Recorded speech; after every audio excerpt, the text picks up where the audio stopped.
A decade ago, Chu Ran, who had long pursued the school beauty Xihe, was rejected due to his impoverished status. Little did he anticipate that upon his rebirth, history would repeat itself. However, this time, Chu Ran resolved to live for himself and for the one he cherishes. Apologies, school beauty, but I choose my own radiant moonlight, Fang Xihe. Simultaneously, Chu Ran inadvertently stumbled into an arms trading forum and awakened a super arms system, making an astounding initial sale of $5 million in weaponry. Subsequently, various small foreign organizations began to engage in transactions with him, and within 3 days, he amassed a fortune of 100 million. Fang Xihe, in my past life, I married you, causing you endless suffering, but in this life, I shall ensure your eternal happiness. As for the school beauty Xihe, I will show you who the true school beauty is. When Chu Ran adorned his previously low-key wife, Fang Xihe, the entire financial district erupted in excitement. What Xihe? This was the true first beauty of the financial world, leaving even the female stars of the entertainment industry astounded. At this juncture, Chu Ran had already astonished the world with his weaponry. Chaos erupted in East China, and even in America, the situation spiraled out of control due to his arms dealings. America, who is selling arms at such a low price? Where do we preserve our dignity? Vigor Bud, the arms from Randy's flagship store are remarkable and so affordable. How delightful. Motherland of bears. In the future, the nation need not produce arms. We shall procure them from Randy's flagship store. Chapter 1. Rebirth. A decade ago, rejected by the school beauty at the outset, on the playground of Xihe University of Finance. Together, a throng of exuberant students shouted in excitement. Among them, Chu Ran donned a modest suit, clutching a bouquet of flowers and a gift box containing an exquisite necklace. Opposite him stood Xihe in a pristine white gown, gazing at him with disdain. I'm sorry, Chu Ran, we are not suited for each other. With that, Xihe pushed the flowers from his hands and strode away, leaving the crowd in hushed murmurs of sympathy for Chu Ran, mingled with derisive whispers mocking his audacity to pursue someone so seemingly unattainable. Xihe was the acknowledged school beauty, with suitors lining up from the dormitory to the school gate. Moreover, she had previously declared her reluctance to engage in relationships during her studies, expressing a preference for mature men, essentially a desire for a wealthy partner, as she dismissed the boys from their school. Thus, from the outset, the spectators approached this romantic endeavor with a sense of morbid curiosity. In that moment, Chu Ran, gazing at the flowers strewn upon the ground, felt no trace of despondency. Instead, a wry smile graced his lips. Indeed, even if given another chance, the outcome remained unchanged. It was true this very scene had unfolded a decade prior. Now, having returned to relive that fateful day of professing his love to Xihe, Chu Ran pondered. Did he not understand the chasm that lay between them? Naturally, it is known, yet unbeknownst to many, that Chu Ran and Xihe hail from the same city and have been childhood companions, growing up side by side. Aware of Xihe's aspiration to attend a prestigious financial university, Chu Ran fervently dedicated himself to his studies in an effort to keep pace with her, even going so far as to apply for the same major.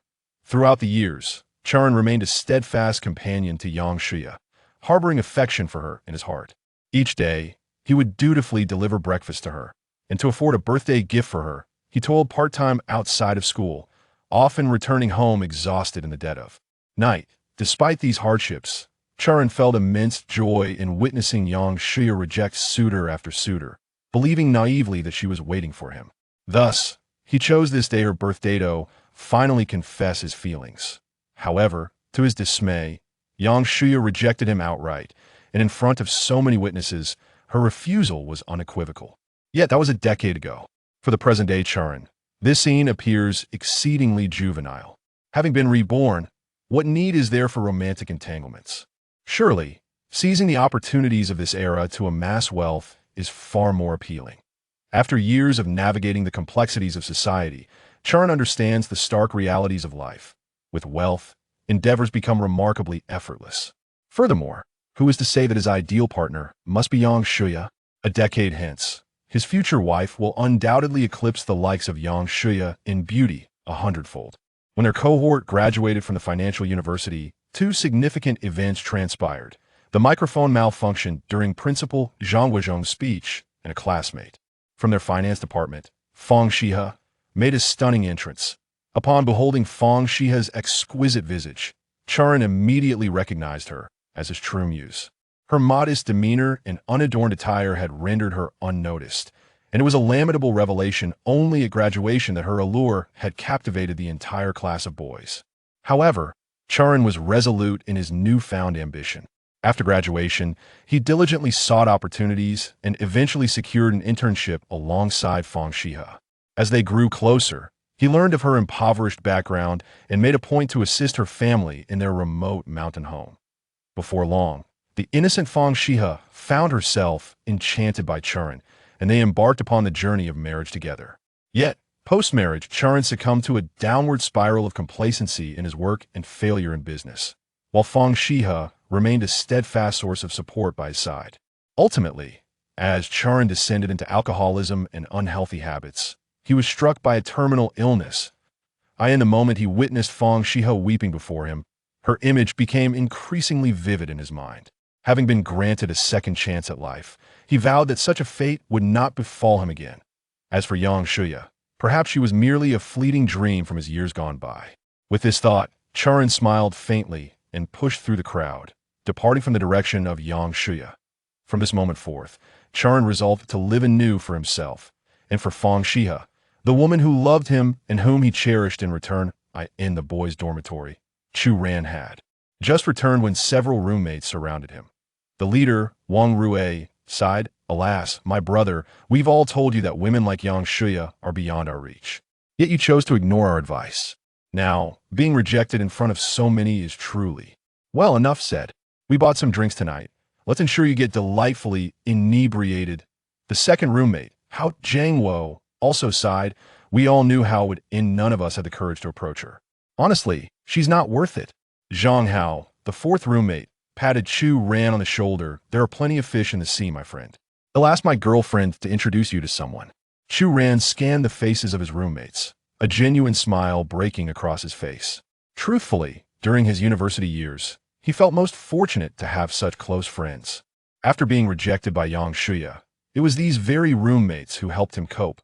Otherwise, years of anticipation would have crumbled in an instant, and that feeling would have left Chu Ran in utter despair. "Don't worry, I'm fine." Chu Ran reassured them with a smile. The person he was now was certainly not the same as he had been 20 years ago. His three roommates looked at him in surprise, all astonished, as they believed he must have experienced a significant shock to be so composed. "I truly am fine. Thank you, brothers." Chu Ran cheerfully clapped each of their shoulders before sitting beside his As for Fang Xihe, he seemed entirely unaware that she would one day become his wife, and she was currently a rather inconspicuous girl in class. Thinking of that silly girl who would one day hold only him in her heart, Chu Ran couldn't help but smile joyfully. "Did I just see old 3 smile?" One of them remarked. "Should we take old 3 to the hospital for a checkup? He seems quite affected." Another joked. "Let's leave him be." After years of unrequited love, anyone would struggle with such a rejection, the third roommate suggested. Hearing their conversation, Chu Ran chuckled helplessly to himself on the bed. Before long, he found himself alone in the dormitory. He took out his Xiaomi 2s, a phone he had begrudgingly purchased for the sake of contacting young Xihe, spending 2,000 yuan on it. With the perspective of a reborn individual, he naturally considered it a rather subpar device. Yet in this era, possessing such a Xiaomi phone was still enviable. In the college group chat, someone had already shared a video of their confession to young Xihe that day. Chu Ran paid little attention to it. His focus was solely on exploring suitable business opportunities. Having been reborn, he was determined to create a remarkable legacy. The failures of his past life served as the best examples, but now that he had a second chance, he was resolute that such failures would not recur. To be honest, however, the phone's memory was far too limited. Merely opening a few web pages caused it to lag that moment, a web page resembling an online dealer distributing. Cards appeared before him. Initially, Chu Ran intended to click it closed, but inadvertently, he found himself drawn into the site. The website's design was exceedingly simplistic, boasting the bold title arms trading forum at the top of the homepage. Can there truly be individuals who believe in such things these days? Chu Ran scoffed quietly. preparing to close the page when a dialogue box popped up before him. A member from the base chimed in. I urgently require 500 AKs, 50,000 rounds of ammunition, and 500 grenades. Brothers with connections, can you assist? I can offer $450,000, provided the goods arrive within 2 days. Mass message, please forgive any disturbance. Chapter 2. A $3 million starter pack. Fortune awaits. $500,000. Chu Ran gazed at the message, feeling an undeniable thrill within. Alas, I am no arms dealer, and the authenticity of this message is still uncertain. With this thought, Chu Ran chuckled and prepared to dismiss the dialogue box when a notification chimed in his mind. Ding! Congratulations, host.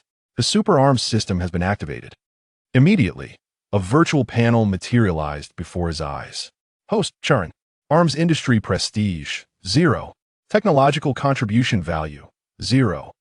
Beholding this tangible virtual panel, Chu Ran's heart swelled with excitement and joy his astonishment. Even as a reborn individual, he possessed a system. But wait, an arms system? Is it truly prompting me to engage in arms dealing? After the initial thrill subsided, Chu Ran found himself momentarily dumbfounded. Setting aside whether he possessed any arms, engaging in arms trafficking in Xihe is a grave offense.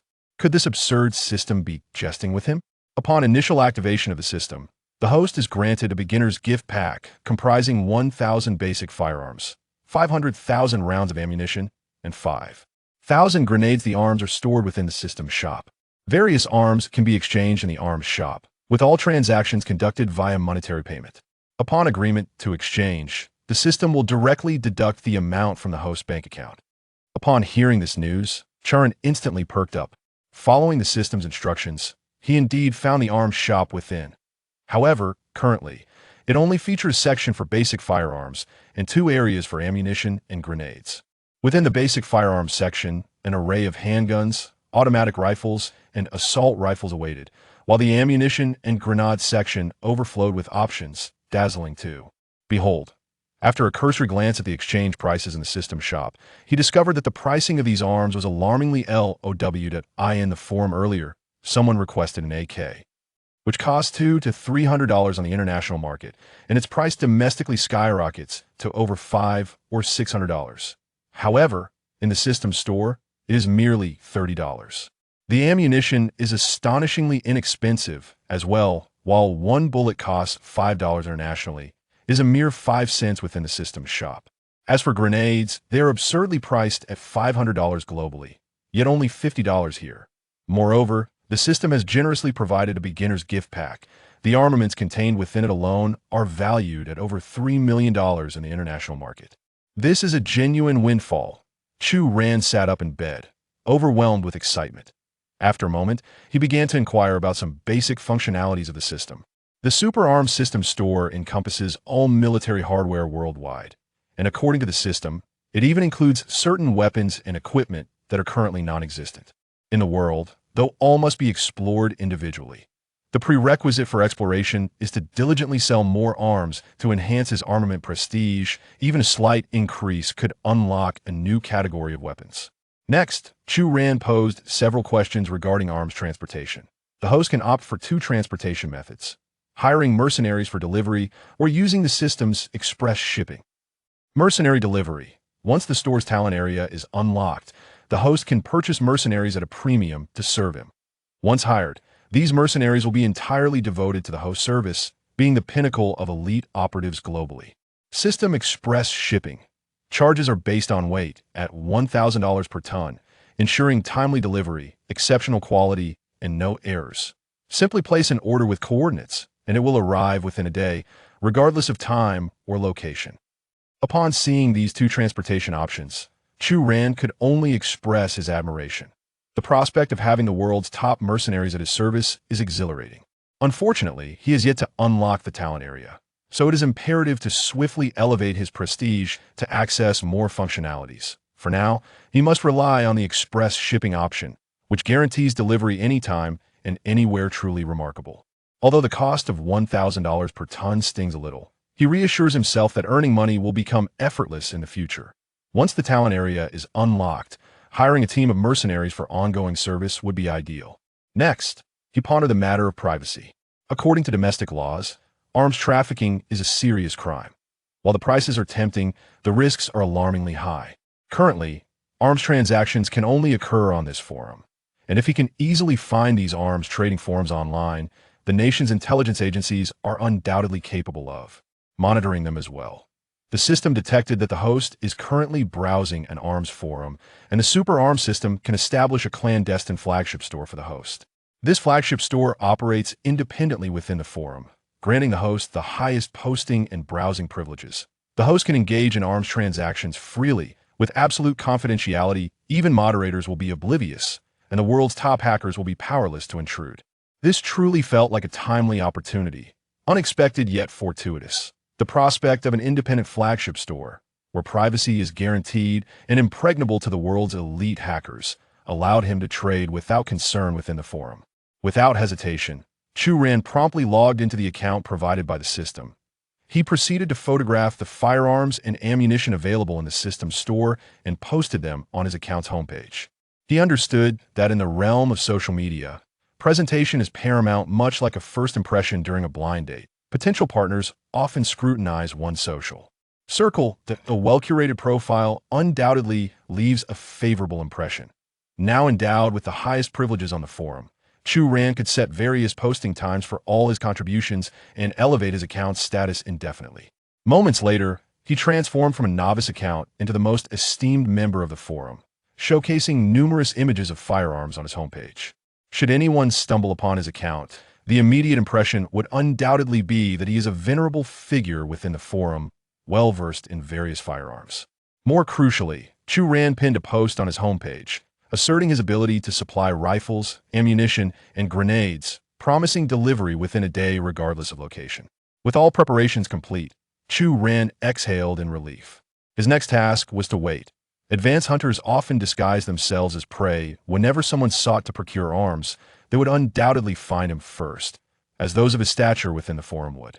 Never proactively solicit business. Simultaneously, over 1,000 kilometers away in the distant nation of Bajistan, in a secluded little city, a group of individuals with turbans and bushy beards convened in a basement. They were deliberating on where to procure firearms, as they were planning a terror operation, and the challenge of acquiring weapons and ammunition was their most pressing concern at that moment. A bearded man in the corner stood up. "Leader, I have discovered a highly ranked blogger whose goods can be delivered within a day. Shall we consider trading with him?" Chapter 3. The first transaction was a success, instantly making a millionaire. God bless. Our operation need not be canceled. Contact this individual immediately. If they can deliver the goods by tomorrow, I am prepared to offer $500,000. Upon hearing the leader's words, the burly man nodded vigorously and promptly initiated a private chat with a blogger named Ran, Xihe Arms flagship store. This name was recently adopted by Chu Ran on the forum, a clever amalgamation of his and Fang, Xihe's names. Esteemed owner of Ran Xihe, we require 500 firearms, 50,000 rounds of ammunition, and 500 grenades. Should you manage to deliver within a day, we can offer a sum exceeding the market price, totaling $500,000. At this moment, Chu Ran in Tianhai City, Huaxia, received this message and stifled his excitement. First, utilizing his privileges to verify the recipient's address. Upon discovering it was located in the city of Bajistan, he felt a sense of reassurance. No problem, 500 firearms, 50,000 rounds of ammunition, 500 grenades. Delivery is guaranteed by tomorrow, but I require payment prior to shipment. If one is to feign grandeur, let it be done with flair. In his previous life, Chu Ran had experience in sales and understood how to grasp the psyche of such clients. The more audacious the conditions he proposed, the more credible he appeared to them. Indeed, over 1,000 kilometers away, within the city of Bajistan, the burly leader was taken aback by Chu Ran's message. Payment before shipment? Such a practice was unheard of in the arms trade. However, having perused Chu Ran's posts and images on his profile, it was evident that he was no fraud. What Chu Ran may not realize is that these individuals are acutely aware of what this forum represents. While many engage in discussions about arms, all do so with sincerity. Any deceit would result in immediate expulsion by the forum administrator and deletion of the account. To put it bluntly, while it is referred to as a forum, it essentially serves as a black market for arms transactions. Currently, Chu Ran's Xihe flagship store boasts a high status within the forum, having posted numerous times without facing account deletion, clearly indicating he is not a scammer. Agree to him. Upon hearing the leader's proclamation, the surrounding members were taken aback. The leader continued, "We can no longer afford to wait. The operation is set to commence shortly, and this individual is unlikely to be a fraud. Otherwise, his account would have been deleted long ago." Moments later, Chu Ran received a response in his dormitory. He promptly gestured in the input box and then provided the other party with an account. This account was designated for Bitcoin transactions. As stipulated by the regulations of this arms trading forum, all transactions must be conducted using Bitcoin due to its decentralized nature, anonymity features, and minimal transaction fees. Earlier, while conversing with the system, I discovered that I already possessed a Bitcoin account. The system assured me that as soon as the funds were deposited, they could be immediately converted into Xihe coins and transferred to my bank account, with all transactions being entirely legitimate, leaving no trace for even the bank to uncover. Moments later, a message arrived on Chu Ran's phone. "Dear customer, greetings. Your Xihe Construction Bank account, last 4 digits, has successfully received a deposit of 3,059,235 Xihe coins. The funds were deposited on September 18th at 12:20 p.m. Upon reading this message, Chu Ran could no longer contain the exhilaration bubbling within him. In his previous life, during his university years, he toiled tirelessly to purchase a birthday gift for young Xihe, often subsisting on mere steamed buns and pickles. Ultimately, he was looked down upon by that woman. After graduation, he worked alongside Fang Xihe in sales, and despite their hard work, they barely earned a few thousand yuan each month. Nonetheless, they found joy in their modest means. If, after marriage, they were to possess such a sum, their lives would surely be more splendid. Now, gazing at the text message on his phone, the staggering amount of over 3 million was something he had never dared to dream of. What would Yang Xihe's reaction be if she learned of his newfound wealth? He recalled their reunion at a class gathering, where she appeared resplendent, rumored to be involved with a wealthy businessman over 20 years her senior, whose net worth was in the hundreds of millions. With the method of earning money he had now discovered, reaching a fortune in the hundreds of millions need not wait until his 40s or 50s. It could be mere months away. With that thought, Chu Ran did not dwell further. He promptly informed the base members in the forum that the payment had been received and requested their location coordinates, planning to ship the goods the following morning. Soon, a confidential coordinate was sent to him. Such coordinates could only be viewed once in the forum, ensuring the security of the transaction. Naturally, anyone with sense would never disclose their true location. They would send coordinates deliberately distant from their actual residence.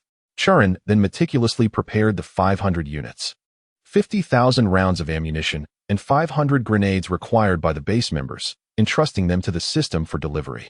A total of 3,075 tons was processed, with the system thoughtfully rounding down the figures, charging a mere $3,000 for shipping. After deducting this amount from his bank account, Chu Ran's transaction yielded a net profit of 3,576,212. 30 yuan. What a thrill! Chu Ran exclaimed in ecstasy, jumping up on his bed. At the door, several roommates who had just entered stared at him in bewilderment. "Third bro, perhaps we should consider a visit to the hospital?" suggested Wang Rue, the eldest, with genuine concern etched on his face. However, Chu Ran rose from his bed and looked at his companions with a smile, saying, "Why go to the hospital? Let us instead head to the restaurant next to the school for a hearty meal. Brothers, tonight's expenses will be on me," young Master Chu, the third brother, slightly taken aback, remarked, "You seem to be overreacting. It's merely a rejection. There's no need to degrade yourself like this." The second brother, Hao Jiangwo, also kindly advised him. Chu Ran chuckled as he patted his friends on the shoulders, assuring them, "Really, I'm fine. It's just one woman. And I didn't truly have feelings for her. I'll say this, at the Hanyun Grand Restaurant across from the school, all expenses will be covered by your third brother. If you wish to join, sign up immediately. Otherwise, I might change my mind. Come on." Pretending to be the third brother in front of the fourth is one thing, but what are you trying to prove to me and the second brother? One of them teased. Who wouldn't seize such a splendid opportunity at the Hanyun Grand Restaurant? It's fine by me if you want to be the third brother. I'll gladly take your place as the second brother if it means enjoying a feast. Look at your pitiful demeanor. From now on, I shall call you third dad. As long as I can indulge in a grand meal, you can call me whatever you like. Chapter 4. Tonight's expenses on young Master Chu. The financial university is situated within the university town of Tianhai City, surrounded by numerous institutions, which typically means the local dining establishments are not overly expensive. However, the Hongyun Grand Restaurant stands as an exception. It offers a comprehensive array of services from dining to accommodation and entertainment, all with a 5-star level of decor and service. A casual meal there can easily cost over 1,000 yuan, a sum that represents half or even a full month's living expenses for an average student. Thus, it is uncommon for students to dine there. Yet tonight, Chu Ran has invited his 3 dormitory mates to the Hongyun Grand Restaurant. Upon entering, they were all captivated by the opulent decor. Chu Ran reserved a private room and began to peruse the menu. However, as they scanned the offerings, they were overwhelmed by the sheer variety, having never dined in such an upscale venue before, and were taken aback by the prices listed. Let us start with your signature dishes and bring us a bottle of wine. Do you have Lafite? Chu Ran inquired. The waiter, smiling wryly, replied, Sir, Lafite requires a reservation. Then bring us the most expensive bottle you have. After the waiter departed, the 3 roommates erupted in excitement. Wow, third brother, you must be really feeling bold. The signature dishes of the Hongyun Grand Restaurant and the priciest wine? Are you sure you can handle this expense? One exclaimed. Just so you know, third brother, I only have 200 yuan on me. If you find yourself short later, I doubt I'll be of much help. Or, third brother, shall we just grab a bowl of fried noodles outside? This place doesn't seem all that special, another suggested. Seeing the panicked expressions of his friends, Chu Ran could only chuckle in resignation. Rest assured, my friends, I have proclaimed that today's expenses will be covered by Master Chu. Following our meal, we shall ascend to the upper floors for a soothing bath, and for those inclined, indulge in games, while others may opt to play billiards or enjoy a film. We shall not return to the dormitory. We can address that matter during class tomorrow. This declaration left the 3 roommates utterly astounded once more. At that moment, Chu Ran transcended the image of an ordinary student, embodying the essence of a wealthy magnate. Before long, several waitstaff arrived, presenting dishes and wine. Each dish accompanied by an introduction, with a dedicated server at the ready to pour drinks.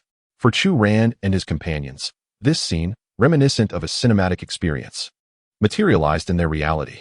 Initially, the roommates felt somewhat reserved and anxious, yet as the atmosphere grew increasingly convivial, they began to drink and eat with abandon. In their minds, Chu Ran was a reliable individual, and his audacity to treat his friends to such a feast assured them of his confidence. After a few rounds of drinks, Chu Ran excused himself from the private room to visit the restroom, only to find the other 3 following suit as he stepped out. What are you up to, third brother? Are you short on cash and planning to plead with the manager? Hearing this, Chu Ran offered a wry smile. I simply need to use the restroom. Don't you wish to go after consuming so much wine? Regardless, we should stick together wherever we go. If there's a tab to settle, I won't let you bear the burden alone. With that, the 4 of them proceeded to the restroom together. Just as they emerged, they spotted a young woman conversing with the hotel manager in the corridor. Isn't that Lily from our class? What is she doing here? One remarked. Look at her attire. She must be working here part-time as a server. The staff at Hongyun Restaurant aren't just anyone. Well, Lily, with her fine figure, probably wouldn't be here otherwise. As the roommates debated, Chu Ran, unperturbed, cast a glance and led his companions back to their private room. Manager, when will my salary for this month be disbursed? Well, Lily inquired. Why the rush? Wait until the end of the month for a collective distribution. Little Gua. Although you are a student, exceptions cannot be made. It's our hotel's policy. Gua Lily nodded in resignation, having hoped to receive her wages early to send back home, only to find she must wait. Just as she turned away, she caught sight of several familiar faces. Are they really dining here? How is that possible? At that moment, Chu Ran and his friends did not greet Gua Lily, instead retreating into their room.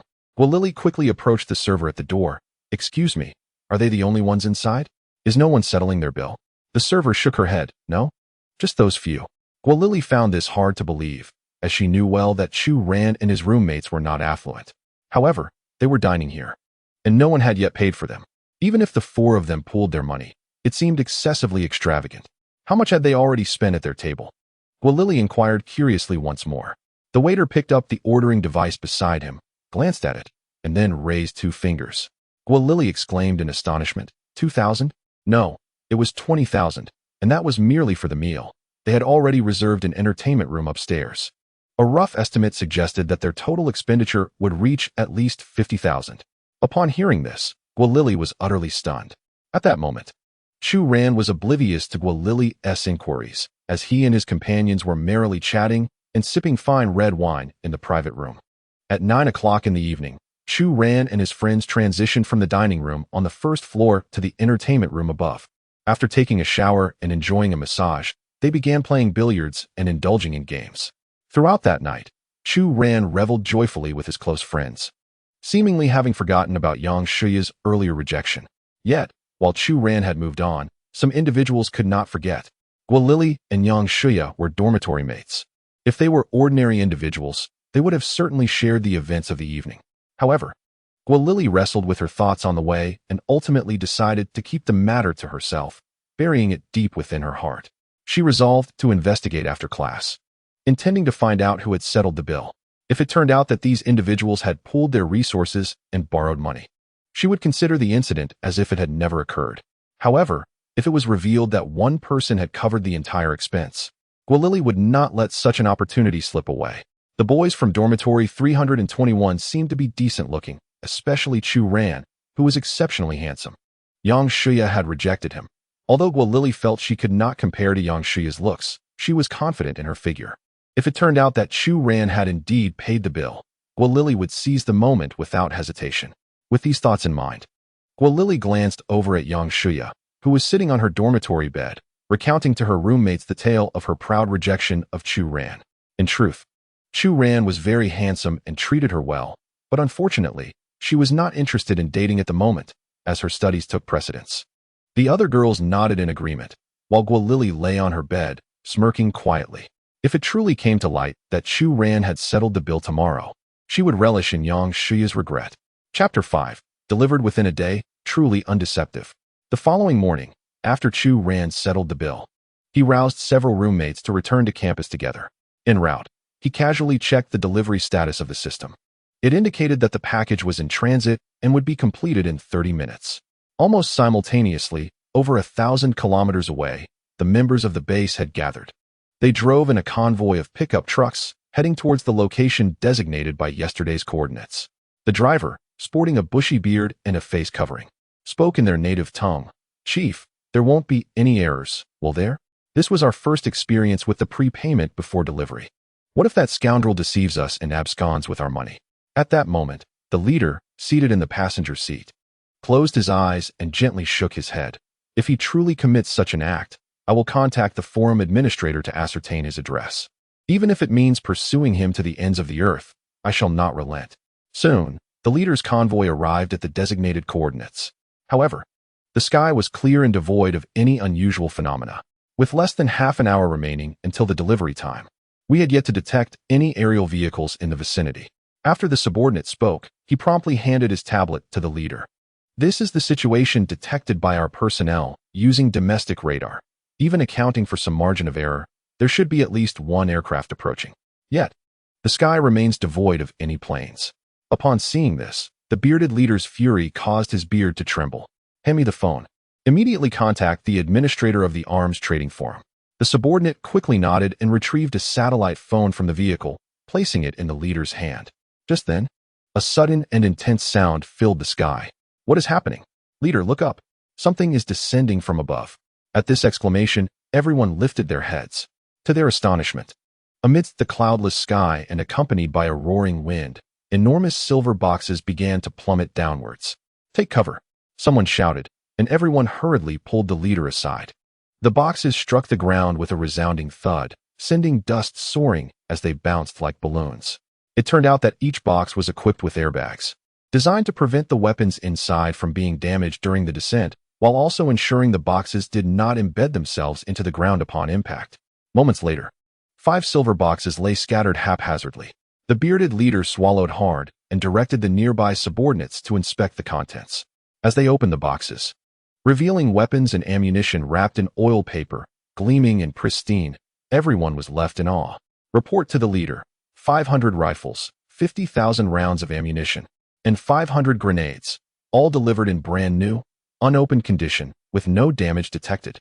Upon hearing his subordinate's report, The bearded leader paused in silence before bursting into laughter. My God, this is the first time I have encountered such an extraordinary method of delivery, and the goods are all the latest, unopened products. Delivered with such speed and accuracy. This Ranha flagship store is truly remarkable. I declare that henceforth, this Ranha flagship store shall be our finest partner. Just as the bearded leader expressed his admiration, Chu Ran received a notification from the system. The first transaction had been successfully completed, and his arm's prestige had risen from 0 to 1. Detected that the host's arm's prestige has increased to 1 star, unlocking the artillery area. Upon hearing this notification, Xihe Ran quickly checked the system store. Indeed, within it lies an additional artillery zone, encompassing a variety of weapons, suppression cannons, anti-tank guns, anti-aircraft artillery, coastal defense cannons, aviation guns, and mortars. Among these, suppression artillery includes cannons, howitzers, gun howitzers, mortars, and mortar howitzers. Furthermore, according to their mode of movement, artillery can be classified into self-propelled artillery, vehicle-mounted guns, self-propelled guns, towed artillery, mule-drawn artillery, mule-carried artillery, portable artillery, and fixed artillery. In summary, all these artillery pieces can be found within the system store, each bearing a distinct price. However, after a simple comparison conducted by Chu Ran, it is evident that these store prices are still an astonishing 10 times cheaper than their international counterparts. A basic rocket launcher is priced at $50, while its international price hovers around $500, and this is merely for a standard small rocket launcher. Larger anti-aircraft artillery can reach millions of dollars. Profiting from this price difference brings Chu Ran immense joy.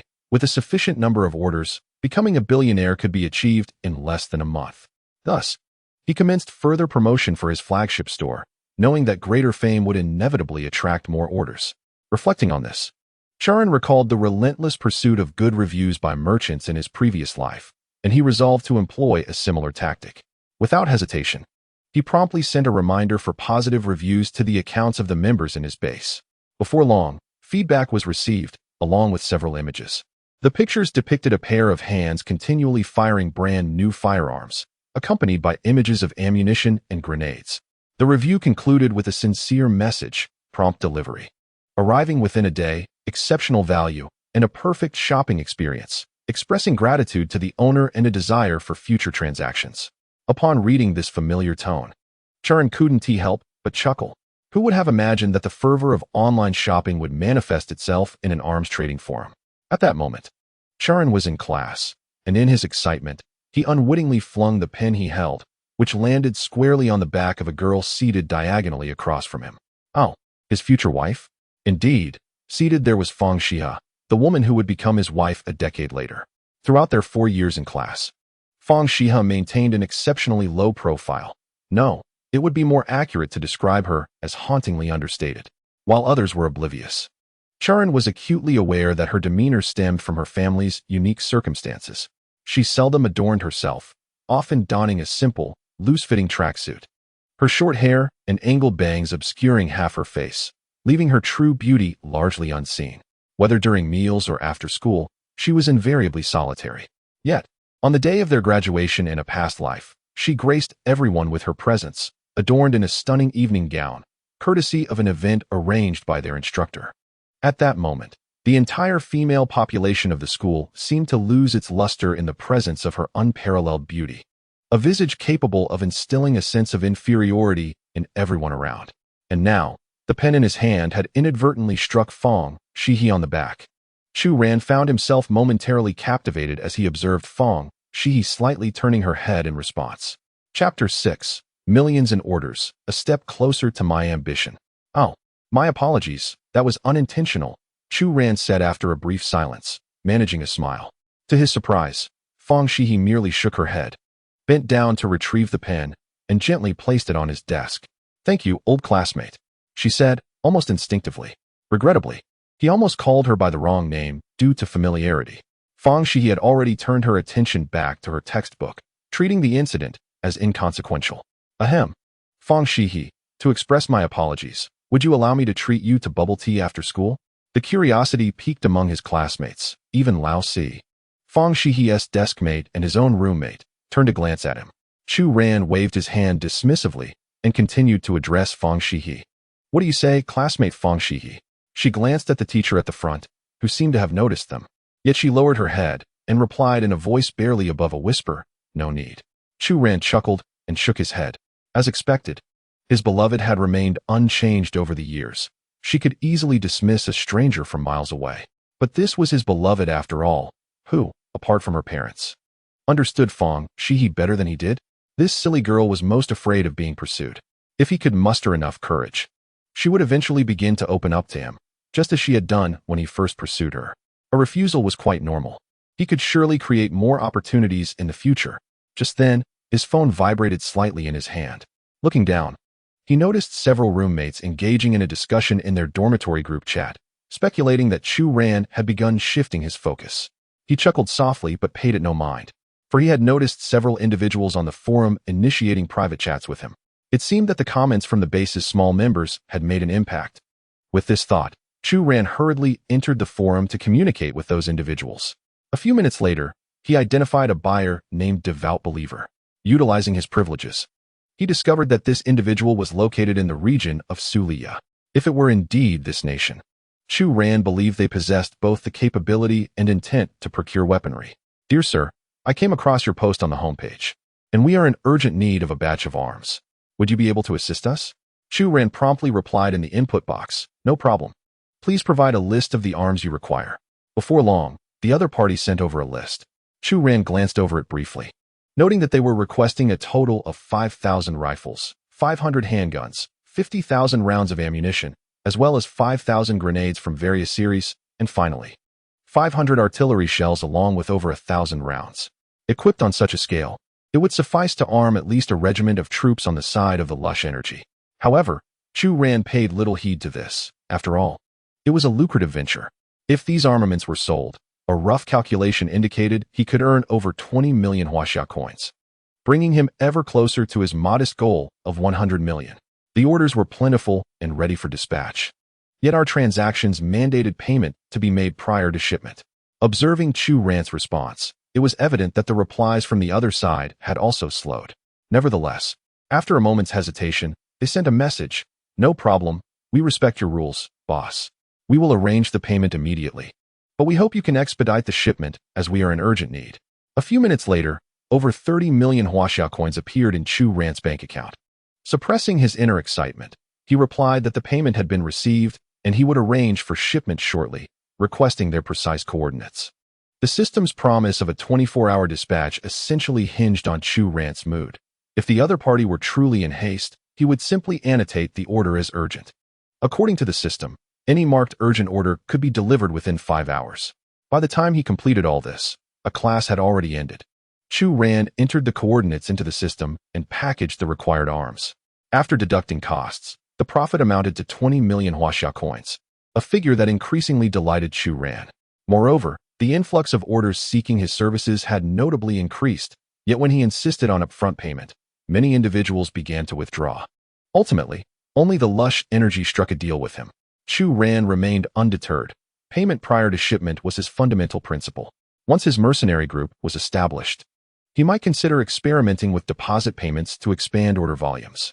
For now, however, maintaining this principle was paramount, especially as he was alone and vulnerable to deception, leaving him powerless to seek retribution. Therefore, he preferred to have fewer orders rather than compromise on this principle. After school, Fang Xihe hurriedly packed her belongings and left the classroom with her small backpack. Observing her hasty retreat, Chu Ran couldn't help but smile, finding the scene somewhat endearing. "Oh dear, it seems our third friend has fallen in love again. Is it possible that you, third, have taken a liking to Fang Xihe? She hardly converses with anyone. I've always suspected she might have social anxiety." The lack of communication, likely stemming from insecurity, led Chu Ran to prepare himself. They had never even seen her appearance, which might be less than appealing.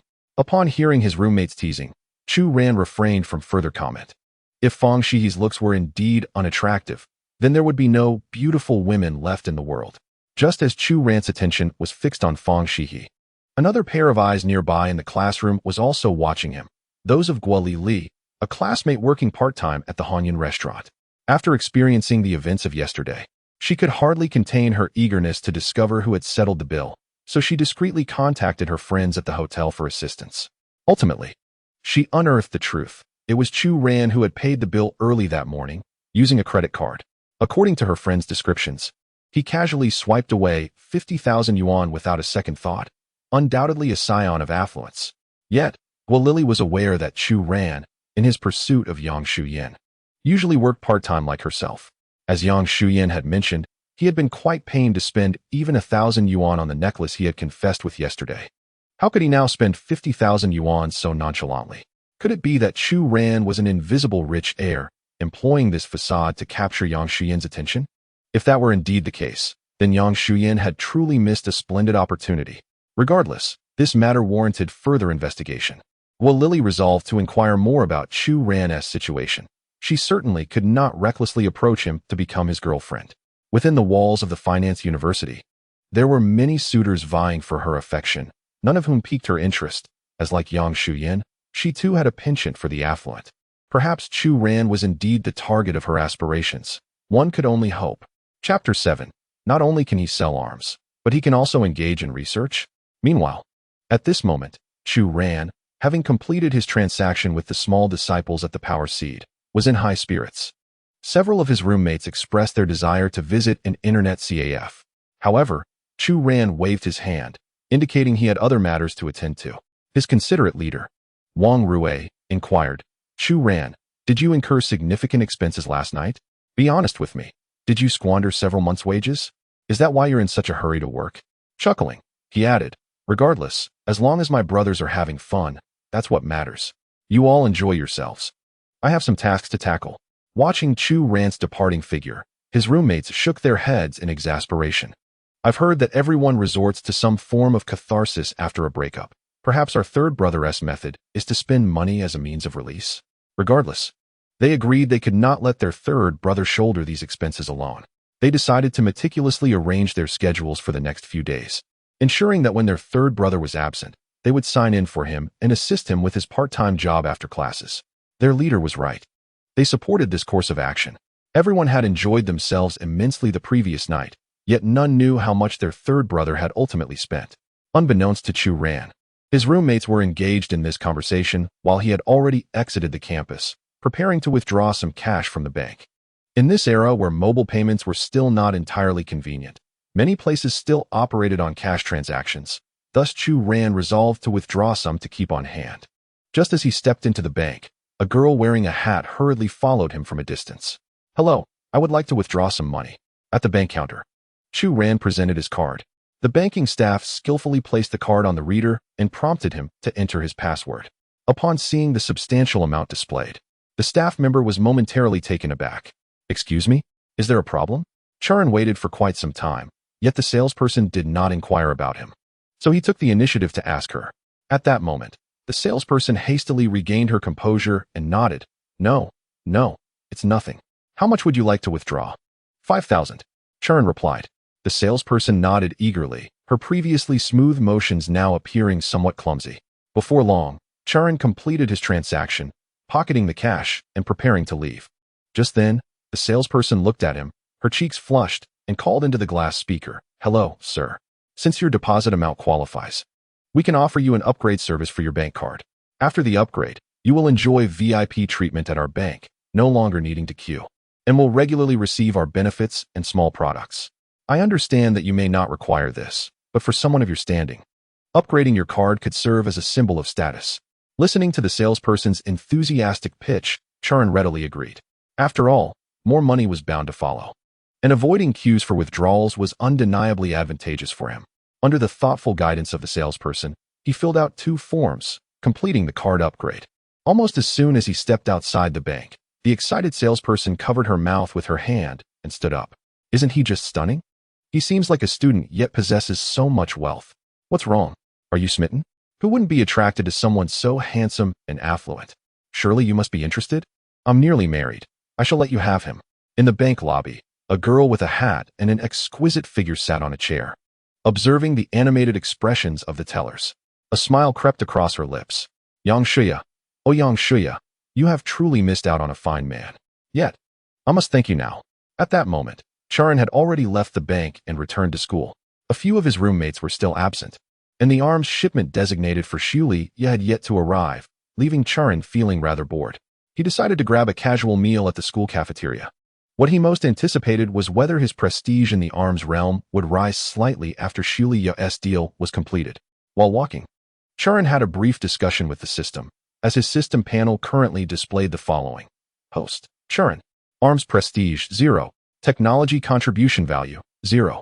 Chu Ran now understood that the arms prestige value would increase as long as he sold enough arms, allowing him to explore further realms within the arms trade. However, he was somewhat perplexed about the technology contribution value, prompting him to inquire further with the system. Technology contribution value refers to the host's contributions to technology in society. Each successful arms transaction enhances the arms prestige value, granting the host an opportunity for a random lottery draw.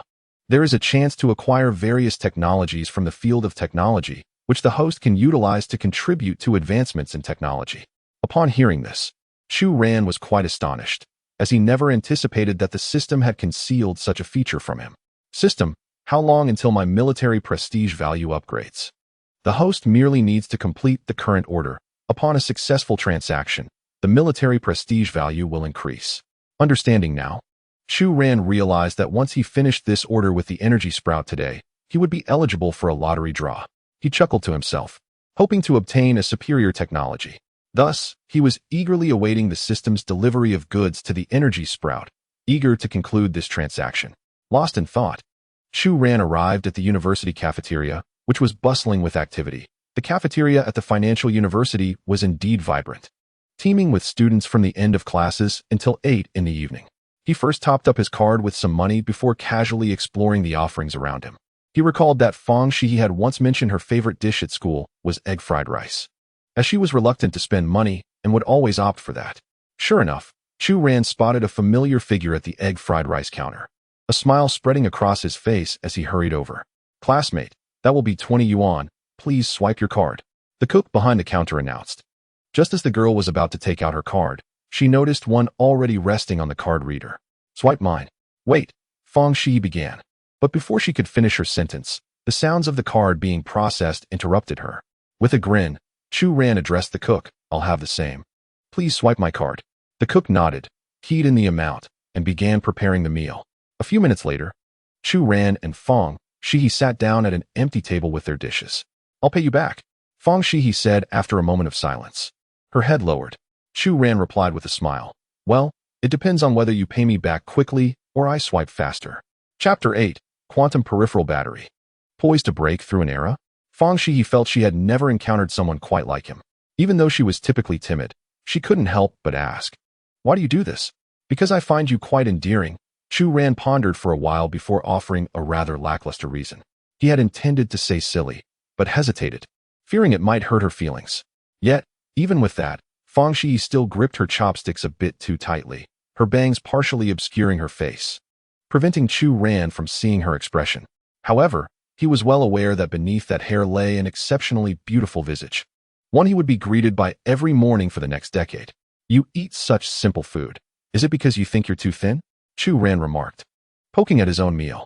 Although the fried rice was well prepared, such a basic dish was indeed not very kind to the body. I don't like meat, Fang Xihe replied softly. Is it truly dislike, or is it reluctance? Chu Ran's gaze had already drifted to her tattered jacket, the sleeves worn thin and frayed. Perhaps no one has truly paid attention to this girl.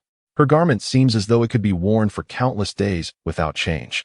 Yet, despite this, it carries a faint, lingering fragrance, suggesting it is washed frequently. This singular piece has worn thin over time.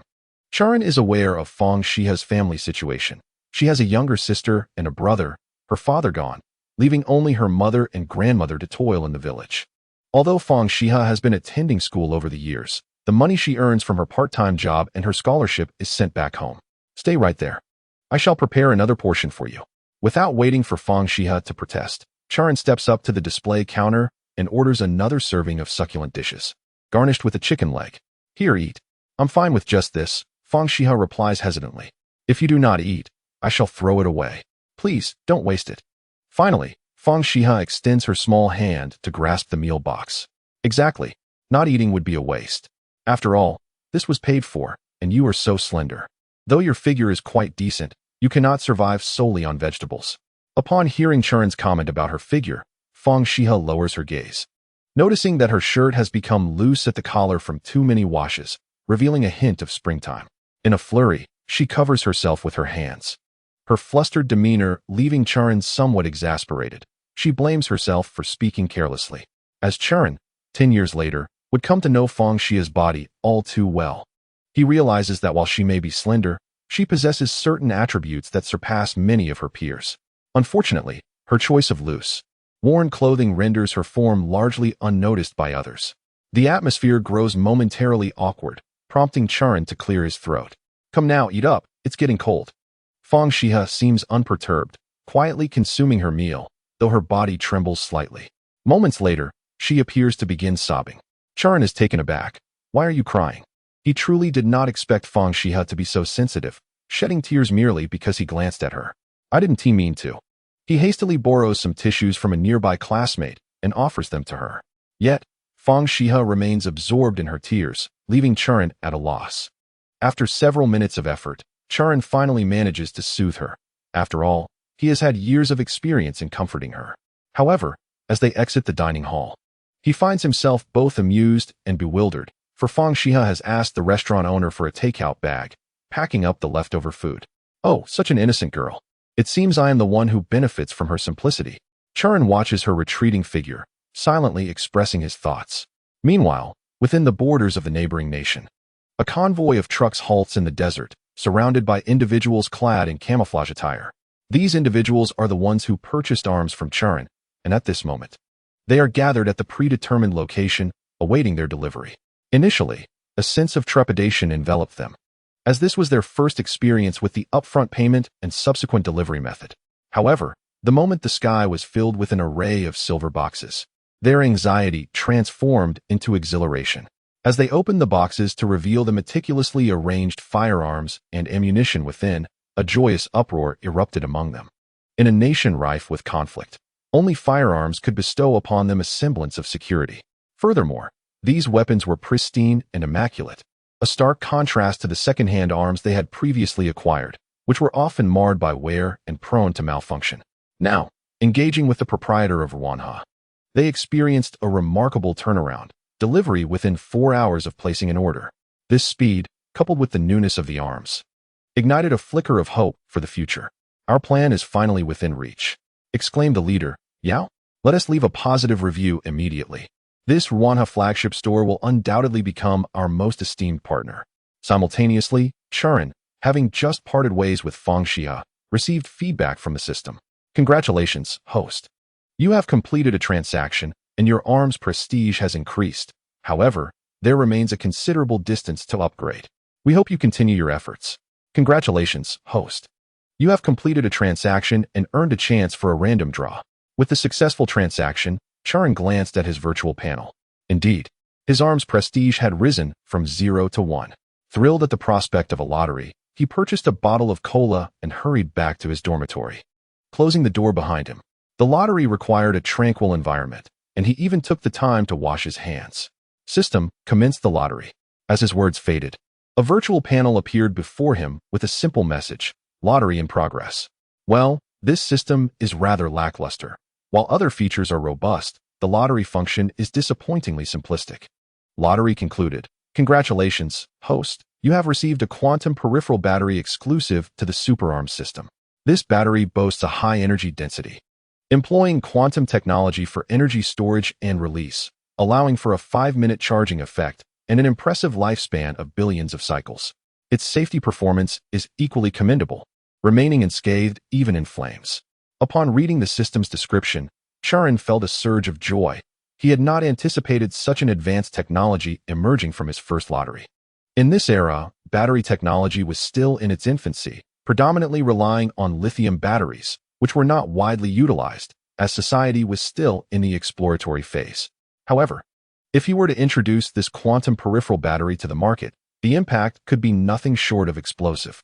As Chu Ran indulged in daydreams, a notification appeared on the system panel. The quantum peripheral battery is a product of advanced technology. It is advised that the host establish a company before launching this new product, at which point a patent can be registered. making it a new addition to the company's offerings. Talent in battery management can be hired from the system marketplace. The system prompts that the host can spend a certain amount to forcibly activate the talent function. Chapter 9. Hiring technological talent and the soon-to-be established company. Upon seeing the system's notification, Chu Ran was pleasantly surprised. The ability to spend money to forcibly activate the talent area was indeed a necessity.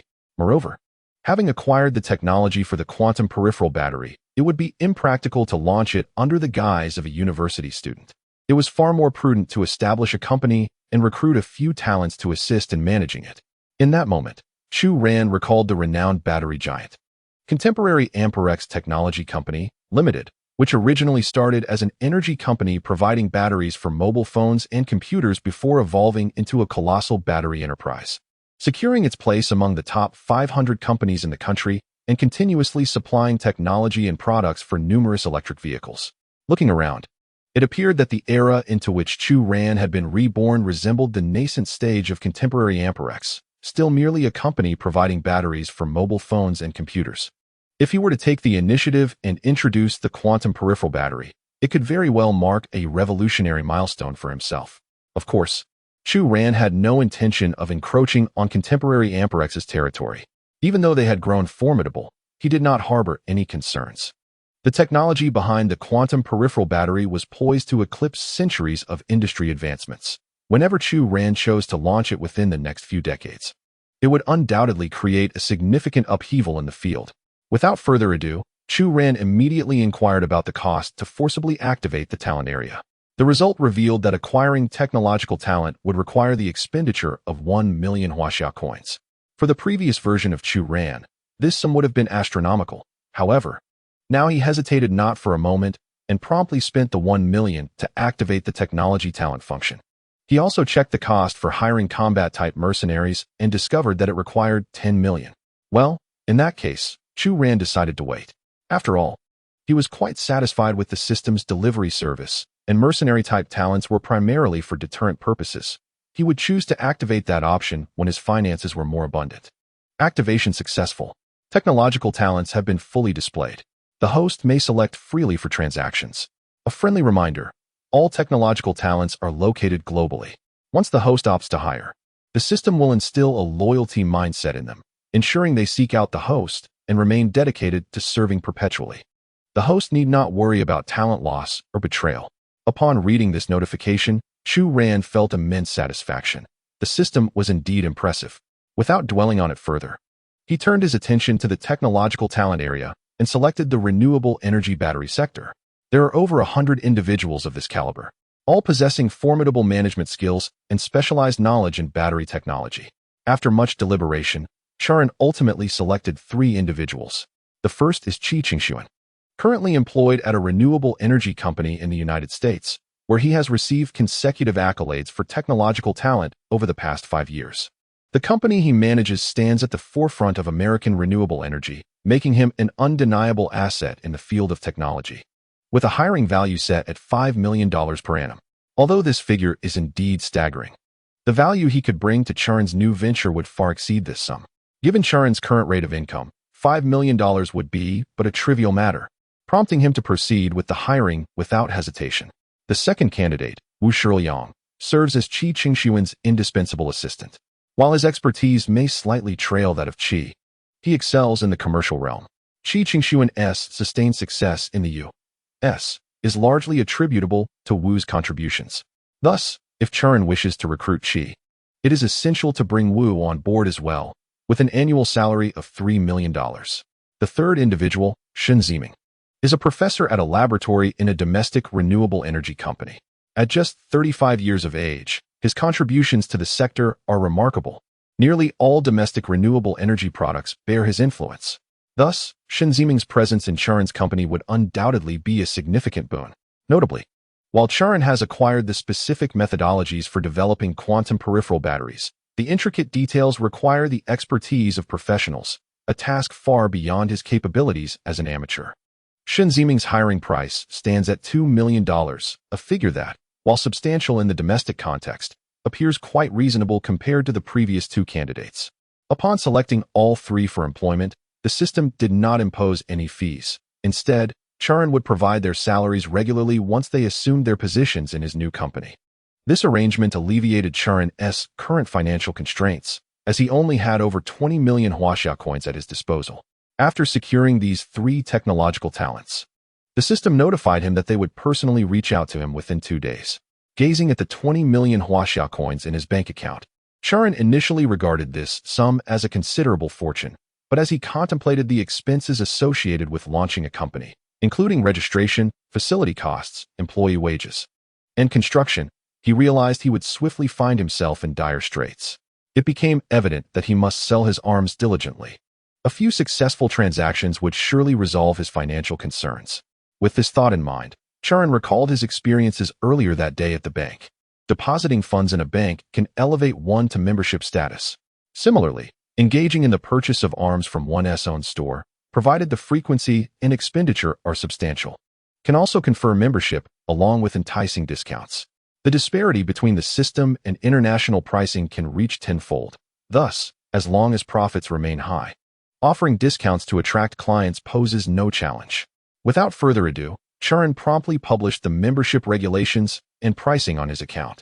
At the Ranhua flagship store, expenditures ranging from $3 million to $8 million qualify one as a bronze member. Bronze members enjoy notifications regarding new armaments and a points accumulation feature. Upon reaching 10,000 points, a Barrett rifle is awarded free of charge. It is noteworthy that points can accumulate. Spending between $10 million and $150 million elevates one to silver membership, which also includes notifications for new products and points accumulation. Along with a stipulation regarding shipping fees, initial purchases of arms from the store incur no shipping costs, but subsequent purchases will attract fees. Expenditures between $160 million and $300 million confer gold membership, which encompasses all the privileges of the previous tiers, in addition to a complimentary artillery piece and a 10% discount on all products. Chapter 10. 2 waves of arms transactions lead to chaos in East China. Following this, Chu Ran proceeded to outline the Diamond, Stellar, and the Ultimate King membership levels. The features of these memberships are similar, with the discount rates progressing from 10% to 20% and ultimately to 30% for the King membership, which requires a staggering expenditure of $1 billion to attain. The allure of a 30% discount comes at a significant cost. Initially, Chu Ran harbored concerns regarding the attractiveness of these incentives, yet he was taken aback by the immediate influx of inquiries upon announcing the memberships. A significant portion of these inquiries stemmed from various formidable factions in East China, as evidenced by their addresses and statements. Additionally, accounts from the United States and Eagle Nation were attempting to establish contact. Upon encountering these accounts, Chu Ran merely smiled. He was acutely aware that these factions were unlikely to be genuine purchasers of arms, but rather probing for information. Thus, he engaged predominantly with the terrorists from East China, having previously tasted success through prior transactions with minor members and the fledgling forces. These individuals were the quickest to pay and the most in need of armaments. Half an hour later, Chu Ran re-established contact with 2 factions based in the regions of Hama and Baji. Both parties expressed their willingness to adopt a payment first, delivery later approach. The remaining factions were somewhat perplexed by this method, but Chu Ran opted to place his trust in his chosen clients without further ado. The military supplies required by the organization in question are rather modest, predominantly consisting of ammunition. It is evident that their financial resources are quite limited. They are utilizing only their existing firearms, which suggests an insufficiency in ammunition. Excluding the costs incurred from purchases made in the system's marketplace, the total transaction amounted to a mere $1 million. Conversely, the counterparts from another faction placed an order for goods worth $5 million. Aside from their acquisitions from the system's marketplace, within a brief span of half an hour, Chu Ran secured a sum of $6 million. Illustrating an alarming speed of profit generation. Once the funds were confirmed, Chu Ran promptly communicated with them, sharing the coordinates, and subsequently instructed the system to commence the expedited shipping process. After completing this series of tasks, afternoon had arrived. Just then, a few roommates returned from their gaming escapades and, upon discovering Chu Ran in the dormitory, conspired to invite him out for barbecue. Having been treated by Chu Ran the previous night at the Hongyun Grand Hotel, they felt a sense of obligation to reciprocate by treating him to dinner. Unbeknownst to Chu Ran, this outing would lead to an unexpected encounter with some female classmates who were gathered for a social event. However, that was a matter for later. At this moment, over 1,000 kilometers away, members of a certain base, having acquired firearms purchased from Chu Ran, swiftly initiated their combat strategy. These individuals are essentially affiliates of the notorious La Deng faction. Despite the leader's current concealment, the organization has established a widespread presence. These operatives, lying in wait at their location, occasionally infiltrate the U.S. consulate to stir up trouble. Recently, the newly armed members drove a pickup truck directly into the compound, masked and armed, unleashing a barrage of gunfire throughout the courtyard. Others, wielding grenades, recklessly hurled them into every building. In an instant, the U.S. consulate was engulfed in chaos. Brothers, charge forth. For our beliefs, let us vanquish these despicable foes. Inside the underground office, the consulate's head was frantically contacting higher authorities. Send reinforcements immediately. These terrorists have gone mad. We have eyes everywhere yet have been disarmed for so long, and we never anticipated they would acquire weapons so swiftly. Displaying overwhelming firepower, we can no longer withstand this assault. Meanwhile, within the White House, officials were equally frantic, akin to ants on a hot pan. Where on earth did they procure these arms? Has there been no progress in the investigation? A technician approached with a tablet in hand, reporting, "Sir, it appears these individuals sourced their weapons from an arms trading forum, and they acted with remarkable speed. They placed an order yesterday, and today it arrived." Our technicians had no prior warning. Placed an order yesterday and received it today? Yet the government forces in the area detected no delivery helicopters? None. We suspect there may be a warehouse in their vicinity, but identifying the exact location will require additional time. Upon hearing these words, the American Secretary of State was utterly incensed. Their influence had already extended significantly in that region, yet they were taken aback by such developments occurring right beneath their noses. The Ranha flagship store, whose dominion does it belong to? The arsenal within this establishment is astonishingly comprehensive, encompassing everything from basic firearms to artillery, and the pricing is surprisingly affordable. Why has the emergence of this power not been reported until now? Our technical personnel have conducted reconnaissance, revealing the Ranha flagship store to be shrouded in mystery, with no discernible origin or address. Even the moderators of arms trading forums are unable to ascertain its source. Such an enigmatic presence must surely have the backing of a major power. We must uncover the truth behind this. They dare to supply arms to these terrorists, and regardless of their national affiliation, I shall ensure they face justice. At the same moment, the organization in Xihe had received their supplies and was poised to commence their operations. The government forces, mere puppets of the West, are using our civilian funds to curry favor with those in the West. Today, we fight for freedom. Engage in battle. With a command issued, the Freedom Army of the Xihe organization launched a fierce assault against the government forces. Shells cascaded from the sky like rain, illuminating the night with an intense radiance. In an instant, the city was engulfed in flames. The president of Xihe was abruptly awakened and immediately inquired about the commotion outside. "Mr. President, it is the Freedom Army engaging in battle outside the city. They possess firearms and artillery of unknown origin, and their firepower is overwhelming. Our defending soldiers were caught off guard, but rest assured, our valiant generals have begun to organize a counterattack." Upon hearing the Secretary General's report, the president expressed astonishment. The Freedom Army? Those common citizens? How could they possibly possess firearms and such fierce artillery? Judging by the gunfire, they must have at least a battalion. Who has supplied them with weapons? Chapter 11. The Ranha flagship store thrives. Independent buyers frenziedly place orders. The two waves of arms sold by Chu Ran have indeed thrown the Xihe and Xihe into chaos, drawing the attention of Western nations to the online Ranha flagship store. Regrettably, despite deploying all their resources for extensive inquiries, they uncovered no useful information. Only that the Ranha flagship store was listed on the dark web of arms trading forums. Moreover, this arms shop offers low prices and a membership system, making it exceptionally user-friendly. Meanwhile, as the West conducted its investigation, discussions regarding the Ranha flagship store had already ignited fervently on the arms trading forum. Following the terrorist attacks in Xihe, battlefield journalists swiftly uploaded photographs, and many arms experts turned their attention to the firearms wielded by these individuals. As one would expect in an arms forum, war artists, the weaponry employed by the Xihe group is quite impressive. Upon careful examination, although the arms they wield are quite common, they are all brand new. Most importantly, The absence of serial numbers indicates that the manufacturer possesses remarkable expertise. The arms and munitions produced are specifically designed for those outside conventional military structures, rendering them untraceable even if discovered. Steel Guardians, judging by the explosions depicted in those videos. The grenades they utilized appear to be the Type 67. However, the magnitude of the explosions suggests an increased quantity of explosives within. It is evident that the manufacturer exhibits a commendable integrity in their craftsmanship. Ironblood Warriors. Wait, I believe I have encountered firearms lacking model numbers before. Specifically from a buyer on a forum, perhaps known as the Xihe flagship store. Consequently, fueled by the analyses of these professionals on the forum, the Xihe flagship store experienced a resurgence in popularity. Many began searching for the Xihe flagship store, and upon viewing the plethora of firearm photographs and numerous types of artillery, these experts were utterly electrified. Frankly speaking, within the arms trading forums, numerous vendors do engage in the sale of munitions. However, their stores often lack the vibrant allure of the Xihe flagship store. More crucially, these vendors typically sell weapons that they have procured from various sources, which diminishes their aesthetic value.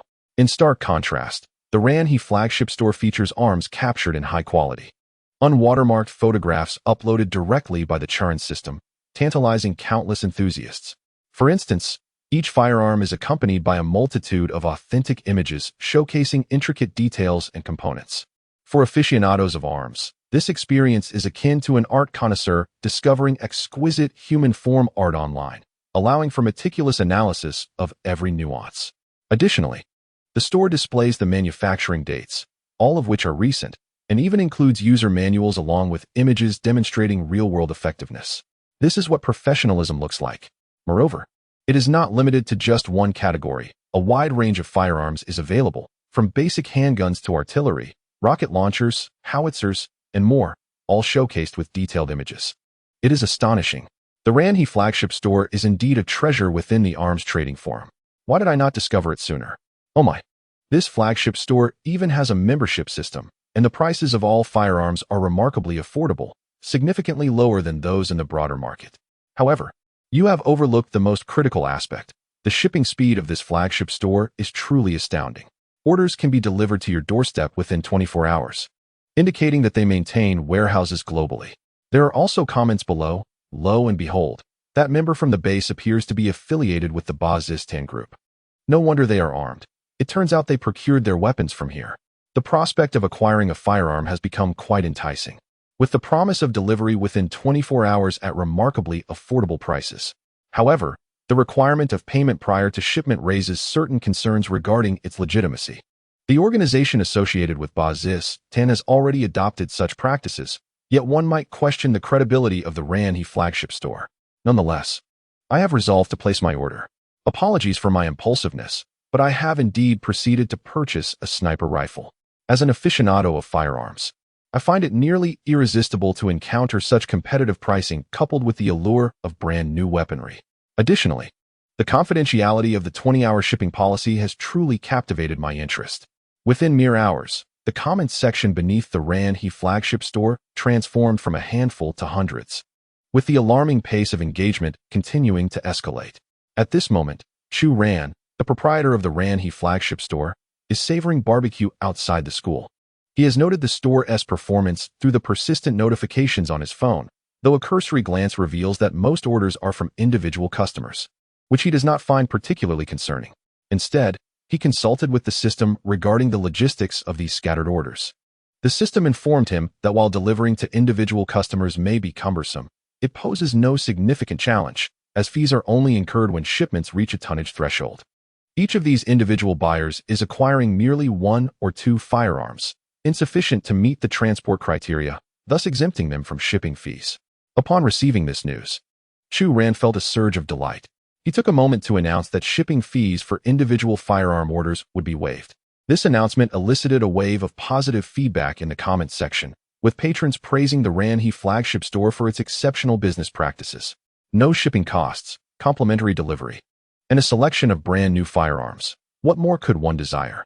The sole drawback being the requirement of payment before shipment, but this hardly poses an issue, especially given the successful precedents set by Bazistan, who have managed numerous transactions without incident. Come, Let us raise a glass to Lao San. Last night's revelry at the Hongyun Hotel was truly splendid. Tonight, we shall treat Lao San with this delightful barbecue, proclaimed Wang Rue, the leader of the group. As if on cue, Chu Ran and several of his roommates stood up, each grabbing a bottle of beer to indulge in a celebratory toast. At that moment, a group of 7 or 8 female classmates approached the barbecue stand. Let us dine here. I've heard their barbecue is quite commendable. Among the girls were Xihe, Guolili, and Fang Xihe, whom Chu Ran encountered earlier that day in the dining hall.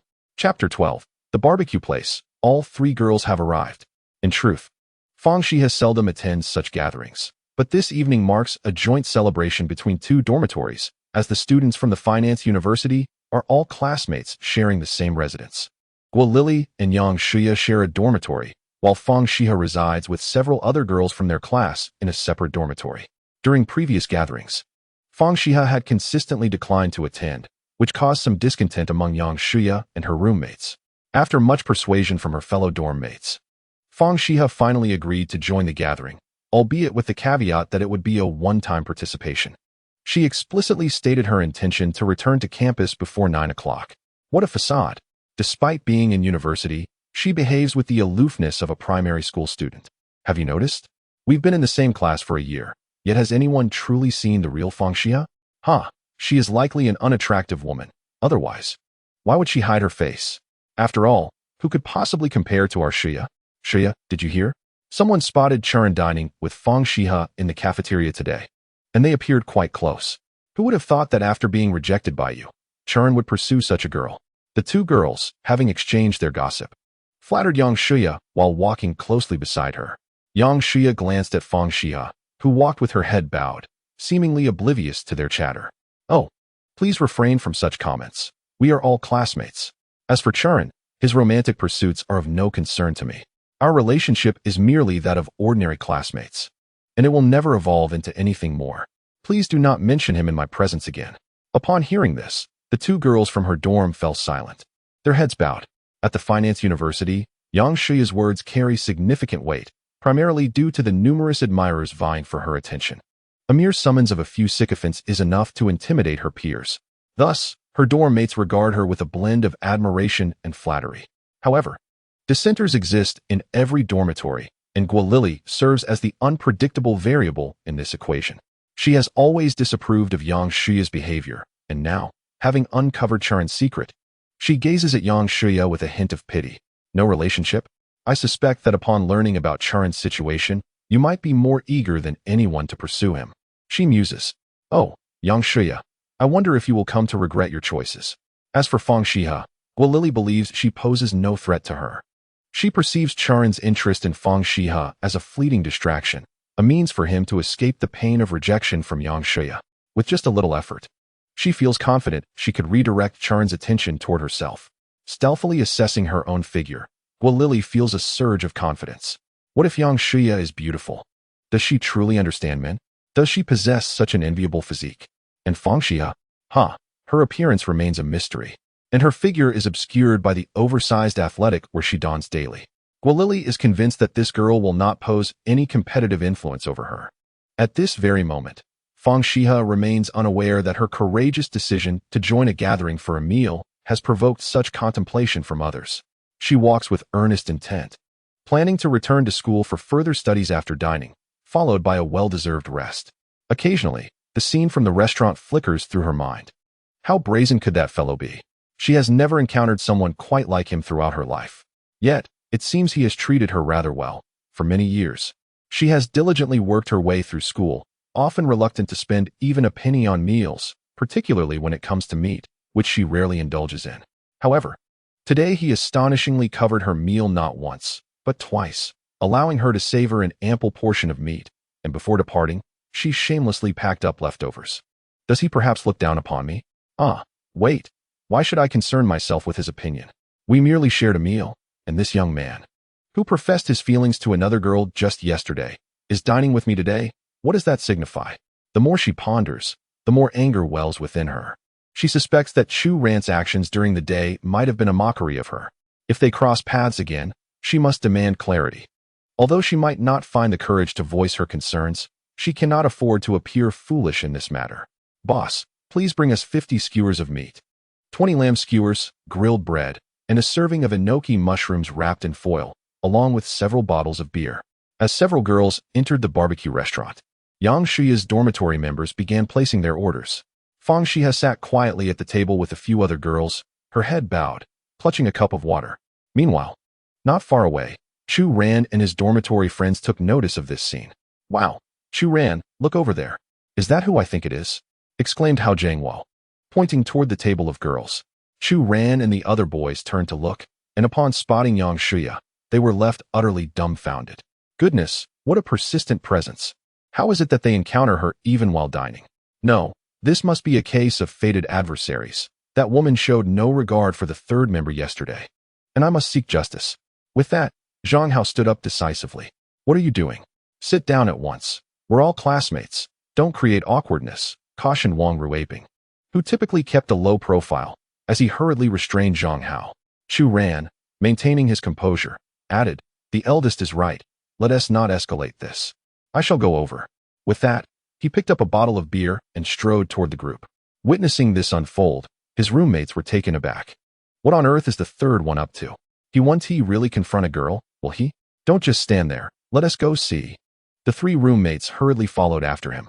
Meanwhile, at the barbecue table not far away, Yang Shuya and her companions also noticed Chu Ran approaching. "How is it that we keep running into that guy? Wait, it seems Chu Ran is coming over. He seemed to be holding a bottle of wine. Surely, he wouldn't dare to confront us, would he?" The girls around were equally bewildered, with only Guo Lily sitting nearby, reveling in the misfortune. Knowing Chu Ran's secret, she was undoubtedly the most eager to witness such a scene. If Chu Ran's relationship with Yang Shuya soured, her own ascension and union with Chu Ran would be assured. At the table, another pair of eyes were fixed on Chu Ran, Fang Xihe. She had been gazing downwards, but upon hearing Chu Ran's name, she lifted her head as if jolted, just in time to see Chu Ran striding towards their table with a bottle in hand. Surely, he wouldn't be seeking her out again, would he? Chapter 13. Fetch a beverage for your sister-in-law. Chu Ran swiftly approached the table of girls, their astonished gazes fixed upon him, while Yang Shuya nervously edged her chair back. "Chu Ran, wait. I'm not here for you." Yang Shuya's words were cut short as Chu Ran dismissed her attempt to speak. Stunned into silence, Yang Shuya stood frozen, while Guo Lily, sitting beside her, widened her eyes in surprise, quickly realizing that he was not there for Yang Shuya after all. Could it be that he sought her instead? With this thought, Guo Lily deliberately tossed her hair and prepared to rise. However, she soon observed Chu Ran placing the beer bottle next to Fang Xihe. He then turned to her with a smile, saying, "Fang Xihe, it's a pleasure to encounter you here. I truly apologize for my behavior at the cafeteria this afternoon, so I came over to express my regrets."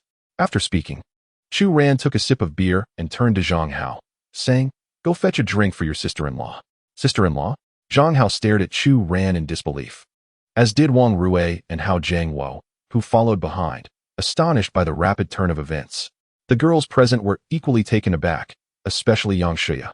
For years, Chu Ran had pursued her, and she had relished that attention. Particularly after rejecting him in front of so many yesterday, she felt an exhilarating sense of satisfaction. Yet now, he was calling another girl sister-in-law. Yang Shuya's emotions were a tumultuous blend. Surely, this was a ruse, a deliberate attempt to provoke her in front of everyone.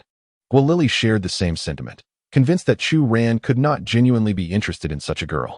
He must be intending to embarrass Yang Shuya in this moment. "Stop joking." Fang Xihe finally mustered the courage to stand and assert herself, though her voice lacked sufficient force. For some reason, Chu Ran found great delight in seeing Fang Xihe's upset and aggrieved expression. "Apologies, I was merely jesting. I genuinely wanted to apologize." Upon uttering these words, Chu Ran accepted the beverage handed to him by Zhang Hao and graciously poured a glass for Fang Xihe. "You should leave quickly." Fang Xihe's tone grew more emphatic, yet to the ears of others, it resembled a quarrel between a young couple, desperately attempting to shield their exchange from prying eyes. Meanwhile, Yang Shuya and Guo Lili were already pale with anger. "I will leave after I finish." Chu Ran offered a cup of drink to Fang Xihe, a faint smile gracing his lips.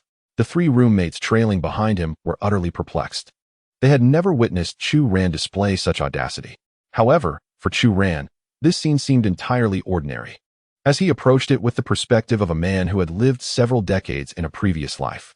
Although he shared a similar age with his classmates, his mindset had undergone a profound transformation. At that moment, Fang Xihe felt a genuine sense of grievance. She could not fathom how she had provoked such an individual. Standing before a crowd, she had never encountered such an awkward situation throughout her life. After a brief moment, she accepted the drink, took a gentle sip, and looked at Chu Ran, asking, "Is that enough?" "Fang Xihe, it is a pleasure to meet you," Chu Ran replied with a smile, then turned to embrace the shoulders of his roommates as they departed from the girls' table, leaving the girls' side in a state of bewilderment, their eyes wide in astonishment. Initially, everyone assumed Chu Ran had approached young Xihe, yet throughout the entire interaction, he had not cast a single glance in her direction. Instead, he had greeted the unassuming Fang Xihe with warmth. What was the meaning of this? Was it a tactic of desire concealed by restraint? Such a strategy seemed rather intricate, eluding the comprehension of the average observer. "Fang Xihe, what is happening? What is your relationship with Chu Ran?" a curious roommate inquired. However, at that moment, Fang Xihe merely shook her head. "I do not know." Yang Shuya observed Fang Xihe, taking a deep breath. She was certain that Chu Ran's actions were intended to provoke her. Guo Li, noticing Fang Xihe's demeanor, felt a slight relief. Fang Xihe would surely not lie, confirming that Chu Ran was indeed using her to irritate Yang Shuya. It seemed that Chu Ran still harbored feelings for Yang Shuya, and she resolved to make every effort to ensure Yang Shuya did not catch on to his ploy. While the girls grappled with their thoughts, Chu Ran and his roommates returned to their seats, whereupon the atmosphere erupted with excitement. "Third brother, what on earth is going on with you? Why the sudden interest in Fang Xihe? Do you truly fancy her type?" one of them exclaimed. "I heard from fourth brother today and thought it was a jest, but it appears you are quite serious." "Third brother, I get it. You must be trying to provoke Yang Shuya, right? It's a strategy of desire concealed by restraint, aimed at winning her back." Chu Ran savored a skewer of lamb, wiped his mouth, and declared with a smile, "Let me announce, I have set my sights on Fang Xihe. Brothers, I shall count on your support henceforth." The group of young men at the table was left utterly stunned. "Is he serious?" Zhang Hao, the fourth among them, was equally taken aback. Since the third brother had spoken, it was imperative that they, as comrades, did not lag behind.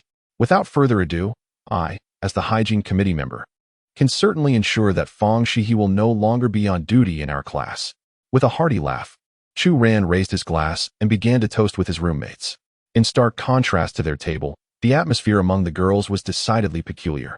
The commotion stirred by Chu Ran left everyone at a loss for words. Fang Xihe kept her head down in silence, while Guo Li pondered how to win over Chu Ran. Yang Shuya speculated incessantly, wondering if his actions were influenced by her presence. The rest of the group, initially eager to flatter Yang Shuya, found the situation too awkward to continue. After some deliberation, they all decided it was best to return to the dormitory.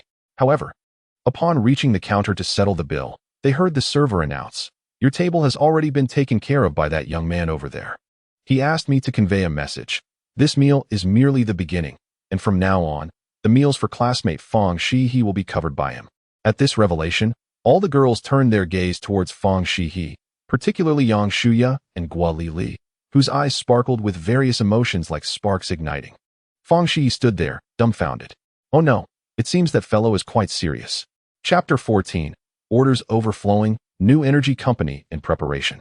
Whether Chu Ran was earnest or not remained a mystery, but it was evident that he was genuinely reaping the rewards of his endeavors. Upon returning to the dormitory, his roommates were already in high spirits. Some were asleep, while others were sprawled on their beds, engrossed in long phone conversations. Chu Ran, however, settled himself on a small stool on the balcony, turning his attention to his flagship store. To his astonishment, after just a few hours of absence, he found the private messages on his screen had swelled to a staggering 99. Without haste to delve into those messages, he first browsed through the posts on the forum's homepage. He soon encountered military experts analyzing the firearms related to the recent news from the Ba-Zi-Sitan region. After thoroughly reading the articles, a smile crept onto his lips. Indeed, the arms sold in East China had attracted the most genuine buyers. Firearms differ greatly from clothing or food. They must undergo rigorous practical testing. With real combat scenarios emerging, it was only natural that attention would gravitate towards his flagship store.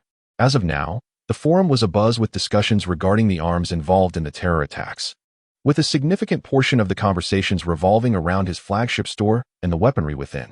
Previously, Chu Ran had not been well versed in the arms trade, but through the analyses of others, he began to realize that the system had indeed bestowed upon him a treasure trove of opportunity.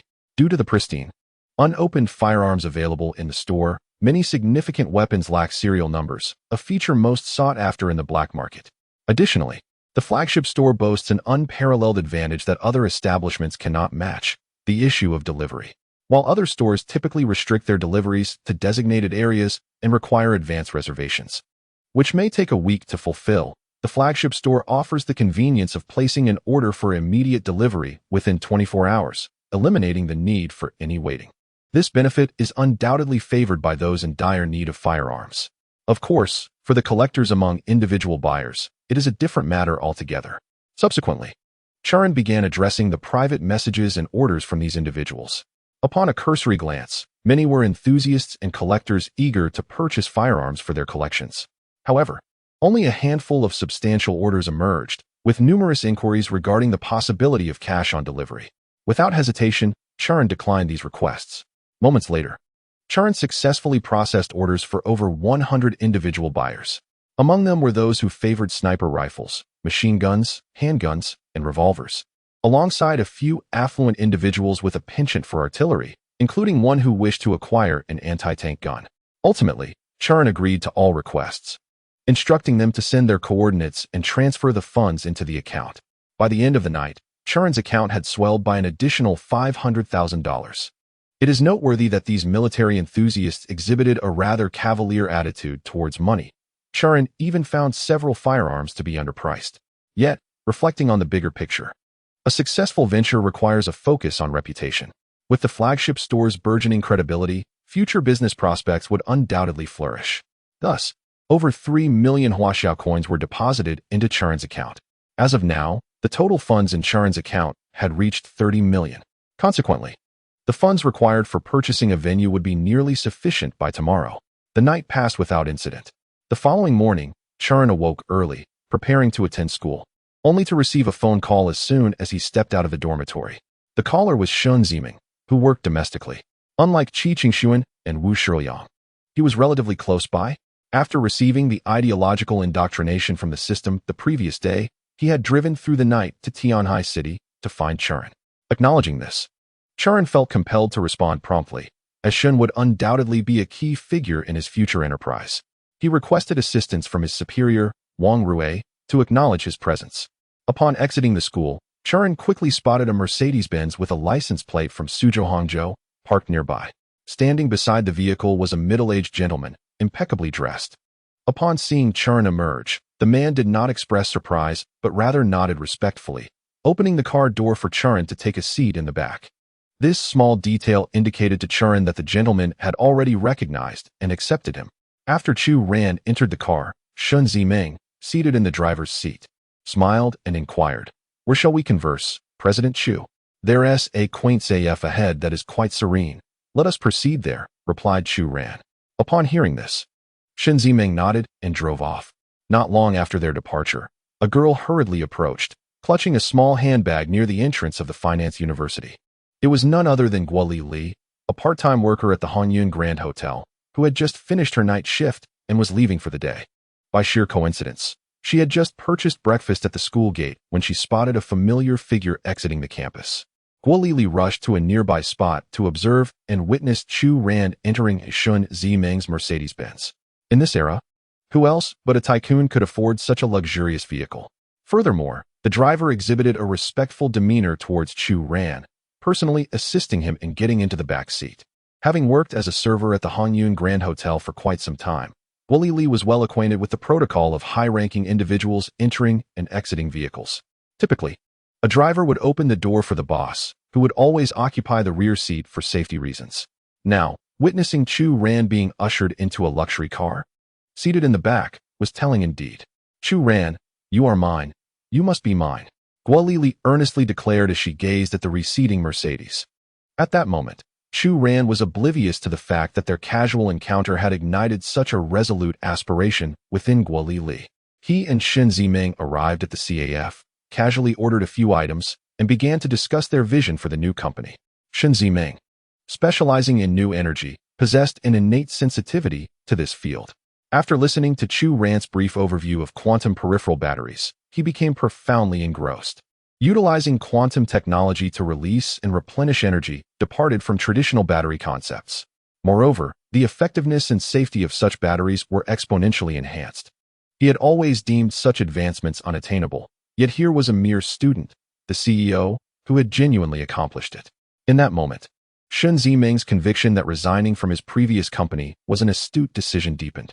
After a fruitful discussion, Shen Ziming was elated, immediately offering to accompany Chu Ran in all forthcoming endeavors.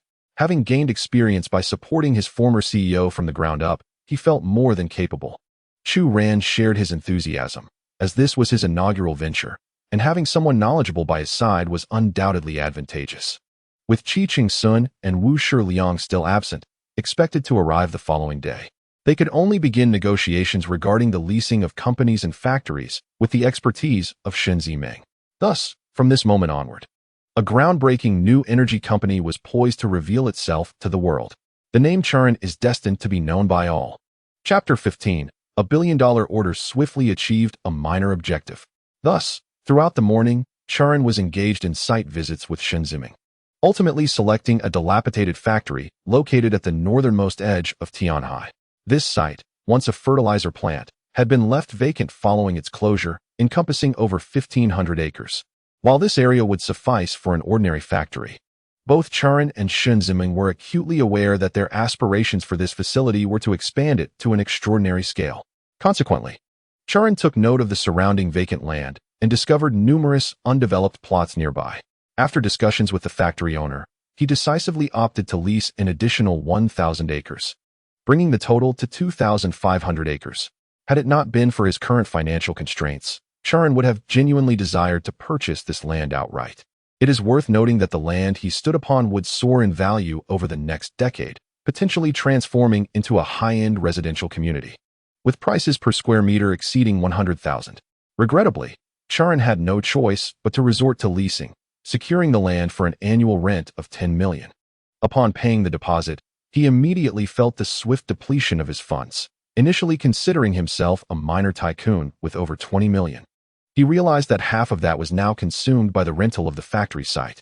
Should he also finalize equipment and staffing, he would find himself back at square one. It became evident that he needed to intensify efforts in arms trading. Otherwise, his plans for the future could falter. With the factory matter settled, Chu Ran instructed Shen Ziming to commence the recruitment process, seeking talent from various corporations, with detailed operations to be discussed upon the arrival of Qi Qingsun and Wu Shiliang the following day. Shen Ziming was astounded to learn that Chu Ran had managed to recruit two formidable talents from the American energy sector. He was well aware of their capabilities. Given that the new energy sector was still in its infancy, American companies had already gained a competitive edge, largely thanks to Qi Qingsun's firm. It was astonishing that his boss possessed such prowess in securing their involvement. When Chu Ran returned to school, it was already afternoon. Noticing the time, he decided against attending class and instead reclined in his dormitory, sifting through forums to identify potential trading partners. Almost as soon as he logged in, a new notification appeared. This account belonged to none other than the small disciple from Xihe, with whom he had previously transacted. "Hello, we urgently require a fresh batch of arms. Price is not an issue, but we hope you can deliver the goods at the earliest convenience. Here is the order for the merchandise." Chu Ran opened the order and was immediately intrigued, for the basic firearms listed alone exceeded 10,000 units. In addition, the quantity of ammunition was a staggering 1,000,000 rounds, accompanied by an assortment of grenades and artillery. Altogether, this singular order could potentially yield a staggering $30 million. With ample supplies at hand, a deposit was required before coordinates were sent. The shipment would be dispatched within 5 hours. Moments later, 200 million Huaxia coins appeared in Chu Ran's account. After deducting the system's costs and shipping expenses, he was left with over 190 million. In an instant, one order had surpassed the 100 million mark. At this moment, Chu Ran felt an exhilarating sense of confidence. The 10 million he had spent earlier now seemed to bolster his resolve. With this arms system in place, making a profit appeared to be a mere formality. Upon receiving the coordinates from the eager buyer, he promptly began placing the order according to the system's guidelines. Little did he know that the substantial arms he sold would set off a seismic shift in international relations. But that matter shall be set aside for now, as the arms had yet to arrive at their destination. Meanwhile, in the classroom of the 6th class of the Financial Management Department, the bell rang, signaling the end of the lesson, prompting all students to exit. "Fang Xihe, your dormitory need not clean today," announced Zhang Hao, the sanitation committee member and a close friend of Chu Ran. His words naturally commanded attention. The girls from Fang Xihe's dormitory looked up in curiosity, as Zhang Hao, along with their leader Wang Rue and Hao Jiangwo, smiled and added, "You should thank our third brother, from now on, during major cleanups. You need only lend a hand. The rest of the time, you can relax."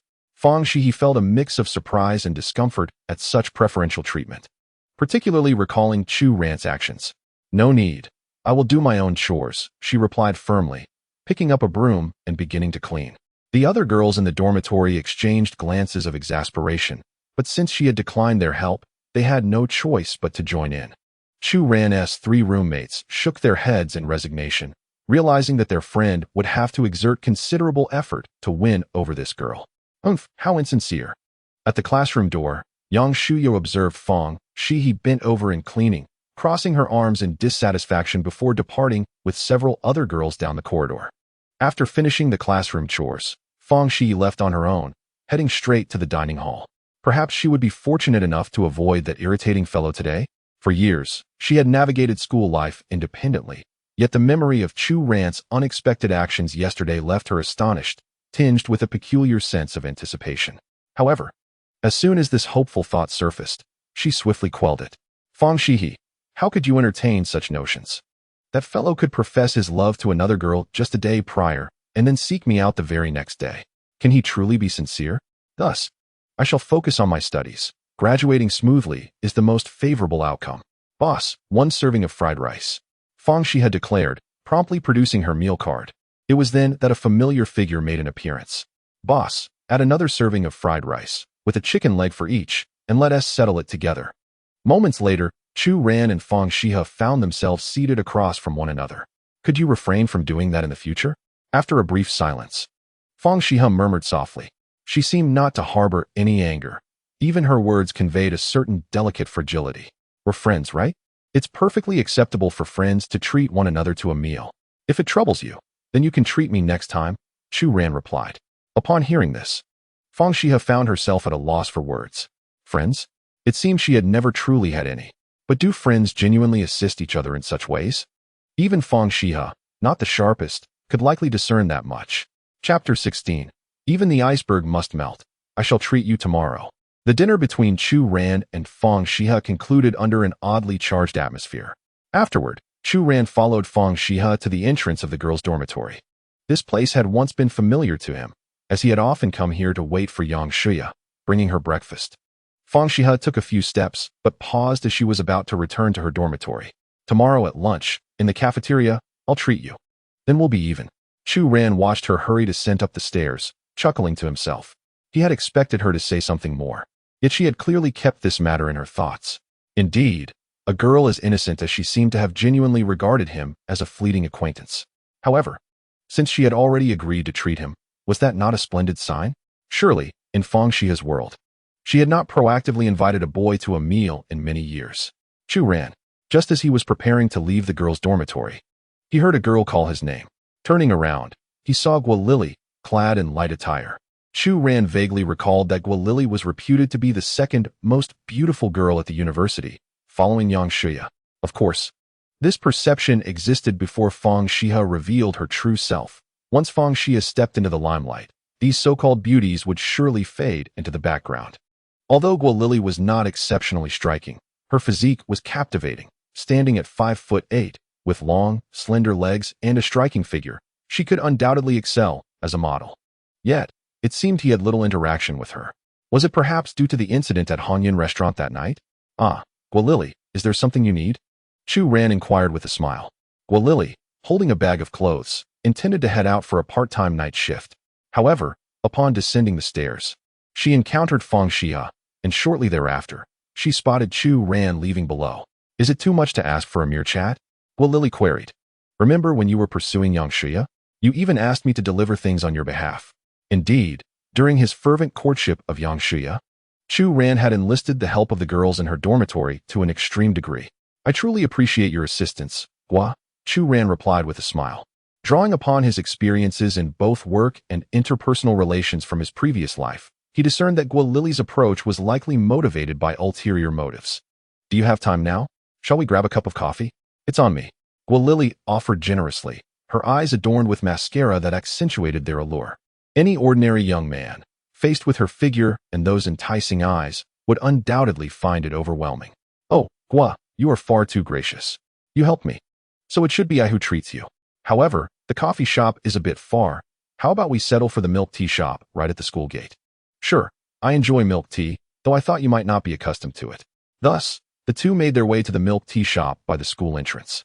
Yet, they found themselves amidst a throng of young couples queuing, forcing Chu Ran and Guilili to stand at the back. Have you truly given up on Xihe? Guilili inquired, turning to scrutinize Chu Ran's every move. After all, she was well aware of the considerable wealth he possessed. With a gentle smile, Chu Ran replied, She has already rejected me. What more is there to pursue? After all your efforts, I thought you might continue. If you choose to, I could assist you. Guilili's kindness was indeed overwhelming, prompting Chu Ran to jest. Are you harboring ulterior motives? As he spoke, his gaze remained fixed on Guilili, causing her to instinctively take a step back, inadvertently stepping on the foot of the young man behind her. I'm so sorry, she exclaimed. Fortunately, he bore no grudge. But Guilili appeared flustered, offering an awkward smile. What are you saying, Chu Ran? We are classmates. Helping each other is only natural. I have few friends in class and simply find you quite amiable. Chu Ran nodded with a smile, and as they reached the front of the line, he casually ordered a drink, gesturing for Guilili to do the same. Ultimately, he refrained from reaching for his wallet, as Guilili proactively presented hers. Thank you for the milk tea, but I certainly will not pursue Xihe any longer. It's too exhausting. With that, he swayed the cup of milk tea in one hand while pocketing the other as he departed from the school gate. Guilili stood rooted in place, cradling the milk tea with both hands, a faint smile gracing her lips. It's for the best that you've stopped pursuing her. As long as there is space in your heart, I shall find every means to enter. Following their brief interaction, Chu Ran began to grasp Guilili's intentions. It seemed she had gleaned information from Hongyun restaurant regarding his financial standing, prompting her approach. However, it is regrettable that my heart belongs solely to Fang Xihe, and I possess little interest in knowing others. If a woman dedicates everything to you and stands by your side, even during the most arduous times, without a trace of disdain, she undoubtedly holds the utmost importance in your life. Thus, Charan would never allow this person to suffer. Upon returning to the dormitory, Charan noticed 2 missed calls on his phone. After dialing back, he discovered that they were from Qi Qingshuan and Wu Shiliang, who had just returned. Charan arranged to meet them the following day to introduce Shen Ziming. He decided to entrust the matters concerning the new energy factory to these 3 individuals while he focused on managing the arms shop. Nothing could rival the profitability of the arms business. Thinking of it, Charan opened the virtual panel to check, finding that his arms prestige remained at 1. He wondered when the next upgrade would occur. Simultaneously, within the forces of the Free Army, over 1,000 troops were gathering in a desolate expanse. The leader, upon hearing the call, glanced at his watch and nodded. Notify everyone to prepare for the delivery. Almost instantaneously, countless silver boxes began to descend from the sky. Weapons. Our weapons have finally arrived. Laughter erupted. With these guns, we can take down those white-skinned lackeys. To think they want to dismantle our nation without considering their own weight. Let us eliminate those scoundrels. Previously, we lacked firearms and channels to acquire them, but now, with such a swift delivery service, victory is within our grasp. Everyone, load the arms onto the vehicles. We will redistribute them at the base. Rest assured, each person will receive a weapon. I have procured plenty for this shipment. At this moment, the government of Xihe and its supporters in the United States remained oblivious to the fact that Charan's flagship store was intensifying the very forces they sought to suppress. In this world, possessing a gun equates to having your voice heard. Meanwhile, the Xihe government forces had been collaborating with the United States to continuously suppress domestic dissidents, preventing them from obtaining firearms. Yet, no one anticipated that a mere online flagship store could ignite increasingly fierce conflicts. Chapter 17. The arms of Ranha reverberate through the streets of New York. As the flames of war intensified in Xihe, a tempest was brewing in the capital of the United States, New York City. In the corners of the urban streets, the sharp sounds of gunfire echoed. Instantly, everyone ducked for cover. Indeed, the gunfire was from American police officers who, without hesitation, emptied their magazines. In the alley, several young African-American men, dressed in hip-hop attire, gasped for breath as they glanced back at the two officers. "You white devils, do you think we can live if we crouch down? Run." Upon uttering these words, several young African-American men swiftly vanished into the alley. Moments later, a group gathered beneath a bridge. "Where's my brother? Where has he gone? Has anyone seen my brother?" One young man inquired anxiously among those who had emerged with him. However, no one present replied to him. Just then, a few companions rushed in from a distance. "Phil, hurry back. Your brother has been taken down by the police. We couldn't rescue him in time." Phil was momentarily taken aback by this revelation. Half an hour later, Phil crouched at the mouth of the alley, witnessing the grim sight of an ambulance with red and green lights, as his brother was covered with a white sheet and loaded into the vehicle. At 10 o'clock that night, Phil lay in a dilapidated rental, smoking a cigarette, his phone illuminating the latest news headline. The report stated that police officers had discovered several young African-American thieves during their patrol and, during the ensuing struggle, had fatally shot a young man from Philly. With a snap, Phil closed his phone and extinguished the cigarette with his fingers. A faint smell of burning filled the air as tears streamed down his face. "I'm so sorry, so sorry. It's all my fault. I will avenge you. I swear it." In his grief, Phil began searching online for places to purchase a firearm. However, after inquiring extensively, he found no suitable avenues. Despite the prevalence of gun ownership in America, for a black man, acquiring a firearm legally was akin to climbing a mountain. Thus, Phil resorted to the safest method available, seeking assistance online. Yet, after much effort, he still could not find an appropriate channel. Just then, a friend sent him a link. There's a shop on a firearms trading forum that should have what you need, brother. If you want to buy, I'm in. I've wanted to deal with those white devils for a long time. Without hesitation, Phil clicked on the link. Upon entering the flagship store, he was thrilled to see a dazzling array of firearms and ammunition, particularly since the prices were remarkably affordable. The money he had saved from his zero-cost shopping ventures was sufficient to acquire 2 decent firearms. More importantly, the shop offered prompt delivery, and Phil felt as though God had closed a door but opened a window just for him. This was the most reasonable place to fulfill his dream of purchasing a gun. Thus, within minutes, Phil contacted over a dozen like-minded young black men who shared his ambitions. After some deliberation, they pooled their resources to purchase more than 10 firearms and over 10,000 rounds of ammunition from the flagship store, along with dozens of grenades. To be candid, if they were ordinary black individuals, they would certainly be unable to afford such equipment. However, Phil and his companions had been engaged in zero-cost shopping for years, allowing them to accumulate a considerable amount of money over time. "The boss, we urgently need to receive the goods." After placing the order, Fields promptly sent a message to the owner of the Ranha flagship store via his phone. A swift reply came. "No problem, the goods will arrive within an hour. Remember to leave a good review." Upon reading this message, all the young men with dark skin widened their eyes in disbelief. What a joke. An hour?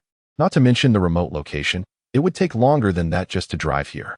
However, 1 hour later, a dozen young black men stood staring at the silver box at the entrance, filled with brand new, unopened items, along with neatly arranged bullets and grenades. Oh my goodness. Am I seeing things? Incredible, utterly astonishing. This must be a dream. An hour, it truly was just an hour, astounding. Fields was the first to seize a firearm, his expression stern as he regarded everyone. "Tonight, we shall make those white officers in uniform taste the grievances we have endured over the years. Let us move." At 2 in the morning, the streets of New York were devoid of pedestrians. Yet, police patrol cars continued their rounds. Just then, 2 young black men in plain clothes slowly emerged from an alley. "What are you doing?" A police officer in the car shouted through a loudspeaker, as he seemed to see one of them wielding a firearm. However, the 2 young men exchanged no words, immediately opening fire. The officer, barely revealing half his body, was turned into a sieve. Inside the vehicle, another officer was about to drive away when a deafening explosion erupted as a grenade detonated beneath the car. Instantly, 2 officers and 1 patrol car were engulfed in flames. Simultaneously, fierce gunfire erupted on another street in New York.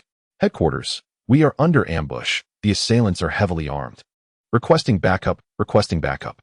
Yet, before he could finish, a hail of bullets swept across his chest. In his final moments, he witnessed two young black men leap from the shadows, swaggering away into the night with their weapons. On the other side of the street, a patrol car exploded in a loud blast. That night, citizens throughout New York reported hearing the intense gunfire right at their doorsteps. The arms from the Ranha flagship store resounded throughout this affluent city. In the conference room of the White House, the president slammed the latest report onto the table. Where on earth did these individuals acquire their firearms? Could it be from the Ranha flagship store again? A staff member from the information department, head bowed, replied, "Mr. President, based on the firearms recovered from the slain assailants, they were indeed purchased from the Ranha flagship store. There are a total of 15 members in their group. And this operation is evidently one of vengeance, which has provoked strong protests from the citizens outside. I disregard these matters. You must immediately lead everyone to thoroughly investigate the Ranha flagship store.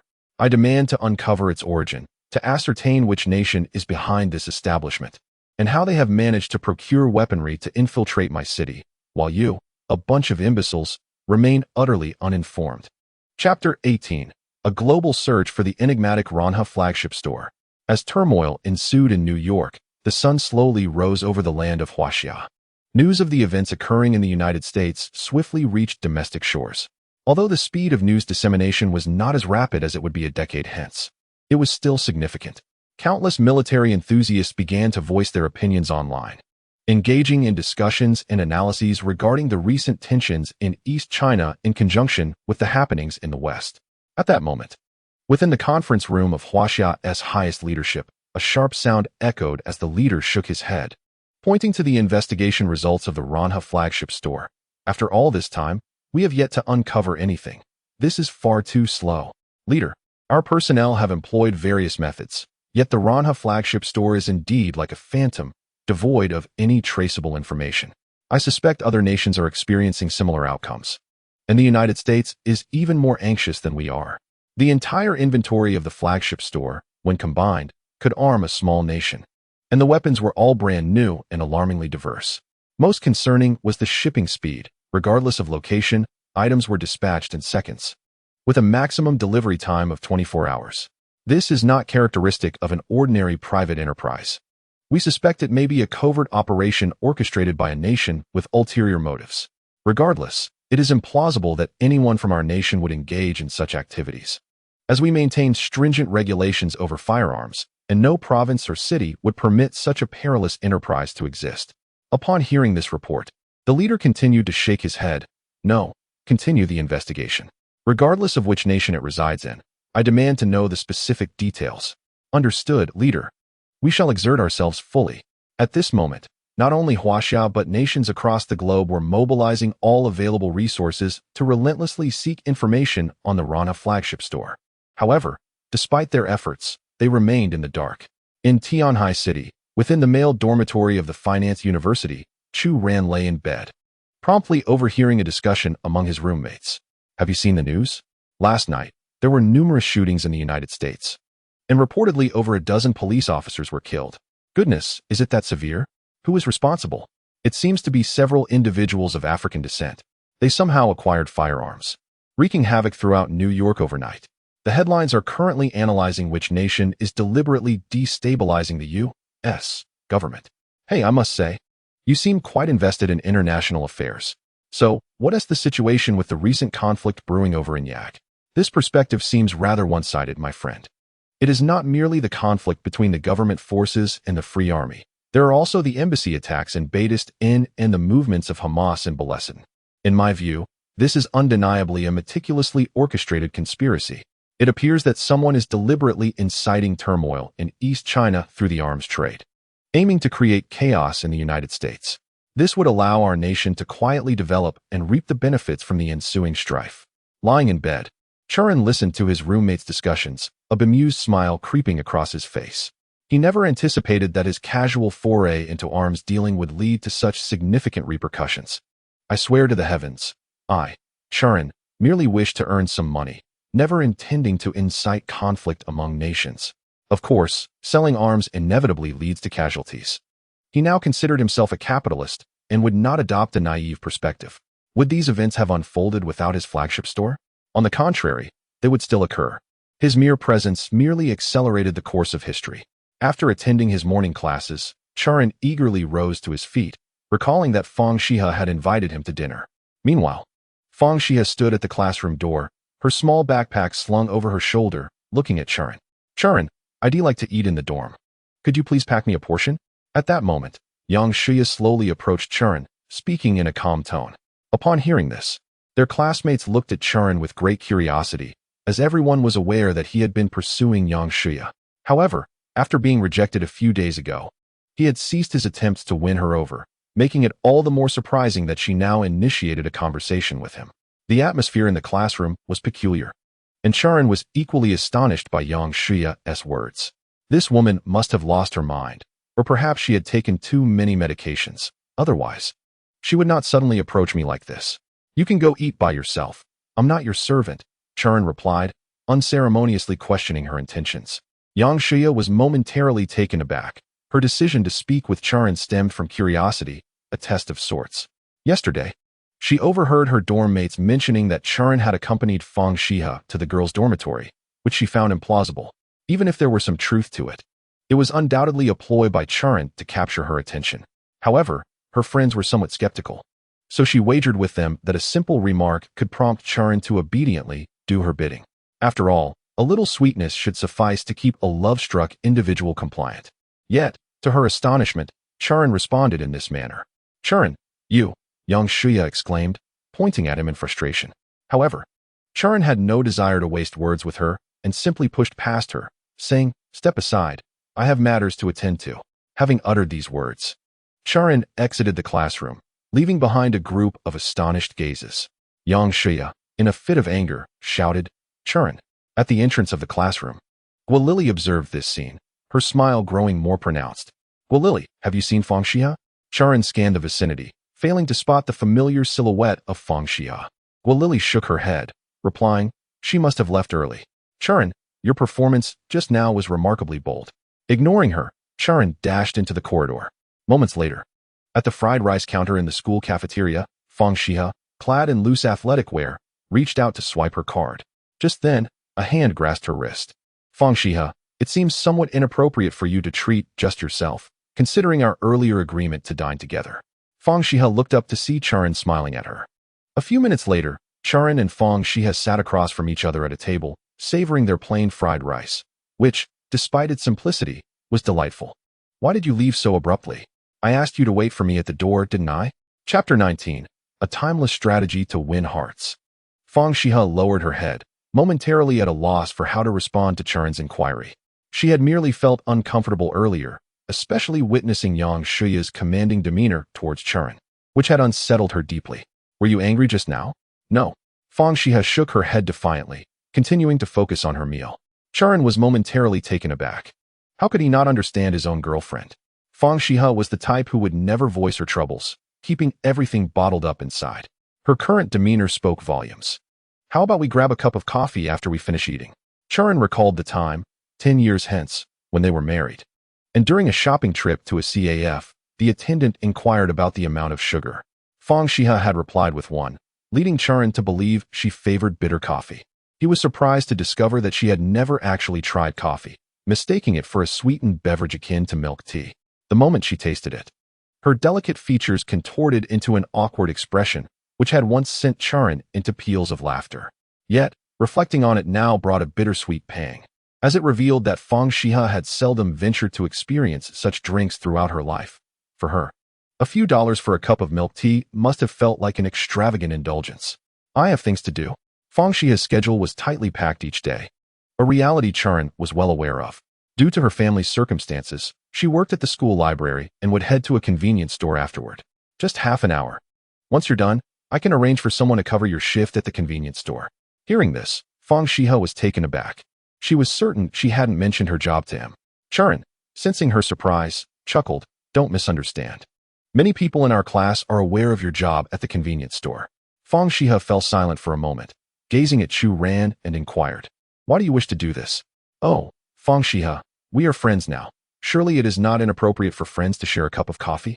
Fang Xihe could hardly believe that someone could be inexplicably kind to her, especially since she had not forged any friendships over the years. Why would he choose her as a friend? It's merely a cup of coffee. You're busy every day at school, and you hardly go out. Come, let us take a stroll. After uttering these words, Chu Ran stood up and assisted in placing Fang Xihe's finished meal container, along with his own, into the recycling bin. Moments later, they exited the campus together. During this time, Chu Ran made a call to his roommate, Hao Jiangwo. Hey, buddy. I recall you were quite smitten by that little girl at the convenience store by the school entrance last time. Don't say I didn't give you a chance. I'm taking Fang Xihe out for a little shopping. Could you cover for me at the store? Make sure to showcase your masculine charm. Haha, old 3. You're quite the bro. I truly like that girl at the convenience store. It was love at first sight. With your and your girlfriend's help, I'm certain to succeed. Oh, by the way, did you really manage to get Fang Xihe out? Chu Ran glanced at Fang Xihe beside him and chuckled. Of course. Don't forget who your brother is. Now hurry along. Don't be late. All right, I'm on it. Wait, did you just call me bro? I did not. Your phone must be malfunctioning. You definitely misheard. Goodbye. After putting away his phone, Chu Ran smiled as he walked alongside Fang Xihe, deliberately leaning closer to her. However, the sensitive Fang Xihe swiftly dodged, hastily maintaining her distance. Thus, they arrived at a nearby CAF in a rather peculiar manner. This CAF was the same one Chu Ran had visited with Shun Ziming previously. Once seated, Chu Ran briefly introduced the place to Fang Xihe and then ordered 2 cups of coffee without inquiring about her preference. Knowing she had never been here and wouldn't know what to order. Instead, he chose a flavor she had once loved in a past life. In truth, coffee was not particularly suited to Fang Xihe, especially after glancing at the prices on the menu, which deepened her aversion to this peculiar beverage. However, when the coffee arrived and she took a tentative sip, she surprisingly found the flavor quite pleasant. Observing her gentle tasting, Chu Ran relaxed, realizing that after all these years, Fang Xihe's taste had not changed. The duration of the coffee was brief. During this time, Chu Ran engaged Fang Xihe in numerous conversations, though regrettably, he was the one doing most of the questioning, making it feel more like an interview. As they neared the end of their coffee, Chu Ran received a call from Qiqingxuan. They had arranged to meet at the school entrance shortly, as he intended to escort Fang Xihe there. The handsome gentleman. Today we are hosting an event where couples can participate in a photo-taking evaluation and receive a 50% discount. Your current expenditure amounts to 128 yuan. However, if you join our event, you will only need to pay 64 yuan. Next to the checkout counter, Chu Ran overheard a warm reminder from a staff member. Instantly turning to glance at Fang Xihe, he noticed she hurriedly lowered her head, seemingly lost in thought. Yet, Chu Ran was determined not to let such an excellent opportunity slip away. Fang Xihe, it appears that I may not have sufficient funds today. How about we participate in the event? Upon hearing this, Fang Xihe's head drooped even lower. A few nearby staff members exchanged amused glances at the scene. Oh, it seems I might end up washing dishes to settle my debt. Chu Ran sighed in resignation. To his surprise, Fang Xihe spoke up, I can chip in. It should be enough to cover the bill. Oh, Chu Ran replied, then produced a 50 yuan note from his pocket. This is all I have. How much do you have? Upon seeing Chu Ran's 50 yuan note, Fang Xihe merely clutched her wallet, her expression slightly vexed. You. Chu Ran chuckled. I genuinely believe taking the photo is worth it. Moments later, the two stood beside the CAF's advertisement. The staff member, holding a Polaroid camera, smiled and said, come a little closer, and girl. Raise your head a bit higher. Good, even higher. In the lens, Chu Ran smiled at Fang Xihe, who slightly tilted her head up, revealing half of her stunningly beautiful face beneath her bangs. Click. At the last moment, Fang Xihe felt a hand grasp her small hand. Just as she attempted to break free, the staff member had already captured the shot. All right, here is your photo. It turned out beautifully. May we display it in our window? Fang Xihe replied, no? Chu Ran interjected, yes. The staff member, taken aback by their differing responses, was momentarily at a loss. It's fine. It's not something to be ashamed of. You can display it. After saying this, Chu Ran produced a 100 yuan note and handed it to the staff member. Fang Xihe stared wide-eyed at Chu Ran, her head now raised far higher than it had been during the photo session. Chapter 20. The names Ran and he are destined to become renowned.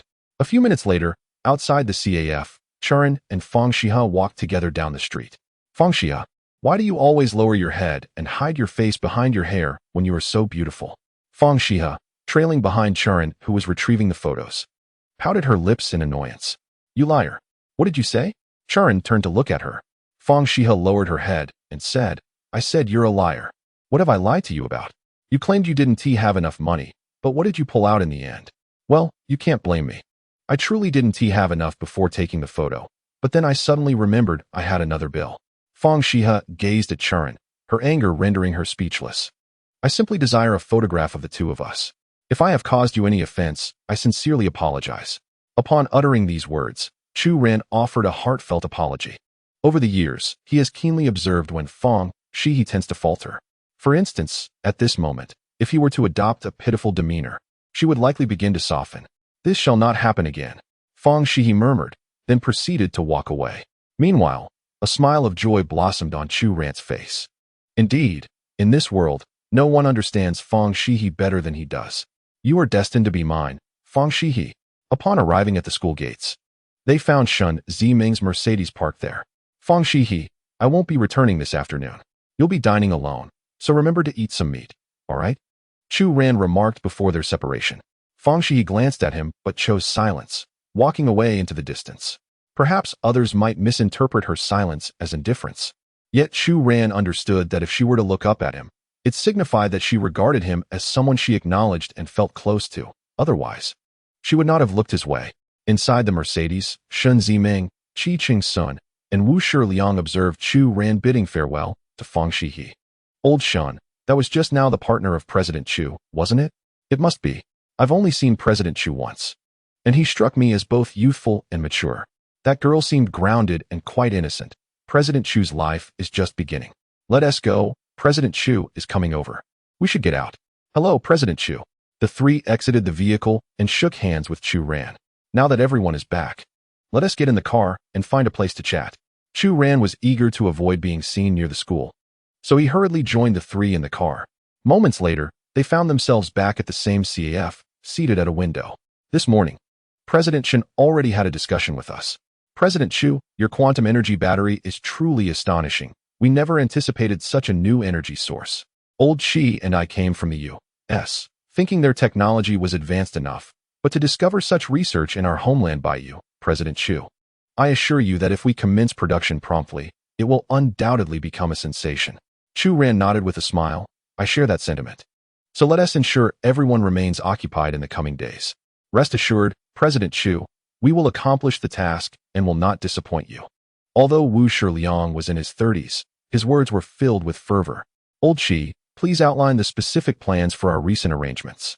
Qi Qingxuan nodded and remarked, the technology of quantum energy peripheral batteries is truly revolutionary. Therefore, we must prioritize registering this patent. Meanwhile, Lao Wu and Lao Shen should focus on setting up the factory. I plan to commence construction within 2 weeks and complete all building works within a month.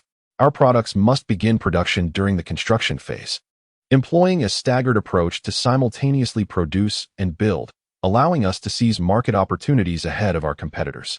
Lao Wu should be aware that the developments in this sector have not gone unnoticed in the United States. Tesla's Musk presents a formidable rival. His ambition and opportunities are indeed enviable.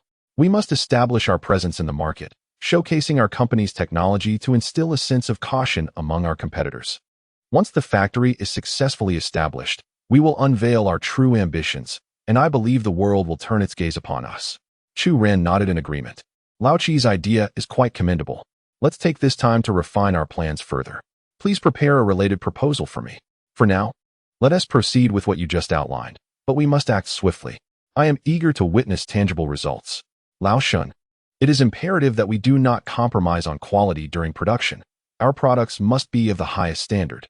Rest assured, Chairman Chu, I will exercise strict oversight and ensure that your research and efforts are upheld to the highest standards, Shun Ziming responded solemnly, indicating that all three individuals present were fully engaged in this venture.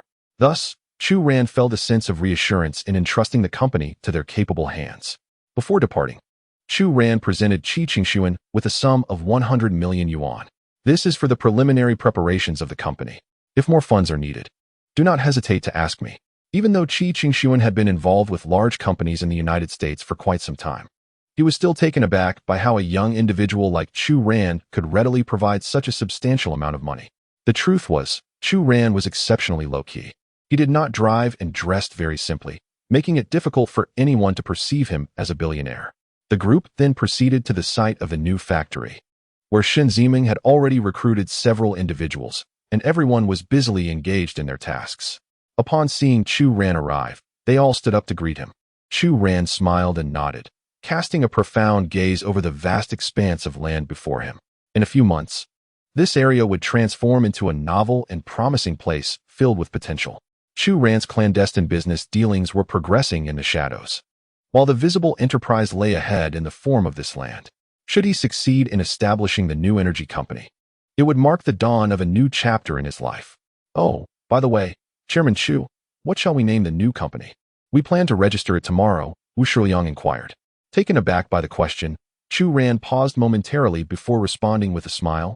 Ranha? While the ARM's flagship store uses this name, my focus is on new energy, and it is merely a resemblance. Who says this name can only belong to the ARMS sector? Certainly, none could have anticipated that the characters Ran he would, in the forthcoming years, resonate profoundly both domestically and internationally. As evening descended, Chu Ran and a few companions ventured to Hanyun restaurant for dinner.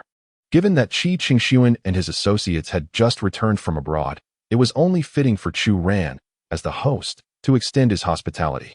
Chapter 21. Assist me as my wingman. In truth, Chu, a mere light meal would suffice. Upon entering the private dining room, Chu Ran ordered an abundance of dishes, causing Qi Qingxuan and the others to feel somewhat embarrassed. Chu Ran remarked, although our company is in its nascent stages, it would leave a poor impression if I, as the head, were to be stingy on my inaugural treat. Laughter erupted among Qi Qingxuan and the others, their spirits lifted by his joviality. Meanwhile, in the lobby of Hanyun restaurant, Guo Lily entered, her small handbag in tow. Xiaogua, that classmate you asked me to inquire about has returned, accompanied by several affluent executives. The manager even recommended a membership card to him, suggesting he intends to frequent this place. At this news, Guo Lily's eyes sparkled with intrigue. Was Chu Ran once again at Hanyun restaurant? Sister, I'll take the lead when the dishes arrive. After all, he is an old classmate. You helped me this time, so I'll cover for you next time. All right, as long as you're classmates, it's manageable. Just remember the procedures I taught you. And don't let the manager catch you off guard. Rest assured I won tea. Before long, the dishes ordered by Chu Ran began to arrive. As the door opened, Guo Lily, adorned in a cheongsam and wearing subtle makeup, gracefully walked in. Good evening, everyone. Allow me to serve the dishes. Upon hearing Guo Lily's voice, Chu Ran turned slightly, their eyes meeting momentarily, yet neither acknowledged it. Guo Lily began to eloquently introduce each dish, her voice imbued with elegance. Qi Qingxuan, Wu Shiliang, and Shen Ziming remained composed, accustomed as they were to grand affairs, unaffected by the current trivialities. On the contrary, Chu Ran reclined leisurely in his chair, occasionally glancing at Guo Lily. Once all the dishes were served, Guo Lily announced, if you need anything, please do not hesitate to call. I will be at the entrance to assist you. With that, she exited the private room, her gaze lingering on Chu Ran for a brief moment. Come, let us raise our glasses to Chu Ran, to the inaugural gathering of our Ran He team, to the swift completion and operation of our factory, and to the reverberation of Ran He across the globe. Cheers! Cheers! Outside, Guo Lily listened to the sound of toasts resounding within and couldn't help but frown. She was filled with curiosity about what Chu Ran was engaged in, pondering why he was surrounded by so many wealthy individuals. The aura of the men seated inside was formidable, each exuding an air of affluence, and even the way Chu Ran glanced at her felt akin to viewing a child. The once self-assured Guo Lily now found herself lacking in confidence, feeling a twinge of anxiety when Chu Ran had looked her way moments ago. At that moment, the door swung open, and Chu Ran flashed a smile before closing it behind him. Excuse me, sir, may I assist you? Guo Lily instinctively began to inquire, but upon realizing it was Chu Ran, she halted mid-sentence. Guo classmate, you truly take your work seriously, she remarked with a smile. It's all for my classmates. Others would envy the chance to be treated by me. Please fetch me a fine bottle of wine to express my gratitude to an old friend. After saying this, Chu Ran produced a banknote and placed it beside Guo Lily. Is this considered a tip? She queried. Indeed. Though it may not suffice for the exquisite wines you offer here, Chu Ran replied. Inside, Guo classmate, I perceive you as a clever girl. so you ought to understand without further discussion or inquiry. Guolili regarded Chu Ran, and after a moment of silence, she nodded and departed. The dinner extended until 9 o'clock, and Shun Ziming prepared to drive Chu Ran home. However, Chu Ran declined the offer, stating that the school was not far, and he intended to walk back. Thus, the group parted ways, and Chu Ran settled the bill before leaving Hongyun restaurant. Yet, shortly after exiting, he noticed a girl sprinting out of the establishment. Chu Ran, wait for me. Let's return together, Guolili called, her small handbag in hand and high heels causing her to sway as she ran. Chu Ran paused politely for a moment before responding, Guolili, your late shift must not conclude until the early hours, correct? I am feeling somewhat unwell today, so I prefer to return early. Ah, do take care and rest well. She replied. Chu Ran, you were quite articulate when discussing business earlier. Why the indifference in front of a girl? Guolili teased. I mentioned I need to rest. Does that still count as indifference? Chu Ran countered, leaving Guolili momentarily at a loss. After a brief silence, she resumed her inquiries. Chu Ran, have you truly parted ways with Xihe, and do you not intend to pursue her further? If a boy were to reject me in front of so many people, would I continue? He pondered. Not necessarily, it depends. If that boy were someone I genuinely adored, I might. Upon hearing this, Guolili lifted her gaze, scrutinizing Chu Ran's demeanor. Yet, he remained remarkably composed. Well, it seems I do not particularly fancy her after all, he stated. Guolili felt a sense of relief wash over her, but remained curious. What about Fang Xihe? Guolili, you are quite the gossip. I admit my curiosity. I do confess to being nosy. To satisfy your curiosity, I do indeed have feelings for Fang Xihe. I have resolved that she is the woman I wish to spend my future with. As Chu Ran spoke these words, he fixed his gaze intently into Guolili's eyes, underscoring his sincerity. Guolili stood momentarily stunned, as if doused with a bucket of cold water. She never anticipated that the one to overshadow her would be the unobtrusive Fang Xihe. Initially, she believed that Chu Ran harbored no feelings for Xihe, and a flicker of hope ignited within her. Yet, just as this hope began to rise, it was swiftly extinguished, leaving her in a state of confusion. Guolili, why aren't you leaving? Chu Ran inquired curiously, turning to her. Guolili hurriedly nodded, suppressing a laugh. Oh, I just suddenly remembered something. Guolili, does this mean we are friends now? Upon hearing Chu Ran's question, Guolili nodded eagerly. Of course. Well, since you helped me pursue Xihe before, I have a new target now. Would you be willing to assist me in pursuing Fang Xihe? What? Assist you? Guolili was momentarily taken aback by his audacity. She hesitated, but soon her perspective shifted. A successful man need not be accompanied by just one woman. Although Chu Ran favored Fang Xihe, maintaining a close relationship with him might present her with ample opportunities in the future, far better than severing ties with him at this juncture. Guolili, being a shrewd woman, quickly discerned the pros and cons of the situation. All right, I'll agree. But I have a condition. What condition? Chu Ran asked, intrigued by Guolili, recognizing that if nurtured properly, she could indeed become a valuable ally due to her intelligence. I work at Hongyun, and although I enjoy the job, it can be exhausting, especially during the night shifts. Fine, I will see what I can do next time, but there's no guarantee. Chu Ran, do you think I would believe what you say? Someone who casually spends tens of thousands on a meal at our restaurant, and as a VIP, your words carry more weight than even our manageress. Ha. Guolili, you've done your homework. Guolili instantly lowered her head, feeling a bit embarrassed. I admit, I am a bit nosy, but I didn't mean anything by it, so please don't overthink it. All right, from now on, focus on being my assistant. Report to me daily on Fang Xihe's schedule, as well as anyone else who seeks to connect with her. You have my contact information, right? Guolili nodded, and at that moment, she refrained from saying more, aware that too many words could lead to misfortune. After returning to school, they parted ways, one heading to the male dormitory and the other to the female dormitory. Dorm supervisor, I would like to change my dormitory to 405 across the hall, as it houses members of our class. Could you assist me? Upon returning to her dormitory, Guolili approached the dorm supervisor, handing over a beauty card from her bag. Room 405 was where Fang Xihe resided. To learn more about her, it was essential to start by befriending those closest to her. Besides, Guolili had no desire to remain with Xihe and her group, so she decided to proceed with changing her dormitory. Meanwhile, Chu Ran returned to his own dormitory. A few roommates were happily engrossed in their games as usual. Oh, the third one has returned. I heard you had a date with Fang Xihe today. How did it go? Asked one. We waited for your news, and didn't even have a midnight snack, just to hear the juicy details, remarked another. Chu Ran chuckled. When the esteemed young Master Chu, take action, success is inevitable. By the way, where's the second one? The eldest, Wang Rue, pointed to the balcony and said, Yes, over there. Ever since he returned from the convenience store, he hasn't stopped smiling, chatting away on WeChat. Just then, the balcony door swung open, and the second one, Hao Jiangwo, stepped out joyfully. Third brother, no need for words. Today you've created an opportunity for me at the convenience store. That young lady praised my diligence at work. I'll help Fang Xihe with her part-time job there, but the pay will remain untouched for her. Chu Ran grinned.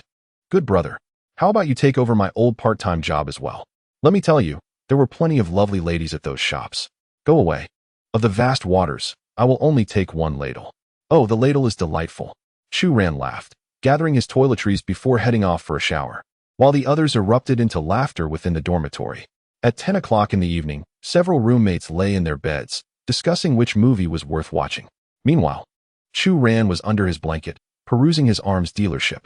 The 2 billion in orders from yesterday had increased his prestige in the arms trade by another point. Thus, he was now eligible for a lottery, though he was in no rush to participate.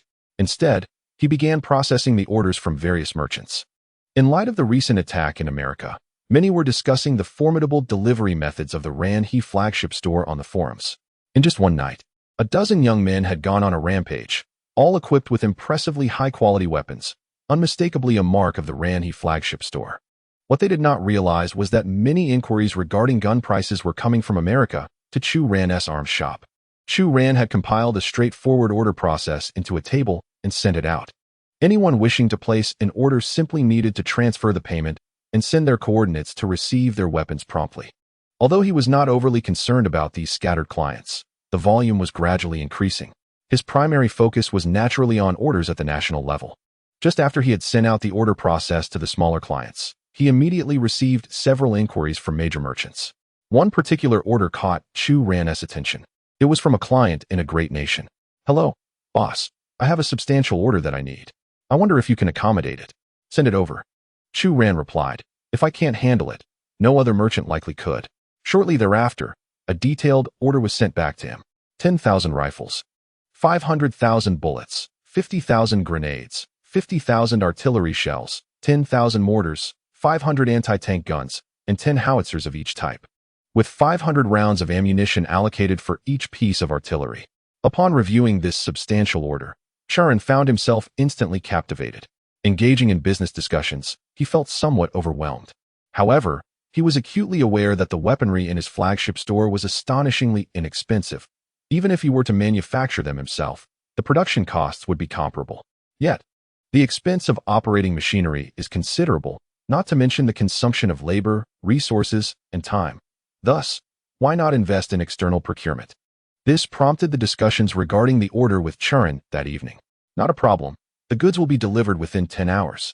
Please adhere to the regulations of the Xihe flagship store. Payment in advance before shipment. After sending his response, Chu Ran nodded with satisfaction. According to his calculations, if this batch of arms were to succeed, he stood to gain over 300 million Huaxia coins. With that in mind, the funds required to establish the Xihe new energy factory would be more than sufficient, indeed ample. Esteemed boss, the amount of our order is exceedingly large. Can we not pay a deposit first before shipping? Just as Chu Ran was reveling in his good fortune, Daben expressed his concerns. Chu Ran smiled and shook his head. I'm afraid our store has always operated under this rule. Rest assured, we will not go back on our word. Meanwhile, in Datu, a high-ranking general in the military, with a robust physique, paced back and forth in his office, arms crossed. Payment in advance before shipment? This store's policy is quite peculiar. His subordinate, standing by the computer, curiously inquired, General, what should we do? He says that without upfront payment, the order cannot be fulfilled. Chapter 23. The Bear Nation begins to panic. This merchant is terrifying. Transfer the funds. Our current situation necessitates this shipment. Once the goods arrive, we will conduct a thorough inspection, and if satisfactory, we will place future orders with this supplier. Upon hearing the general's words, the subordinate quickly nodded and began to process the transaction.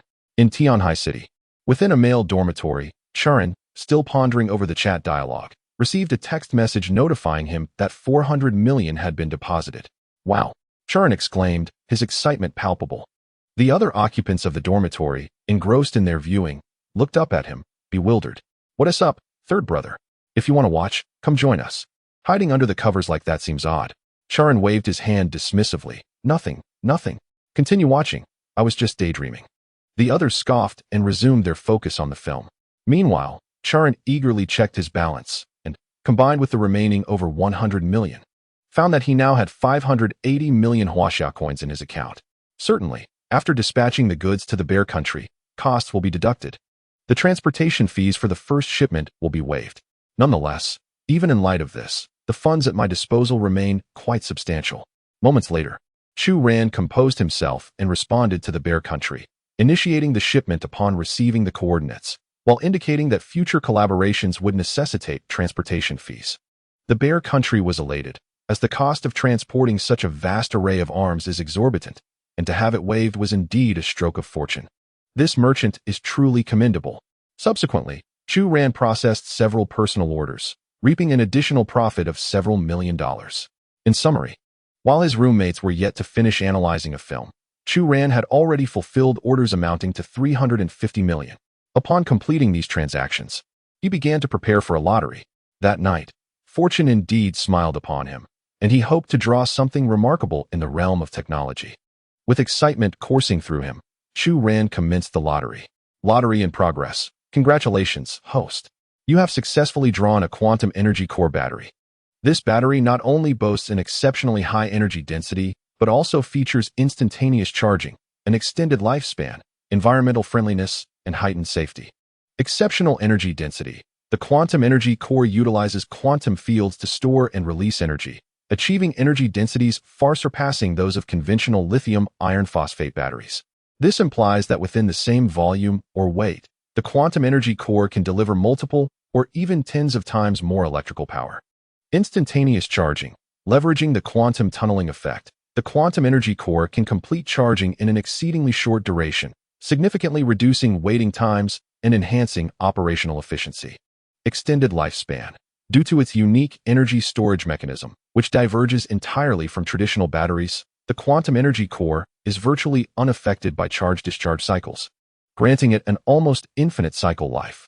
Environmental friendliness. The quantum energy core generates no harmful substances during its production and usage, posing no threat to the environment. Furthermore, its efficient energy conversion minimizes energy waste, aiding in the pursuit of sustainable development. Heightened safety. The structural design of the quantum energy core ensures exceptional stability, preventing explosions or combustion even under extreme conditions. Additionally, its integrated intelligent management system can monitor the battery status in real time, ensuring safe usage. Application scenarios. Owing to its outstanding performance, the quantum energy core finds extensive applications in future electric vehicles, aerospace, portable electronic devices, and large-scale energy storage systems. It not only propels technological advancement, but also profoundly transforms human lifestyles and societal structures. Upon reading this detailed introduction, Chu Ran's excitement surged once more. The first time he had drawn a quantum peripheral battery, but now he had obtained a quantum core battery. Although both technologies bear the name quantum battery, they differ vastly in sophistication. One represents an entry-level innovation, while the other has reached an unparalleled pinnacle of excellence. Should this technology be deployed to produce new energy batteries, it would undoubtedly create a sensation across the globe. After a moment of contemplation, Chu Ran fell into a brief silence, acutely aware that although he possessed this groundbreaking technology, he could not reveal it all at once. The quantum peripheral battery was already a revolutionary innovation. Thus, he planned to introduce this technology gradually. Once the timing was opportune and his company and industry had grown sufficiently robust, he would unveil the true core technology. That night, Chu Ran was so elated that he only succumbed to slumber in the early hours. Meanwhile, within the borders of the Bear Nation, dozens of military trucks were stationed in a desolate expanse. Following this, soldiers clad in military attire swiftly disembarked from the vehicles, scattering to establish perimeter surveillance. The previous night, orders had been issued, and the commanding general, donning military boots, leapt down from one of the trucks. "Report, General, we have set up numerous lookout posts, and the military radar is operational. yet we have not detected any transportation equipment entering our territory. Upon hearing this report, the general removed his sunglasses and glanced at his wristwatch, subsequently uttering a phrase in the bear language. Let us wait a bit longer. As time ticked away, impatience began to swell among the ranks. Suddenly, an unusual phenomenon occurred in the sky. General, look. Numerous white boxes have appeared above. The general's pupils constricted as he gazed upward. Our radar has detected nothing? A subordinate nodded affirmatively. Indeed, General, these transport devices are remarkable. We were completely oblivious to their presence. They must utilize the most advanced transportation technology, evading our radar detection. Immediately, disperse and prepare to receive the cargo. 2 hours later, the desolate landscape was strewn with countless silver boxes, each enveloped in protective cushioning. Report, General, all weaponry is accounted for, and every piece is brand new and unopened. Even the artillery is the latest model. This is astonishing. The party responsible must be a significant arms dealer, otherwise it would be impossible to produce such an extensive arsenal. Upon hearing this, the general of the Bear Nation nodded gravely. Transport all goods back to the troops. Immediately arrange for a special aircraft. I must report this to the Emperor. Perhaps we have discovered a formidable partner, or conversely, this may pose a significant threat. His subordinates, equally solemn, nodded in agreement. The ability to manufacture such a vast array of military equipment indicated that their counterpart was no less formidable than their own nation, rendering the situation truly extraordinary. As the Bear Nation orchestrated the reception of the cargo, far away in Tianhai City, Huaxia, Chu Ran awoke to a message from Guolili. I have infiltrated the inner circle and am now roommates with Fang Xihe. From now on, I will be her closest confidant. Whatever you wish to know, I shall inform you. Chapter 24. A beauty who makes all other women envious. Guolili's actions took Chu Ran by surprise. He had not anticipated that this woman would exert such effort to draw near to him. However, having someone like her by Fang Xihe's side was advantageous, as it would allow him to keep a closer watch on Fang Xihe's movements. Since Guolili had taken things this far, Chu Ran felt compelled to respond. After brushing his teeth, he stood on the balcony and placed a call to the manager at Hanyun. Good morning, Mr. Chu. I hope our services at the hotel last night met your expectations. If there's anything amiss, rest assured, just say the word, and I will rectify it immediately. The manager's excessive politeness was undoubtedly due to Chu Ran's financial prowess. Within a mere week, he had visited Hanyun twice, spending over 30,000 on his first visit and nearly 50,000 on the second. In this era, such expenditure marked him as a significant client for Hanyun. Furthermore, he had been issued a VIP card personally by the owner, a symbol of an irreplaceable patron, which accounted for the manager's utmost respect. Manager Zhang, I actually have no pressing matters. You must know Guolili. She is my classmate. She has requested some assistance, as the night shifts can be quite taxing for a student. Understood, Mr. Chu. I will arrange a shift change for Miss Guo at the hotel. She can come here after school and return to her school before 10 each night, with her salary remaining the same. How does that sound? Thank you, Manager Zhang. I will recharge the VIP card with 200,000 shortly. This will ensure that clients frequently visit your establishment. Thank you, Mr. Chu. Thank you. After hanging up, a faint smile graced Chu Ran's lips. Indeed, wealth could resolve myriad issues. After a simple breakfast with a few roommates, he accompanied them to class. Although he possessed assets worth billions, he was not particularly busy at the moment. The real operations were managed by Qi Qingxuan and two others at the arms flagship store, which gave him peace of mind. His presence in the classroom was primarily to keep an eye on Fang Xihe, accustomed to the sweetness of their past lives. The sensation of seeing someone he cherished amidst the current university setting was truly delightful.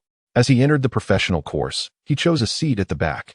When a few roommates approached to sit beside him, he promptly shooed them away, stating, "You can't sit here. This spot is reserved." Upon hearing this, his friends realized he was smitten. Sure enough, it wasn't long before students began to trickle into the classroom, and soon after, Fang Xihe entered. Typically, she arrived alone. But today, she was accompanied by a girl, Guolili. "Xihe, let us sit over there," Guolili exclaimed, leading Fang Xihe towards Chu Ran's vicinity. Fang Xihe glanced at Chu Ran and expressed a desire to sit outside, but Guolili insisted, "You sit inside, I'll take the outside."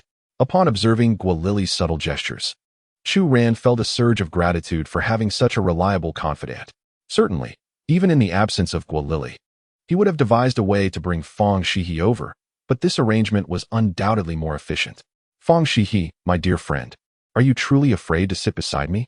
Chu Ran inquired with curiosity, only to be met with a hurried shake of the head from the latter. I just want to study, she stammered. Then study away. I shall not disturb you, Chu Ran replied with a smile, before reclining on the table. His gaze fixed intently on Fang Xihe. Witnessing this scene, Guolili couldn't help but pout, feeling a twinge of jealousy, though it was a fleeting sentiment, as she found it difficult to harbor true envy. After moving into Fang Xihe's dormitory the previous night, Guolili had employed her versatile social skills to forge a connection with her. Fang Xihe was not inherently averse to others. She simply preferred solitude. However, she would surely remember kindness shown to her. Thus, Guolili successfully struck up a conversation with Fang Xihe, and they began to gradually interact, even sharing a visit to the bathroom that morning. It was during this bathing experience that Guolili truly beheld Fang Xihe's striking beauty. Stunning, she was indeed breathtaking, leaving even Guolili momentarily speechless and self-reflective. Previously, Guolili had thought that Fang Xihe's habit of lowering her head and hiding behind her hair rendered her unattractive. But now she finally witnessed the true essence of this modest girl. Fang Xihe's visage surpassed that of many screen stars, and crucially, the figure Guolili had always prided herself on paled in comparison. In the bathroom, Guolili caught a glimpse of Fang Xihe's true physique. While slightly shorter than herself, Fang Xihe possessed an extraordinary form, slender where it should be and ample where it counted, and not just ample, but remarkably so. At that moment, any thoughts of the campus beauty Yang Xihe seemed trivial in comparison to Fang Xihe, who appeared almost regal. It was no wonder that Chu Ran had suddenly shifted his affections. He must have inadvertently glimpsed Fang Xihe's true beauty. Otherwise, he would not have shown such keen interest. How fortunate she was to have agreed to assist Chu Ran at a crucial juncture. Standing in opposition to him as a rival for Fang Xihe's affection would require immense courage. Thus, witnessing the way Chu Ran looked at Fang Xihe, Guolili felt a sense of relief. Behind Chu Ran, his close associates, Wang Rui, Hao Jiangwo, and Zhang Hao, were all propped up on their chins, gazing ahead. The third member of their group was quite remarkable. He harbored feelings for Fang Xihe while simultaneously enlisting Guolili's help in courting her. The most perplexing aspect was that Guolili's gaze towards the third member seemed to betray her own emotions. What a conundrum. This third member was almost otherworldly. Who could possibly impede his pursuits? Must one truly navigate two romantic interests? I cannot condone such behavior. Upon hearing the words of the fourth brother, both the eldest and the second brother cast scornful glances in his direction. Simultaneously, not far from the lecture hall, another pair of eyes fixated intently on Chu Ran and Fang Xihe. That wretched Guolili has actually gotten involved with Chu Ran and even assists him in pursuing Fang Xihe. No wonder she suddenly sought to change dormitories. It was all to get closer to Fang Xihe. Yang Xihe seethed through gritted teeth. A fellow dormitory mate interjected, Sister Xihe, for some time now, Chu Ran has been pursuing Fang Xihe. He is frequently seen with her in the dining hall. I truly cannot fathom why Chu Ran would be attracted to such a woman. Be quiet. Are you implying that I am inferior to Fang Xihe? Yang Xihe retorted angrily. Chapter 25. Is the Ranhe flagship store affiliated with Huaxia? For Yang Xihe, it was acceptable to refuse others. Yet she could not comprehend why others would not be enamored with her. Perhaps this arrogance cultivated since childhood had warped her perceptions. In any case, witnessing the way Chu Ran gazed at Fang Xihe unsettled her, prompting her to leave the classroom before the lecture concluded. After the specialized class, Chu Ran had no further courses, and he invited Fang Xihe to stroll outside. However, the daft girl insisted on working part-time at the library. Consequently, they resolved to part ways. One would work, while the other feigned reading in the library. The truth was, while he pretended to read, Chu Ran was engrossed in managing his business on the forum via his mobile phone. Currently, chaos reigned in America, with frequent shootings occurring, largely due to the Ranhe flagship store's firearms being indiscriminately accessible to all. This availability incited many young individuals of color to purchase weapons, with some even acquiring grenades and more formidable armaments. Consequently, the police in America began to patrol in groups during the night. Moreover, the authorities issued a decree prohibiting all American citizens from purchasing firearms on arms trading forums, mandating that all gun owners possess a firearm permit. Ultimately, arms trading forums were designated as dangerous websites and rendered inaccessible.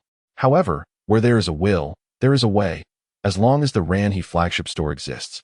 Numerous hackers would devise various means to bypass restrictions and procure firearms from the store.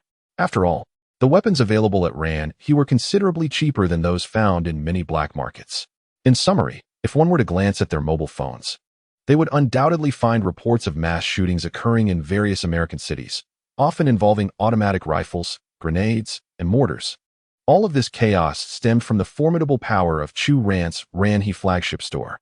While international tensions surged, netizens at home were fervently speculating about the identity of this merchant capable of trading arms so freely. Many individuals within the country have attempted to access arms trading forums, seeking to procure firearms from the Xihe flagship store. However, upon attempting to engage in conversation, their accounts were promptly banned, rendering them entirely unable to participate on the forum. For Chu Ran, the purchase of arms by those from other nations is inconsequential. However, he is resolute in denying the right to purchase to those in Xihe. It is not merely ordinary citizens he would refuse to transact with. Even if officials were to appear, Chu Ran would not engage in any dealings. Before long, Chu Ran noticed a review from the Bear Country beneath his flagship store. The review praised the swift delivery and the pristine condition of the firearms, marking a highly satisfactory transaction. Even more astonishing was that the Bear Country did not conceal its address. This review sparked fervent discussions across the entire trading forum. It was indeed remarkable that the industrious Bear Country had made purchases from the Xihe flagship store. Did this not further attest to the reliability of the arms offered by Xihe? To be candid, I have placed orders totaling nearly 1 million firearms from the Xihe flagship store during this period, each one a classic in its own right. Many of these models, which I had never encountered before, are no longer available in the market, yet they can still be procured from Xihe. Moreover, the speed of delivery from this store is astonishing. Orders placed in the morning are typically delivered by the afternoon, and at the latest, by the following morning. It can be said that the Xihe flagship store is the finest arms trading establishment I have ever encountered. The actions of the Bear Country seem to convey to all major powers that the Xihe flagship store is unequivocally not an operation of our design, for otherwise, they would not place orders from their own store. Nevertheless, one cannot dismiss the possibility that the Xihe flagship store might be orchestrating this performance itself. Given the supply and shipping volume of this store, I cannot fathom which nation could achieve such a feat. I speculate that it might be a clandestine endeavor organized by influential figures from multiple countries, as the profits from the arms trade are exceedingly lucrative. The earnings from merely these past few days alone could surpass hundreds of millions. Who could resist such temptation? If, and I emphasize if, this flagship store were the endeavor of a single individual, it would be utterly implausible. For one person could not manage such an extensive trading operation with a worldwide delivery network. If it were indeed the work of one person, that individual would possess the capability to dominate the world. At this moment, the authorities in Xihe are also intrigued. The entire technical information department has mobilized numerous resources and methods over the past few days, attempting to uncover clues related to the Xihe flagship store. Yet they have received no leads. The inability to ascertain information about Xihe leaves those responsible in Xihe feeling uncertain. Currently, several major nations, including the United States and the Bear Country, have expressed their positions and provided relevant evidence to indicate their lack of affiliation with the Xihe store. In stark contrast, Xihe has yet to issue a statement, particularly regarding the term Xihe, which, when translated into various languages, closely aligns with the meaning in Xihe's own language. In addition to that, there exists another reason. The Xihe side had previously probed the Xihe flagship store, expressing a desire to procure some arms. However, as soon as they broached the subject, their account was swiftly banned.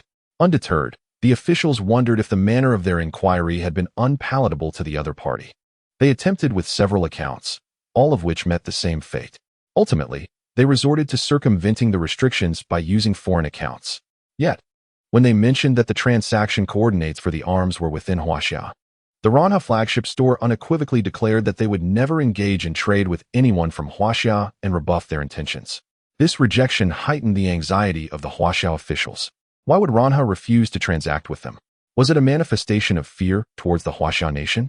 It seemed implausible, considering that they exhibited no fear even towards the United States, where they had already stirred considerable chaos. Clearly, it was not fear but rather a deliberate choice. What could be the significance of such an action? The Huaxiao officials immediately conceived a bold hypothesis. The Rana flagship store might very well be operating domestically. Although this notion was audacious, it lacked substantial evidence and remained mere conjecture. Regardless, as long as the true identity of the Rana flagship store remained undiscovered, no nation would find tranquility. Thus, Huaxia issued a stringent directive to employ various means to unveil the true identity of the Rana flagship store. In the face of this, Chu Ran remained unconcerned, for he had the system as assistance. No one would trace the investigation back to him. He was currently contemplating how to invite Fang Xihe out for a meal, as he wished to treat her well after learning from Guolili that the young lady was overburdened with studies and part-time work. Chapter 26. Fang Xihe. I wish for you to be my girlfriend. Fang Xihe, come with me to the city later. Chu Ran leaned against the bookshelf, observing as Fang Xihe meticulously organized the surrounding books. At that moment, she was crouched on the floor, diligently examining the classification of each volume. I cannot go. I need to work part-time at the convenience store. You need not worry about the convenience store job. My roommate, Hao Jiangwo, will assist you. Upon hearing this, Fang Xihe paused momentarily, then softly replied, I do not require assistance. If he is going, I will seek another job. Chu Ran smiled bitterly, saying, he is volunteering. His monthly salary will still be provided to you. Fang Xihe arranged the books in her hands, and then slightly lifted her gaze to meet Chu Ran's. What exactly do you want? Chu Ran noticed her seriousness. Is it not permissible for friends to help one another? Fang Xihe replied coolly, though I have no friends. I understand that assistance among friends is never so profound. Are you implying indeed, I wish to pursue you and have you as my girlfriend? After uttering these words, Chu Ran felt a refreshing surge of joy. In contrast to the moment he first confessed to Fang Xihe in his previous life, he now possessed a newfound seriousness and an abundance of calmness, a tranquility that emanated from deep within. He simply wished to provide this unfortunate girl with a warm haven. At that moment, Fang Xihe finally lifted her gaze to meet Chu Ran's.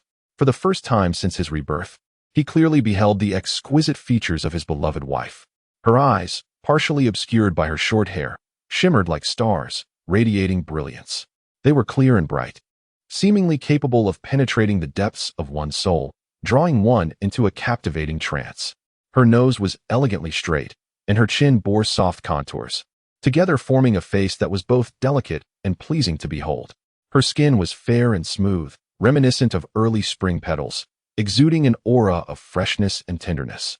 Her naturally rosy lips, with their subtly upturned corners, hinted at an elusive gentleness and warmth. Whenever she smiled, her eyes would curve into crescent moons, revealing an indescribable sweetness and approachability. Her beauty was understated yet impossible to overlook, akin to a fine tea that requires careful savoring to uncover its allure at first sip. It may appear unremarkable, but with contemplation, one discovers its rich depth. She was remarkably modest and reserved, yet effortlessly radiated an irresistible charm. I just want to focus on my studies. I haven't considered anything else. Fang Xihe finally spoke after a moment of silence. Hearing this, Chu Ran was elated, for he understood her best. As long as she claimed disinterest, she would never utter another word. Yet now, she had not expressed such disinterest. Instead, she was seeking other reasons to deflect. Clearly, Fang Xihe harbored no aversion, but rather had her own reservations.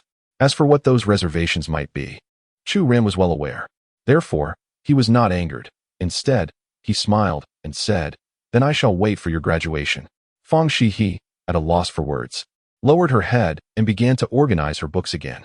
Chu Ran turned to leave, returning to his desk to continue processing orders from the flagship store.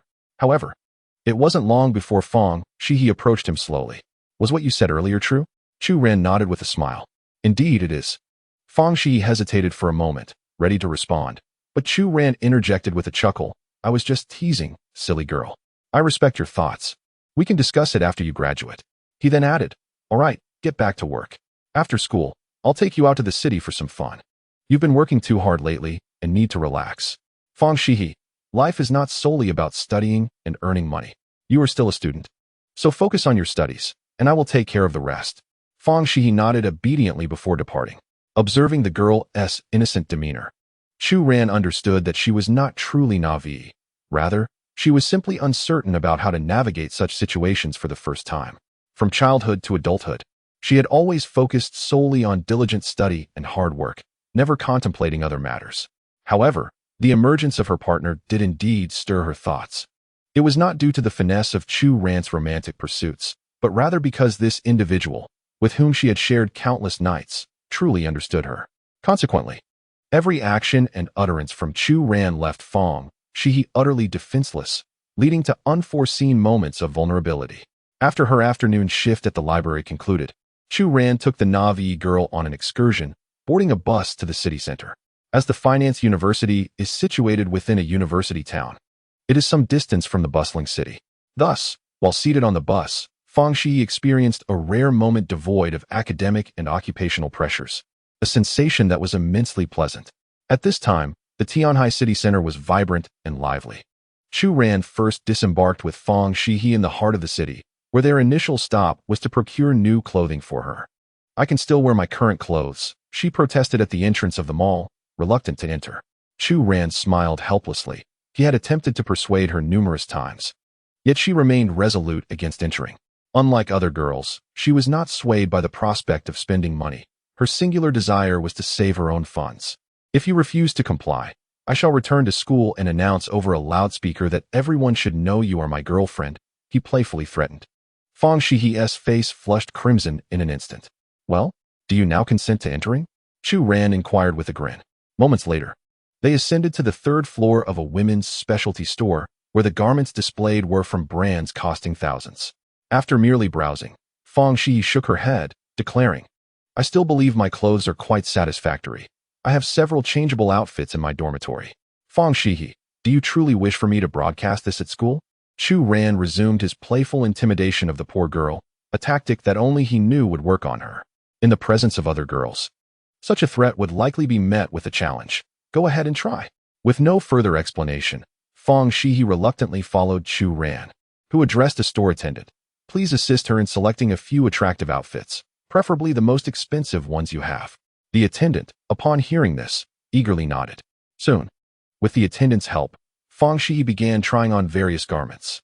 As the saying goes, clothes make the man, and for a beautiful girl like Fang Xihe, adorned in these brand-name outfits, she transformed into a stunning figure of elegance, astonishing even the nearby attendants.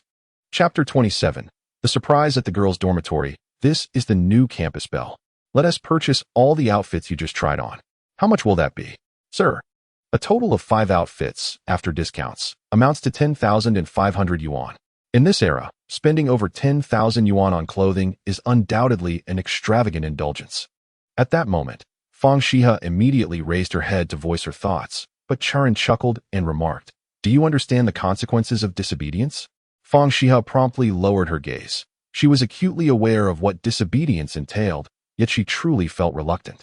Upon hearing the price, her heart trembled, for she had never donned such expensive attire before.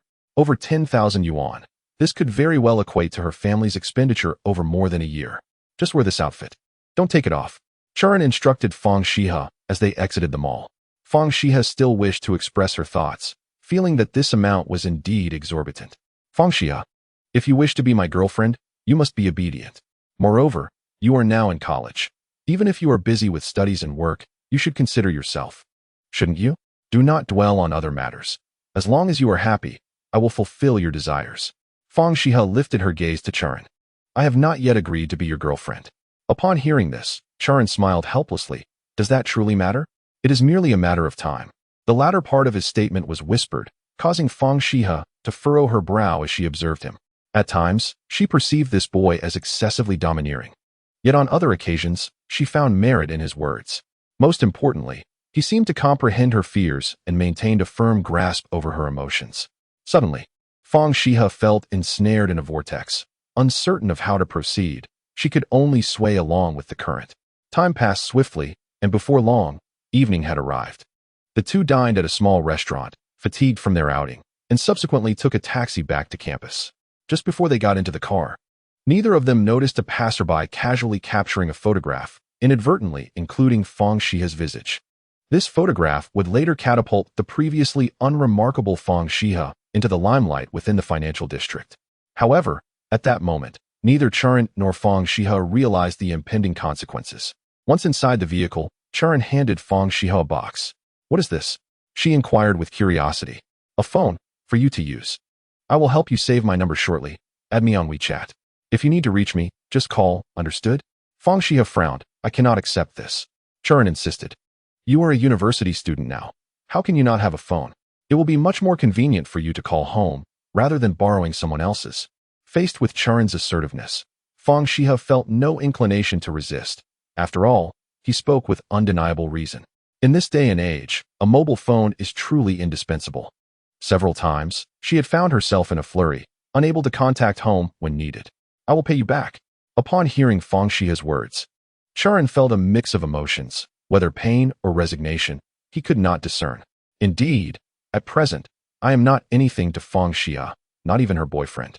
For according to her nature, she would never accept favors without reason. However, Chu Ran remains unperturbed, finding solace in witnessing Fang Xihe's current state, which is precisely what he longs to see. Upon returning to school, Chu Ran, carrying some items, escorted Fang Xihe to the base of the building.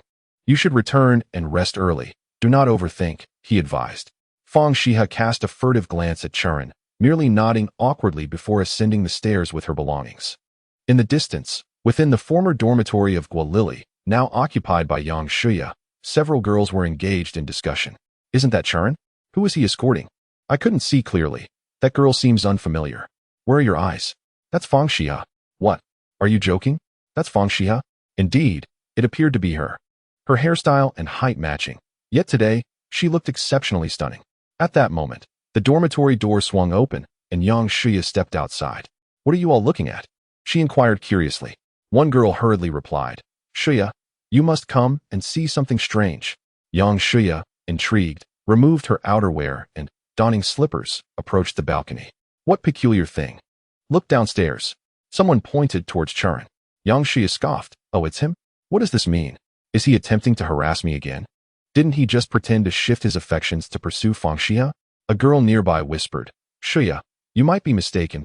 Chu Ran is simply escorting a girl home tonight. Upon hearing this, Yang Xihe was momentarily taken aback, then curiously leaned down to observe the entrance, just in time to see Fang Xihe entering the dormitory with her belongings. Who is that girl? Yang Xihe could not immediately recognize her. The girl beside her remarked, Xihe, that appears to be Fang Xihe. Fang Xihe? Is she truly Fang Xihe? Yang Xihe was left speechless, for in that fleeting glance, she had indeed vaguely perceived Fang Xihe's silhouette, and in that brief moment, the combination of her attire and demeanor was simply impeccable. Impossible, that cannot be Fang Xihe. It is absolutely not her. We have been in the same class for years. How could we have overlooked this? I refuse to believe it. Yang Xihe vehemently dismissed the notion. After stating this, she turned back to her bed, unwilling to continue the conversation. Over the past 2 years at the University of Finance, Yang Xihe had been widely regarded as a campus joke, frequently approached by numerous boys who deliberately sought her attention and lavished her with flattery, a sensation she relished. Yet now, merely by glimpsing Fang Xihe from behind, she felt a wave of anxiety wash over her. She had never anticipated that her status would be challenged, especially by someone she had long regarded with disdain in the same class. Before long, a wave of exclamations emanated from the girls' dormitory across the way. Wow! Is that Fang Xihe? She's absolutely stunning. I never imagined Fang Xihe could be this beautiful. What should I do? Even I, as a girl, find her attractive. Truly, she is the belle of our financial university. The girls in her dorm began to express their astonishment. Meanwhile, Fang Xihe lowered her head and approached her bed, carefully placing her garments inside. Guolili, standing nearby, gazed at her with a hint of envy. She could easily discern the value of those clothes. To be frank, she was quite envious of Fang Xihe. However, what good was envy? Lacking Fang Xihe's looks, she knew she could never measure up. Chapter 28. An order from Moxage. Another long-term client. In the girls' dormitory, Fang Xihe's breathtaking presence had incited admiration among all the girls. On the other side, upon returning to his own dorm, Chu Ran conversed for a while with Qi Qingxuan. The construction of the Ruanhe New Energy Company commenced today, and Chu Ran allocated additional funds to expedite the project. Meanwhile, Shen Zimeng was urgently recruiting personnel and procuring machinery in preparation for the initial product launch. With these matters resolved, Chu Ran began managing his orders online. He had forgotten to purchase a computer during his outing, yet logging into the forum on a computer would have been the most convenient. Nevertheless, He was not in a hurry. He could efficiently handle his tasks on his phone without delay, which was rather convenient. Although numerous vendors on the forum dealt in arms, only a few actually placed orders. Initially, the members of the Bazisi faction constituted one such group, but their demand for arms seemed relatively modest. After all, they were merely a terrorist organization, and their needs fluctuated based on their missions, primarily grenades and explosives rather than firearms. The largest orders came from the Xihe faction, evidently facing pressing warfare, necessitating substantial purchases from Chu Ran. Recently, while perusing online news, he had witnessed firsthand the conflict between government and freedom forces, where individuals were armed with his weapons. Another significant client was the newly established connection with the Bear Nation. They were quite astute. After placing their initial order, they continued to procure shells and other munitions from Chu Ran's flagship store to maintain their relationship, assuring him that they would soon place a larger order. Besides these, there were numerous scattered clients from the United States requesting handguns, ammunition, and occasionally automatic rifles and grenades, predominantly seeking basic firearms. Just as Chu Ran completed processing 2 Barrett sniper rifles, a new customer emerged. "Hello, I require a shipment that must arrive as swiftly as possible." Chu Ran replied, "No problem, please provide your order. 1,000 assault rifles, 50,000 rounds of ammunition, 10 sniper rifles, 5 Barrett sniper rifles, 100 mortars, 500 shells, and an additional 50 kilograms of explosives." Upon seeing this considerable quantity, Chu Ran instantly recognized that this was undoubtedly a significant client. Habitually, he glanced at the recipient's location, discovering it to be in Mozijina. With a wry smile, he acknowledged that the most rampant activity in that area was trafficking, and it was evident that the individual placing the order was most likely a member of that circle. "The goods are plentiful. Please make the payment, and we will deliver within 4 hours." Soon enough, Chu Ran's account received over 40 million Huaxia coins.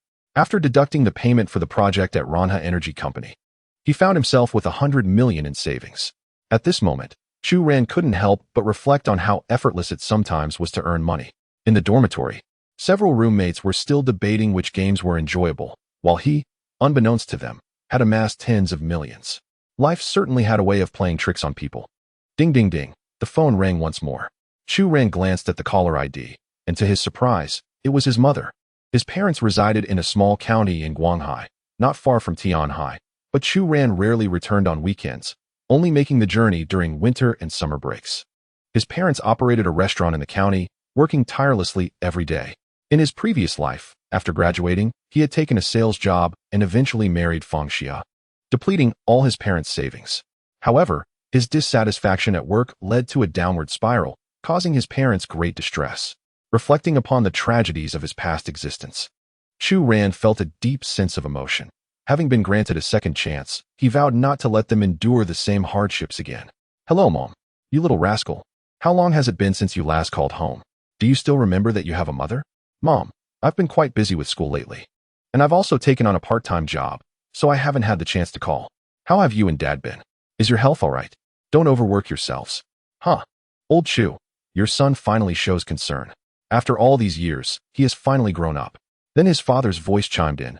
"Xiao Ran, you can stop with the part-time job. Your mother and I will work a little harder to send you some extra pocket money. Just focus on your studies. And don't think about anything else. Don't worry, Dad.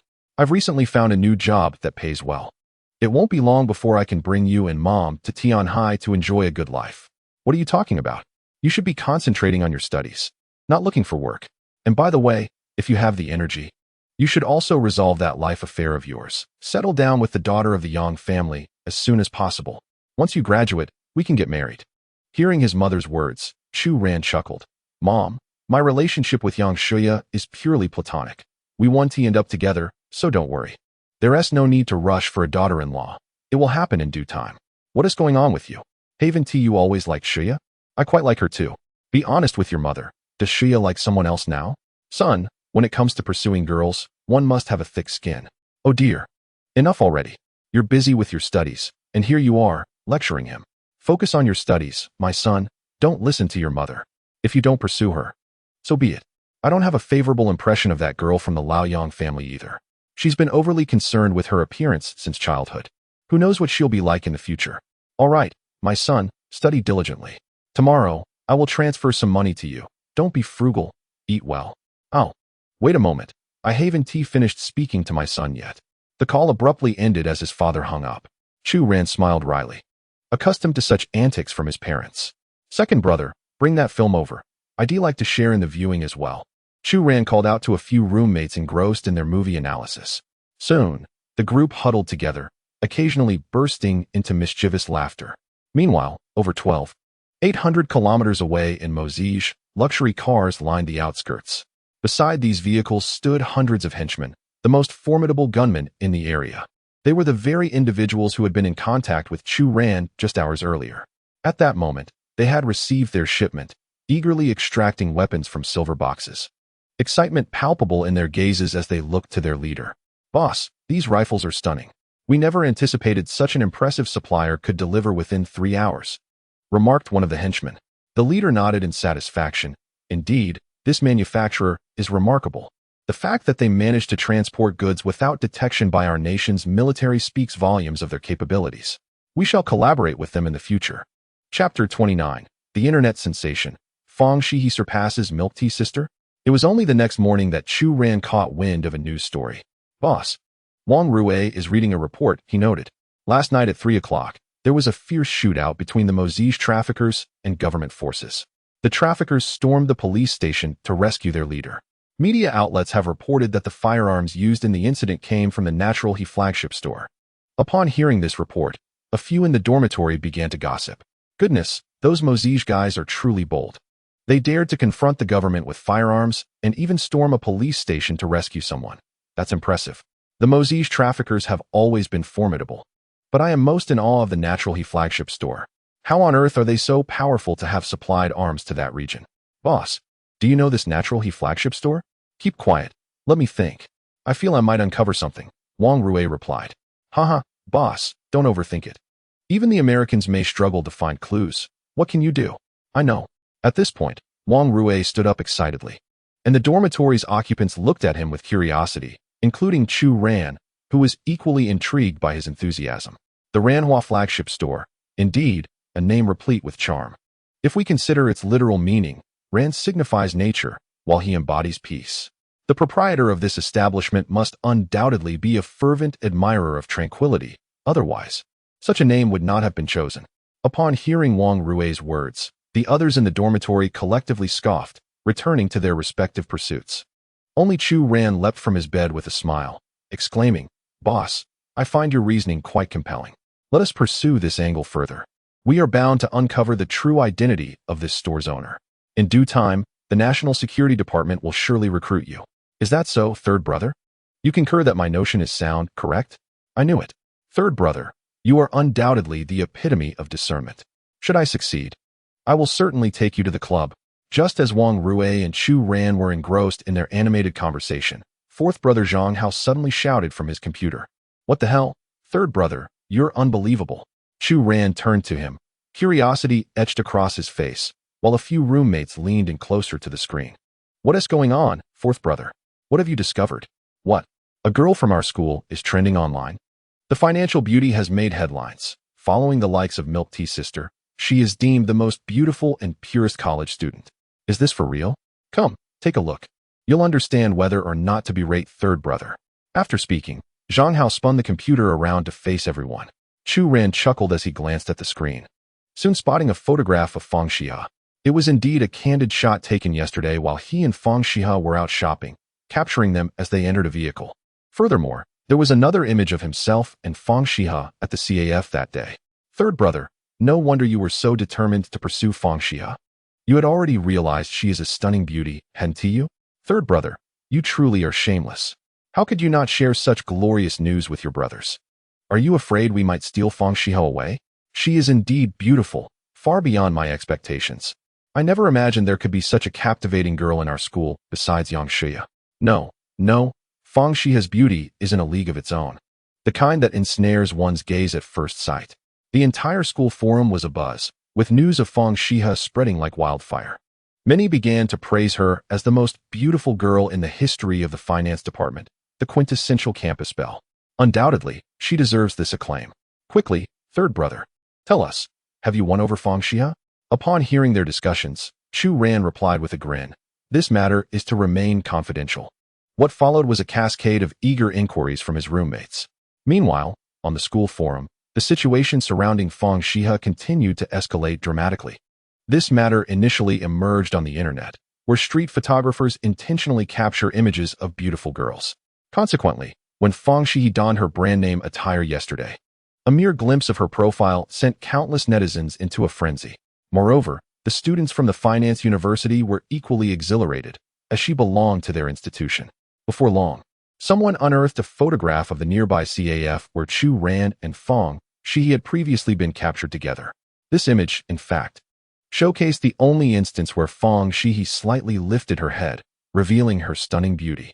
Upon witnessing this, many viewers erupted with exuberance. However, it wasn't long before sighs of disappointment began to circulate, as they noticed a boy beside Fang Xihe, who appeared to be holding her hand. Wait a moment. Does this girl have a boyfriend? I swear my heart just shattered.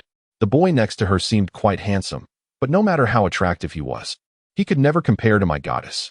I once believed that only celestial beings could captivate me, yet I never anticipated encountering a woman even more beautiful than a fairy. If she were to enter the entertainment industry, she would undoubtedly eclipse all the starlets. Her beauty resonates perfectly with my aesthetic sensibilities. The students from this cohort of Finance University are lacking. How could they not have noticed such a beautiful classmate before? Online, discussions surrounding Fang Xihe have become increasingly lively. Within the school's forum, many students have begun to express their enthusiasm. Who knew which department this girl belonged to? She truly brings honor to our university. Fang Xihe, a finance major, is typically quite low-key, yet for some reason, she has been thrust into the spotlight today. I believe I recognize her. She has been working part-time at the library and convenience store, tirelessly. I never imagined such a stunning lady would also be working part-time. Exhibiting such diligence and frugality, truly admirable. Moreover, this boy seems somewhat familiar, as if I have seen him before. What familiarity, you ask? Isn't he the one who confessed to Yang Shuya on the playground not long ago? I can't believe this guy. After being rejected by Yang Shuya, he has now successfully pursued our school's new flower of the campus. To be frank, Yang Shuya doesn't even compare to Fang Xihe. They don't inhabit the same realm. With a sharp thud, Yang Shuya, who was perusing the forum in her dormitory, hurled her phone to the ground. The other girls in the dorm were startled, fully aware of the unfolding events, yet hesitant to intervene. Fang Xihe, Chu Ran, I will ensure you pay for this. Chapter 30. Develop a plan to achieve a modest goal of 1.5 billion within a month. At 8 in the morning, within the female dormitory, Guolili leaned over to Fang Xihe, phone in hand. Xihe, you must see this. You've made the news. Fang Xihe glanced at the news on her phone before silently folding the new dress that had arrived yesterday. Oh, Xihe, are you unhappy? One of her friends inquired. No. Why did you fold the dress and put it away? You're not still planning to wear that old outfit, are you? Fang Xihe replied softly. As long as the clothes can be worn, that is sufficient. Upon hearing this, Guolili, who was standing nearby, was momentarily taken aback. After a long pause, she remarked, perhaps Yang Shuya will never understand where she faltered. At that moment, Guolili genuinely admired Fang Xihe, and even more so, she respected Chu Ran, whose discerning eye was truly remarkable. Yesterday, while working at Hanyun restaurant, the manager had informed Guolili that from now on, she only needed to work 4 hours in the evening, no longer having to pull all-nighters as before. From that instant, Guolili held Chu Ran's approach in even higher esteem. Despite being merely a student, he had managed to command the respect of the restaurant's manager. Such influence undoubtedly transcended the ordinary. Even in the role of a supporting character beside him, she would willingly accept it. Guolili thought to herself. This was indeed his wisest course of action. Xihe, Chu Ran is downstairs. A girl from their dormitory exclaimed. Guolili hurried to the balcony and indeed spotted Chu Ran. Fang Xihe stood quietly beside Guolili, casting a glance downward, and beneath her side-swept bangs, her face radiated a smile akin to a blooming petal. A few minutes later, Fang Xihe approached Chu Ran, dressed in her usual attire. Observing her appearance, Chu Ran smiled wryly. Let us go to class. Fang Xihe, slightly taken aback, asked curiously. I thought you would inquire about my outfit. Because I am aware of your preferences, and I respect them. Buying you clothes yesterday was my way of accommodating your tastes. So you wouldn't mind, would you? Fang Xihe nodded at first, then shook her head, responding candidly. Initially, I minded, but later, I grew indifferent. And now I feel a bit happy. Chu Ran chuckled unexpectedly, realizing that Fang Xihe had started to develop feelings for him. Thus, the two began their walk toward the classroom. Along the way, many paused to admire Fang Xihe, who, in their eyes, had transformed into a star, particularly in the gaze of several boys. If Chu Ran were absent, it was likely that some would have approached her seeking her contact information. In the specialized classroom, Chu Ran lay beside her, napping, while Fang Xihe attentively listened to the teacher's lecture. This scene left many male classmates bewildered. They could not fathom why Fang Xihe was drawn to such a boy. Only Guo Lily, sitting nearby, might understand that if Chu Ran's true worth were revealed, many girls would undoubtedly dream of being his partner. Over the next month, Chu Ran continued to sell arms, and his relationship with Fang Xihe blossomed at an accelerated pace. At present, Fang Xihe occasionally smiles in front of Chu Ran, which brings him immense joy, as he understands that she rarely smiles, especially towards those she does not favor. This change suggests that she is gradually beginning to accept him. Meanwhile, Chu Ran's arms system has also expanded to include a third sector, the mechanical vehicles area. This section features standard military vehicles along with various artillery and armored units. In essence, all formidable land-based machinery can now be procured from the Xihe flagship store. Upon the recent launch of these vehicle types, the Bear Nation promptly purchased over 100 units, with tanks alone exceeding 1,000. After a month of transactions, the Bear Nation has evidently adopted the Xihe flagship store as their military procurement hub. Whatever they require, they acquire from Xihe, unless it is beyond the store's offerings. In addition to the Bear Nation, the Xihe faction has also amassed nearly 100 million in military equipment from the Xihe flagship store. Following closely are the X organization, hidden within the Bazisi base, and traffickers from Moxage, who have become regular patrons of the store. During this period, Chu Ran has welcomed 2 additional clients from a faction in Balesidan and another from Xihe, both of whom exhibit substantial demands for armaments, with each transaction nearing 100 million. Consequently, within just 1 month, Chu Ran's account has swelled to a staggering 15 billion. In this era, such wealth positions him as an affluent magnate. However, he recognizes that it is insufficient for developing tangible assets, prompting him to continually invest in Xihe New Energy. Ultimately, over the past month, Xihe New Energy has not disappointed, successfully producing its first batch of quantum peripheral energy batteries. Furthermore, the new factory site has nearly completed its construction, and according to Qi Qingshuan, production lines will be operational in 2 weeks. Chu Ran ultimately secured the land, with Wu Shiliang negotiating a final price of 3 billion. This amount is relatively low, as Wu Shiliang's persuasive skills left the landlord astounded, making it a profitable deal for him. Chu Ran believes that within a year, the value of this land could multiply tenfold. Hence, acquiring it now is undoubtedly a wise investment, as the growth of a large enterprise like Xihe necessitates this strategic step. Mr. Chu, we have finalized arrangements for the press conference next Saturday in Tianhai City. I have invited representatives from various sectors, and it should be quite lively. Will you be attending the product launch personally? I shall not be attending this time. Please confer with Lao Wu and Shun Ziming to determine who is best suited to represent us. The quantum battery is merely a starting point. Our plans extend far beyond this. After hanging up the phone, Chu Ran stood up and waved his hand. Not far away, Fang Xihe, having finished her meal, approached with a lunchbox in hand. I'll go get the chopsticks. Sit down. You've already served me so well, Chu Ran remarked, rising to fetch the utensils. At that moment, Yang Xihe, accompanied by several members of the student council, strode over. Fang Xihe, I've reviewed your application to join the council, and I must say, it lacks sincerity. Regrettably, you are not eligible to join. Upon hearing this, Fang Xihe displayed no emotion, merely nodding in response. Thank you, I understand. Yang Xihe, irked, swallowed hard. Astonished that this woman maintained such composure. She had anticipated employing some cunning tactics to provoke Fang Xihe, but was taken aback when Fang Xihe barely glanced her way.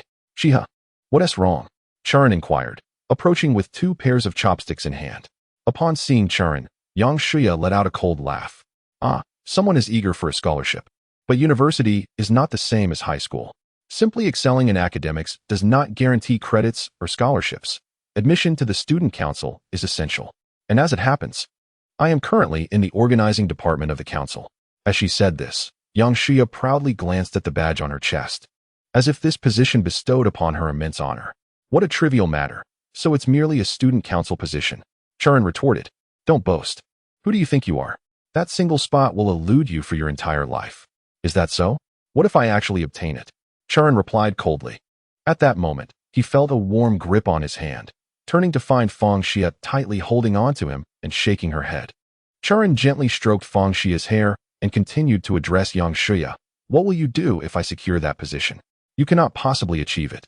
If you somehow do, you can demand anything from me. Yang Xihe shot back. I'll require you to apologize to my girlfriend, and it must be broadcasted at school. Admitting your lack of discernment and vowing to avoid Fang Xihe in the future. Upon hearing this, Yang Xihe's teeth clenched in fury. Fine, I accept your challenge. But if you fail, you will kneel on the playground just as you did when confessing to me, and admit your fault. Deal. Ran disregarded Fang Xihe's attempts to intervene and readily agreed. A crowd of onlookers witnessed the exchange, with some even recording the scene on their phones. Everyone, take note. Our agreement is now in effect, and videos are being recorded. If either of us reneges, they shall be deemed the most shameless individual in this school. Ran, concerned that Yang Xihe might back out, added provocatively, I hope you come to regret your decision, you audacious fool. Yang Xihe spoke fiercely, and then left with her friends. Why was she holding my hand for so long? Once Yang Xihe departed, Ran glanced down at Fang Xihe, who hurriedly released his hand. You shouldn't have agreed to her request. Rest assured, whatever you wish to accomplish, I will ensure it is done, no matter how challenging it may be. Moreover, this is merely a trivial matter for me. Fang Xihe was unaware of Ran's capabilities. She had always preferred to avoid trouble. Her decision to join the student council was made after much contemplation, primarily due to her family's financial needs, but she never anticipated it would lead to such complications. Where's Guilili? Call her over. Upon hearing Ran's words, Fang Xihe shook her head. I only have your number in my phone. Ran took the phone he had purchased for her, opened the contacts, and indeed found only his number and one home number. He then checked WeChat, discovering that their chat was the only one present. Not even a class group was added. He couldn't help but smile wryly.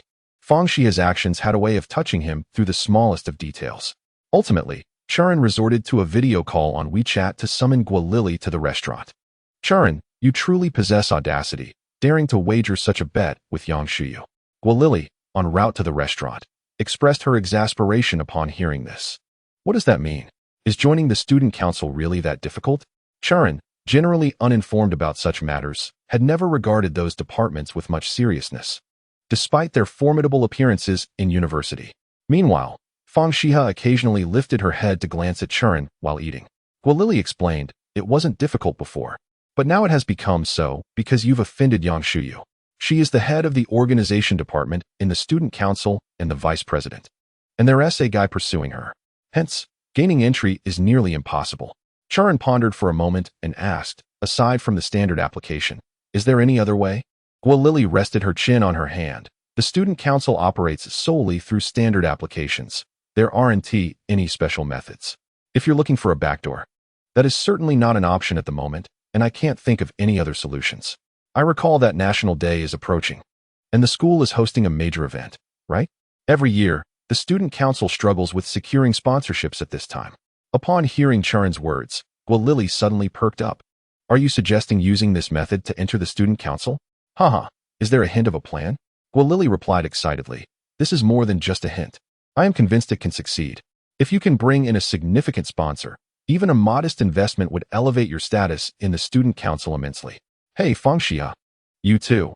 If Ran has the ability to secure sponsorships, the funds could easily suffice for your scholarship. So why go through such convoluted processes? Hearing this, Ran chuckled and served Fang Xihe a chicken leg. If one can bring joy to the person they cherish, no matter how intricate or arduous the journey, achieving that is far more rewarding than anything else. Guilili scoffed. Ran, you truly treat Fang Xihe exceptionally well. Are you envious? Ran glanced at her with a faint smile. Guilili felt a touch of embarrassment in front of Fang Xihe and averted her gaze. If you want me to call you daddy, I could treat you the same way. Guilili gritted her teeth in frustration, but seizing an opportunity when Fang Xihe was distracted, she flashed a mischievous grin. If Ran likes this, then perhaps it's not out of the question. Ran chuckled, ignoring her. Although Fang Xihe was somewhat oblivious to these exchanges, he did not wish to taint her ears with such banter. Once outside the restaurant, Fang Xihe still appeared somewhat uneasy. Ran, do you truly have confidence in this? For now, We can only give it a try. Chu Ran shrugged. Fang Xihe sighed, lowering her head, then added, if it ends in failure, I'll take the blame at the playground. This is my responsibility, so I won't let you lose face. Hearing this, Gualili was momentarily taken aback. Chu Ran gently ruffled her hair and smiled. Don't worry, that day will never come. Just wait for Yang Shuanya to apologize to you over the school broadcast. Moments later, Chu Ran returned to the boys' dormitory. As soon as he entered, several roommates rushed over. Wow. Third, you really are fearless. Do you know that the student council treats Yang Shuanya like royalty? How dare you provoke her? One added. What's worse is that you even wagered against that woman. I can't fathom how you plan to win. You can't even join the student council without her approval. Another suggested, why don't we just take a few days off and go home? There's no shame in retreating. The real embarrassment would be kneeling to her in front of so many people on the playground. How could you ever face anyone again? Chu Ran, observing his friend's concern, merely smiled faintly. How about we make a wager ourselves? Chapter 32. A bet that sets the entire academy aflame. Are you out of your mind? At a time like this, you still want to bet with us? His roommates stared at him in disbelief. Yet, Chu Ran lay back on his bed, laughing. It's just the student council. You'll see who ends up apologizing. Does third really have a plan up his sleeve? Old fourth, Zhang Hao, inquired curiously. Beside him, old first, Wang Rue, remarked, what plan? The student council is entirely under Yang Shuanya's control. Do you really think she would shoot herself in the foot? Hey third, you mentioned a bet. What exactly do you have in mind? Old second, Hao Jiangwo, shifted his gaze, suddenly recalling Chu Ran's earlier proposition. Chu Ran leaned over the edge of his bed and said, let us wager on whether I can get Fang Xihe into the student council. If I succeed, you'll wash my stinky socks and underwear for 3 months. Hao Jiangwo immediately nodded, no problem. And if you lose, the same terms apply to you, right? Of course. I cannot possibly lose. Chu Ran declared as he reclined on his bed, deftly accessing the arms trading forum on his tablet. Hao Jiangwo smirked. Do you truly believe you can succeed? Very well, I accept this wager. 3 months' worth of filthy socks and underwear. I see you wish to wash them. So I shall indulge your desire. Upon hearing the terms of the bet, Boss Wang Rue and the fourth member, Zhang Hao, became instantly animated. The outcome seemed glaringly apparent, and they were determined not to let this opportunity slip away. Old three, we too wish to join in on this wager you just proposed, they chimed in eagerly. Chu Ran glanced at the three and chuckled. All right, the 3 of you can join. By the end, I won't have to wash socks and underwear for an entire year. Tell me, with old 3 being so generous, could he possibly have a clever strategy up his sleeve? Wang Rue inquired, still somewhat skeptical. Zhang Hao, seated in a chair, remarked, if he had a strategy, I would willingly part with my head. Everyone at the university knows that Yang Shuya is a prominent figure in the student council. Even the vice president bows to her influence. I must ask, in such an unfavorable situation, how could old 3 possibly prevail? What chance does he have? Ha. Well said. Come, let us treat old 3 to a cappuccino. Otherwise, the combined stench of our 9 months' worth of socks and underwear will surely drive him to despair. Wang Rue swiftly prepared a cup of instant coffee and handed it to him. At this moment, Chu Ran, with an air of calm confidence, accepted the drink while perusing the arms forum. After a brief interlude, he retreated to the restroom to place a call to Wu Shiyang. Old Wu, I need a favor. Of course, President Chu, please go ahead. Tomorrow, send someone to our school to sponsor an advertisement of 30,000 yuan in our company's name. But with one condition, my girlfriend, Fang Xihe, must be admitted into the student council as the head of the organizational department. If you agree, I can arrange for additional funding. We will sponsor their future events as well. Understood, President Chu. I will take care of it immediately. After ending the call, Chu Ran leisurely sent a message to Fang Xihe. Rest easy, results will come tomorrow. On her end, she replied, I believe in you. That silly girl. Chu Ran smiled, pocketing his phone as he exited the restroom. Meanwhile, in the dormitory, several roommates were huddled around Zhang Hao's computer, shouting excitedly. Old 3, you're finally back. Come look, people on the forum have started voting, and everyone is speculating whether you can win this time. Chu Ran glanced at the screen and chuckled. What a pity. I wish I could bet with them. Otherwise, I could probably avoid washing my socks and underwear throughout my entire college years. Old 3, you have no idea how much the boys at our school despise you. They all wish to see you lose, to humiliate you before the entire school. That would bring them the greatest joy, especially if Fang Xihe were to leave you. Chu Ran crossed his arms and replied, "Is that so? They might be in for a disappointment." Simultaneously, in the girls' dormitory, many young women are exceedingly fervent. Each room is abuzz with discussions surrounding a particular event. Ever since Fang Xihe trended on social media, her popularity in school has soared to alarming heights. It is well known that Chu Ran is currently Fang Xihe's boyfriend. Although Fang Xihe has not publicly acknowledged this, their frequent dining and attending classes together have led everyone to believe so. The recent wager between Chu Ran and Yang Xihe is also linked to Fang Xihe, prompting intense debate among the students. At this moment, Yang Xihe's dormitory is crowded with over 10 girls. How dare Chu Ran challenge Xihe? He is utterly reckless. Let us all head to the playground to witness that fellow kneeling before Xihe in apology. Laughter ensues. I never imagined someone would be so audacious. Does he not realize the current state of the student council? However, in front of his girlfriend, he must be brave. With so many suitors vying for Fang Xihe's affection, how can he afford to falter? Alas, he has agreed to Xihe's terms.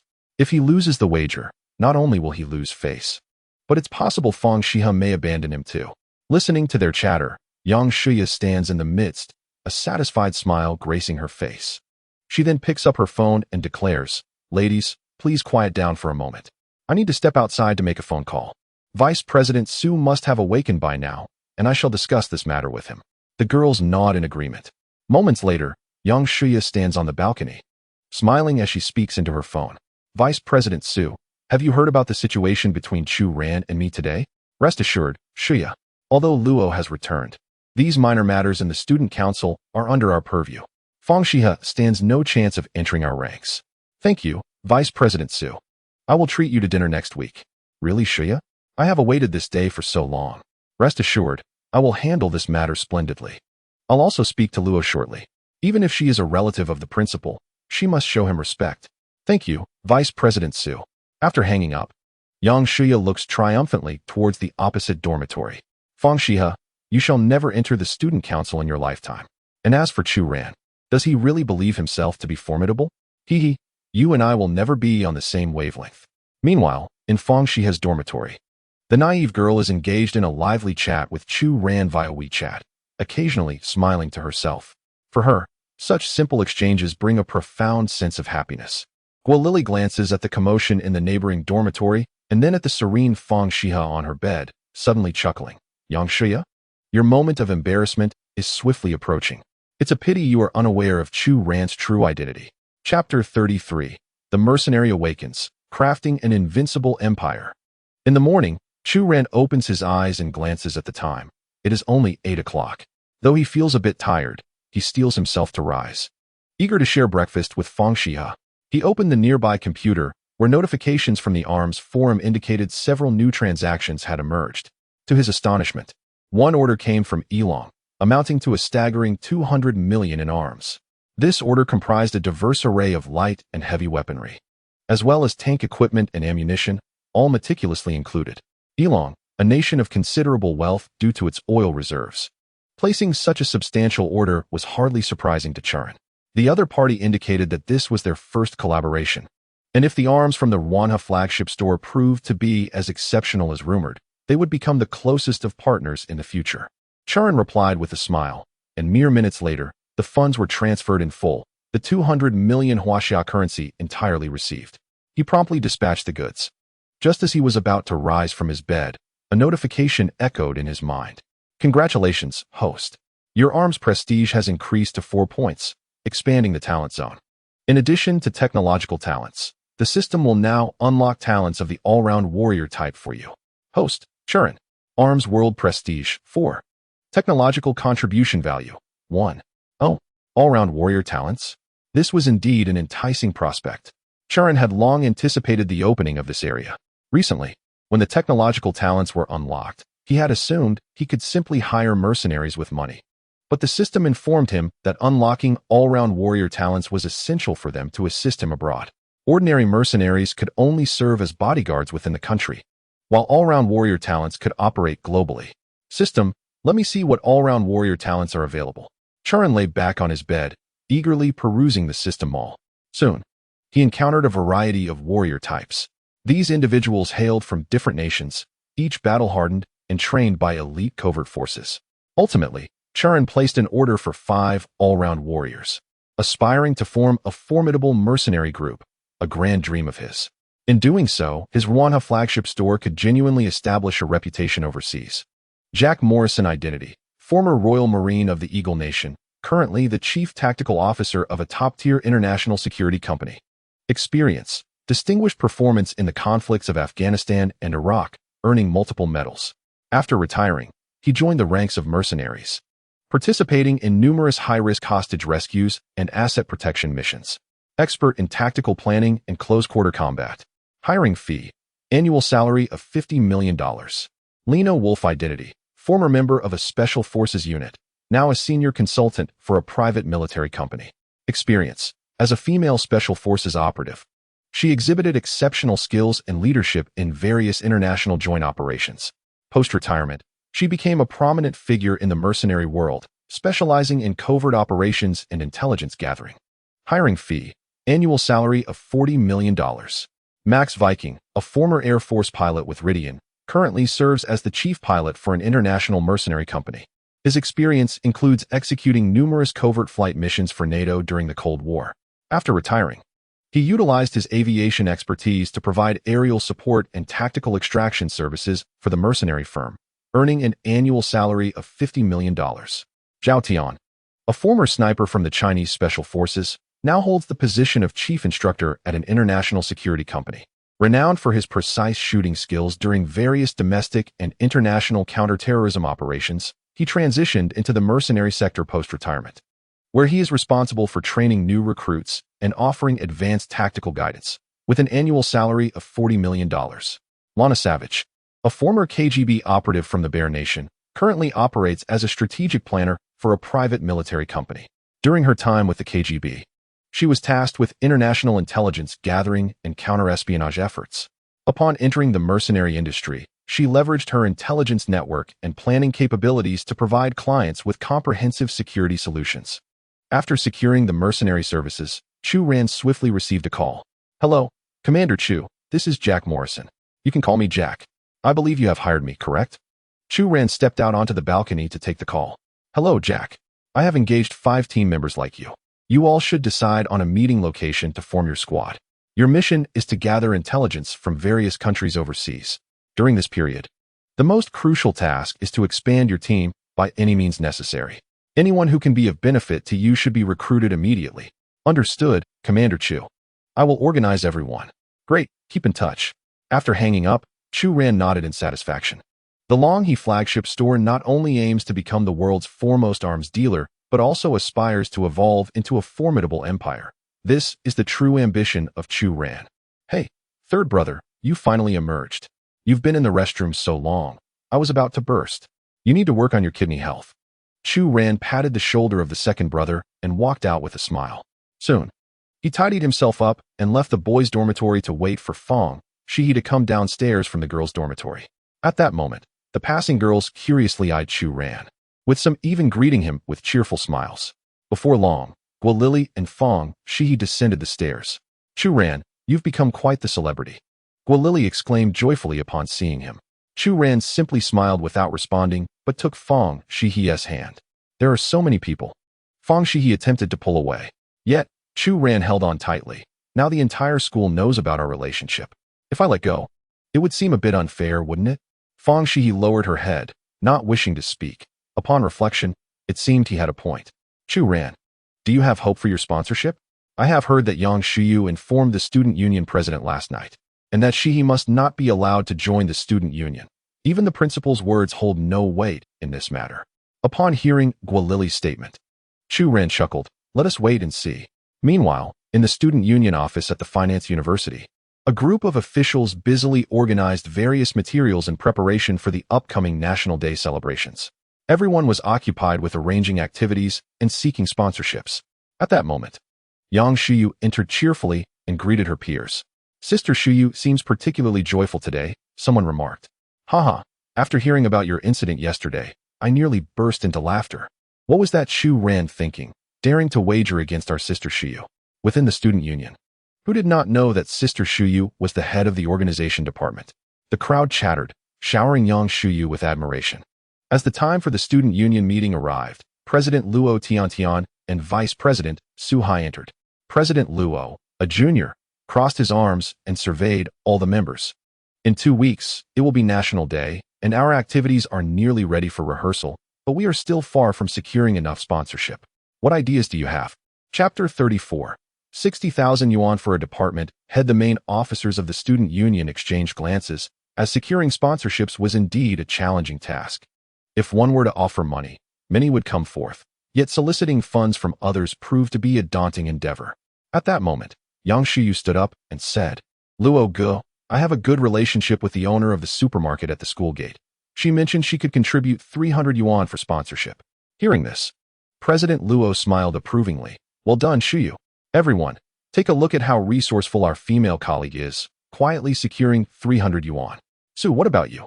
Vice President Su replied, Haha, Luo Ge, I plan to ask my aunt in Shanghai. Her family runs an advertising company and should be able to help with a few banners. Not bad. What about the rest of you? Think of solutions quickly. The school won't provide substantial sponsorships, and this evening's gala is of utmost importance. The reputation of our student union is at stake. If we fail, the embarrassment will be ours to bear. After the meeting, Vice President Su approached Yang Xiyu, eager to ingratiate himself. Xiyu, have you had breakfast? I brought some buns and soy milk for you. Thank you, Su Ge. Let us eat together. Su felt a rush of exhilaration. This woman truly knew how to captivate. Just then, President Luo Tiantian approached, saying, While you're eating, Xiyu, I heard you wagered with that Chu Ran. Haha, quite amusing. I'll organize a group to cheer for you on the playground. Thank you, Luo Ge. I expect the results will be evident in just a few days. When that time comes, everyone should come.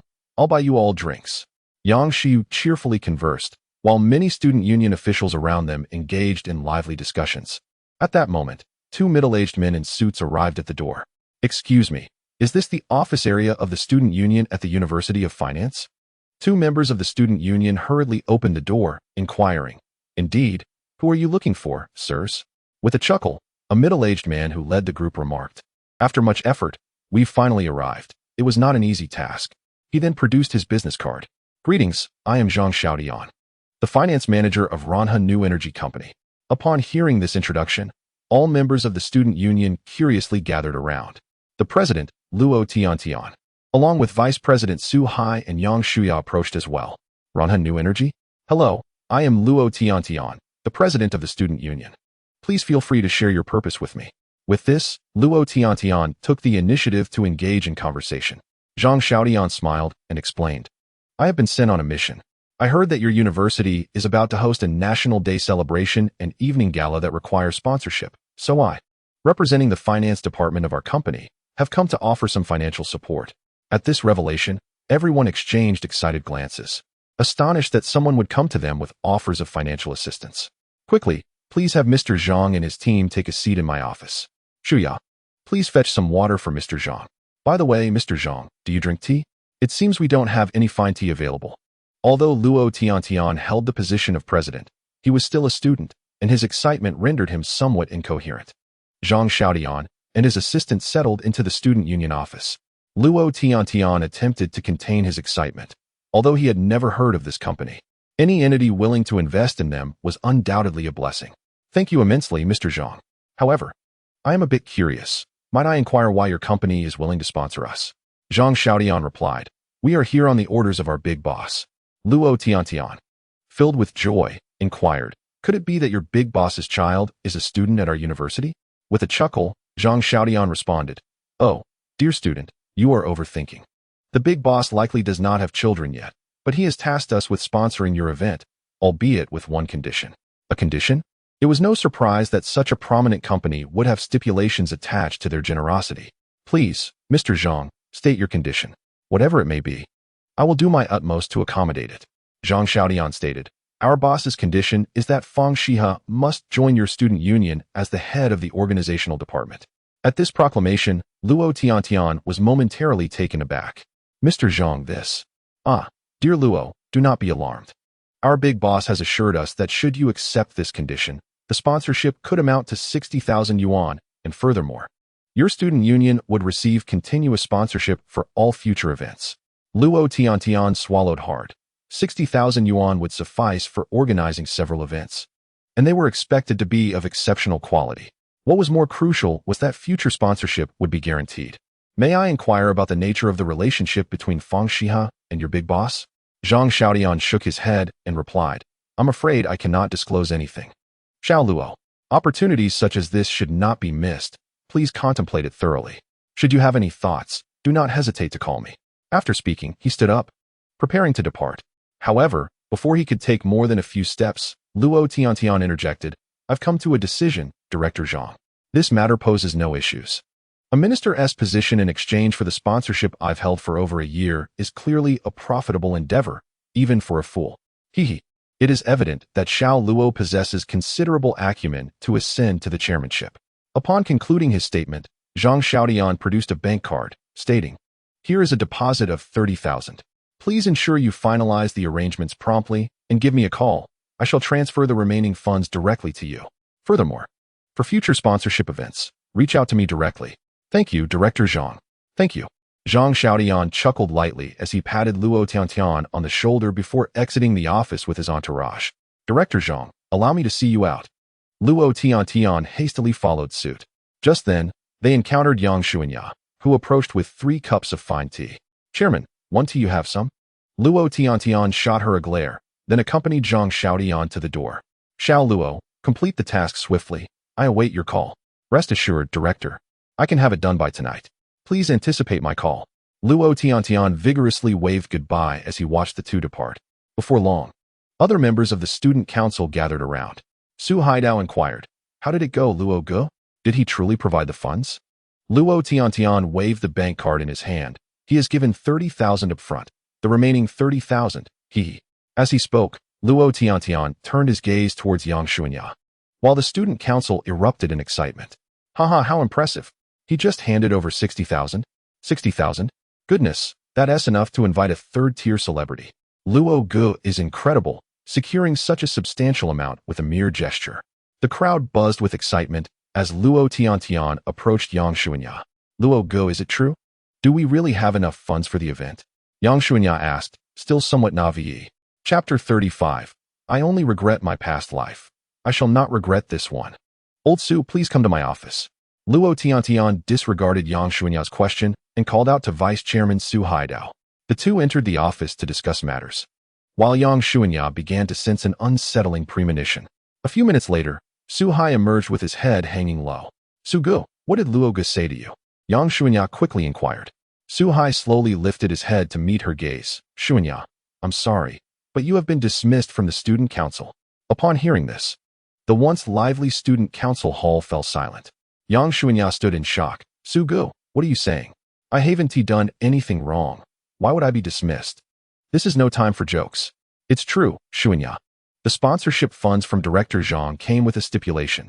Your dismissal and the appointment of Fang Xihe as the head of the organization department. As Su Hai's words echoed, Yang Xuanya felt as if struck by lightning, her entire being trembling to the point of nearly collapsing. What did you say? Xihe, I am truly sorry. Su Hai lowered his head, while Yang Xuya's countenance turned an ashen white as she dashed towards Luo Tiantian's office. Luo Tiantian, come out. What on earth is happening? Yang Xuya shouted in fury, prompting nearby student council members to rush to restrain her. In that moment, Yang Xuya was utterly defeated, for she could never have anticipated whom she was truly opposing. Inside the office, Luo Tiantian searched for Chu Ran's number on her phone. Hello, is this student Chu Ran? I am Luo Tiantian, the president of the student council.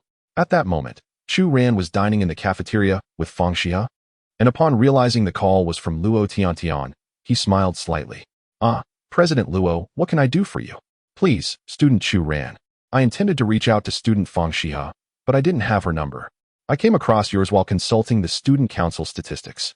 I wanted to ask if you could convey a message. Student Fang Xihe has performed excellently in both her grades and assessments.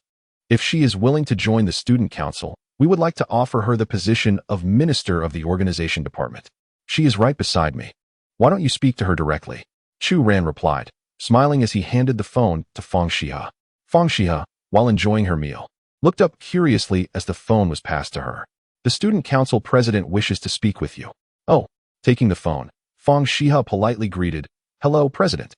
Beside her, Lily nearly burst out laughing but remained curious, asking, Chu Ran, why would the student council president be calling Xihe?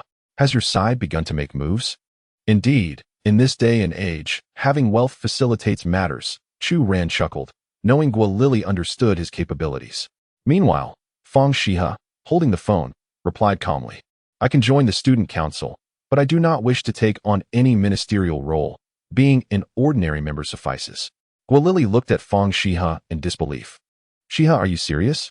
You want to take the minister role and settle for being just a regular member? On the other end of the line, Luo Tiantian found herself at a loss. The request was for Fang Xihe to become a minister, and failing to secure that would jeopardize her financial gains. Student Fang Xihe, I believe you possess a remarkable demeanor and excel academically.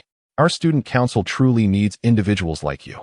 I apologize, President, but I lack the energy to serve as a minister. Very well, I shall consider it. If you prefer to be a regular member, that is acceptable. However, I urge you to ponder this, as among all at the university, you are the most fitting candidate for the minister of the organization department. After hanging up, Chu Ran smiled. Did you reach an agreement? Fang Xihe nodded, then looked at Chu Ran with curiosity. You were the one who assisted me. Chu Ran took Lily's napkin and offered it to Fang Xihe.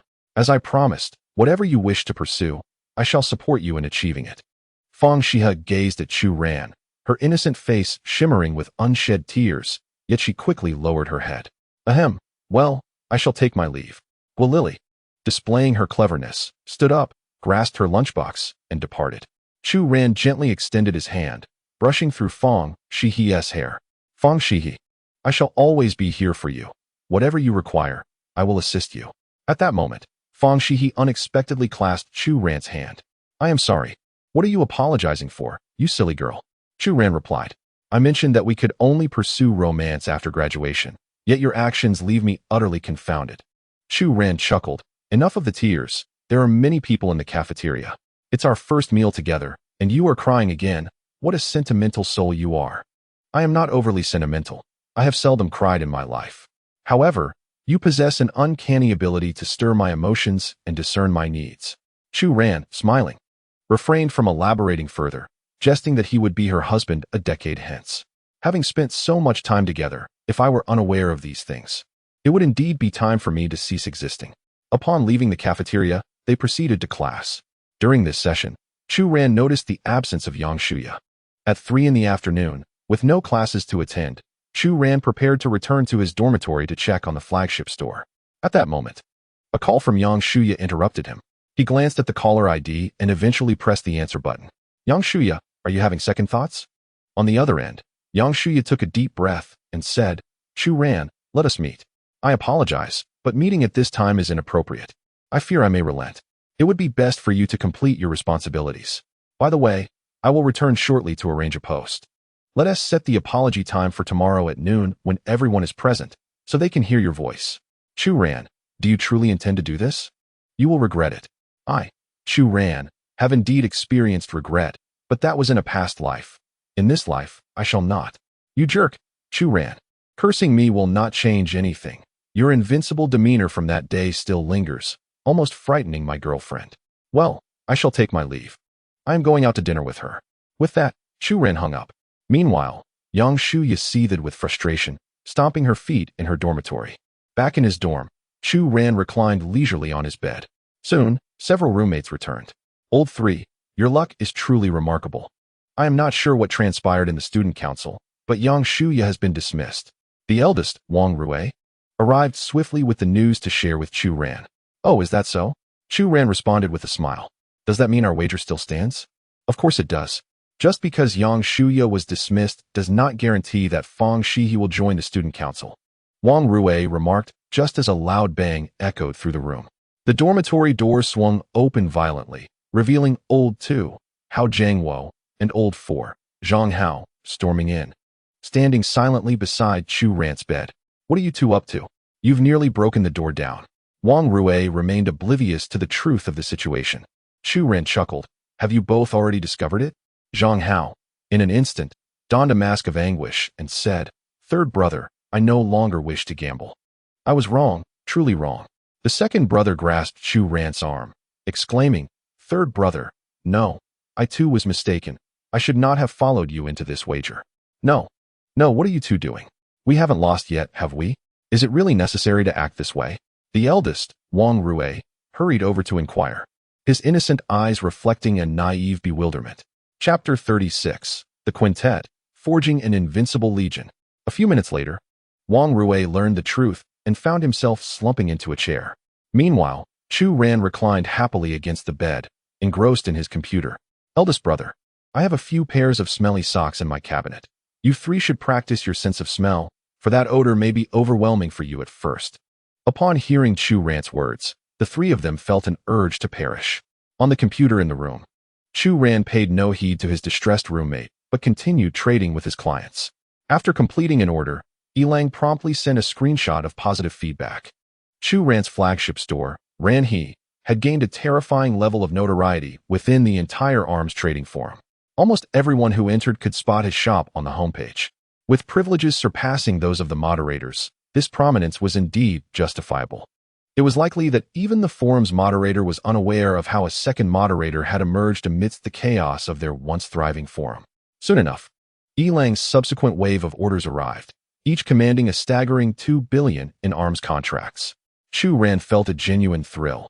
Such oil-rich nations were indeed generous, exuding an impressive aura with their initial offerings.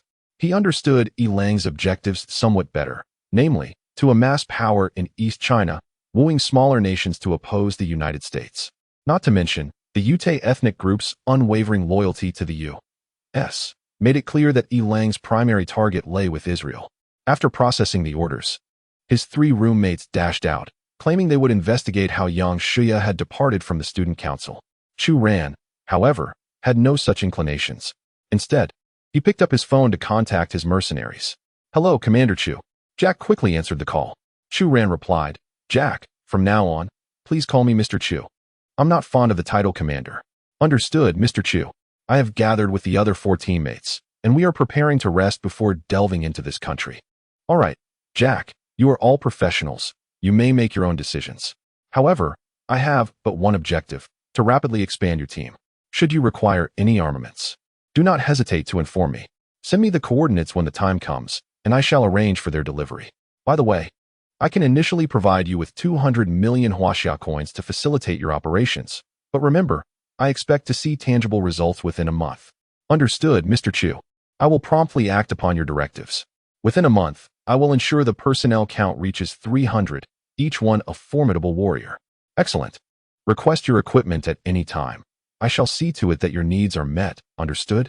After ending the call, Chu Ran swiftly received the coordinates from Jack along with an order for military supplies. Upon reviewing the list, he noted it comprised only basic equipment. As the few mercenaries currently had nothing at their disposal, he promptly placed an order at the flagship store and instructed the system for expedited shipping. Having completed these tasks, Chu Ran then received a call from Xihe. "Mr. Chu, the first batch of new energy batteries has passed testing, achieving a remarkable endurance of 50 hours on just 5 minutes of charging. Additionally, we have conducted lifespan experiments, revealing an average longevity of 50 years. If this product is launched, it will undoubtedly cause a sensation throughout Huaxia and the world at large." Chu Ran smiled with satisfaction. "The data is promising. But continue the experiments. We have 1 week until the press conference. I anticipate numerous large companies will reach out to us afterward, leading to a significant increase in production. If any issues arise, I will hold you accountable. Rest assured, Mr. Chu, I will not disappoint your expectations," Xihe assured confidently. After concluding the call, Chu Ran reclined comfortably on his bed. "The quantum battery press conference is next week. Perhaps from that moment, my tangible industry will emerge in this world. Reflecting on it is quite surreal. In my past life, I possessed nothing, yet after this rebirth, I find myself exceedingly fortunate. Even more so, I sense that Fang Xihe is gradually developing feelings for me. Fang Xihe, once your class concludes, let us dine outside." With this thought, Chu Ran picked up his phone and sent a WeChat message to Fang Xihe. Meanwhile, at the border of the Bazisi region, mercenary members clad in camouflage emerged from the forest. "Indeed, the coordinates I relayed to the boss are right over there. He informed me that within an hour, our supplies will arrive," said a tall individual from the Eagle Nation, leading his team in haste toward the designated spot. Soon, 2 silver boxes began descending from the sky. My goodness, the boss's method of transport is truly remarkable, exclaimed Lena, a woman from the Eagle Nation, in surprise as she eagerly approached to open the boxes. Among the 5 individuals, another mercenary woman from the Bear Country, Lana, inquired with curiosity, the silver box. Coordinates for shipping. This method of transport employed by our leader is rather peculiar. It seems reminiscent of the renowned owner of the Ranha flagship store that has been the subject of recent international legends. At her words, the others paused momentarily. Zhao Tian, a member from Huaxia, replied nonchalantly, regardless of who our leader may be, our duty is to execute his orders. With that, he was the first to retrieve his Barrett from the box. A brand new 821. Chief Chu is undoubtedly my idol. Following suit, the others began to extract their gear from the box. Each was equipped with a 233 automatic assault rifle, a Desert Eagle pistol, a Nepali dagger, 2 pumpkin grenades, precision positioning equipment, professional walkie-talkies, and bulletproof vests, with an alarming abundance of ammunition on their persons. Furthermore, the second large box contained the components to assemble an off-road vehicle, signifying they could construct one directly from these supplies. The only member, Viking from the Ruadian faction, lamented the absence of a favorite drone. The leader had mentioned that the drone equipment had yet to be procured, but emphasized that these items were not of paramount importance. First, we must resolve the immediate challenges, locate a stronghold, eliminate the nearby mercenaries, and once we establish ourselves, we shall devise a means to seize their assets. Upon hearing Jack's words, the group nodded in agreement and began to allocate tasks. Thus, for individuals, armed with a sniper rifle and an off-road vehicle, emerged from the forest. It was from this moment that this nameless mercenary squad would embark on their legendary journey throughout the chaotic regions of East China. Chapter 37, Apology Broadcast, Yang Xihe's Breakdown.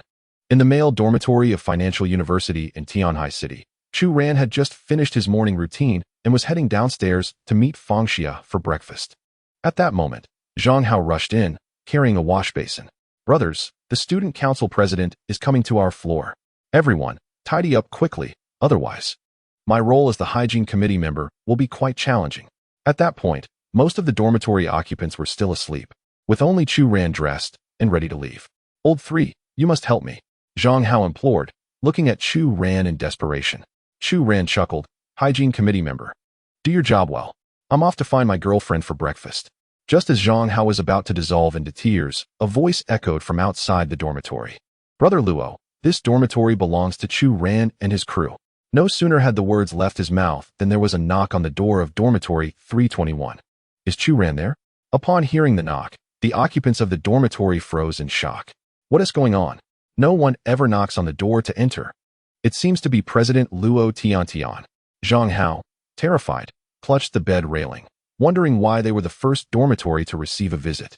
Chu Ran laughed. Are you foolish? They're looking for me. With that, he opened the door. A young man approached with a cheerful smile, greeting, hello, Chu Ran. My name is Luo Tiantian, and I am the president of our school's student council.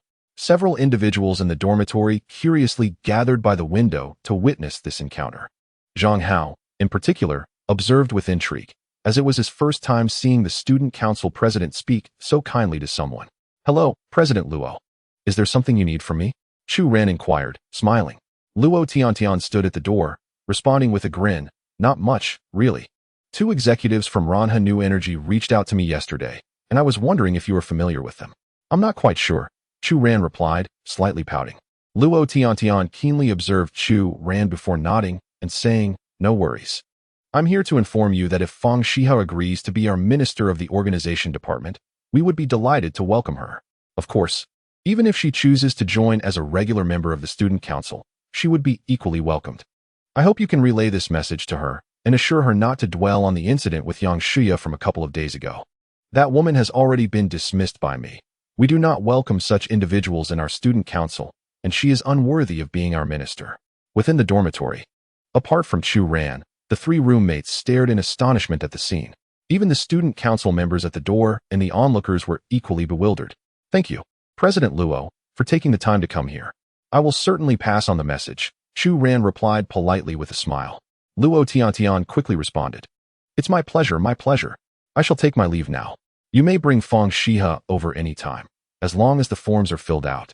Her membership is assured, and her credits will be granted without issue. Shortly after, the group departed from the boys' dormitory. Meanwhile, in room 321, the roommates fervently surrounded Chu Ran. Wow, what on earth is happening? The student council president, Luo Tiantian, personally came to speak with you about this matter. It's truly bizarre. Are you perhaps a wealthy heir from some consortium? How else could you command such respect that even Luo Tiantian treats you with such deference? You have no idea. That guy is quite influential in the student council. Even the teachers speak to him with smiles. Observing his roommate's excitement, Chu Ran merely smiled and said, "If you've guessed it, let us keep it low-key, low-key." Following this exchange, he dashed out of the dormitory amidst their banter. In the school cafeteria, Chu Ran sat across from Fang Xihe as they shared a meal. "After we finish eating, I'll accompany you to the student council to register," he suggested. Fang Xihe nodded in acknowledgement, but suddenly, Chu Ran set down his chopsticks. "Is something on your mind?" he asked. Fang Xihe looked up, her delicate features revealing a hint of worry. I mean, she stammered, glancing at him. "If there is something you want to discuss, you can tell me, right?" "No, it's just that I heard last night that young Xihe was quite upset and cried a lot." You feel a bit sympathetic towards her, don't you?" Fang Xihe nodded silently, her expression contemplative. Chu Ran smiled at her and said, "Fool, your kindness will not elicit sympathy from others. This matter must serve as a lesson for her, so that people will know you are not to be trifled with, understand? If you are a bit more resolute this time, you will be able to find peace in the future. This is the principle of killing the chicken to scare the monkey. I only wish to improve my grades and secure a scholarship. Why must it be so difficult?" Fang Xihe took a deep breath, and just as her emotions began to surface, Chu Ran grasped her hand. "I understand your thoughts. The scholarship will come, and the hardships at home will pass. You deserve better, do you understand? From now on, do not cry in front of me, otherwise, others will think I bully you every day." At that moment, Fang Xihe could no longer hold back her laughter. In that instant, Chu Ran felt that nothing mattered more than the happiness of the one he loved. After their morning classes, the students headed to the cafeteria for lunch. Suddenly, a voice echoed through the school's loudspeakers. "Hello, everyone. My name is Yang Xihe, the former head of the Student Union's organization department. Today, I wish to apologize to someone. Fang Xihe. I'm sorry, Fang Xihe. I was wrong to speak to you disrespectfully that day. I shouldn't have said those things about you. It was my mistake, and I sincerely apologize." With a loud bang, a series of crackling noises erupted from the broadcast, followed by a piercing sound. At that moment, all the students of the university learned that Yang Xihe had been dismissed because of Fang Xihe. The former campus belle publicly apologizing to the newly crowned belle was indeed a sensational piece of news that everyone found riveting. At the entrance of the cafeteria, Chu Ran, along with his 3 roommates and Guo Li, all heard Yang Xihe's apology. At that moment, Fang Xihe finally turned to look at the man beside her. Although she didn't know how Chu Ran had intervened in these matters, she began to truly believe that he was someone who genuinely loved her, willing to do so much for her. That evening, at Hong Yun restaurant, Chu Ran hosted a grand banquet, inviting Fang Xihe and his 3 roommates to dine together. Guo Li smartly brought along the other 2 members of their dormitory as well. Everyone raised their glasses in a toast to celebrate the victory of Chu Ran and Fang Xihe. As for the 3 roommates, who initially felt disgruntled about washing Chu Ran's socks and underwear, they were now overjoyed to be invited to such a gathering, surrounded by so many girls. After the celebration, Chu Ran took Fang Xihe for a massage at the hotel, and then they all enjoyed some games together. For the usually quiet Fang Xihe, this was her first experience of such joy, filling her heart with happiness. Chapter 38. Coincidence, a reunion with high school classmates. A new day dawned, marking the day of the launch event for Ran. He knew energy batteries. Chu Ran slept until noon, as he had returned very late the previous night. His roommates were all inebriated, while Chu Ran, perhaps due to the physical stamina from his previous life, managed to handle the alcohol quite well. After getting out of bed and freshening up, Chu Ran picked up his phone and saw a message from Fang Xihe. "Chu Ran, I'll have breakfast on my own." "Chu Ran, are you still not awake? It's noon already, and I need to work on a professional course project today. The teacher is likely to review it, so I'll eat lunch by myself." Looking at the messages from the silly girl, Chu Ran couldn't help but smile wryly, realizing that he was merely her dining companion each day. With that thought in mind, he sent a message back to Fang Xihe. "Fang Xihe, do you have nothing else to discuss with me besides meals?" After sending the message, he received no reply, indicating that the silly girl was probably engrossed in her studies. Chu Ran then glanced at the situation in the arms dealership on his computer. He had not processed any orders the previous night, and now several large orders had accumulated, all from Yilang and Maoxiong countries. Chu Ran quickly began to reply, stating that the store had urgently restocked yesterday and that shipments could be sent out at any time today. Before long, Chu Ran earned a staggering profit of 300 million, proving that these two countries were utterly unreserved when it came to military equipment. They would buy anything without hesitation. Although his store had expanded to include mechanical vehicles, the truly substantial items had yet to arrive, leaving him feeling that the order amounts still had room for improvement. After completing the orders, Chu Ran received a call from Chi Ching's son. Mr. Chu, the press conference will begin at 6 this afternoon. Mr. We will take the stage to present. Will you be attending in person? I'll reserve a front row seat for you. Chu Ran chuckled. If I sit in the front row, it might be difficult to explain our new battery technology if it appears on camera. So, I think I'll just stroll by and happen to drop in. 6 o'clock, right? I'll be there on time. After hanging up, Chu Ran sent a text to Fang Xihe, informing her that he had matters to attend to and would likely return in the evening. Their interaction resembled that of a newlywed couple, warm and affectionate. Fang Xihe was usually quite reserved, but she still communicated with Chu Ran about various things on WeChat, which seemed typical for someone of her introverted nature. Upon leaving the school gate, Chu Ran hailed a taxi. Just as he settled in, he heard a girl calling out as she ran over. Classmate, can I share a ride? I'm headed to the city center. Chu Ran slowly rolled down the window, revealing his face to her. Indeed, it was Yang Xihe, the girl who had apologized to Fang Xihe over the loudspeaker the day before, and also the one who had confessed to him in front of the entire school on the playground a few days ago. Yang Xihe was momentarily taken aback upon seeing Chu Ran. Well, are you getting in or not? If not, I'll have the driver leave. Chu Ran crossed his legs and chuckled nonchalantly. Yang Xihe glanced at the distance, then checked the time, before directly taking the passenger seat. However, just as she opened the door, the driver sighed in exasperation. My dear classmate, I apologize, but I have my wife's cake with me. I won't be accepting any more passengers once we reach the city. You might as well take a seat in the back. Moments later, the vehicle started, and Yang Xihe and Chu Ran found themselves seated in the rear. At that moment, Yang Xihe was at a loss for words. Her feelings towards Chu Ran were filled with deep-seated loathing. She had transformed from a campus belle into the object of ridicule throughout the school, all thanks to Chu Ran. Thus, Yang Xihe felt that she would never forgive him in this lifetime. Having spent the previous day seething in her dormitory, she had arranged to meet several high school classmates for a shopping trip in the city, leading to this current scene. Silence reigned between them, with Chu Ran also refraining from speaking, as they both stared out of opposite windows like strangers.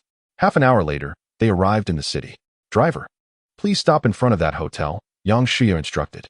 The driver gradually pulled over to the side. Yang Xihe promptly picked up her small bag, ready to exit. But Chu Ran unexpectedly grabbed her arm. What are you doing, Chu Ran? There is no possibility for us, Yang Xihe instinctively exclaimed. Assuming he was trying to persuade her to stay, Chu Ran was momentarily speechless, pointing to the driver's QR code, and replied, What are you talking about? I was merely indicating that you haven't paid yet. You want me to pay? You, who rode with me, expect a girl to cover the fare? Yang Xihe was taken aback, unable to fathom that she would be responsible for the payment. Chu Ran shrugged nonchalantly. What are we? What gives you the right to assume I should pay? All right, fine, I'll pay. Is that acceptable? After saying this, Yang Xihe pulled out 10 yuan from her bag and tossed it down. Chu Ran, let me make this clear. You will never earn my forgiveness. With a resounding thud, she slammed the car door shut, while Chu Ran picked up the money and smiled. The driver chuckled. Brother, since you know her, why not just let it go? You'll only make her angry, and it will be difficult for you to pursue her in the future. You need not worry, I will never pursue this woman again. Chu Ran replied with a carefree demeanor, completely unconcerned by the seething glare Yang Xihe directed at him from outside. Meanwhile, at the spot where Yang Xihe exited, she stomped her foot in frustration, watching the taxi drive away. Chu Ran, you scoundrel. Not far off, several of her high school friends approached. Xihe, what's wrong? Is someone bothering you? One remarked, I believe I just heard Chu Ran's name. Xihe, I heard he is attending the same university as you. How has he been lately? Yang Xihe shook her head in exasperation. I don't know. He is not here. Come on, Xihe, let us go inside for some tea. We've prepared a feast for dinner, all your favorite dishes, since we heard you've been feeling down. One of the boys, dressed in a suit and exuding gentlemanly charm, introduced the plan to young Xihe. Beside her, a girl chuckled. "Xihe, I truly envy you.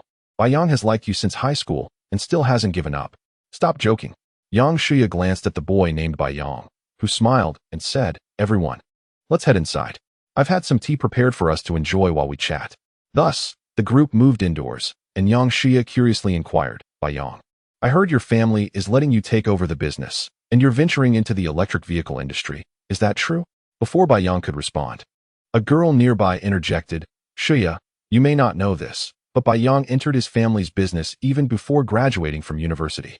Their electric vehicles are quite popular in the market. He was supposed to attend a product launch today, but he came here specifically to see you." Chapter 39. The Ranha Battery Launch, astonishing everyone. Yang Xihe turned to Yang. "Is that true? Won't this interfere with your business?" "Not at all," he reassured her. "It's just a product launch. Whether it's viable remains to be seen.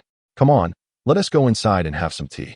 The hotel will be broadcasting it live on TV, so watching with my old classmates here is just as good." Upon hearing Yang's words, everyone nodded in admiration. Yang Xihe flipped her hair elegantly and smiled before following the group into the hotel. Meanwhile, Chu Ran had arrived at the Quantum New Energy launch event.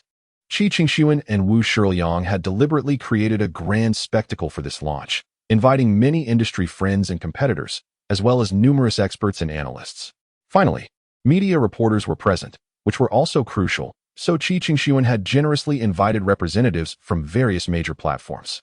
In this era, money speaks volumes, and Chu Ran, the owner of Ranha, was never short of funds. Selling a batch of arms could easily replenish his coffers. Upon arriving at the venue, Chu Ran noticed that the cultural elements of Ranha were displayed throughout the hall. The characters he were specifically designed by someone Qi Qingshuan had commissioned. After reviewing the design and expressing his satisfaction, Chu Ran pondered how the Na'vi girl Fang Xihe would feel if she knew one of her namesakes had become synonymous with the company. "President Chu." Qi Qingshuan approached Chu Ran and called softly. Chu Ran looked around and replied, "Is everything nearly ready?" "Indeed, the launch is about to begin.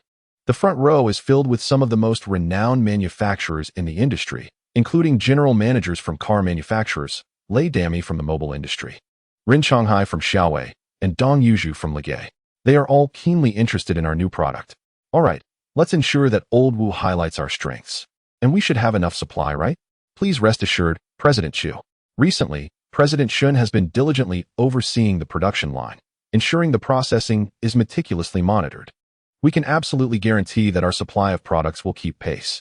However, should our products experience a tremendous surge in demand, it may prove somewhat challenging. Chu Ran smiled and replied, "That's of no concern. Just have old Shun do his utmost. As long as we can present this piece of cake, everyone will see the benefits and recognize our value. At that point, our worth will be evident." After a brief conversation with Qi Qingshuan, Chu Ran expressed concern about being photographed by the media, asking him to return first while she assumed the role of an ordinary visitor. Observing the staff in the exhibition hall, time swiftly passed, and soon it was 6 o'clock in the afternoon. The press conference commenced punctually. All attending journalists were fully prepared. As the countdown concluded, the event officially began. In an instant, the entire hall was illuminated by flashing lights, with cameras focused intently on the center stage. Wu Shiliang, dressed impeccably in a suit, stepped forward. "Welcome everyone to the launch of the Ranha Quantum Peripheral New Energy Battery. I am Wu Shiliang, the Chief Operating Officer of Ranha. Thank you for joining us." A wave of enthusiastic applause erupted in the room. Wu Shiliang continued, "Many of you may know that I was previously the Chief Operating Officer of New Energy Initiatives in the United States. However, this year I have returned to my homeland. Xihe, the reason for my return will soon be unveiled." With that, he snapped his fingers, and 2 staff members stepped onto the stage to unveil the backdrop. Before the audience appeared a square space housing a battery approximately 50 centimeters in length, alongside a new energy vehicle. This vehicle belongs to our company, and it utilizes a battery that is currently among the highest in power output. "Manager Zhang, you should be familiar with it, yes?" The general manager in the audience nodded with a smile. Wu Shiliang continued, "However, we have removed the battery inside for an experiment. Next, we will power this high-capacity vehicle using our Ranha New Energy Battery." At this point, murmurs of skepticism rippled through the audience. Could such a small battery truly propel this vehicle? It seemed almost fantastical, Surely this battery could only power a child's toy car, not a full-sized automobile. Manager Zhang, what are your thoughts on this Rana product? Someone asked. Xihe, let's reserve judgment until we witness their experiment, he replied. Meanwhile, on stage, Wu Shiliang approached the battery and opened the top charging port of the quantum battery. Our battery charges wirelessly, which is why it is often referred to as wireless. The cover I just removed is the charging port. Upon hearing this, the audience buzzed with renewed excitement. Wireless charging indeed. This technology is somewhat unsettling, as numerous mobile phone manufacturers present are acutely aware that wireless charging has been a formidable challenge for them in recent years. Yet, astonishingly, a small company has managed to achieve this breakthrough. The audience was further taken aback by Wu Shiliang's subsequent demonstration. After activating the wireless charging port, he placed a battery into a small transparent box. Allow me to introduce this charging box, developed by our company, which functions as a quantum entanglement generator. Simply placing the battery inside this box initiates the charging process, achieving a full charge in just 5 minutes. Moreover, this charging station can be customized into various forms, such as a parking shelter, a fuel station, or a lounge. During the charging period, even with the battery installed within a vehicle, activating the switch allows for charging to continue seamlessly. As Wu Shiliang spoke, a profound silence enveloped the room. Everyone gazed in awe at the scene before them. The capabilities of Rana's battery had transcended their expectations, and media personnel began capturing this extraordinary moment with cameras and recording devices. Anticipating this reaction, Wu Shiliang did not pause. He turned to initiate the 5-minute charging countdown. The large screen behind him displayed the countdown timer, which commenced without delay. With each passing second, the tension in the room escalated, prompting everyone to stand in anticipation. After 5 minutes, Wu Shiliang retrieved the battery from the compartment and smiled, saying, "Next, we will connect this battery to the vehicle. I invite our staff to assist." 2 staff members hurriedly approached to link the battery with the electric vehicle. The connection is complete. Now, please direct your attention to the vehicle's dashboard. As Wu Shiliang pressed the ignition button, the dashboard illuminated, revealing a full battery charge and mileage identical to that of the original vehicle. Instantly, the room erupted in applause, with General Manager Lei Dami, Rin Shanghai, and Dong Yuzhu rising in excitement. Chapter 40. Safety performance exceeds expectations. Lei Dami and Rin Shanghai could hardly contain themselves. Yet, this press conference was merely the beginning. Wu Shiliang smiled and said, "Thank you all."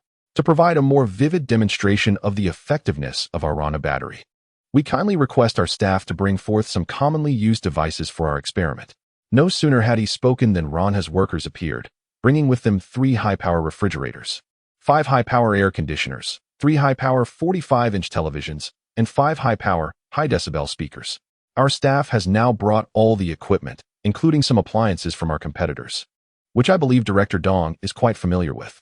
Dong Yuzhu nodded with a smile, eager to witness the performance of the Rana battery. Wu Shiliang continued, "Very well. Let us proceed to connect this fully charged Rana new energy battery to these devices and observe if it can sustain them all operating simultaneously." Upon hearing this, the audience was momentarily taken aback. They had anticipated that Wu Shiliang intended to conduct individual experiments. Yet here he was proposing to connect all these devices to a single battery. Some attendees began to voice their disbelief, exclaiming, "This is impossible. I cannot fathom that such a small battery could be so powerful. With so many appliances operating at once, the energy consumption must reach into the thousands of kilowatt hours. I refuse to believe that any battery could supply power to them all at once. Not to mention, could this not pose a safety hazard?" Amidst the murmurs from the crowd, Wu Shiliang had already instructed his staff to connect the battery. One by one, the appliances sprang to life. The first refrigerator powered on. The second refrigerator powered on. The third refrigerator powered on. Within a few minutes, all the appliances that had been brought up were successfully operational. Yet, the battery remained unharmed, showing no signs of any safety issues. The audience was left in awe, each person staring wide-eyed at the spectacle before them. Many journalists stood frozen, their cameras still capturing the thrilling moment, broadcasting it across television networks and various industries. Not far from the exhibition hall, Chu Ran quietly observed the scene, a subtle smile gracing his lips. Old Wu's presentation was indeed commendable, showcasing his unique style. As for his quantum battery, Chu Ran was already well aware of its advantages, so he was not particularly surprised. Watching the astonished industry leaders, Chu Ran realized that these individuals would likely be clamoring for their own products in the time to come. While Chu Ran pondered this, the exhibition was far from over, as the appliances continued to function. Wu Shiliang activated a timer, allowing the seconds to tick away. 1 minute turned into 5, and at that moment, applause began to resonate throughout the venue. 5 minutes transformed into 10, and the applause grew increasingly fervent. With everyone rising to their feet, applauding and celebrating the Ranha new energy battery. As the seconds passed, the cheers and applause from the audience continued unabated. Wu Shiliang smiled and raised his hands, saying, "Thank you all." The achievements of the Ranha quantum new energy battery extend beyond this demonstration. In this experiment, we have witnessed its remarkable energy capacity. Moreover, it underscores a vital point. The safety performance of this battery is astonishingly high, regardless of how many devices you have. Once connected to our Ranha new energy battery, there will be no safety concerns. Upon uttering these words, everyone present nodded vigorously.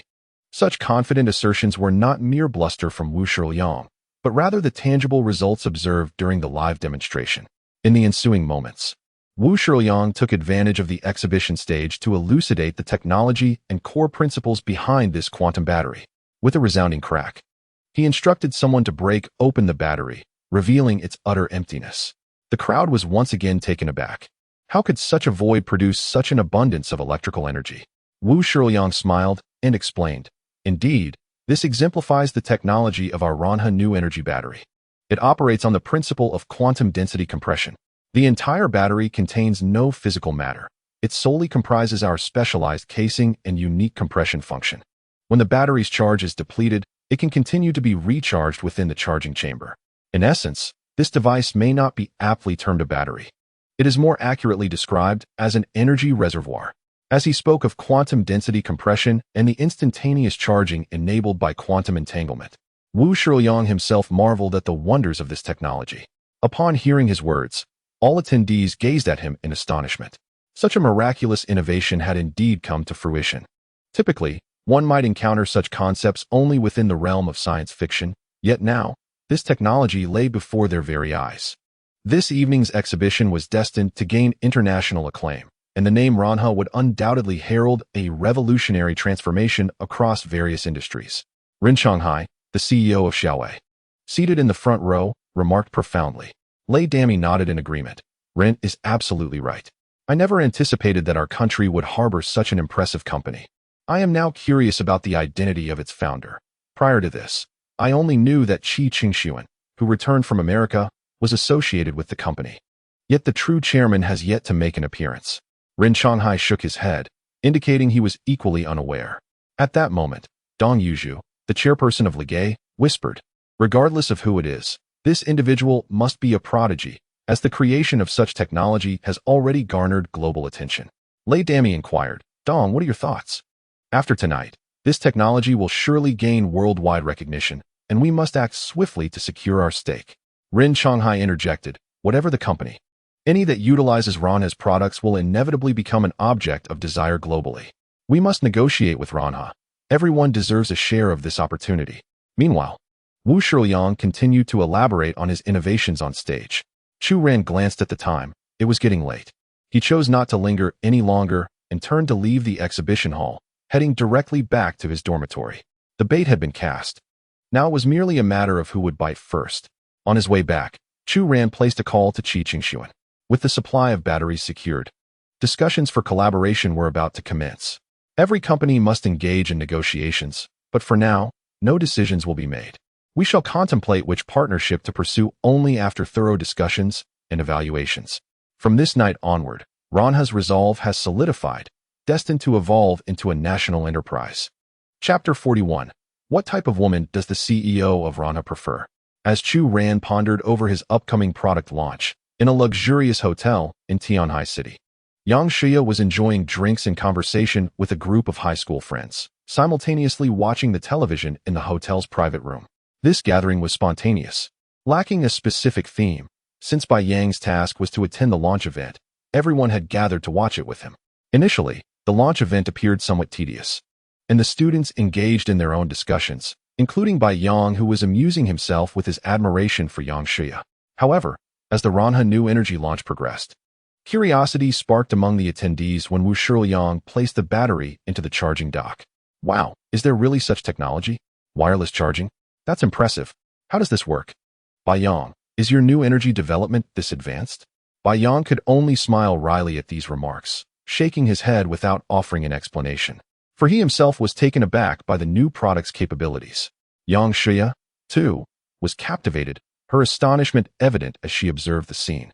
Yet, their perceptions were about to be further challenged. 5 minutes to a full charge. Gasps erupted from the crowd. If this technology were applied to smartphones, it would mean I could fully charge my phone while washing my face. Incredible. This new product is quite impressive, Baiyang. Yang Xihe remarked with curiosity. Baiyang replied with a smile. Xihe, if you're interested, I can take you to see it live. Never mind. It's not like it belongs to me. And by now, it's probably over. The launch event continued on the television. When Wu Shiliang showcased the car and connected the battery, revealing a fully charged vehicle, Baiyang could no longer remain seated. Given that his family's business revolves around new energy vehicles, he understood the significance of the battery and the power required to operate such a car. Yet, seeing such a compact battery capable of powering an entire vehicle left Baiyang exhilarated. Incredible. Ranha New Energy is truly remarkable for engineering such an extraordinary battery. Imagine the space saved by using such a small battery in a car. It could accommodate so much more. The excitement among the students grew with each discussion, and Yang Xihe was thoroughly engrossed in the spectacle. At this moment, Baiyang's phone vibrated as well. Hello, Dad. I'm watching the press conference. I didn't attend in person. I'm sorry, Dad. I didn't anticipate such a situation tonight. Rest assured, I will watch it until the end. After hanging up, Baiyang awkwardly sat beside Yang Xihe. Did your father scold you? Yang Xihe inquired curiously. Baiyang nodded. Who could have known that Ranha New Energy could produce such remarkable batteries? It seems that starting tonight, the entire automotive industry will undergo a transformation. I'm sorry, it's all my fault. Yang Xihe feigned a pitiful expression. Baiyang quickly responded, No, Xihe, this isn't your fault. The press conference continued on the television, and when Wu Shiliang instructed his team to bring the appliances onto the stage, the moment all the devices began operating simultaneously, Yang Xihe and her high school classmates gasped in astonishment. So many appliances running at once, and the battery remains intact? Incredible. This Ranha battery is undoubtedly the most extraordinary invention. I just want to know the price. I must prepare one for my home. Subsequently, Wu Shiliang elaborated on the advantages of the Ranha New Energy battery, emphasizing that its safety features would be exceptionally reliable. When he introduced quantum compression technology, the high school classmates in the private room erupted in applause for Ranha. At the dining table, Yang Xihe and Baiyang were also clapping joyfully. I never imagined that our Huaxia could possess such formidable industries and technologies. This technology ranks among the best globally. It has the potential to change the world. We are indeed fortunate to witness such a miraculous scene in our generation. At the conclusion of the press conference, Wu Shiliang announced that the technology of this new energy battery had already begun to be proficiently utilized in factories, and that suppliers would soon be selected among major manufacturers. Upon hearing this, the students present began to discuss animatedly. I dare say that in a few years, Ranha will undoubtedly become the most exceptional industry in Huaxia. A finance major commented with foresight. At that moment, another girl, somewhat attractive, tossed her hair playfully and joked, I wonder who the owner of Ranha is. Is it too late for me to get to know him?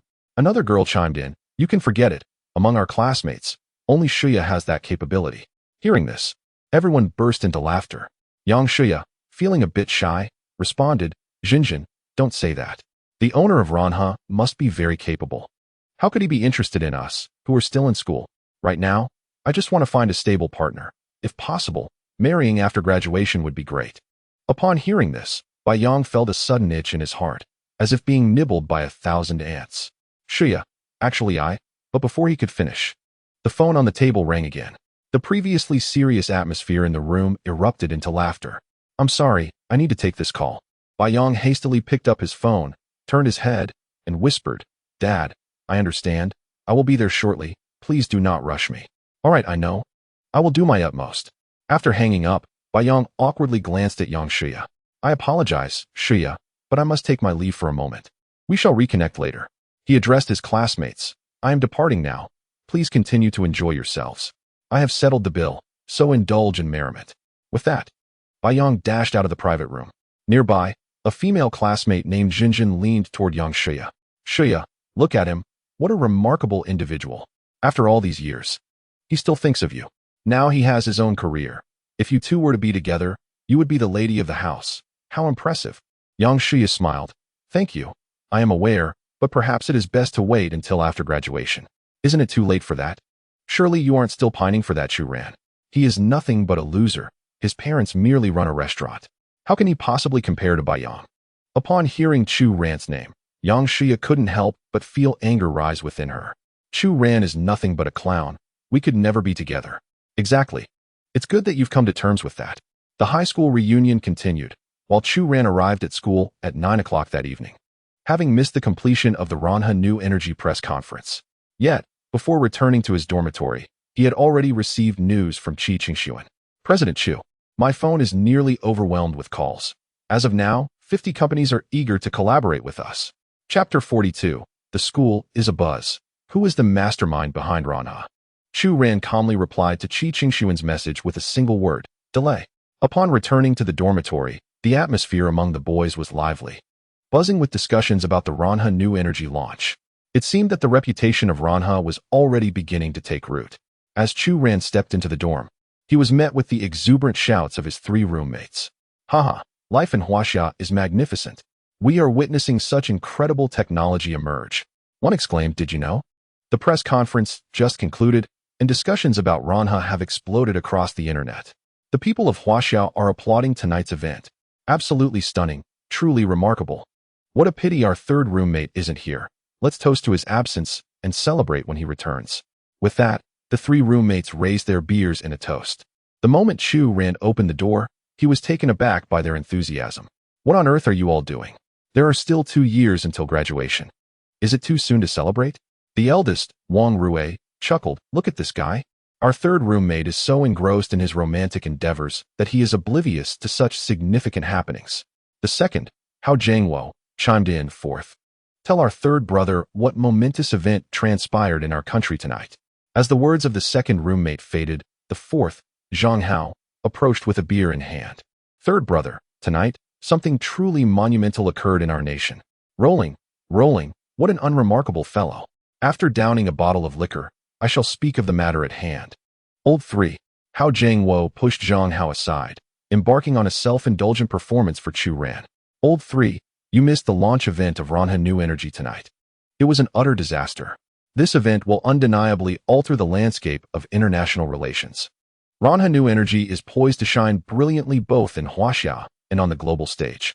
Observing how Jiangwo ramble without getting to the crux of the matter, the leader Wang Rue impatiently nudged him aside.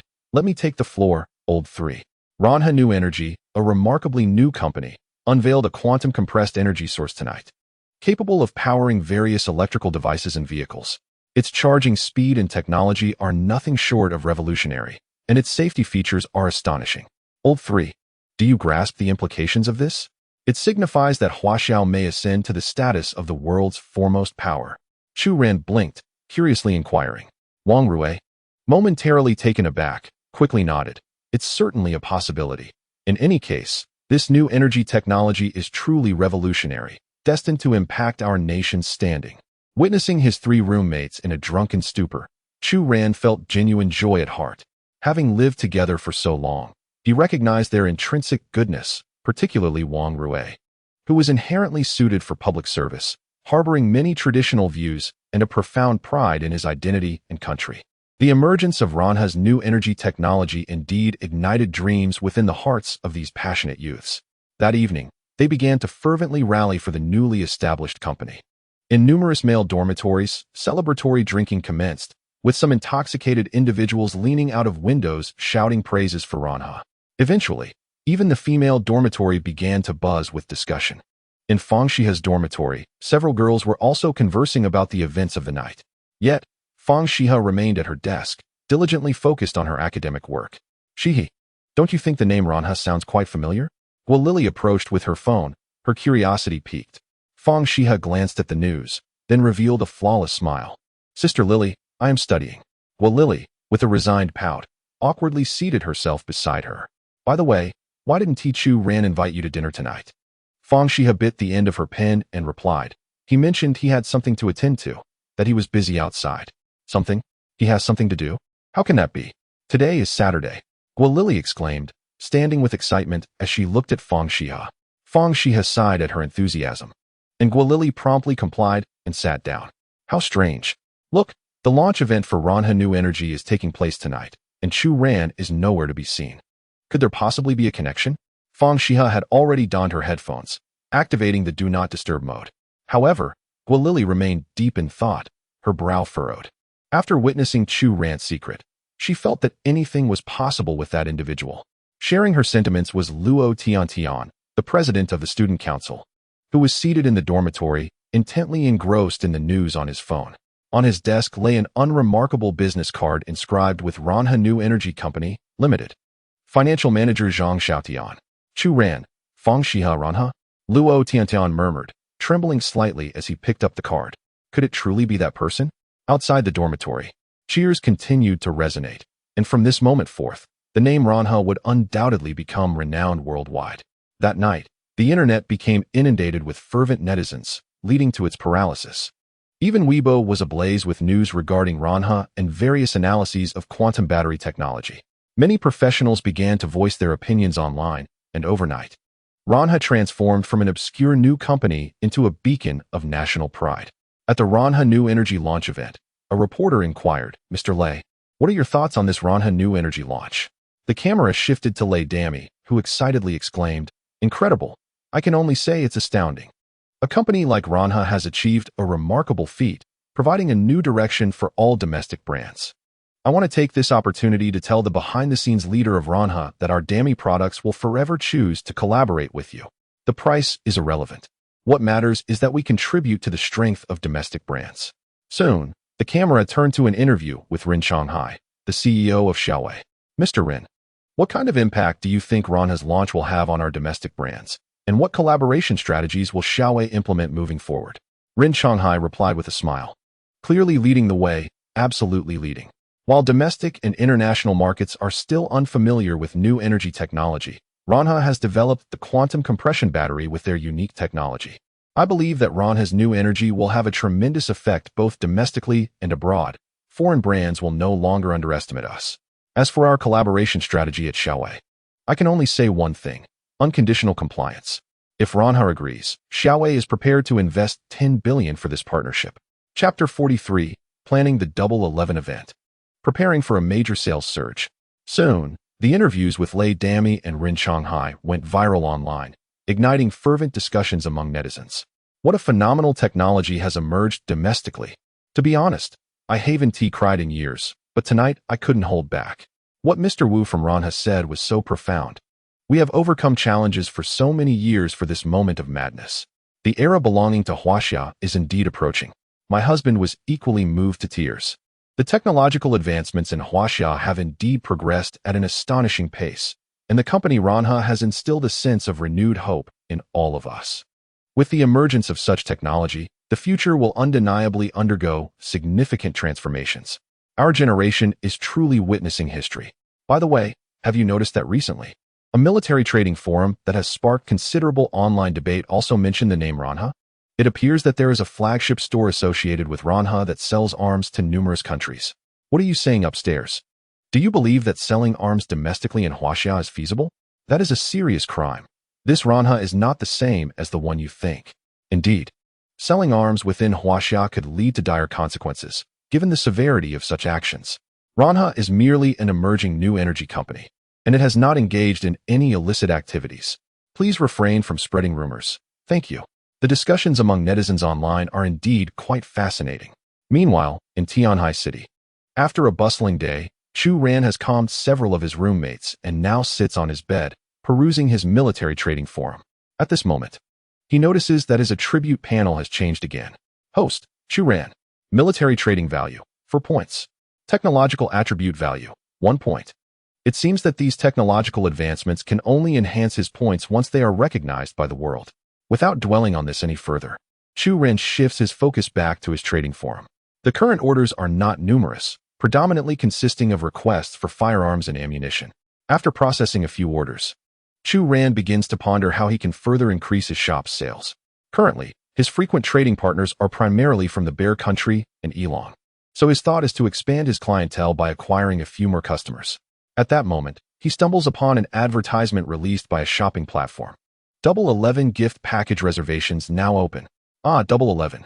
With the National Day approaching, immediately followed by this special holiday.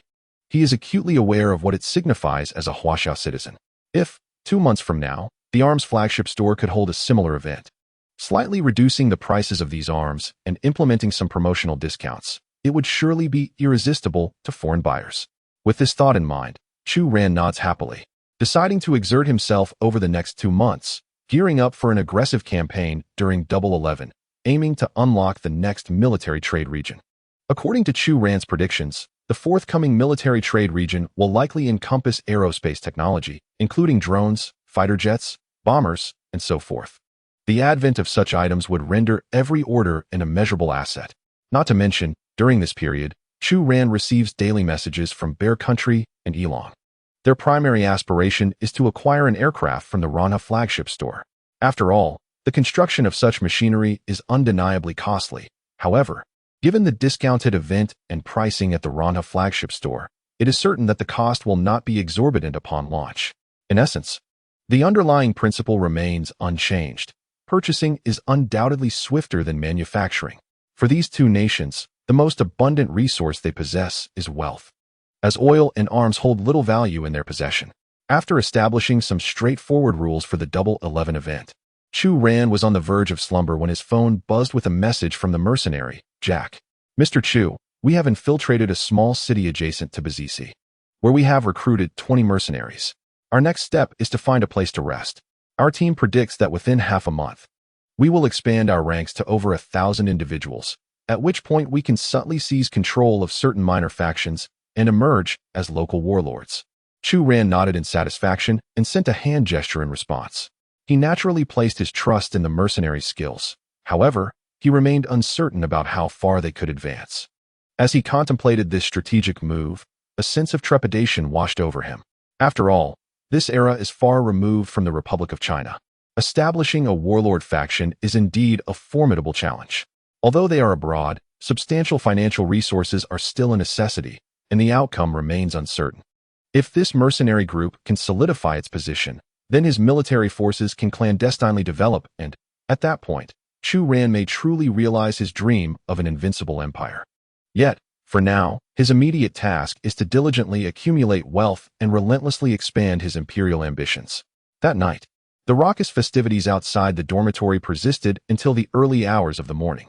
Upon waking, Chu Ran discovered several missed calls on his phone. There were calls from Qi Qingxuan, the student council president Luo Tiantian, and another from Fang Xihe. He chuckled and dialed Fang Xihe first. You've never called me before. Are you missing me?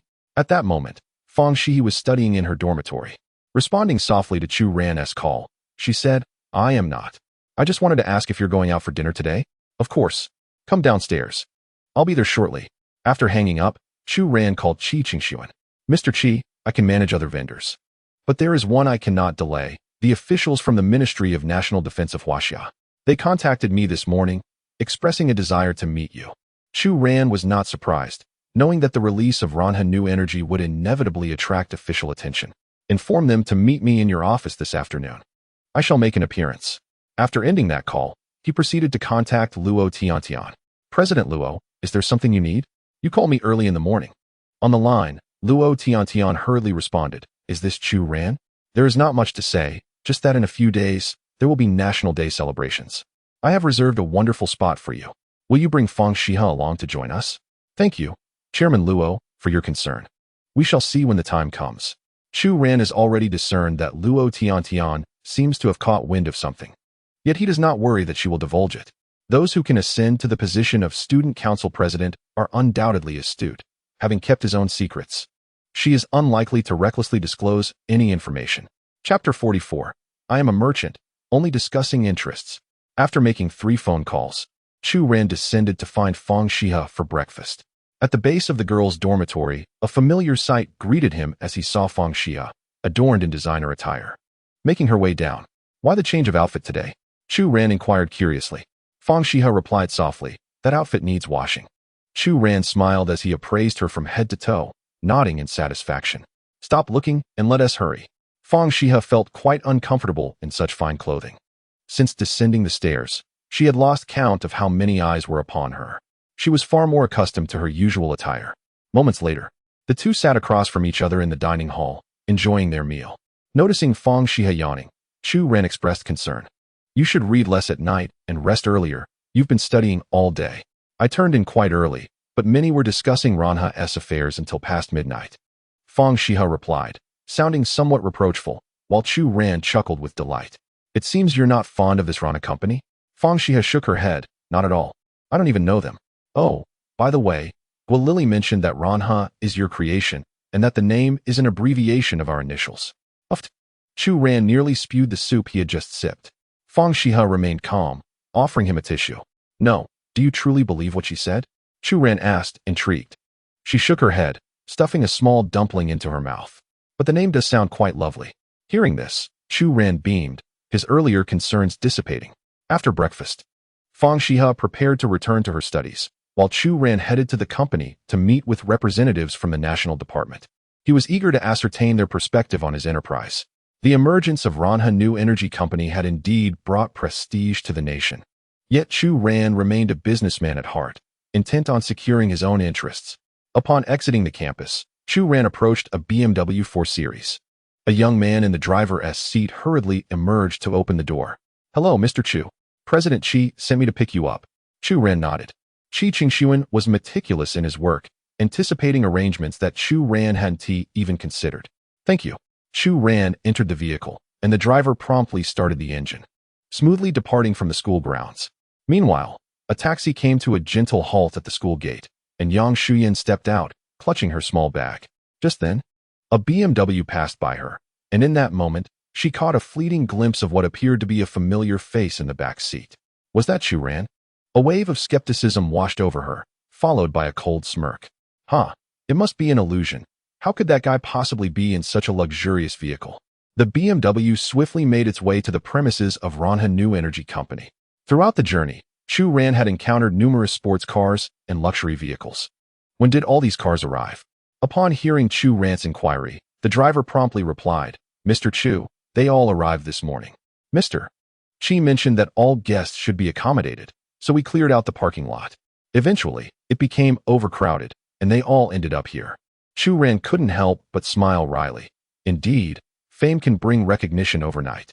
Previously, Ranha Company was solely reliant on its own fleet, but following last night's press conference, industry magnates flocked to their doors.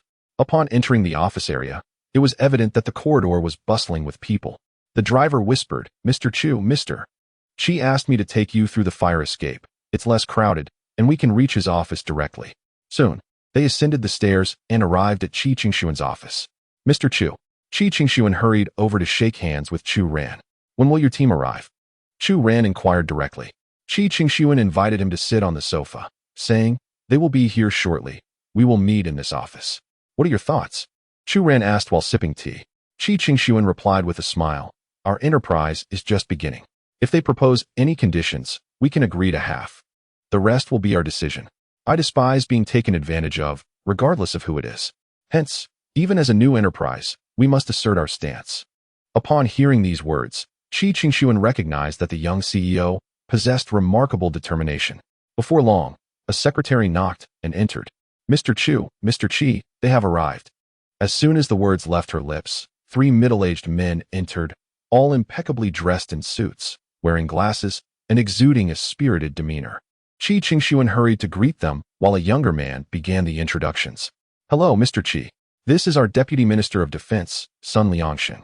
This is Professor Gu Yuha from the New Energy Research Association of the Ministry of Defense. Qi Qingshuan nodded appreciatively, refraining from rushing to shake hands. While Chu Ran extended his hand with a smile, Greetings, Minister Sunday. I am Chu Ran, Chairman of Ranha New Energy. Upon learning of Chu Ran's position as the head of Ranha New Energy, the 3 men regarded him with newfound seriousness. Astonished that the chairman of such a prominent company could be so young. Sitting in the office, both Minister Sun and Professor Gu couldn't help but express their admiration. In our great nation, we have promising successors. Even before graduating, Director Chu has achieved remarkable results, which indeed fills us with hope. Chu Ran smiled and remarked, Minister Sun, you flatter me. It was merely a fortunate inspiration that led to this solution, and then he commenced the experimentation. Director Chu, Xihe's quantum compression battery is undoubtedly the most significant invention in this world.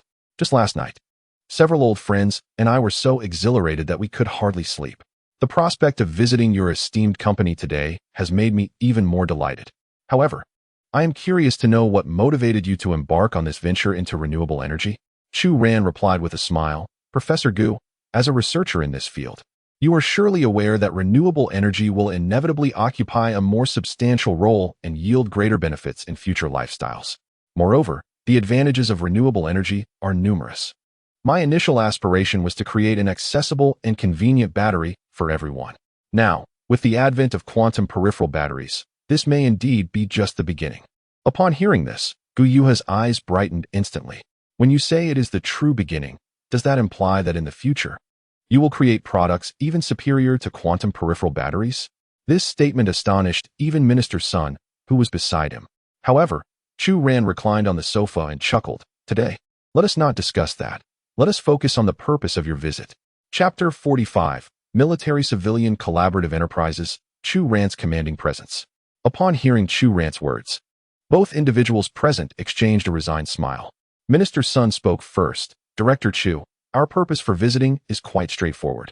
We wish for Xihe to collaborate with the military, so that we may reach an agreement and facilitate Xihe's transition into a military-industrial enterprise. No problem, but I have conditions. Chu Ran responded promptly. Yet he also presented his stipulations with equal swiftness. Minister Sun was momentarily taken aback, perhaps surprised by Chu Ran's straightforwardness and boldness in proposing conditions to a national department. Director Chu, please share your conditions. We will certainly do our utmost to accommodate them. Chu Ran nodded with a smile. First, the technology of Xihe's renewable energy must remain under our company's control. Second, the monthly supply to the military collaboration can only amount to 1/3. The remainder must be sold to other manufacturers. Third, once Xihe becomes a military-industrial collaborative enterprise, we will publicly declare it as such, yet internally, we shall continue to operate freely, with the only stipulation being that 1/3 of the goods are reserved for the military. Upon hearing these three conditions, everyone present was left speechless. Qi Qingshuan awkwardly ran his fingers through his hair, knowing that despite Chu Ran's youth, his thoughts were profoundly strategic. It was unexpected that he would dare to propose such conditions. Essentially, he was suggesting that only 1/3 of the goods would be supplied, while the National Department would be required to establish a military-civilian cooperative enterprise for him. What does a military-industrial enterprise signify? It means access to various national benefits and incentives, as well as an enhancement of prestige. Just by bearing the title of a military cooperative enterprise, all entities would be eager to collaborate with you, acknowledging your credibility. Indeed, while it may seem that Xihe currently has no pressing need for this, having something is certainly preferable to having nothing. Many private enterprises would scramble for such an opportunity. Yet here we are. Not only has Chu Ran secured this chance, but he also aims to amplify the profits derived from it. At this juncture, Qi Qingshuan dares not interject, merely observing the exchange between Minister Sun and Professor Gu. Very well, Chairman Chu, we accept all your conditions, provided you leave 1/3 of the goods for our military. These terms are agreeable, Minister Sun conceded, after a brief moment of hesitation. With a smile, Chu Ran responded. A fruitful collaboration awaits. Qi Qingshuan could only chuckle helplessly, acknowledging the audacity of his superior. He had not anticipated that the opposing party's baseline could indeed be met. What a surprise. Chairman Chu, I am eager to visit the workshop and see our Xihe batteries. Professor Gu, an intensely dedicated scientist, could hardly contain his excitement. Of course, General Qi will escort you there. I am currently unable to make an appearance as I must return to my studies, Chu Ran replied. Minister Sun remarked. It is indeed my first time encountering someone so young as Chairman Chu. May I inquire if your initial funding came from family support? Not at all. I come from an ordinary family. After developing the quantum compression technology, I reached out to Shun Ziming. He was quite pleased and came directly to discuss matters with me. It was through his connections with General Qi and General Wu that we secured the necessary funding to launch this company, Chu Ran elucidated. I understand. In any case, Chairman Chu, Your youth and accomplishments mark you as a pillar of our nation. Should you require assistance in the future, do not hesitate to ask. As we are now partners, Minister Sun affirmed. Chu Ran nodded appreciatively. Thank you for your understanding, Minister Sunday. I embarked on this entrepreneurial journey at a young age, driven by the desire to succeed and earn my own capital. I will always remember that I am a businessman. Rest assured, I shall never allow our technology to be disseminated abroad. It is a privilege that belongs solely to our compatriots. Minister Sun earnestly shook Chu Ran's hand, exclaiming, to a successful partnership. Subsequently, Xihe led Minister Sun and Professor Gu to the workshop for a tour, while Chu Ran prepared to return to school. Although the company was his own, he preferred not to linger. Under the guidance of the driver, Chu Ran traversed the fire escape to reach the vehicle. At that moment, a green-plate electric vehicle pulled up beside him, and a young man in a suit emerged. Chu Ran. The young man expressed his surprise upon spotting him. Chu Ran merely smiled blandly. Bai Yang. Ah, an old classmate. Indeed, this individual was Bai Yang, a suitor of Yang Xihe, whose family is also involved in the electric vehicle industry. After attending the Ranha launch event, Bai Yang had hurried over to discuss potential collaboration, only to find himself waiting until this morning after not arriving in time the previous evening. What brings you here, Chu Ran? Bai Yang inquired curiously. Chu Ran remarked. A friend brought me here to broaden my horizons. Indeed, you have yet to graduate. It is essential for you to experience more of the world. Ranha is destined to become a leading name among our domestic brands, and our company is preparing to collaborate with them. Observing Bai Yang's expression, Chu Ran smiled calmly and inquired, Oh really? What is the name of your esteemed company? It is not mine. It was founded by my father, called Dream New Energy Vehicles. Our technology is already highly advanced. You should visit our company when you have the time. In any case, I am determined to secure a collaboration with Ranha on behalf of my father. Soon, Dream Vehicles will emerge as the most advanced new energy vehicles on a global scale. Impressive indeed, Bai Yang. Well then, I must return to school now, so I shall take my leave. Best of luck with your endeavors. Chu Ran smiled and walked towards the BMW with the driver. Bai Yang called out to him once more, There is one more thing I forgot to mention. Last night, I saw Xihe. Chu Ran, I know you admire her, but she will not reciprocate your feelings. She has already promised to marry me after graduation. Chu Ran sighed resignedly, looking at Bai Yang and replied, Very well, it is indeed disheartening. I can only extend my best wishes to you both. Chu Ran, focus on your studies and do not let your academic pursuits falter. You and I are simply not from the same world. Bai Yang reiterated, before turning away proudly in his suit. Chu Ran chuckled softly, saying nothing, and proceeded to enter the BMW. Moments later, Chu Ran made a call to Xihe. Hello, President Chu. There is indeed a company called Dream Energy Vehicles, correct? It seems we have been inundated with clients these past few days. That is inconsequential. Just remember, while other manufacturers may be negotiated with, this particular company must be outright refused. There is no need to even meet with them. Understood, President Chu. Downstairs at Rana Company, Bai Yang's assistant inquired, Bai, was that young man just now your rival in love? Huh, does he even measure up? A mere clown, who has fancied Xihe since childhood. How could she ever be interested in him? He should take a good look at himself. Chapter 46, The Terror of Mercenaries, 2 kilometers of sniping. Bai Yang may never comprehend how he provoked Ranha. He watched as other manufacturers entered with enthusiasm to engage with Ranha's representatives, yet he alone remained uninvited. What is going on? Did we not have an appointment? That cannot be. We registered downstairs just moments ago. Why are those who arrived after us being granted entry, while we are left out? Bai Yang and his assistant speculated, both equally perplexed. By noon, they had yet to receive an invitation. At that moment, Bai Yang's father called, inquiring about the situation. Upon learning that Ranha had already engaged with numerous manufacturers but would not entertain discussions with Dream Vehicles, Bai Yang's father nearly threw the phone in frustration, demanding to know what Bai Yang had done to offend them. At this moment, how could Bai Yang, with a bewildered expression, possibly comprehend the situation? Father, I haven't done anything. I am truly wronged. Silence. Regardless of the circumstances, you must meet with Ranhe. Go and plead with her, even if it means kneeling. As long as you secure a meeting, your task will be deemed accomplished. Upon returning to school, Chu Ran directly sought out Fang, Xihe in the library. He presented her with a beverage he had purchased in the city. Although she verbally declined, when Chu Ran placed the straw near her lips, she gently bit down and began to sip. The student council had sent an invitation requesting that the two of them attend the National Day celebration next week. At this point, Xihe retrieved the invitation from beneath the library counter. Chu Ran glanced at it and smiled. Indeed, they had secured funding, as even school celebration events now required invitations. Once the school celebration concluded, there would be a break. Will you return home then? Chu Ran inquired. Xihe nodded. Yes, I want to see my mother, my grandmother, and my younger sister. Such a large family. Chu Ran feigned curiosity. Xihe merely acknowledged with a sound. Feeling shy to elaborate further, Chu Ran understood that each time Xihe returned home, she would send her savings to her family, claiming she was merely studying, when in reality, it resembled working to provide for them. During their first visit to Xihe's home, Chu Ran had been taken aback by their impoverished circumstances. They resided on a hillside in Sichuan, where the roads were treacherous. The family occupied just 2 rooms, and most notably, there was no man in the household. Xihe's mother single-handedly supported the elderly and cared for her younger sister, laboring diligently in the fields each day. This was also why Xihe worked so hard during her studies, striving to earn money. I will take you back during the break, Chu Ran suddenly declared while gazing at Xihe. She looked up, intrigued. Huh? What do you mean you'll go back with me? After speaking, Chu Ran affectionately ruffled her hair, then took out his phone to manage his trading forum. Meanwhile, Xihe sat there, lost in thought. In the arms trading forum, news regarding Ran He New Energy had also surfaced.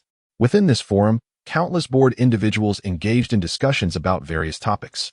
Currently, the hottest topic was the recent surge in arms purchases by Iran, which had attracted the attention of the United States. Since last month, Iran's arms procurement from the Ran He flagship store had reached an astounding 500 million, a figure that continued to rise.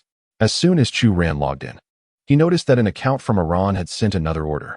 After processing the order, he reviewed Iran's order history and promptly upgraded their membership to gold status.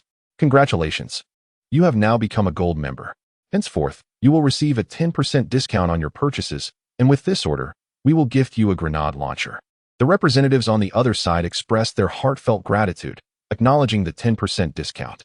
While it may seem modest when dealing with orders in the billions, such a discount accumulates to a substantial fortune over time. After completing the orders for Elong, Chu Ran gradually attended to several smaller orders. The sporadic retail orders from the United States were limited, presumably due to the recent military deployment aimed at suppressing unrest, leading to a noticeable decline in brazen individuals on the streets. Furthermore, the United States had begun to strictly prohibit shopping at the Rana flagship store, labeling arms trading forums as dangerous websites, thereby rendering them inaccessible to the general public. As a result, the purchasing power of retail customers at the Rana flagship store significantly diminished.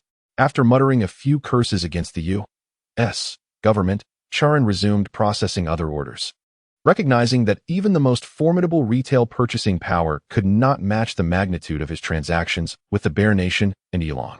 Subsequently, he dealt with a few smaller orders, which included requests from Moxage and the base members from Bajizi.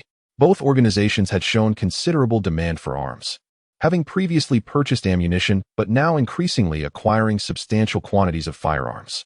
For Chu Ran, these orders had become relatively minor. Reflecting on the Bajizi nation, Chu Ran recalled his mercenaries, particularly Jack and the others.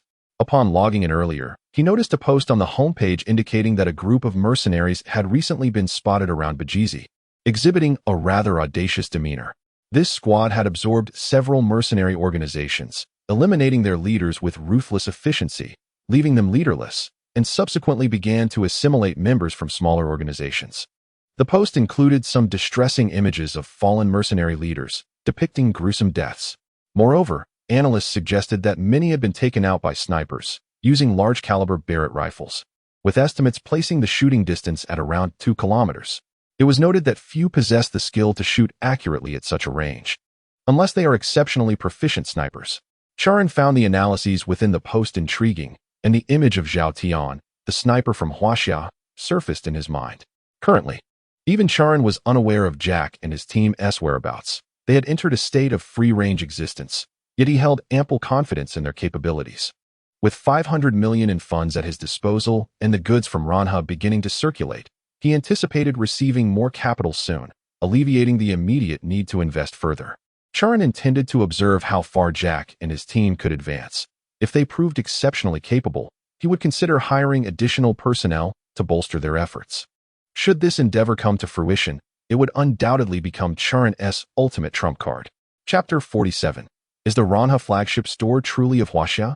As Chu Ran contemplated the affairs of his invincible empire, in the United States, an urgent meeting is convened, as the recent activities of Iran have indeed captured their attention. The territory of East China must not be relinquished. There exist numerous military bases in that region, and the surrounding oil is illicitly extracted from there. Should Iran truly turn hostile, the United States would find itself in a precarious position. One congressman directly proposed that Israel take preemptive action to strike at the Hezbollah forces, thereby instilling a sense of deterrence in Iran.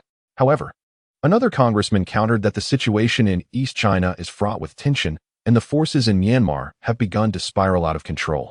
With many freedom fighters exhibiting formidable firepower, it is imperative to stabilize this situation first.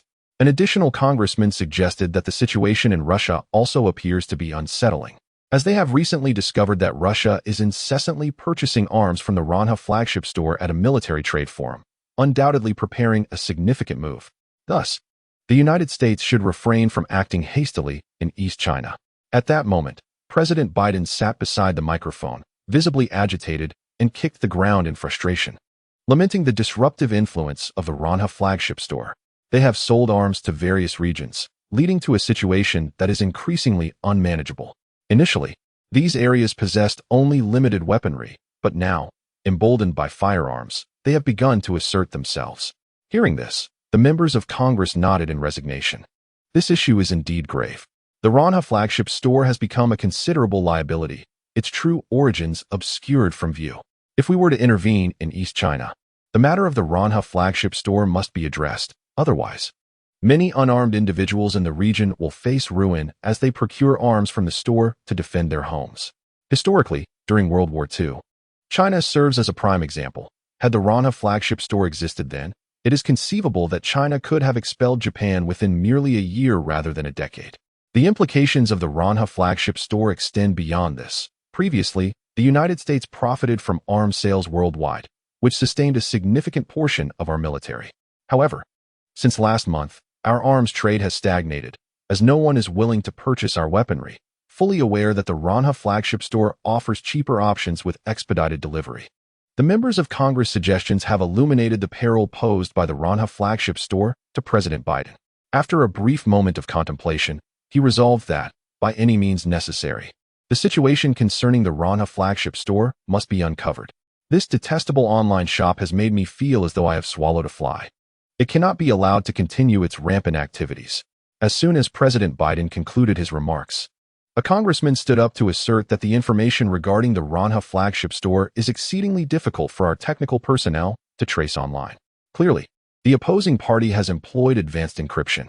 Based on my analysis, there are no more than 5 nations globally capable of achieving such sophistication and successfully transporting this volume of arms. President Biden nodded solemnly, urging, "Continue." Our nation stands as the first, which has been ruled out. Next in line is the Eagle Nation, yet as a friendly country. It is highly improbable for them to be involved in such matters. Following them is France. According to our intelligence, France is currently engulfed in a significant strike, leaving them little time to engage in these activities. Then there is the Eastern Bear Nation and Xihe. The Bear Nation can be temporarily dismissed, for they have placed multiple orders at the Ranha flagship store and are unlikely to boast about themselves. Ultimately, only Xihe remains, a nation that now appears to be the prime suspect due to its vast population capable of dispersing globally. Wherever there is a demand for arms, they are able to utilize manpower to deliver. This analysis has left those present thoroughly convinced. Old Ao nodded in agreement. I have long harbored suspicions about Xihe. While they profess peace, their covert actions betray a lack of credibility. An assembly member coughed and remarked, "Mr. President, should we instruct the foreign ministry to subtly inquire about this matter? It is quite serious. We need to gauge Xia's stance. To my knowledge, there should be representatives from Xihe attending a meeting at the League of Nations. We must promptly notify our personnel to communicate this situation to Xia's representatives and discern their position." At 6 o'clock in the afternoon, a crucial meeting convened within the national departments of Xihe. News had just arrived from colleagues at the League of Nations that the Eagle Nation has begun to suspect the Ranha flagship store as our doing. Upon hearing this, The leader chuckled helplessly. A cornered dog bites indiscriminately. We need not pay them any mind. The Eagle Nation's actions likely stem from the increasingly tense situation in East China. As they seek to ascertain our stance, the Ranha flagship store has already had a considerable impact on them. If this situation remains unresolved, East China will never find peace. And even Elong may start instigating unrest. The leader sat back in his chair, sipping tea. This Ranha has indeed expanded significantly. At times, I feel that many of his endeavors are for the benefit of our nation, quite perplexing indeed. The secretary whispered, "Today, we also received news from the Ministry of Defense. They have collaborated with those from Ranha New Energy and even met the private enterprise's head, who turned out to be a student. A student capable of creating technology, such as quantum compression batteries? Huaxiao is truly teeming with talent." The leader could not help but express his admiration. "Indeed, we have investigated this student's background, which is quite clean. The Ranha flagship store online is likely unrelated to him, probably just a case of sharing the same name. For now, let us not rush to investigate the Ranha flagship store. This establishment will not pose a threat to our nation. And should the Eagle Nation attempt to tarnish our reputation, we can easily refute their claims, as they will not possess any evidence." "Very well, leader. Shall we temporarily set aside the matter of the Ranha flagship store? Rest assured, if we do not investigate, others will take it upon themselves to do so." The secretary nodded deeply upon hearing these words. At the same time, within the office of the Ministry of Defense, Minister Sun, who had visited the Ranha New Energy Company today, was currently convening a meeting with his subordinates. At that moment, a person burst in.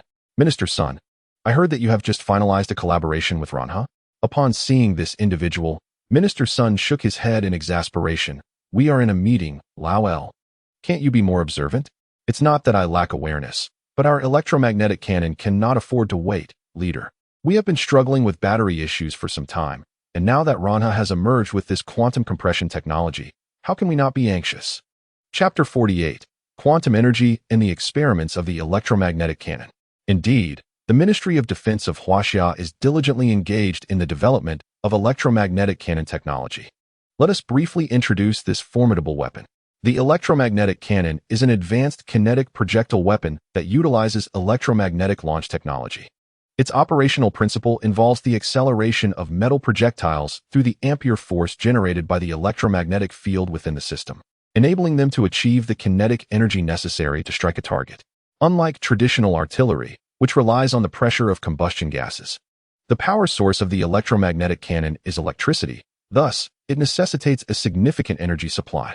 Currently, the electromagnetic cannon being developed by the state comprises three main components: the energy source, the accelerator, and the switch.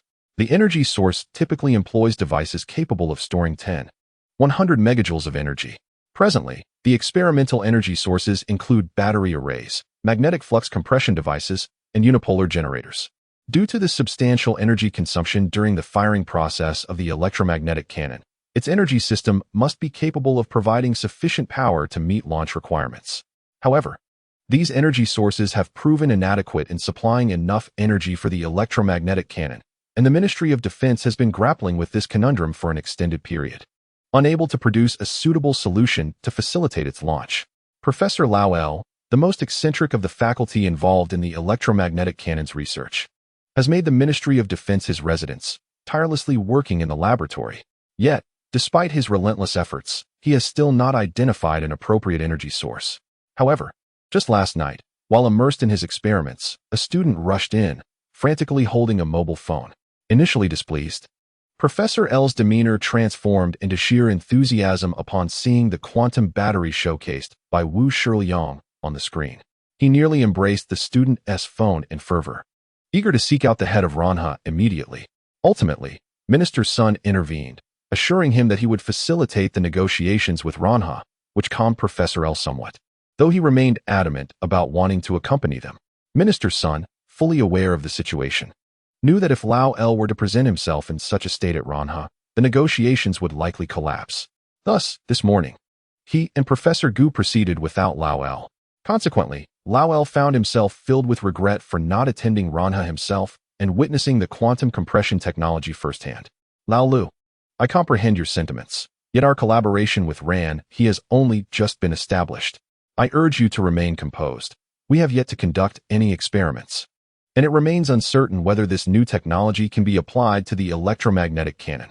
Upon hearing Minister Sun's words, Lao Lu's expression soured immediately. Old son, you did not convey this to me previously.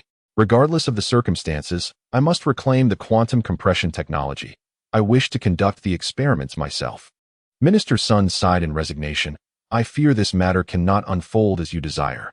The outcome of our discussion today is limited to a basic supply relationship. Ran he is unwilling to relinquish their technology. Is that so? We are a governmental department. Can we not fulfill such a modest request? Lao Lu, who is not well versed in social niceties or the intricacies of commerce, found himself perplexed. However, Minister Sun responded with a smile. Do not be so agitated. Although we cannot retrieve the technology, we will acquire the goods, which is still advantageous. You can conduct your research independently with the materials. Does that not align more closely with your aspirations? Would you rather possess the answers before the examination? Lao Lu nodded thoughtfully. When can we expect the goods? Next week, I believe. Our preliminary collaboration has been discussed, and I, along with Old Gu, have inspected their workshop. We anticipate receiving the goods by next week. That is too slow. I have waited for so many years. Surely, you can endure just one more week? This Ran he is unlike other enterprises. It is imperative that we treat them with utmost respect to avoid stifling their potential. Thus, you should focus on your experiments. Lao Lu left the conference room in a state of discontent. Yet he harbored a premonition that this quantum compression technology would undoubtedly assist him in resolving the electromagnetic cannon dilemma. Perhaps, after years of effort, clarity was finally within reach. At that moment, Lao Lu found himself yearning to meet the brilliant mind behind the curtain compression technology. Meanwhile, Chu Ran was downstairs bidding farewell to Fang, Xihe, when she suddenly sneezed. How peculiar. My favorite person stands beside me. Could someone be thinking of me? Fang Xihe glanced back at Chu Ran and, without warning, began to remove her coat, preparing to drape it over Chu Ran. What are you doing, you silly girl? It's autumn now. You'll catch a chill. I'm heading back to the dormitory. Chu Ran responded with a hint of exasperation as she looked at her own coat. You should hurry back then. I will wash it and bring it to you tomorrow morning. All right. Fang Xihe nodded eagerly and dashed back to the dormitory. This scene was fortuitously witnessed by numerous girls on the upper floor. Wow, Fang Xihe is so wonderful to her boyfriend. I could just die from jealousy. How can someone as beautiful as Fang Xihe still act so devoted? Chu Ran is truly insufferable. What kind of enchantment has he cast on such a lovely girl to elicit such affection? Dear sisters, be sure to keep your eyes wide open when selecting a boyfriend. Someone as cunning as Chu Ran is not deserving of such devotion, as he does not reciprocate the same kindness to his girlfriend. Within the confines of the girls' dormitory, Fang Xihe returned to her dormitory clad in autumn attire. Guolili hastily pulled her aside and promptly shut the door. Xihe, you silly girl. Why are you so kind to Chu Ran? Fang Xihe furrowed her brow. He treats me well, so I shall reciprocate. Is this not how it should be? Guolili sighed in exasperation. But, girls ought to receive affection from boys, not be like you. We are all human. I do not perceive myself as particularly precious. Fang Xihe poured herself a cup of hot water and then settled at her writing desk to peruse her book. The other roommates exchanged resigned smiles. Having grown accustomed to Fang Xihe's unique approach, was it awkward? Perhaps slightly, but from a boy's perspective, it seemed that Fang Xihe's demeanor might be the most endearing. In that moment, Guolili felt as if she had received a lesson. Meanwhile, Chu Ran remained oblivious to how he had been discussed. He donned a pink jacket, brazenly returning to the boys' dormitory. Third brother, your taste is quite something. Wearing such a flamboyant jacket, remarked second brother, Hao Jiangua. The eldest, Wang Rue, was busy washing Chu Ran's socks and quickly looked up upon his return. Third brother, do you think I washed them clean? Chu Ran coughed lightly. Well, it's all right. Keep up the good work. Chapter 49, The Conspiracy of the Americans. Is the fish hooked? That evening, Chu Ran sat before his computer, managing orders from the flagship store. Yi Lang and Mao Xiongua, the two financial powerhouses, remained his best partners. In addition, his mercenary, Jack, had sent him a message. Mr. Chu, the number of our mercenaries has expanded to 300. However, their weaponry is outdated, and we require your assistance to airdrop additional equipment. Chu Ran promptly replied, Jack, send over the coordinates and a list. Let me know what you need. Before long, Jack sent the coordinates and the list. Chu Ran reviewed it. The equipment was quite standard for individual soldiers. It appeared that Jack might not fully grasp the extent of his capabilities, as he consistently requested equipment in a rather conservative manner. In light of this, Chu Ran felt compelled to be generous. After all, his subordinates were risking their lives for him. Thus, he decided to send a more comprehensive array of individual equipment, doubling the quantity and adding 10 off-road vehicles along with 5 armored vehicles. The system's manufacturing was impeccable. The components and assembly were dispersed across various alleyways, allowing for easy assembly upon delivery. After finalizing these arrangements, Chu Ran instructed the system to package everything and swiftly dispatch it to his mercenaries. As a prominent arms dealer, he could not allow his subordinates to suffer. Upon completing the mercenary orders, Chu Ran discovered new requests from the flagship store. "Hello, we have a rather large order. May I inquire if your flagship store can fulfill it?" Chu Ran instinctively checked the address of the other party and, upon discovering it was from the United States, could not help but furrow his brow. It had been quite some time since he last saw orders from that region. Could it be that this individual had connections that allowed them to operate under the radar of the authorities? Nevertheless, since they dared to place an order, Chu Ran felt emboldened to sell. "Please confirm the order." Having just concluded one discussion, Chu Ran soon noticed another account from the United States initiating a conversation regarding collaboration. Within the span of a mere hour, 5 different accounts had begun negotiations with him. Half an hour later, as he scrutinized the chat interface on his back end, he noted that all 5 accounts were based in the United States and had reached out simultaneously. Was this mere coincidence? Chu Ran had his doubts about such serendipity. For an extended period, his flagship store had been relegated to the perilous corners of the web, ensuring that ordinary individuals would never stumble upon it. More critically, the orders from these 5 accounts were astonishingly substantial. A cursory glance left him stunned by the sheer volume. 5,000 handguns, 10,000 carbines, 10,000 infantry automatic rifles, followed by 50,000 rounds of ammunition for each of these 3 categories, along with 5,000, 2010 sniper rifles, 100 Barrett 821s, and 5,000 rounds of various ammunition. This was merely the firearms segment. Next came an array of grenades, mortars, the 967 self-propelled howitzers, 777 towed howitzers, anti-tank shells, and so forth. All the artillery, compounded with the requisite munitions, led him to preliminarily estimate the total value of these 5 orders at an astounding 500 million Chinese yuan. This figure was calculated without accounting for shipping and costs, although first-time purchases typically incurred no shipping fees. Even so, a final tally of 500 million was highly probable. At that moment, Chu Ran realized that these 5 accounts were certainly not those of ordinary civilians or any organization. This had escalated to a military-level transaction. Otherwise, these individuals would be incapable of absorbing such a vast quantity of arms. Sitting on his bed, Chu Ran pondered briefly and soon began to simulate a potential scenario.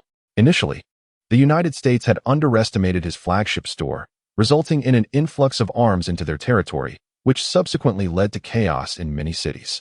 Only then did they react, promptly reclassifying his flagship store as a high-risk area and prohibiting citizens from accessing it via websites, browsers, or mobile devices.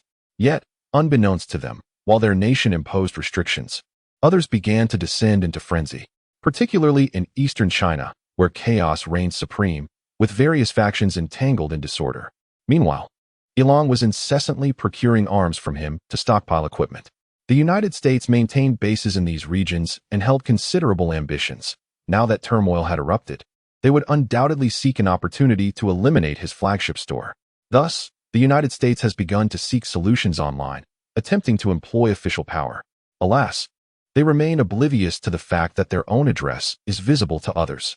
Furthermore, the functionalities afforded to Chu Ran surpass those of the moderators. He is acutely aware that the opposing party is deliberately concealing their identity, while Chu Ran remains unperturbed. The officials? I fear them not. Reflecting on this, Chu Ran let out a cold smile. He then proceeded to send a mass message to all 5 accounts. "We are open for trade. Please remit the payment to our account, and we shall dispatch the goods according to the provided coordinates." Simultaneously, within the information office of the U.S. Department of Defense, a multitude of personnel gathered. This is the largest, most secure, and most authoritative department in the United States. The technicians here are the Armée de la Armée, consistently engaging with various nations and employing their own methods to provoke many countries online. At this very moment, the large screen in the office displayed a split chat interface of the 5 accounts, communicating with Chu Ran's flagship store, Ronha. Upon witnessing Chu Ran's agreement to the transaction, the information officer in the U.S. nodded with delight. Excellent, the fish is hooked. He immediately replied, assuring that funds were not an issue, but insisted on delivery by tomorrow. Inside the office, several technicians hurriedly nodded and began typing the message with practiced ease. Soon, Chu Ran responded with an affirmative gesture. Transfer the funds, divided among 5 accounts. The officer, brimmed with confidence, remarked that once Chu Ran received the payment, the flagship store would be at their mercy. An assistant interjected. Sir, what if we transfer the funds and the plan fails? Do you think that is possible? Our technicians employed 5 accounts, each registered under different countries. He could never surpass our scrutiny. Moreover, once he receives the payment, given the flagship store's established reputation, he will surely dispatch the goods promptly. Should he dare to ship, we can notify the Air Force to intercept the transport aircraft entering our airspace. With such a volume of cargo, I refuse to believe he can deliver it without military cooperation. Chapter 50. The fighter jets mobilize. This time we shall secure Ronha. After the head of the information section of the U.S. Department of Defense spoke, Chu Ran quickly replied in the chat interface. The funds have been received. We will arrange for delivery tomorrow morning. Please send the coordinates. Upon reading this, the officer nodded excitedly and promptly sent the coordinates, exactly as confirmed by the Air Force during the previous engagement. We shall ensure that the transport aircraft of the Ronha flagship store have no return. Moments later, the command center of the U.S. Air Force also received the orders. Soon, the general seized the phone and commanded, order all Air Force units to prepare for action. We commence preparations tonight and gather promptly in the North American Prairie airspace tomorrow morning. Instantly, the Air Force Command Center was engulfed in a flurry of activity. Countless fighter jets began to emerge slowly from their hangars, and the pilots, filled with fervor, meticulously inspected their equipment to ensure no delays for the impending battle. At that moment, Chu Ran was unaware that his single action had set the entire United States Air Force into a whirlwind of busyness. With a slap, the old man, President A.O., slammed the newly received information onto the table in the White House conference room. This time, he was determined to make that repulsive, wretched fly bleed profusely. A nearby congressman remarked, indeed, with such an array of equipment, they will need at least 3 transport planes. We must intercept them. There can be no escape. If they succeeded, that detestable fly would undoubtedly face a military tribunal, and he vowed to inflict the most excruciating pain imaginable upon him. At that moment, President A.O. was thoroughly disgusted by the Ronha flagship store, and he made no effort to conceal his fury within his own domain. His subordinates, sensing the gravity of the situation, refrained from speaking, fully aware of the dire consequences that awaited those who crossed this formidable man. In Tianhai City, within the male dormitory of the Finance University, Chu Ran was oblivious to all this. He rose to carefully wash Fang Xihe's coat in the washing machine. Afterward, he sat down and began to chat amiably with a few of his roommates. He relished such a lifestyle, for having experienced it once. He knew that university life should truly be the most delightful time. Hey, did you know? Said the third roommate. Recently, there's been talk online that Ronha might transform into a military-industrial enterprise. The eldest, Wang Rue, was always keenly interested in such matters, so he immediately shared any news with his roommates. Upon hearing this, Chu Ran chuckled, Really? That's impressive for Ronha. Which company in our country can rival Ronha's prowess? My dream is to work for a company like Ronha, even if it means being a security guard. The second roommate, Hao Jiangwo, was displeased by this. How can you be so disheartened, boss? I believe your intellect is not suited for being a security guard. Right? Old too, have you noticed? Chu Ran interjected. You would be better suited for a surveillance room. That way, you could utilize your cleverness to analyze who might be stealing from the factory each day. Haha. Nearby, both Chu Ran and Zhang Hao burst into laughter. Wang Rue, feeling exasperated, clutched Hao Jiangwo and began playfully grappling with him. Chu Ran chimed in, Actually, old boss, being a security guard in the surveillance room isn't so bad. At such a large company as Ronha, you might earn a fortune. Damn it, you lot are mocking me. Wang Rue gritted his teeth in frustration, sat comfortably in his chair, observing the commotion among a few individuals. He picked up his phone and sent a WeChat message to Fang Xihe. Fang Xihe, are you asleep? I was almost asleep until you startled me. I've been busy washing your clothes, and I'm utterly exhausted. I told you there's no need to wash them. I'm not in a hurry to wear them. You should rest. Oh, so you are ordering me around? I am concerned for you. Fang Xihe, if your future husband is the esteemed Ranha, is there anything you wish to express? Well, he must be very weary. I truly do not wish to see him so fatigued. As Chu Ran gazed at his phone, a warm surge coursed through him. Those who admire your wealth are preoccupied with how much you earn daily, while those who genuinely love you are concerned about your fatigue and whether you are resting. Fang Xihe, a girl like you is truly irresistible. He mused. If someone who cares for you expresses such sentiments, enduring any exhaustion becomes worthwhile. In the girl's dormitory, Fang Xihe beamed radiantly upon reading Chu Ran's message. That night, both Chu Ran and Fang Xihe enjoyed a sound sleep. The following morning, upon awakening, Chu Ran checked the delivery progress on his system, which indicated that the goods were en route and expected to arrive within half an hour. I imagine there is quite a commotion over in America, he mused. He held unwavering confidence in his system. It was evident that the other side intended to seize this delivery opportunity to assert control over his delivery channels. Given America's military might, it would be effortless for them to leave some transport and fighter jets in the air. However, this was his system. It was neither a transport aircraft nor a fighter jet. Of course, he had never witnessed how the system executed deliveries. Even if, hypothetically, it were akin to transport or fighter jets, it would not fall under America's dominion. The system would never permit such an error. Its mission was to ensure delivery without fail. At that moment, within American territory, the entire Air Force stood on high alert. Following President Old AO's orders, 22 Raptors were to be deployed as the primary assault force, accompanied by 35 Lightning aircraft serving as a flanking threat and 10 Falcon jets to provide support. Such an Air Force configuration could engage in aerial combat with even major powers without issue. Yet, Old AO intended to use this formidable force to besiege Ranha's transport aircraft. Aware that Ranha possessed considerable firepower, he recognized the backing of a powerful nation and thus remained vigilant. At that moment, President Old AO's voice resonated through the loudspeakers. We are about to engage in an unknown conflict. However, at all times, I shall stand resolutely behind you. Those who are able to partake in this battle are the nation's most valiant warriors. Our singular objective is to intercept the transport aircraft belonging to Ranha. Should the adversary resist, you are permitted to retaliate without restraint. We must compel those lurking behind the veil of the internet to reveal themselves. Chapter 51. Merely a shadow. Yet it terrifies the U.S. Air Force. At 7 in the morning, over the vast expanse of the North American plains, U.S. Air Force fighter jets have assembled in an orderly formation.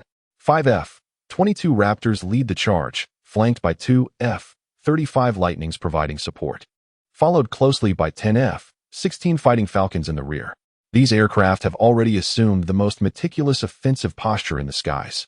Observers, noticing this display, are led to believe that the U.S. is preparing for significant action, as these jets typically operate solely within exercise zones, never venturing into residential areas. Now, however, they have crossed over these neighborhoods, reaching the skies above the North American plains, seemingly poised for something momentous. Eagle 1, Eagle 2, ascend to maximum altitude.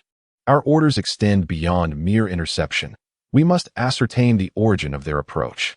Eagle acknowledged. My altitude is increasing. Within the cockpit, the pilot deftly maneuvers the control stick upward. The clouds trail behind, yet as the numbers on the instrument panel rise, the sky remains devoid of any sightings. Command, we have reached the highest altitude, yet no signs of the enemy have been detected. Eagle reports over the intercom. On the ground, the commander of the Air Force Operations Center furrows his brow. With just 1 minute until 8 o'clock, how can there be no activity? Eagle 1, Eagle 2. Elevate your altitudes immediately.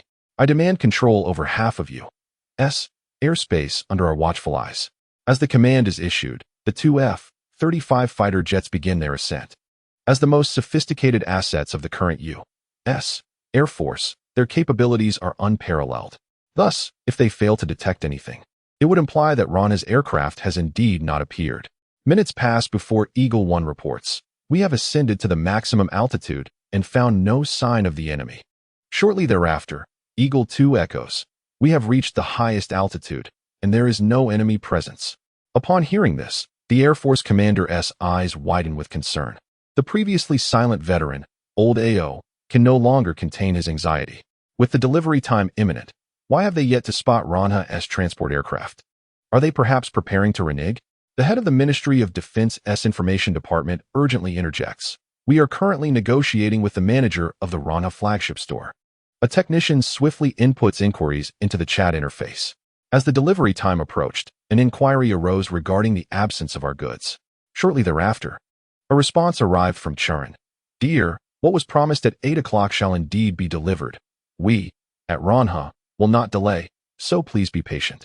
With a loud crash, old AO angrily kicked over a chair in the makeshift command center of the United States. Nonsense. I refuse to believe that their transport aircraft could materialize out of thin air. With less than 2 minutes remaining, how can they possibly arrive? A staff member from the information department interjected, Mr. President, logically, Ranha would not tarnish their reputation, as they are still engaged in trade with East China and the Bear Nation. If they renege this time, they would certainly face repercussions from these countries. The Air Force commander whispered, what if Ranha realizes that we are attempting to bait them? The chance of them retracting their agreement could significantly increase. Impossible. Our plan is meticulously crafted. They cannot uncover it, retorted the head of the Defense Department, vigorously defending their strategy. Observing the internal discord amidst the absence of the enemy, old AO shook his head in dismay, glancing at the time. Only seconds remained until the 8 o'clock deadline. Meanwhile, in the sky, 2 Lightning fighter jets hovered at an altitude of 35,000 feet, their pilots anxiously monitoring the countdown. With just 5 seconds to go, it seems this cowardly Ranha will not appear, remarked the pilot known as chewing over the intercom, prompting the other pilots to adjust their flight paths in preparation for a return. However, at that moment, one pilot inadvertently looked up and noticed a colossal shadow gradually descending from the upper atmosphere. Indeed, it was an immense shadow, dwarfing their fighter jets, which appeared as insignificant as tiny ants beneath it. All pilots were captivated by this spectacle, their gazes fixed upon the sky. What is that? Exclaimed Chu Ran, the most boisterous among them, in astonishment.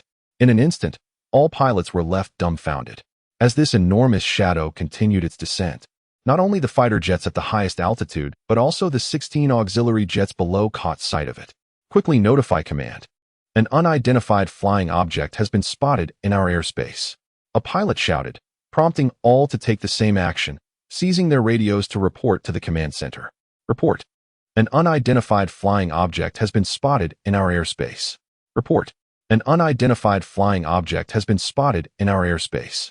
The bickering officials within the command center, both from the Defense Department and the Air Force, fell silent.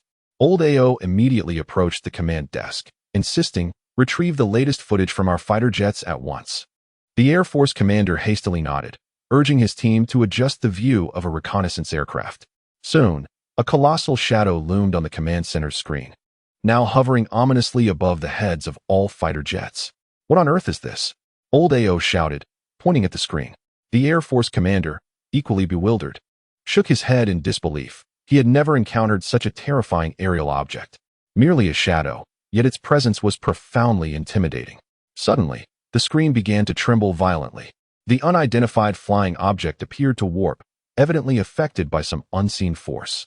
In the command center, the unidentified object was drawing ever closer to our units, and all our electronic devices were ceasing to function. Upon hearing this, the Air Force commander was left in a state of shock. How could a mere shadow disrupt their advanced fighter equipment? What an extraordinary phenomenon. Old AO, standing nearby, felt a chill run down his spine. This must be the work of Xihe. Only they could possibly develop such an aircraft. All these years, I wondered why they insisted on peace. It was because they were secretly engaged in such endeavors. Mr. President, what should we do now? The Air Force commander faltered, at a loss for how to proceed. Old AO pointed at the screen and declared, fire. We must see what Xihe intends to do. Do they dare to engage in our airspace? Chapter 52. It's confirmed. Ran-he is indubitably from Xihe. With old AO's command, all aircraft in the sky opened fire. The cacophony of gunfire and cannon fire erupted, filling the air. In an instant, bewildered citizens near the North American plains looked on in astonishment. Was this a drill? But such an exercise seemed excessively wasteful of ammunition. How could they use so many rounds just to shoot at the sky? This also explained why every time Xihe's cargo was delivered to a specified location, people on the ground saw nothing. The enormous aircraft could only be observed from the highest altitudes, remaining invisible to the ordinary citizens below. Meanwhile, after over 10 minutes of relentless fire, the U.S. Air Force finally ceased their assault. Why? Because their efforts had proven entirely ineffective, akin to firing into thin air. The massive flying object continued to hover above, its sole purpose being to deliver cargo. While they fired, it continued its mission undeterred. As the bullets soared, all the cargo, equipped with parachutes, descended in an orderly fashion from the sky. Inside the command center, Old AO received reports from the ground forces. Mr. President, all the goods we ordered online have successfully landed. Hearing this, Old AO's face flushed with fury. So, after expending countless shells and deploying their most elite fighter jets, they hadn't even managed to hit the shadow of their adversary? What about the Air Force? Old AO asked, unwilling to give up. The Air Force commander, in a daze, clutched the intercom and stated, "We have lost contact with our pilots, yet the signal remains intact. It appears the adversary has not harmed them." At that moment, at the pinnacle of the North American plains, several fighter jets circled incessantly above. Eagle 1, do you copy? How is your status? Report. We have sustained no injuries, but communication with the command center has been severed. We can only communicate on our regional channel. At this juncture, other aircraft in the sky faced similar predicaments. Look, that entity is dissipating. A member of the Air Force shouted over the channel. Everyone abruptly lifted their heads and discovered that the dark silhouette in the sky was steadily ascending. In that instant, the airmen gazed at the spectacle, and its terrifying enormity was unmistakable. Despite the concentration of firepower from the most advanced fighter jets, not a single casualty had been inflicted upon the adversary. Rather, the shadow had managed to incapacitate all the equipment aboard their aircraft, a phenomenon unprecedented in their careers as pilots. As the dark silhouette continued to rise, a fundamental outline began to emerge beneath it. It was an unfathomable abyss of darkness, deeper than the night sky and denser than ink. This blackness was not merely a color. It seemed to devour all light, evoking a profound sense of reverence. Against this dark backdrop, the material of the flying object appeared extraordinarily enigmatic. It bore no resemblance to any known alloys or materials on Earth, but rather seemed to be an unknown substance, both formidable and sleek. The sheer size of this aerial craft was beyond comprehension. At that moment, merely its underside seemed to dominate the entire sky. An oppressive weightiness enveloped the pilots, who stood transfixed, unable to fathom its entirety, relying solely on this small glimpse of its base to speculate. At that moment, all felt their insignificance and helplessness, intertwined with a burgeoning curiosity and awe towards this unidentified aerial entity. Look, it appears there are characters on it. A pilot exclaimed urgently. Everyone focused intently and indeed spotted several characters beneath the object. This is Huaxia script. Oh my, this is Huaxia script. Is this aerial craft a creation of the Huaxia people? Quick, take a picture. We must preserve this as evidence. It's the most compelling proof. The Ranha flagship store, a product of Huaxia. Among them, a pilot named Eagle 1 hastily retrieved his phone and captured the scene before him. Does anyone understand this Huaxia script? Eagle 1 called out. At that moment, a previously silent pilot spoke up. I have studied it. Let me see. It says Ranha military armament flagship store. The pilot recited the phrase in halting Huaxia and then translated it to his teammates in their native tongue, astonished. Indeed, it is the Ranha flagship store, as inscribed. At this moment, a profound shadow loomed in the hearts of all the pilots. The development of Huaxia, this eastern nation, has far exceeded their imaginations. Within the borders of Huaxia, in Tianhai City, beneath the girls' dormitory of the Finance University, Chu Ran awaited Fang Xihe, holding a freshly laundered coat. Chu Sr., are you waiting for Fang Xihe again? A polite first-year female student greeted him as she passed by. Chu Ran smiled and nodded. Yes, would you care to join us? Haha, we certainly won't be third wheels. Not at all. With so many light bulbs together, it creates an ambient atmosphere, quite delightful. Upon hearing this, the girls erupted into laughter. At that moment, Fang Xihe descended the stairs with Guo Lili. Xihe, look at Chu Ran, teasing the younger students. Guo Lili remarked indignantly. Through their interactions over the past few days, Guo Lili had increasingly admired Fang Xihe. What kind of person is Fang Xihe? She is the type who may seem ordinary until one gets to know her. revealing herself as a veritable treasure. Despite Chu Ran's esteemed status, Guolili still felt a pang of discomfort for Fang Xihe upon witnessing Chu Ran's capricious nature. However, regrettably, Fang Xihe was oblivious to these sentiments. She merely took the coat from Chu Ran's hands and remarked, "You really did wash it. You must have had a restless night." Chu Ran was taken aback, surprised that she remembered his words. "Xihe, don't be deceived by this fellow. He probably just tossed it into the washing machine," Guolili interjected. Chu Ran abruptly lifted his head, causing Guolili to quickly avert her gaze. What is wrong with this woman? She was supposed to be a supportive ally, yet now she seems intent on undermining him. "Not to worry, I appreciate it," Fang Xihe declared as she cherished the coat and hurried upstairs. With Fang Xihe gone, Guolili felt hesitant to look at Chu Ran. "Guolili, it seems you are somewhat unclear about your position." Lowering her head, Guolili replied, "Chu Ran, I just feel that Fang Xihe has it tough. You must treat her well. Isn't it only right that I treat her well? Just focus on your own affairs, understand? If you behave, I can offer you more opportunities." Chapter 53. The drone zone is opened. America prepares for covert actions. Upon hearing this, Guolili curiously looked up. "What opportunities?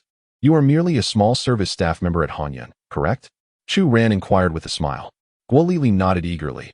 "Are you suggesting I could be promoted? I am unaware of your preferred industry, but if you wish to continue in this field post-graduation, I can indeed assist you." At this moment, Guolili nodded excitedly. "I am willing. I love this industry, and I aspire to own my own hotel." With a smile, Chu Ran refrained from speaking, as Fang Xihe had already descended the stairs. This girl truly ran with remarkable speed. Although she rarely attended physical education classes, it seemed she was inherently suited to be an athlete. "Let us go eat." Fang Xihe approached Chu Ran and naturally walked alongside him. Guolili, on the other side, occasionally stole glances at Chu Ran. In her heart, the enigmatic identity of Chu Ran was gradually merging with another mysterious persona. Soon, within the school cafeteria, Chu Ran sat with Fang Xihe and Guolili to share a meal. During this time, he habitually checked his phone, discovering that the orders from the United States had been marked as completed. Simultaneously, a notification echoed in Chu Ran's mind.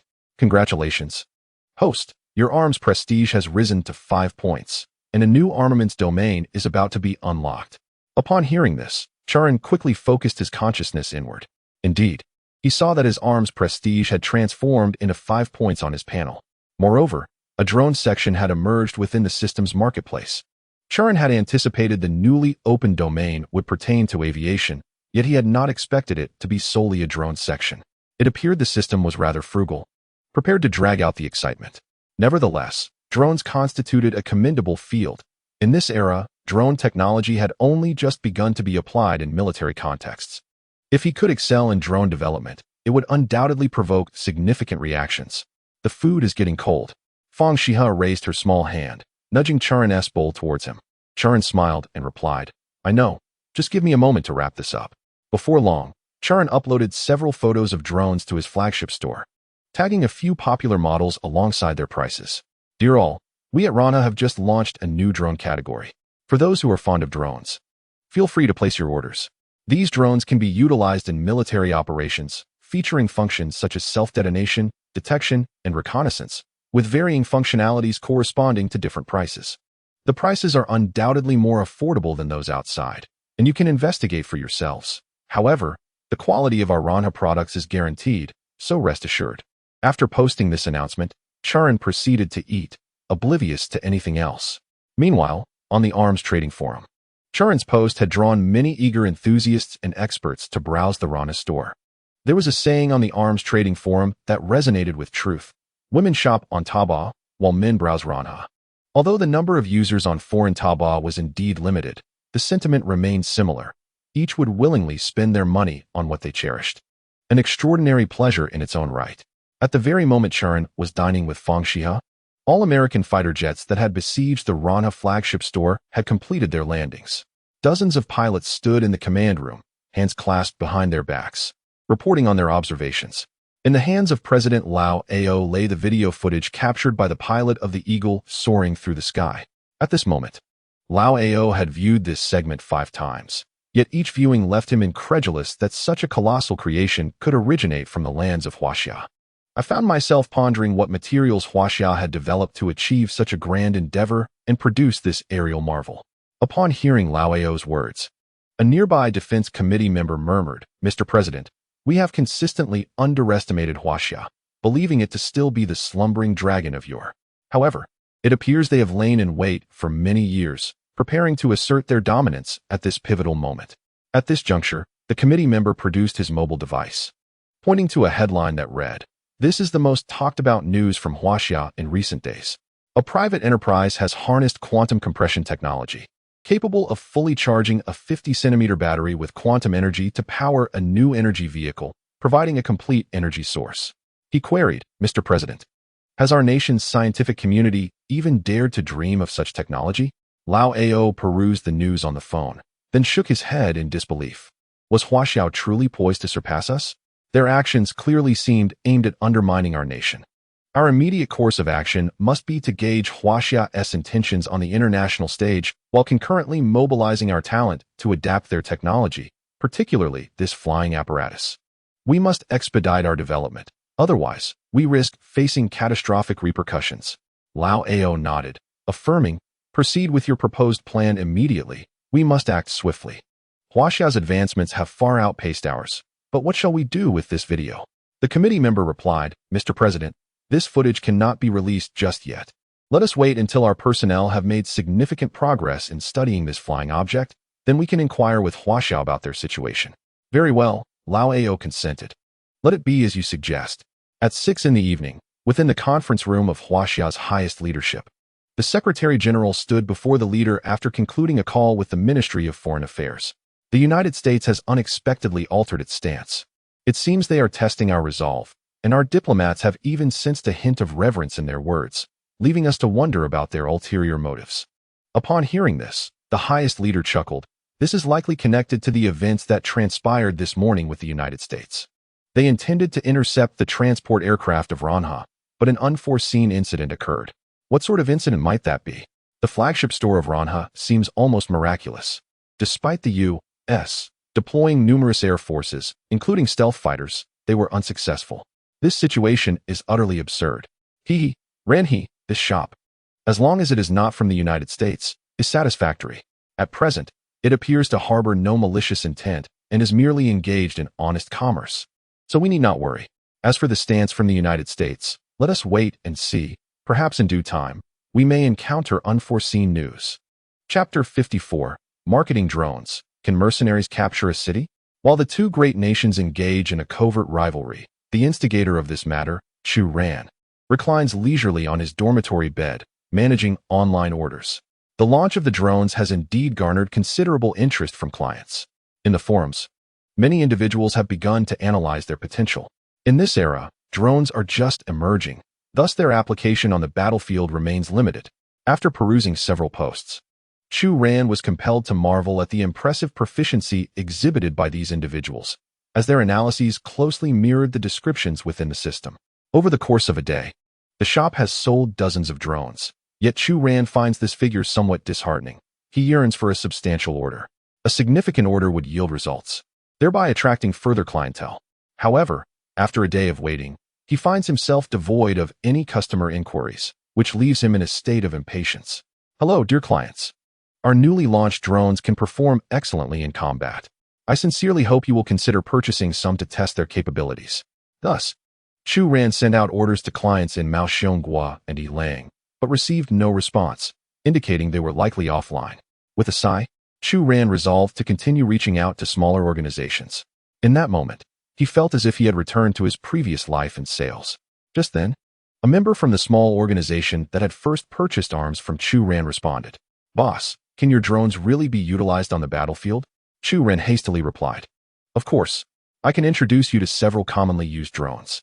Reconnaissance drones. These drones are primarily employed to gather battlefield intelligence and monitor enemy movements. They can be equipped with high-definition cameras and infrared detectors, allowing them to scout and surveil enemy positions, vehicles, and personnel, thus providing commanders with real-time intelligence support. Attack drones. These drones are mainly used for strike missions, capable of carrying missiles, bombs, and other weaponry to precisely target enemy objectives. Attack drones exhibit high maneuverability and stealth. enabling them to operate in areas that are difficult for enemy air defense systems to cover. Combat drones. These drones possess aerial combat capabilities, allowing them to engage in dogfights with enemy fighter jets. They are typically armed with advanced missiles and cannons, showcasing substantial agility and firepower. Communication relay drones. These drones primarily serve to provide communication relay services for ground troops, ensuring the continuity and stability of command communications. They can provide reliable communication support to ground forces in complex terrains and adverse weather conditions. Electronic warfare drones. These unmanned aerial vehicles are primarily employed to execute electronic interference and suppress enemy communication systems.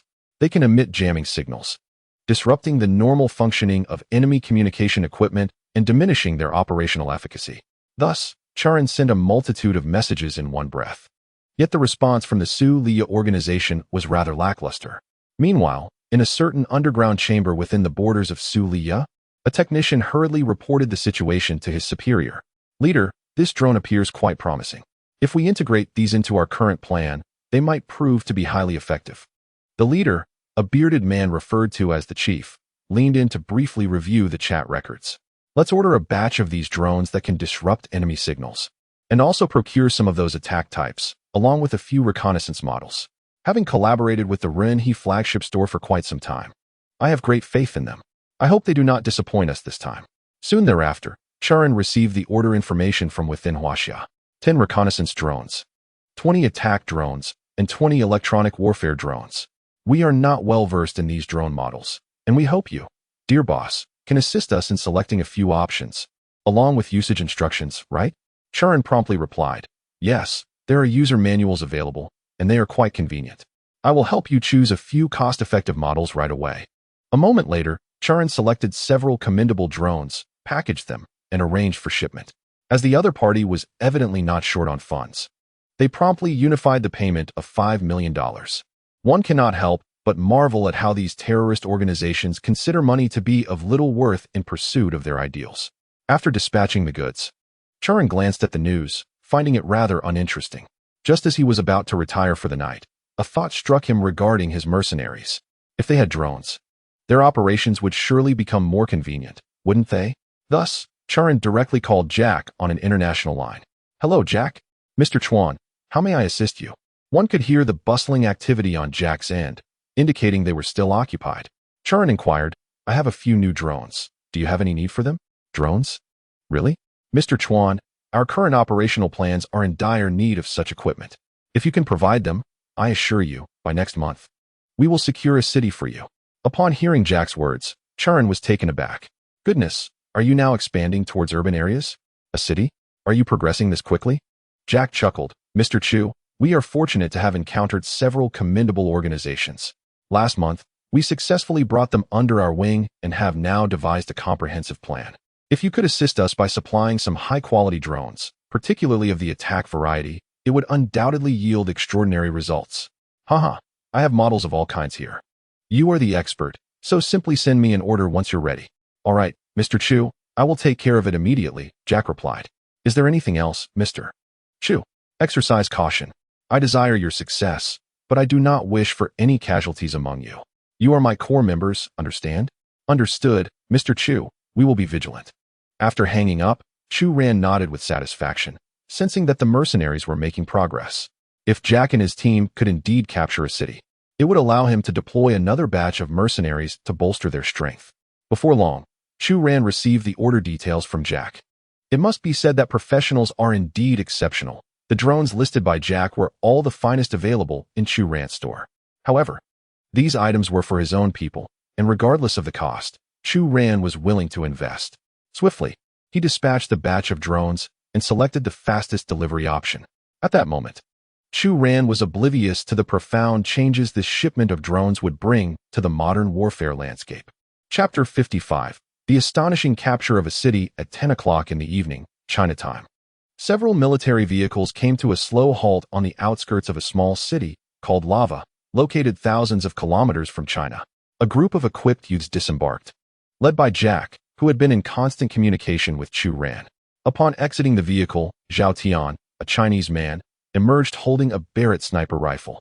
Without uttering a word, he began to scout for a suitable sniping position.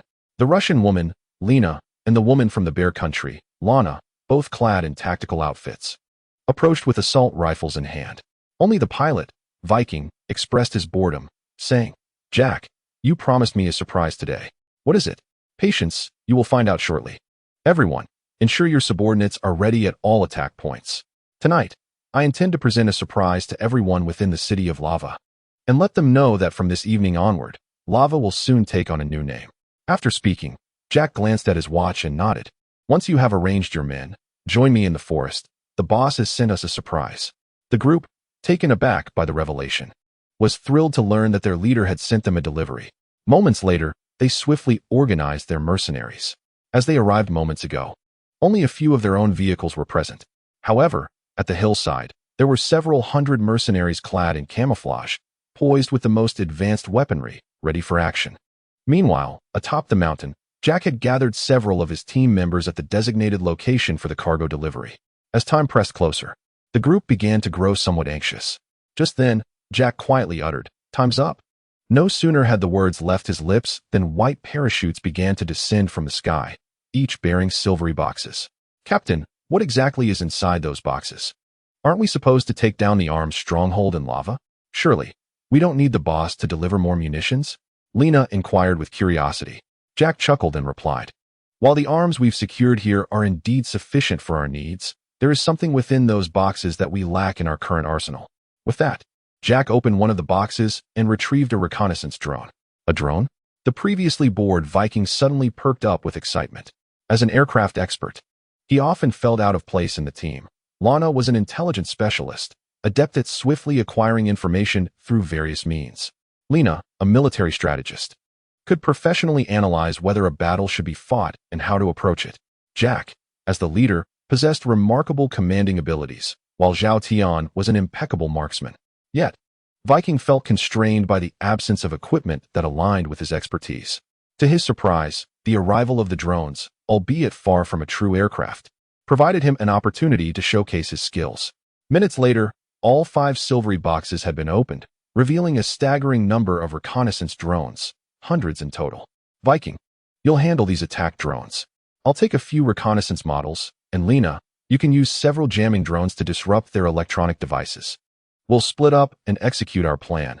This battle must be fought brilliantly. After tonight, we shall no longer live in the shadows of the wilderness." Upon hearing Jack's words, everyone nodded in agreement, their spirits lifted. A half hour later, a dozen reconnaissance drones, their red lights flickering, infiltrated Lava City. All activities within the city were now visible to Jack. This is incredibly clear. The boss's abilities are truly remarkable. Just as the flagship store launched these items, he managed to procure them. Hearing this, Lana smiled and remarked, "Captain, is it possible that the flagship store belongs to the boss?" Jack paused briefly, then quietly urged, "Let us focus on the task at hand and not dwell on such thoughts." This operation in Lava City was particularly significant to Lana, as it was a crucial armed stronghold for the Bazisi faction. If they could seize this crucial territory, Jack and his companions would finally have a sanctuary, and it would not be so straightforward for the government forces in Bajistan to eliminate them, as Lana had already prepared for the next steps. They intended to negotiate with the government troops, establishing this city as their stronghold. Otherwise, the entire Bajistan would descend into an interminable cycle of terror attacks. Having spent so much time in Bajistan, Jack and his allies had gained an intricate understanding of the local situation, even possessing insights that many in the government military were oblivious to. At midnight, Chu Ran's private army commenced their assault on Lava City. The approach to this battle was notably unconventional, beginning with reconnaissance drones to ascertain the conditions within, followed closely by attack drones from the Vikings. These drones were equipped with machine guns and included self-destructing variants. As the battle commenced, the enemy command center was swiftly obliterated, and various hidden sentries were indiscriminately targeted by Zhao Tian from a distance. In an instant, chaos enveloped Lava City. Jack, leading his men, infiltrated the city and opened the gates, allowing armored vehicles to enter with great momentum. 2 hours later, a call reached the president of Bajistan. "Mr. President, Lava City has been occupied by a group of mercenaries." What on earth happened?" "They wish to negotiate with you. Otherwise, our nation will plunge into chaos." With a sharp clatter, The phone fell from the president's grasp as he sat dumbfounded in his chair. What era were they in? How had mercenaries become so formidable? The events of that night soon made headlines internationally. From that moment on, Chu Ran's private army was officially established, acquiring their own stronghold. The final terms of negotiation granted Jack and his group a permanent presence in Lava City, with a 50% right to utilize the armaments within, provided they maintained peace and refrained from conflict with the government military, which in turn would not provide them with any salary, leaving all living expenses to be self-managed. This arrangement suited Jack and his companions perfectly. As long as they possessed the necessary skills, they had no fear of financial constraints.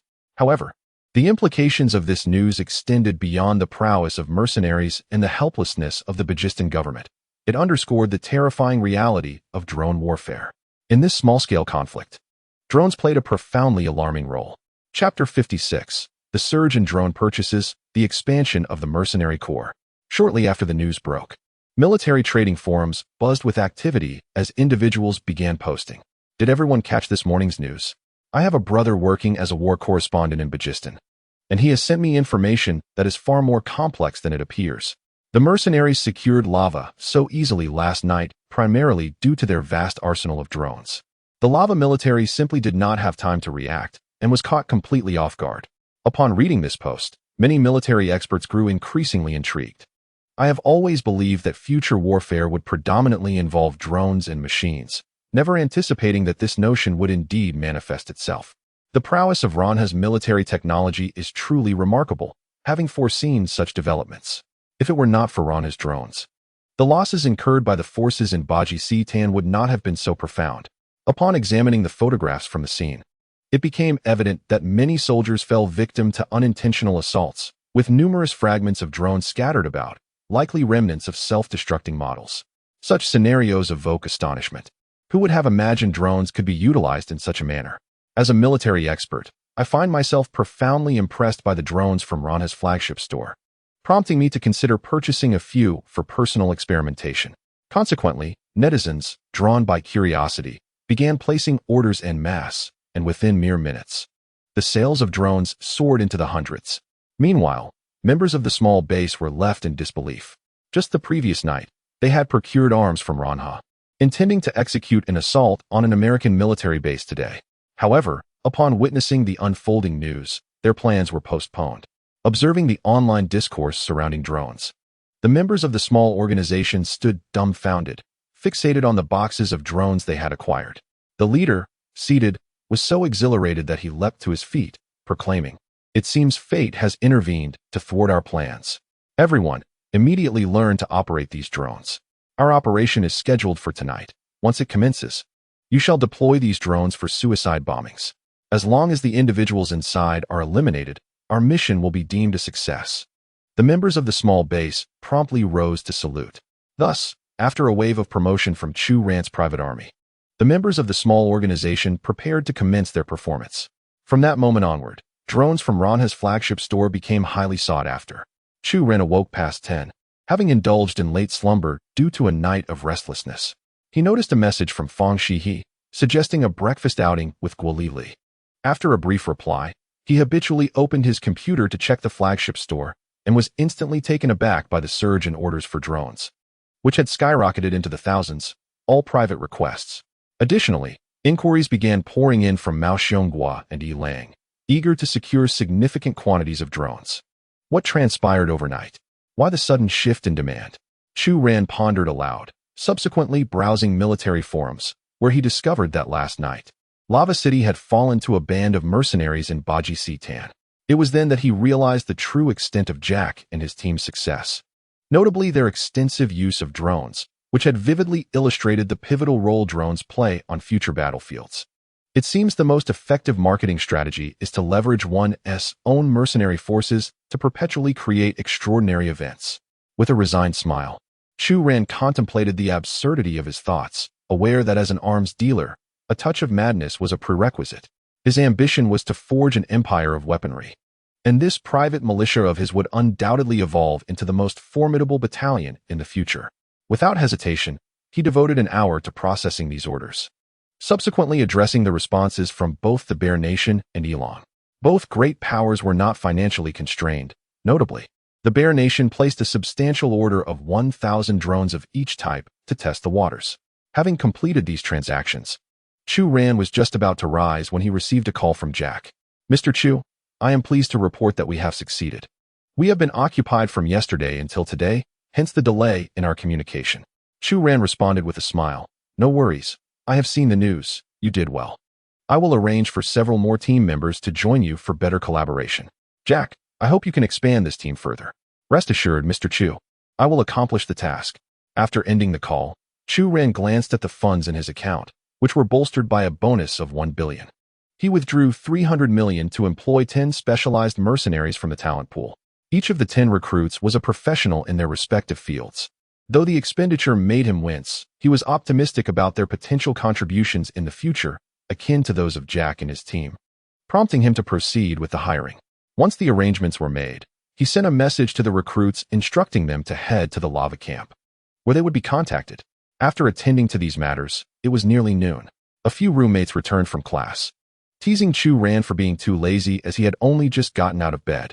With a hint of resignation, he remarked that having a girlfriend meant he couldn't match their single status. His words incited playful annoyance among them. After the banter, they settled down to chat. "Lately, the student council has been particularly generous to our class, especially to our dorm. They don't even check if someone skips evening study sessions," one remarked. "Indeed. Especially that student council president, Luo Tiantian, always greets us with a smile as if he owes us money," another added. Upon hearing their comments, Chu Ran chuckled. "Isn't that a good thing? What's wrong? Aren't you happy?" "Of course, we are happy, but it feels rather strange. These individuals are usually so arrogant. Their sudden kindness is quite disconcerting. Moreover, he even sent us invitations for next week's event. It's quite rare. Not many at the school receive such invitations," one of them noted. From their conversation, Chu Ran inferred that Luo Tiantian was likely aware of his true identity. However, it mattered little to him, whether known or not. These matters would inevitably come to light in due course. Chapter 57. A small target of 1.5 billion. Failure of the electromagnetic cannon?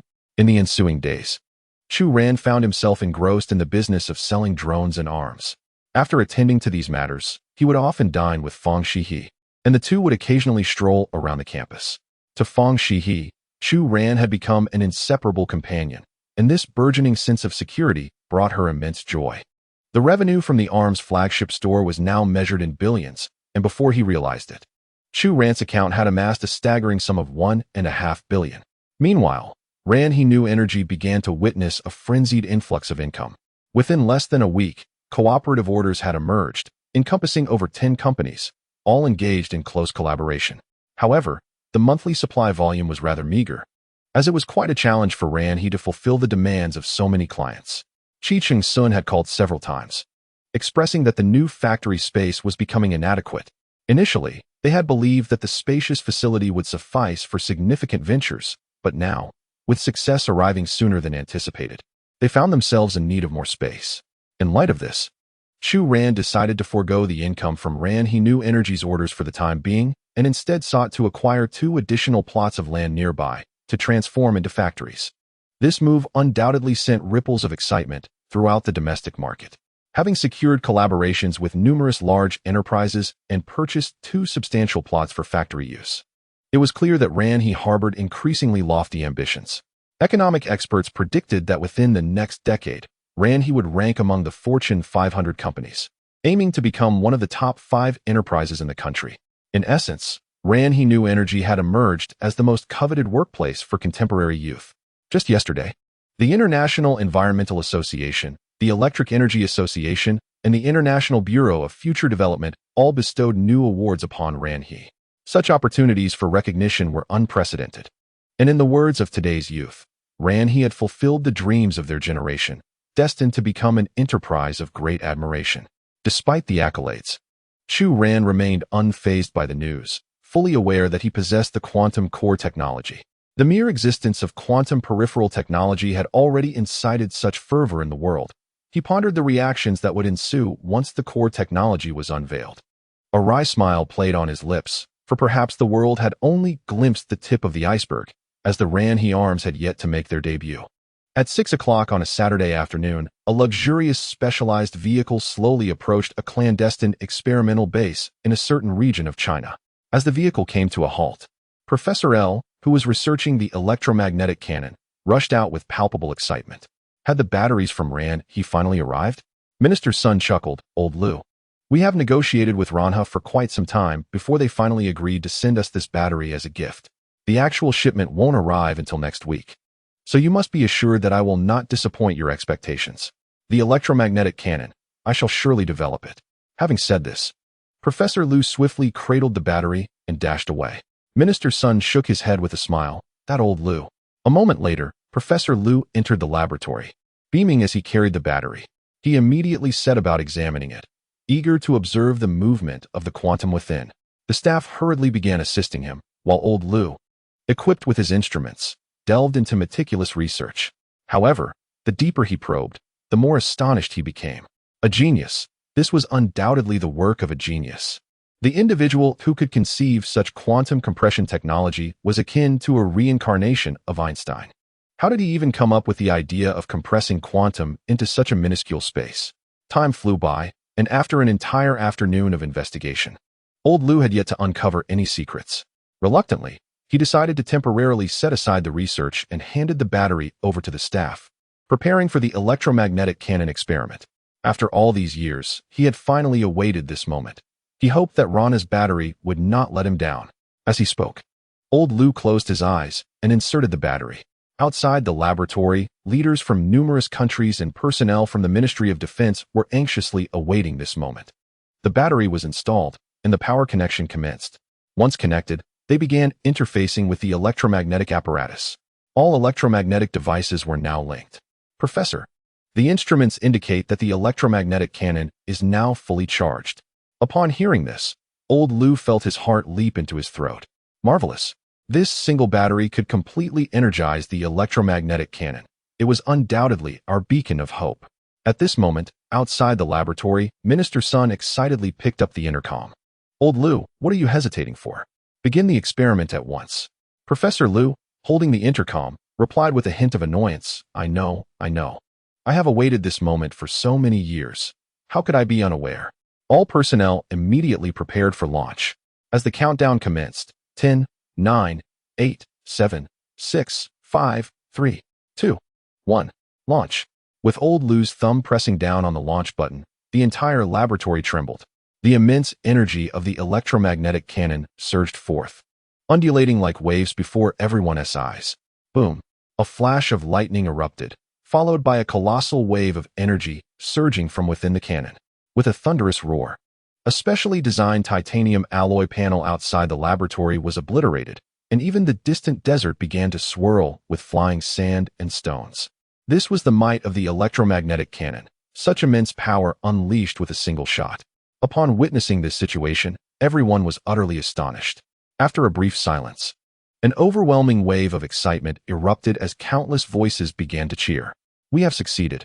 After years of anticipation, we have finally launched the electromagnetic cannon. Although the batteries were sourced from a private enterprise, there is no doubt that this achievement is a source of pride for our nation. As they gazed at the remnants in the distance, tears of joy streamed down the faces of all the staff members. Minister Sun vigorously waved his hand, exclaiming, "Incredible! Absolutely incredible! This Ranha is truly a treasure of our country." However, amidst the jubilation in the laboratory, one figure was shaking his head incessantly. No. The electromagnetic cannon must possess more energy. It should have a greater explosive potential. Just now, we only harnessed 2/3 of the energy, with 1/3 yet to be realized. Immediately, check the battery status. Professor Lu shouted anxiously.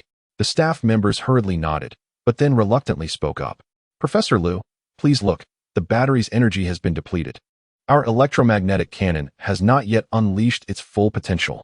Upon hearing this, the crowd was taken aback, and Professor Lu sighed deeply. Not enough, still not enough. Such a remarkable battery cannot supply the total energy. Why is that? Outside the glass, Minister Sun also heard these words, and his mind drifted back to the day he encountered Chu Ran at Rana Corporation, recalling Chu Ran's remark, now that the quantum peripheral battery has emerged. Perhaps this is only the true beginning. Chapter 58. Even if it is truly Ranha, I will protect him. Minister Sun was uncertain whether the young and enigmatic CEO of Ranha had any further tricks up his sleeve. He was merely speculating. Thus, he refrained from informing Professor Liu of this matter, opting instead to offer him simple words of comfort. Yet, Professor Liu remained silent, murmuring to himself, "There must be a way. There must still be a way."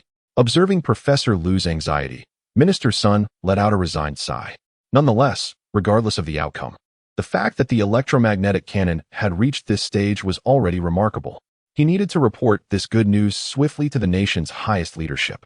The strength and deterrence of a nation hinge on its possession of weapons capable of intimidating other countries. Just as with nuclear power in the past. Why did the nation go to such lengths to develop such technology?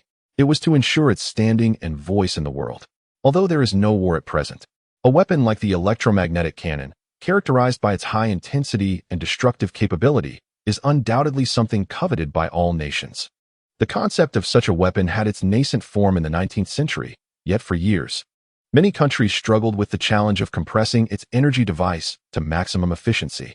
Now, with Ranha's quantum compression, allowing our nation to be the first to fully harness its power is indeed a cause for celebration. Soon, this matter was reported to the highest leadership. Upon hearing the news from the Ministry of Defense, the leader nodded in satisfaction, simultaneously developing a favorable impression of the emerging Ranha new energy. Although the experimental results were promising, it seemed they had yet to unleash the full potential of our electromagnetic cannon. Old Sun implied that the Ranha factory should possess additional capacity for future developments, suggesting a prudent wait. The Secretary-General whispered beside him, and the top leader responded with a smile and a nod. Ranha, indeed, when it chooses to reveal its prowess, does so astonishingly. If it can enable our electromagnetic cannon to achieve its utmost power, I would advocate for its continued support, even if it were engaged in arms trade. The Secretary-General chuckled. Leader, you jest. This Ranha is not to be confused with any other. Moreover, I have just received intelligence from the National Security Agency that American pilots have captured images of Ranha's transport aircraft. Curiously, these photographs have yet to surface. I suspect Ranha has surpassed America's expectations. Upon hearing this, the leader began to ponder. Since the photos have been taken but not released, it indicates something intriguing is afoot. Let us not rush. We shall observe developments in due time. However, while they withhold information, we can promote our electromagnetic cannon. Instruct the publicity department to prepare and gradually disseminate this news. Leader, you wish to establish Ranha firmly within the domestic sphere and showcase our strength to the world, correct? Precisely. Though our electromagnetic cannon has not reached its maximum efficacy, we can assert that it has succeeded by 80%. I believe the remaining 20 will soon follow. Let those nations with ulterior motives speculate. Thus, due to an electromagnetic cannon experiment, the name Ranha would once again explode into public consciousness. At this moment, Chu Ran had just finished shopping with Fang Xihe outside the school and was preparing to hail a cab home. Tomorrow evening marks the school's National Day event, for which both Chu Ran and Fang Xihe received invitations from the student union. According to Luo Tian, they would be seated in the front row. Consequently, Chu Ran took Fang Xihe out to purchase attire. Initially, Gualili intended to join them, but upon catching Chu Ran's gaze, she obediently decided against it. Recently, Gualili had been quite joyful, as she had become the manager of Hongyun Restaurant. Although she held only the position of assistant manager, her happiness was palpable. This was all thanks to Chu Ran's behind-the-scenes assistance. He had skillfully maneuvered to secure a majority stake in Hongyun Restaurant, thus facilitating Gualili's arrangement. Initially, Chi Chung-sun presumed that Chu Ran aimed to enter the catering industry, but little did he know that Chu Ran's intent was merely to assist a classmate. Such maneuvering left him somewhat perplexed. However, for Chu Ran, such operations were rather commonplace. After all, wealth affords one the liberty to act as desired. And with Hongyun's thriving business, it would undoubtedly make future dining and business discussions with classmates much more convenient. Chu Ran, how much did these two pieces of clothing cost in total? Fang Xihe inquired curiously from the car. Originally, it was agreed that Fang Xihe would pay, but just moments ago, Chu Ran had taken the opportunity to settle the bill while she was trying on clothes. It wasn't much, consider it a gift from me. Chu Ran replied with a smile, having already removed the tags, ensuring Fang Xihe would remain oblivious to the price. However, the girl was now gazing intently at Chu Ran. You've already bought me so many clothes. I don't want to spend your money anymore. Chu Ran playfully pinched Fang Xihe's cheek and said, don't overthink it. Your situation is different from mine now. If you truly want to repay me, let us find another way when the time comes. Hearing this, Fang Xihe blushed and lowered her head. I haven't agreed to that yet. What did you say? Chu Ran bent down to look at her, while she continued to avoid his gaze. Meanwhile, the taxi driver in front, witnessing this scene, couldn't help but smile knowingly, reflecting on how fortunate this young man was to attract such a beautiful girl. Upon returning to school, Chu Ran and Fang Xihe got out of the car together. Coincidentally, at the school gate, a green electric vehicle came to a gentle stop. Subsequently, young Xihe stepped out, carrying a small handbag. Xihe, I'll come by tomorrow afternoon, the man in the car said cheerfully. Chu Ran quickly recognized him as Bai Yang, the person he had encountered at the entrance of Ran He's place. At that moment, young Xihe also spotted Chu Ran and Fang Xihe. Not wishing to engage with her, Chu Ran turned away with Fang Xihe, carrying the newly purchased clothes. However, young Xihe was fixated on their retreating figures, having noticed the branded packaging Fang Xihe held, which was from a well-known label. Haha, 2 working students buying such expensive clothes, truly sacrificing everything for appearances, she scoffed. Glancing at Bai Yang, who had just departed, she added, compared to Bai Yang, Chu Ran, you are quite immature. Thankfully, I didn't relent back then, otherwise, I would have been embarrassed alongside you. Chapter 59, Press Release. Are they aiming for global domination? Yang Xihe's thoughts held no significance for Chu Ran and Fang Xihe. To Chu Ran, Yang Xihe was a relic of the past, a youthful folly he once pursued. Now, Fang Xihe represented his true future. All right, let us head upstairs and get some rest. Chu Ran handed the clothes to Fang Xihe and stood beside her, waving his hand. Yet, today, Fang Xihe lingered hesitantly in place. What's wrong? Chu Ran asked, intrigued. Fang Xihe slowly lifted her head and said, could you come here for a moment? Chu Ran, curious, immediately nodded in excitement. Based on his understanding of Fang Xihe, her expression indicated she had something to share that she was shy about. Before parting ways, what must lovers do? Surely, it is a farewell kiss. Observing Fang Xihe's demeanor, Charan immediately recalled this notion. At that moment, Charan gazed at Fang Xihe, eagerly nodded, and leaned her head towards her, gently closing her eyes. However, after a significant pause, Charan felt no movement on her face. Instead, she sensed a pair of small hands fiddling at her collar. Upon opening her eyes, Charan was taken aback, as her collar button was undone, and Fang Xihe was fastening it for her. Why did you close your eyes?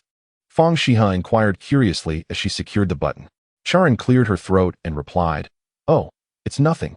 Just some sand got in my eyes. Oh. Fang Xihe nodded, and then waved goodbye to Charan. Watching the girl's retreating figure, Charan couldn't help but smile wryly. Given Fang Xihe's character, she would never act on her thoughts at such a moment. Upon returning to the dormitory, Charan leisurely removed her stinky socks and tossed them at Hao Jinghua, who was engrossed in a video game. Goodness, what a smell. You should be the spokesperson for old pickled cabbage. Charan chuckled and settled into a chair. Where's everyone? Why are you the only one here?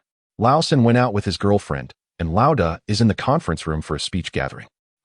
What speech gathering? He has an interest in that? You didn't know, Lao San? Well, you're busy sweet-talking Fang Xihe every day.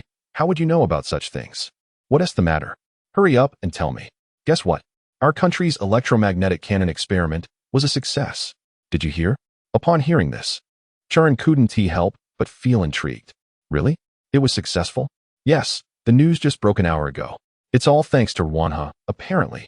Her new battery provided the energy that enabled the electromagnetic cannon to launch successfully. Lauda was so thrilled when he heard this that he nearly overturned the dormitory. Thankfully, there were several other passionate individuals like him at school, and they all gathered at the auditorium for a celebration. He wanted me to join, but I refused. Those people get so excited, they might tear me apart. Charan had already stopped paying attention to the latter part of Hao Jinggua's words. As she quickly grabbed her phone to search for the news, she had anticipated that the electromagnetic cannon experiment would be linked to her quantum compression battery. Soon, the headlines on her phone proclaimed the successful launch of the electromagnetic cannon experiment. Breaking news. At 4:30 p.m. today, our country's electromagnetic cannon experiment was successfully launched. Behind the success of the electromagnetic cannon experiment lies the substantial support from Wana New Energy. After years of research, the electromagnetic cannon experiment finally succeeded. Thanks to the emergence of Wanha New Energy. Reading through the series of headlines, Chu Ran couldn't help but smile wryly. She had never envisioned that the technology she developed for new energy batteries would one day be applied to the electromagnetic cannon. However, it is only with the advent of Wanha New Energy that the electromagnetic cannon has been successfully launched, a twist of fate that has taken Chu Ran by surprise. At that moment, a call came in from Xihe. Slipping on his slippers, Chu Ran stepped onto the balcony to answer the phone. Mr. Chu, have you seen the news? Chu Ran responded affirmatively. Yes, what are they saying over there? The information I have received indicates that although the electromagnetic cannon was successfully launched, its energy output remains insufficient, reportedly only reaching 80% of its potential. Moreover, Minister Sun has stated that even merging two batteries would not yield success, as the energy reservoir of the cannon is limited. So, they are seeking better quantum compression technology, are they? Chu Ran articulated the nation's aspirations candidly. Xihe replied. From Minister Sun's tone, it is evident that they indeed hope Wanha can achieve another breakthrough and develop superior technology.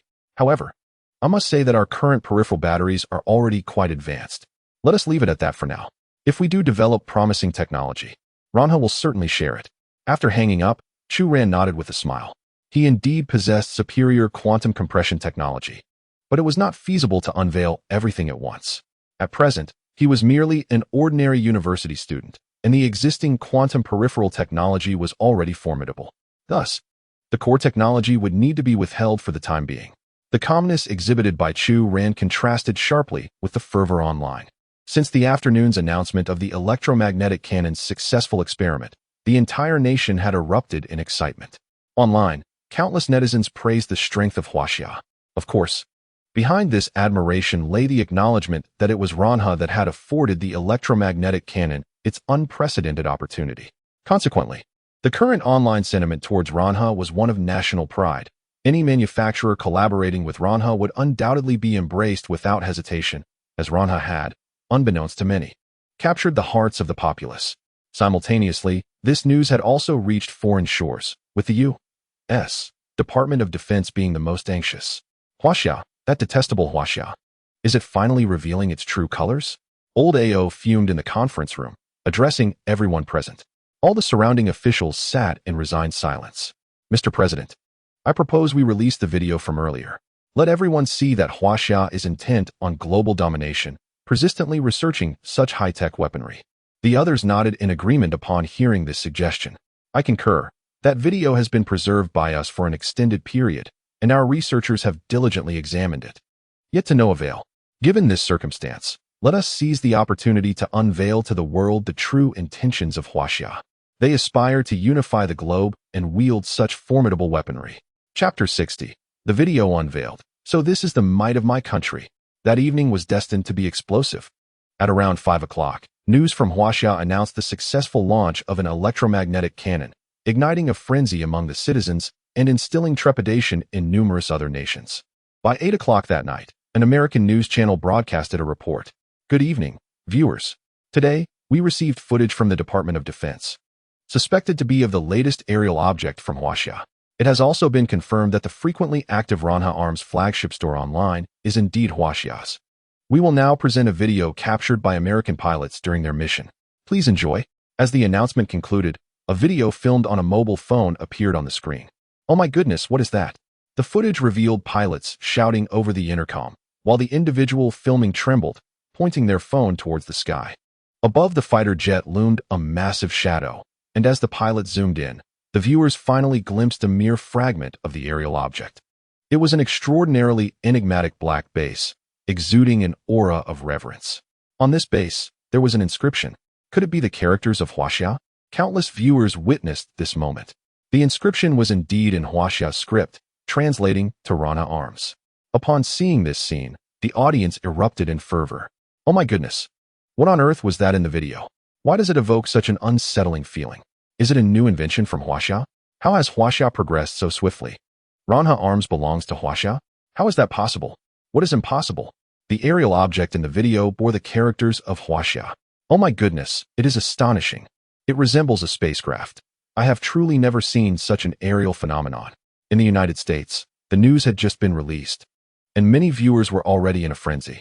Within half an hour, this news spread across the globe.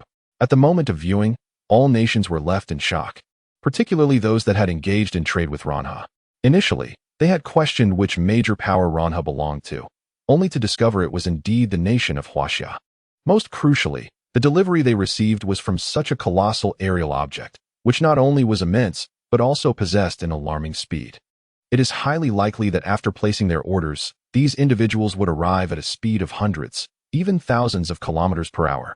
Within the ranks of the Baji Sea Exploration Organization, the bearded leader expressed his delight, exclaiming, "It turns out that the entity we have been collaborating with is none other than Xihe. One must acknowledge that Xihe is indeed formidable. Let us all remember to treat the people of Xihe with respect in the future, as all of our military supplies have been sourced from them. They are our steadfast allies." Meanwhile, the Free Army of Xihe also nodded in satisfaction. Xihe truly embodies the stature of a great nation.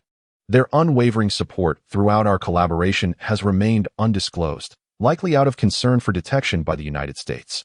With such an ally as Xihe, our endeavors will undoubtedly become more manageable. Subsequently, other nations began to express their astonishment, as none had anticipated that the arms from Ranha were indeed supplied by Xihe, particularly the nations of Elong and Maoxiong. It became clear that Xihe had been silently backing us all along. Such allies are indeed the most valuable. Thus, unbeknownst to them, everyone had come to regard Xihe as their most esteemed ally. After all, who would sell them such a vast quantity of arms if they were not allies? Initially, the high-ranking officials within Xihe were taken aback. The secretary to the highest leader hurriedly entered the office, bearing urgent news. "Leader, the United States has unleashed a significant move." Upon presenting the news, the highest leader was momentarily stunned. He promptly instructed someone to retrieve a tablet and display the video. "Is this the transport aircraft from the Ranha flagship store?" The highest leader gazed at the footage in astonishment. The secretary nodded. Indeed, this was captured by a U.S. pilot the other day. Although the image is somewhat unclear, it unmistakably reveals the words Ranha Arms flagship store, all inscribed in Xia's language. A smile crept across the highest leader's face as he mused. What a situation this is. The United States has intentionally released this information. They are aware of our successful electromagnetic cannon and wish to incite discord among other nations towards us. How could Ranha possibly be inscribed in Xia's script? If our nation could truly produce such remarkable technology, would we be completely oblivious to it? It is indeed perplexing. The highest leader, now in a state of confusion, pondered aloud. Could it be that Ranha truly resides within Xihe? After a brief pause, he inquired, while the secretary remained cautiously silent. "Immediately notify all leaders to convene an emergency meeting." Thus, spurred by the news, the upper echelons of leadership became entirely engrossed in activity. Meanwhile, during their meeting, the news began to spread throughout the nation as if it had sprouted wings. In an instant, countless individuals across Xihe received notifications of this news on their devices. "My goodness, what is this? Has our nation truly ascended to such heights? Good heavens, this is magnificent. Is this video genuine?" The news released by the United States, the most authoritative news channel. What do you think? I never expected our country to remain so low-key for so long. Ha ha ha, it's astonishing. In just one day, two major news stories emerged. First, the launch of the electromagnetic cannon, followed closely by the revelation that the Ranha flagship store is actually state-owned. I was left dumbfounded. What on earth is that? A fighter jet cannot possibly be that large. Could it be an aircraft carrier in the sky? I recall hearing about a domestic initiative known as the South Heaven Gate Project. Could it be that this project has long been a success? Incredible. The South Heaven Gate Project. This is truly remarkable. An aircraft carrier in the sky. One must wonder if the Americans are trembling in fear. Wait a moment. The electromagnetic cannon belongs to Ranha New Energy, while the South Heaven Gate Project is tied to the Ranha Arms flagship store. Could it be that they are the same company?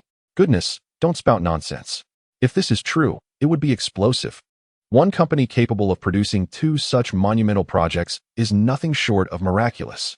In an instant, the entire nation of Xihe erupted in fervor. For so many years, Xihe has operated in a low-profile manner, resolving even minor conflicts peacefully. Yet who could have imagined that behind this facade of modesty lies such formidable strength? Chapter 61. The Cheers in School. Is Ranha truly unrelated to you? In Tianhai City, within the confines of the financial university, the evening study session had yet to conclude. Yet all the students had already surged out of the campus in excitement. They joyously cheered and sang, some even waving national flags. In this moment, the students unleashed their purest enthusiasm, for their nation had grown strong. Classmates, today we witnessed two monumental events for our motherland. This is a stroke of luck for our generation and a testament to our country's might. Let us cheer to our heart's content tonight. Someone shouted, and in an instant, countless students began to sing My Motherland, armed with flashlights or mobile phones. Regardless of the moment, these passionate youths embody purity and simplicity. They yearn for strength in a more benevolent nation. Observing the jubilant students from the dormitory window, Chu Ran sat with Hao Jiangwo, sipping wine. He too had seen the video from the news in the United States. To be frank, prior to this, as the owner of Ranha, he had no idea that the system for transporting arms was so impressive. It was only after seeing the footage captured by American pilots that he caught a glimpse of the tip of the iceberg. However, what troubled Chu Ran was the mischievous nature of the system, which had inscribed Ranha Arms' flagship store at the bottom of the transport equipment. Now, the nation bore the brunt of the blame, leaving Chu Ran feeling quite helpless. The thoughts of the leadership remain a mystery. Will they pass the blame onto the next in line? If that were to happen, would one consider alternative paths in the arms trade? Yet, as these thoughts crossed his mind, Chu Ran shook his head resolutely. Regardless of the circumstances, his original intention of engaging in arms trade must remain unchanged. I never anticipated that our generation would truly witness history, exclaimed Lao San, his excitement palpable. Lao Air, Hao Jiangwo, shared in the thrill as he downed 2 bottles of beer in quick succession with Chu Ran. Witnessing history? Perhaps, he mused with a smirk. Chu Ran nodded in agreement. Indeed, many would regard such events as historic. However, in his eyes, the true history may not yet have commenced, as it belonged to his own kingdom. Perhaps, in due time, history would genuinely unfold. Before long, Lao Da, Wang Rui, and Lao Si returned to the dormitory, their chests bare, brimming with enthusiasm as they engaged in animated conversation with Chu Ran. From now on, Ran he will be my idol. Even if it means becoming a security guard or sweeping floors, I would gladly do it. Wang Rui had wholeheartedly adopted Ran he as his benchmark, shaking the bottle of beer in his hand with fervor. Soon, the boys from other dormitories joined in the chorus, shouting, Ran he, our idol. Ran he, our idol. At that moment, standing at the doorway, Chu Ran could only manage a bittersweet smile, pondering how, unbeknownst to him, his own Ran he had become a symbol of patriotism. Meanwhile, inside the girls' dormitory, Fang Xihe was already nestled in bed when Guo Lili entered, curiosity written across her face. Xihe, why are you sleeping so early? What's the matter? Fang Xihe inquired, intrigued. Did you not hear them outside calling your name? Fang Xihe was taken aback as Guo Lili opened the window. Ran he. Hearing the shouts from the boys' dormitory, she merely snuggled deeper into her blankets. You must be joking. However, Guo Lili chuckled. Xihe, let me share a secret. This Ran he actually represents you and Chu Ran. Lily, please don't joke around. Just go to sleep. Fang Xihe dismissed her, unwilling to entertain the idea. She was aware of Chu Ran's enigmatic nature. How could a mere student possess such wealth? Yet, regardless of the circumstances, she could not draw a connection between Chu Ran and Ran he. Guo Lili stood there, her thoughts swirling. In the past, she might have believed in a link between Chu Ran and the company, but now, confusion clouded her mind. The current incarnation of Ran he was too formidable. She could hardly fathom the implications if Chu Ran were indeed the proprietor. Observing Fang Xihe's calm demeanor, Guo Lili lay on her bed, burdened with her own thoughts. In that moment, she was torn. She wished to deny that Ran he belonged to Chu Ran, yet simultaneously hoped it to be true. The once vibrant night had left Guo Lili restless. The following morning, Chu Ran awoke to find his roommates sprawled across the bed, shaking his head in resignation. This evening marks the school's National Day celebration, and following its conclusion, the institution will grant a holiday. The tradition at the School of Finance and Economics is to enjoy a 10-day break during this festive period. Chu Ran has already devised a plan to first visit Fang Xihe's home and then return to her own. Seizing this opportunity, she has swiftly packed her belongings. Once completed, with some time remaining before breakfast, Chu Ran sat on her bed and glanced at her computer. In the arms trade forum, 2 major news stories from Huaxia had sparked intense discussions yesterday. Upon merely opening the homepage, Chu Ran was met with an overwhelming number of posts, all fervently debating the strength of the Huaxia nation. Additionally, a significant topic of discussion emerged surrounding the Ranhua flagship store, which intriguingly turned out to be associated with Huaxia. The Ranhua flagship store has recently become the most vibrant topic on the ARMS forum, and now that its background has been unveiled, discussions have only intensified. After a brief perusal, Chu Ran noted that most opinions remained rather objective, regardless of the store's origins, as long as they could procure the items they desired. It was their favorite forum. Since Ranhua's launch, many have begun placing orders, and the community has grown fond of this powerful platform. Thus, even in light of such news, their attitudes and perspectives remained unchanged. After absorbing these viewpoints, Chu Ran smiled and nodded before opening her own flagship store, where notifications had already accumulated to a staggering 99. A cursory glance revealed that many inquiries were not about ARMS purchases, but rather curiosity regarding Ranhua's connection to Huaxia. For these, Chu Ran chose not to respond, opting instead to remain silent. Moreover, messages of congratulations from the small base organization members flooded in, expressing gratitude towards Chu Ran and Huaxia. Chu Ran smiled but chose to ignore them, continuing her exploration. Soon, she encountered communications from two significant clients, Elong and the Bear Country. These nations wisely refrained from probing further and expressed interest in procuring a batch of arms from Chu Ran. Naturally, such clients were to her liking, and she promptly processed their orders for shipment. Having completed these tasks, Chu Ran received a call from Jack at Batsi Sitan. Mr. Chu, we have established a foothold within Lava City and will soon collaborate with the government to initiate a series of regulatory actions. We anticipate expanding towards the neighboring small cities of Afghan within a month. Jack then elaborated on his overarching strategy, noting that their mercenary group had now grown to 5,000 members, which included the 10 specialized mercenaries Chu Ran had previously contributed. Among these 5,000, half were fiercely loyal, while the other half acted for monetary gain. However, the mercenary group had successfully taken control of Lava, and within this city, they would commence their own royal industry, making profit with relative ease. After infiltrating Lava, Jack and his companions initially sought to demonstrate weakness to the government of Bajizi, asserting that they were merely a local organization long oppressed by the government forces within Lava City, which compelled them to rise in rebellion. They assured that if treated according to normal protocols, they would refrain from any outrageous actions, pledging to operate solely within Lava City. The government forces recognized the formidable nature of this mercenary group, now boasting over 5,000 members, and understood that eliminating them would not be an easy task, especially given the current state of the Bajizi military. Thus, why not attempt to cultivate a positive relationship with this powerful mercenary band, potentially enlisting them for covert operations in the future? Consequently, Jack and his mercenaries firmly established their presence in Lava City. Once stabilized, their subsequent objective became expansion.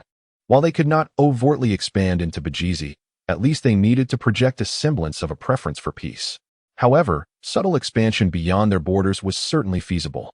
Thus, Jack conferred with military expert Lana and decided to initiate expansion into the neighboring country of Afghanistan. The geographical significance of Afghanistan was paramount. If they could dominate the mercenaries there, Jack and his group would bolster their position in Bajizi. Upon hearing this strategy, Chu Ran nodded in agreement. Capturing Afghanistan would indeed elevate their mercenary force to new heights. Generously, Chu Ran allocated 200 million in armaments to Jack, indicating that they could either retain them for personal use or utilize them for trade, with the trading rights remaining his. Chu Ran was not in need of funds. The revenues from Ranha New Energy had already commenced.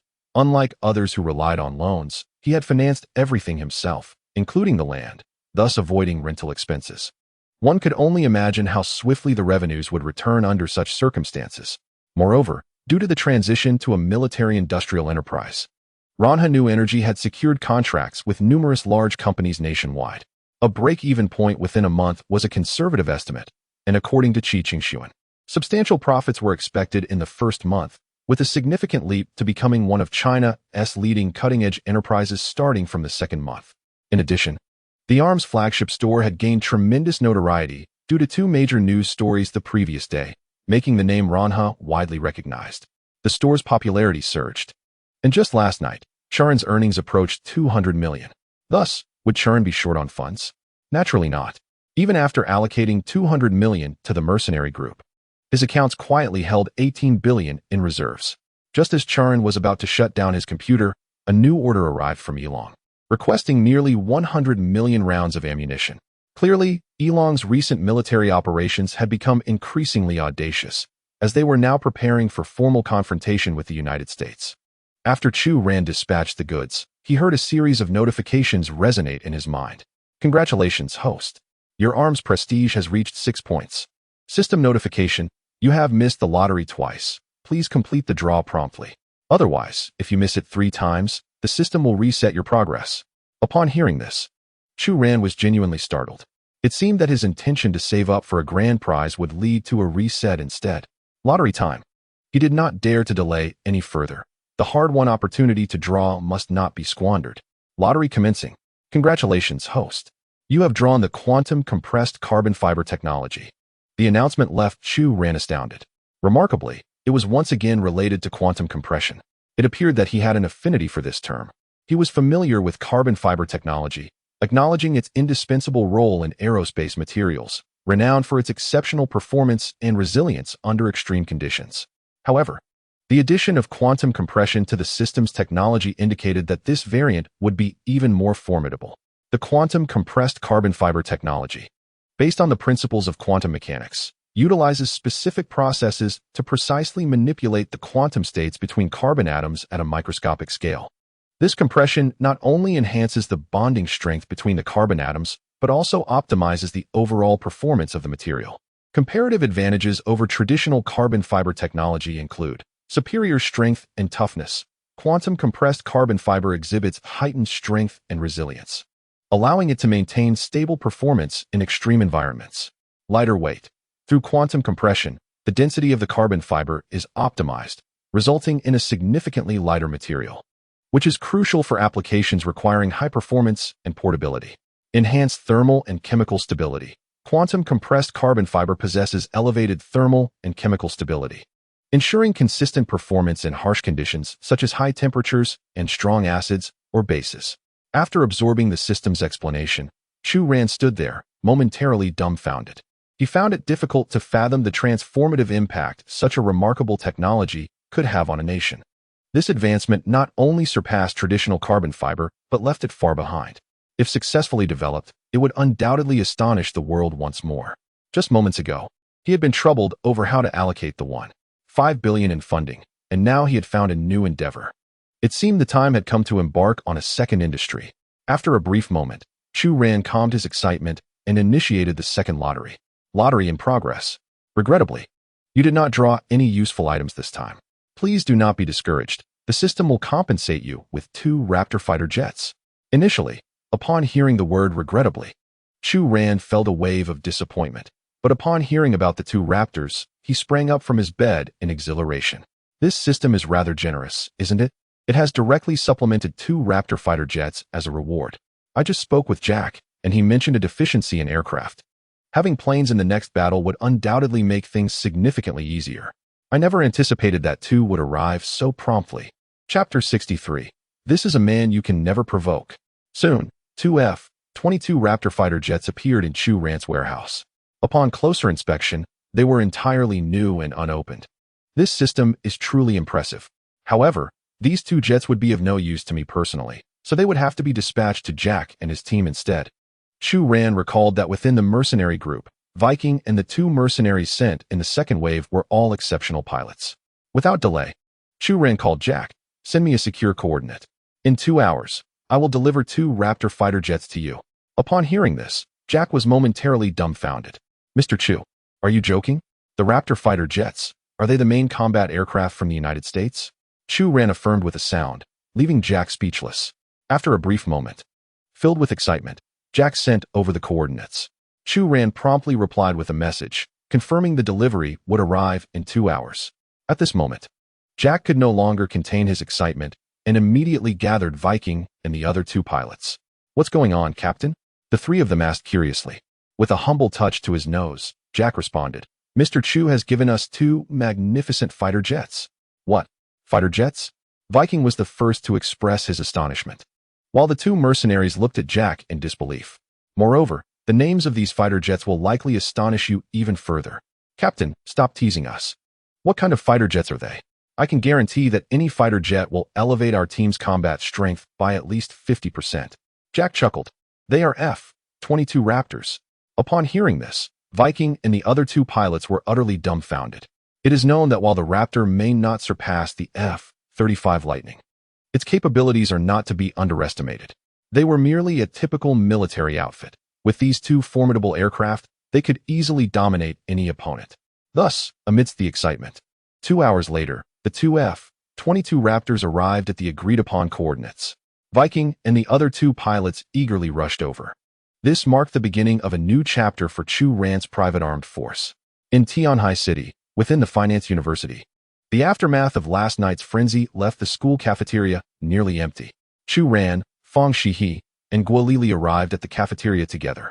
Initially, Guolili did not possess the habit of having breakfast, but since growing closer to Fang Xihe, she gradually cultivated this routine. Particularly this morning, Guolili rose early with the intent of sharing breakfast with Fang Xihe, as she was eager to observe Chu Ran's demeanor.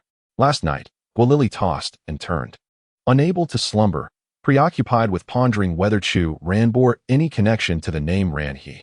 Although she lacked tangible evidence, the relationship between Chu Ran and Fang Xihe, coupled with Chu Ran's enigmatic behavior, stirred a profound instinct within her. While Guolili lay awake, Fang Xihe was soundly asleep, wholly engrossed in her own affairs. Seemingly impervious to distractions, there she sat, facing Chu Ran, with dark circles under her eyes, whereas Fang Xihe appeared invigorated, eagerly consuming her meal. Did you tire yourself out studying yesterday? Here, have some of my steamed buns, Chu Ran offered, pushing his small buns toward Fang Xihe. Fang Xihe paused momentarily, then shyly shook her head. No, it's fine. You must eat. Only a full stomach will grant you the strength to study, Chu Ran asserted with a firm tone. Complying, Fang Xihe obediently pulled the buns closer and began to eat with earnest concentration. Guolili, witnessing this scene, could only smile in resignation. She truly could not fathom the implications if Chu Ran were indeed the superior of Ranhe. What position might Fang Xihe occupy in the future? Yet, observing Fang Xihe now, it seemed the girl was utterly indifferent, her focus solely on her meal. Chu Ran, did you catch the news yesterday? Guolili inquired curiously. Chu Ran nodded. Of course I did. How could I not pay attention to such significant events? What do you think this Ranhe company is like? Do you have any insight? Upon hearing this, Chu Ran chuckled, sipping his soup. Guolili, do you presume I am an insider at Ranhe? That I would possess knowledge about it? Guolili instinctively tucked a strand of hair behind her ear and replied with a smile. Well, that may not be entirely true. I truly envy you, being able to dine alongside the CEO of Ranhe. Chu Ran teased, but offered no further commentary. Fang Xihe, munching on her bun, interjected. Sister Lily, I've already told you, there is no possible link between Ranhe and Chu Ran. Why don't you believe me? Guolili merely shook her head, still silent. At that moment, several individuals entered the school cafeteria once more, led by Yang Xihe and her new boyfriend Yang, followed by several of Yang Xihe's roommates. Sister Xihe, tonight you are undoubtedly the most beautiful girl here. The student council must be regretting not inviting you to sit at the front. Upon hearing her roommate's words, Yang Xihe beamed, her black evening gown accentuating her graceful stature, indeed making her appear exceptionally lovely. Beside them, Yang, clad in an exquisite suit, remarked with a smile. Such trivial matters are merely child's play within the school. Once you step into society, you will realize that the student council holds little significance. True power lies with wealth and influential connections. His words elicited joy among Yang Xihe's roommates. Sister Xihe, you must have your brother-in-law help us secure decent jobs. One exclaimed. Indeed, our major does not lend itself to easy employment. If your brother-in-law could assist us, it would be splendid.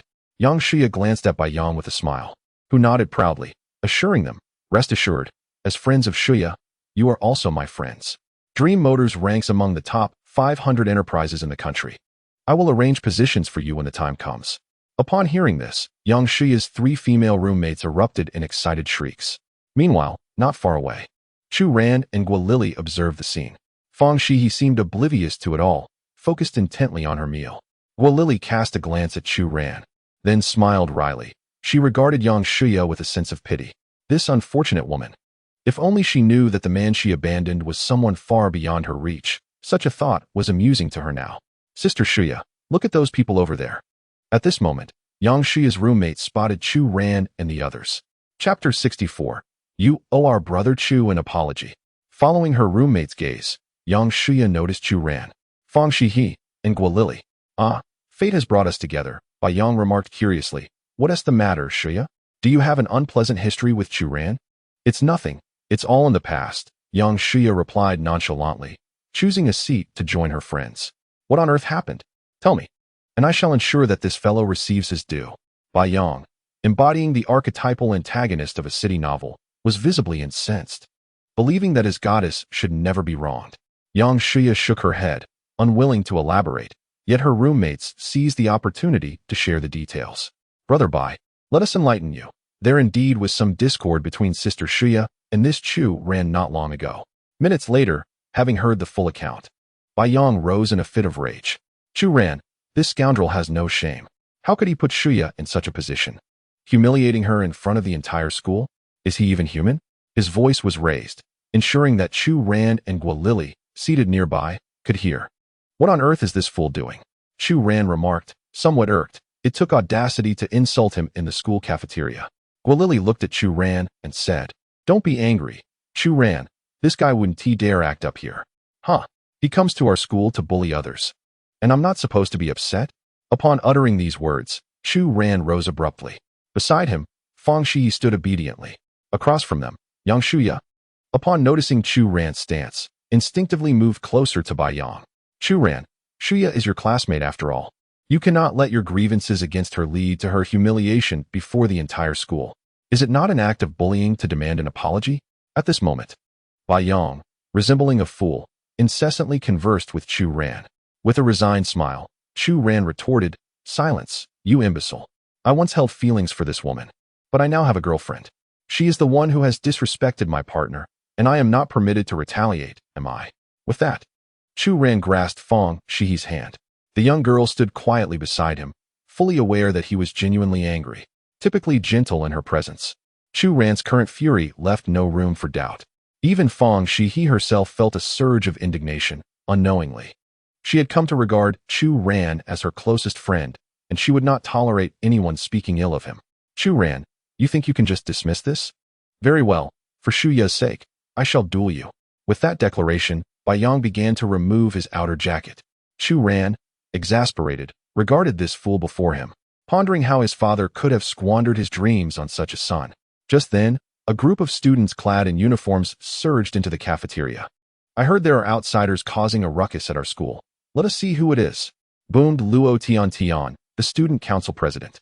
The few patrons in the cafeteria rose curiously.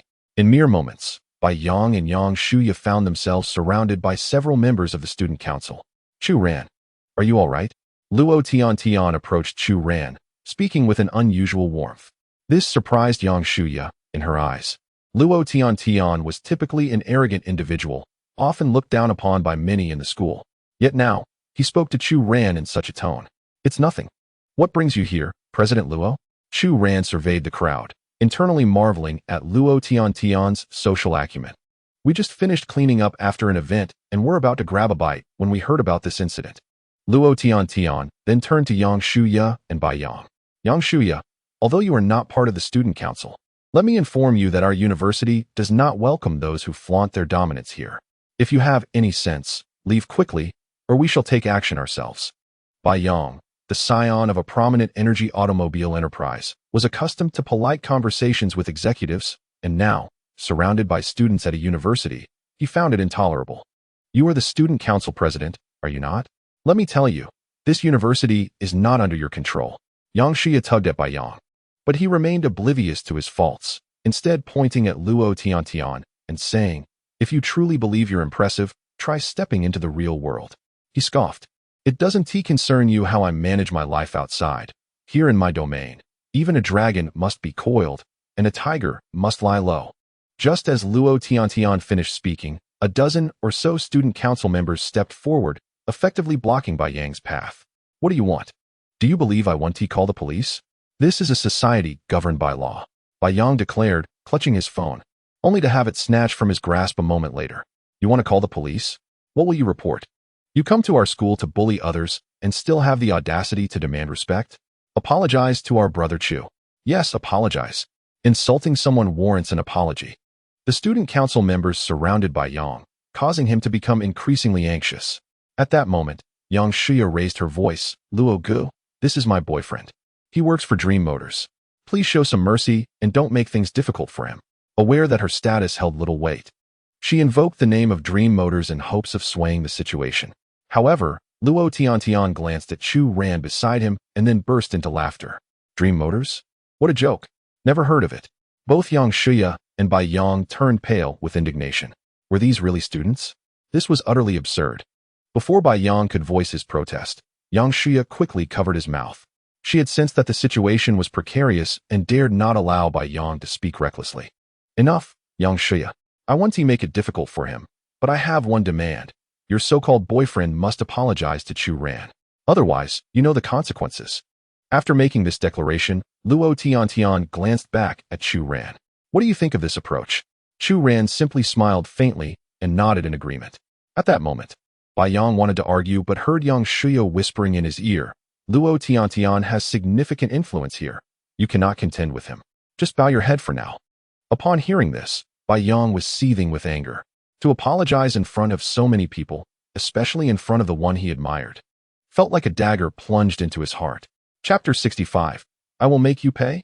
It seems this student is still unwilling to apologize. Luo Tiantian sneered, then took out his phone, stating, Then I shall call the security office and report that an outsider has infiltrated our school to bully our students and even threatened us. At this, both Yang Xihe and Bai Yang gritted their teeth in fury. Moments later, Bai Yang looked at Chu Ran and nodded firmly. Fine, I will apologize. But remember this, Chu Ran, I will make you pay for this humiliation 100-fold. With that, Bai Yang gritted his teeth and managed to utter a reluctant apology. Chu Ran shook his head with a smile and said, What did you say, young Master Bai? I didn't quite catch that.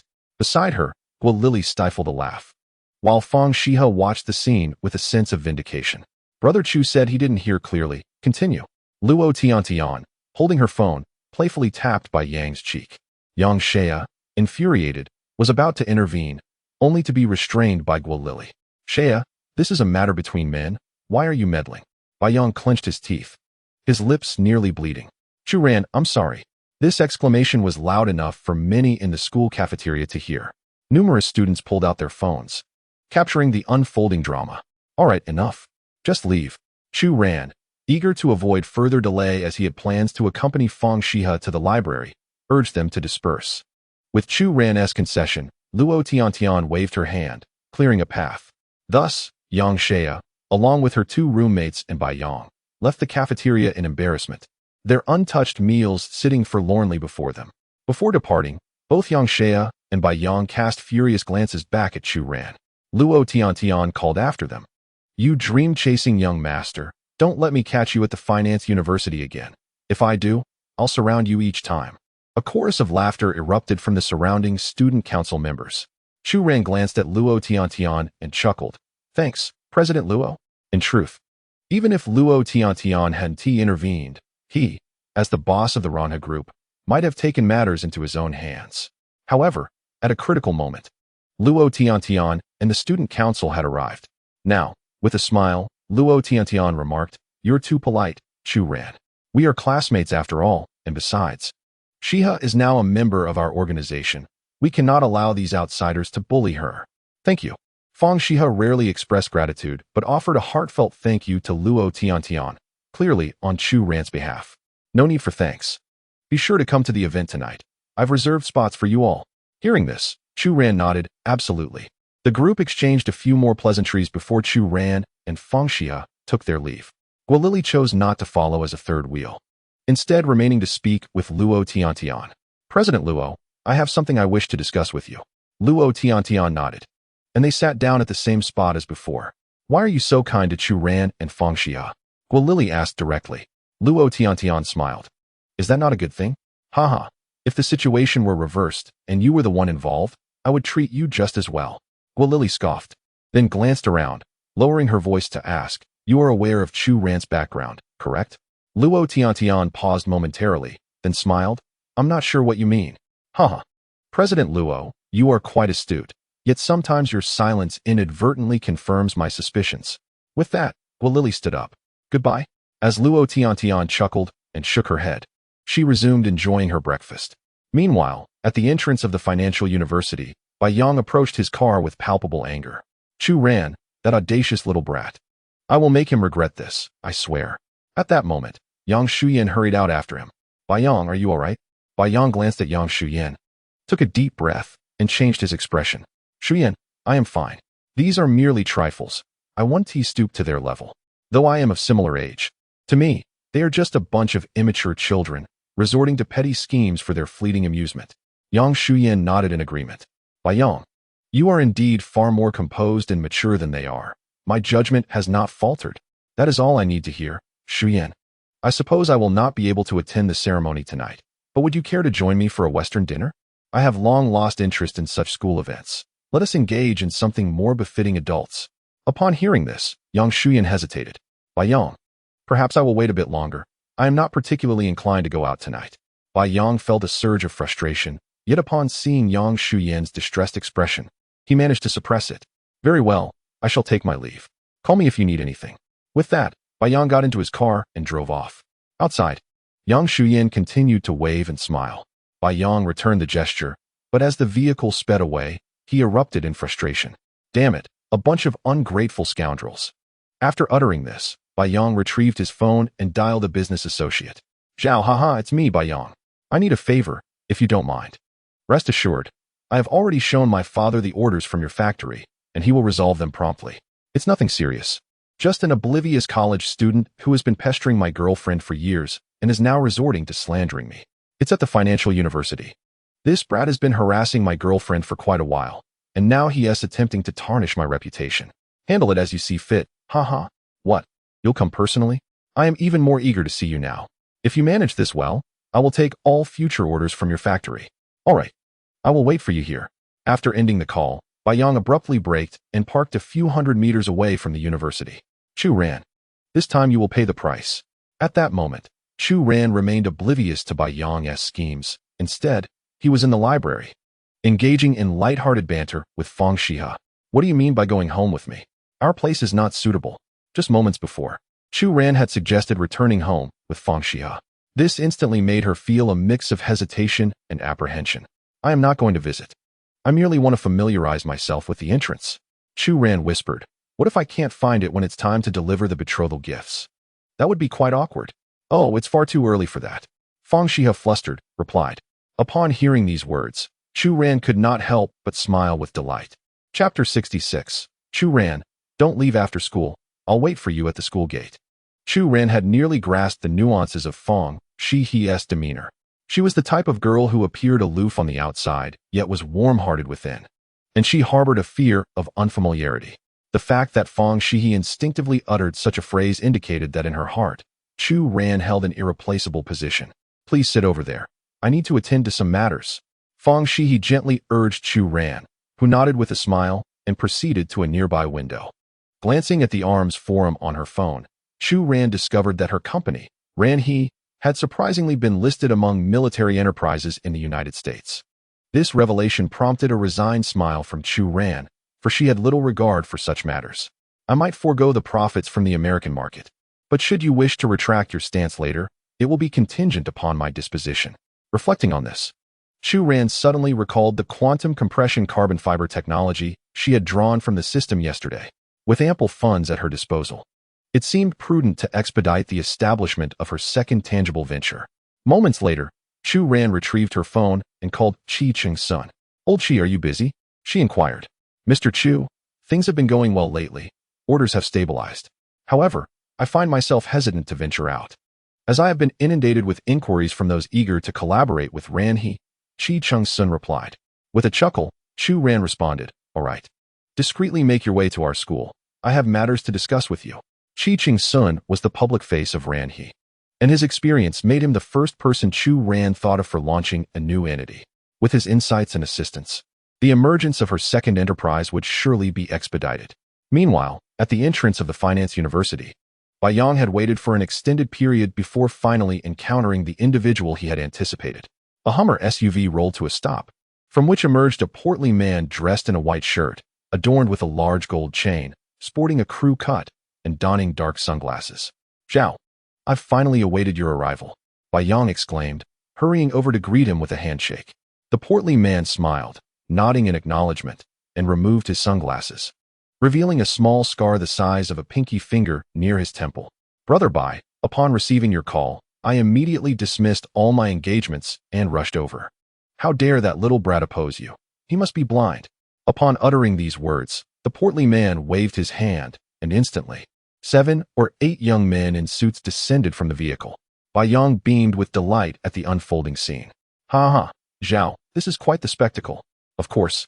Brother Bai, tell me where that kid is, and I'll bring my people to extract him. Just say the word, and I'll handle it as you wish.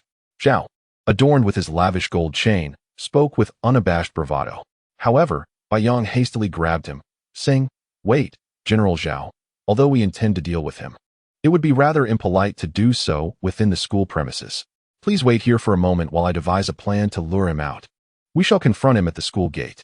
Agreed. Whatever you suggest, I shall follow, Xiao replied, waving his hand decisively, causing the young men in suits behind him to retreat neatly to the back of the road. The sight filled Bai Yang with immense joy. Just wait a moment, Xiao. I will make a call, and that fellow will be out in no time.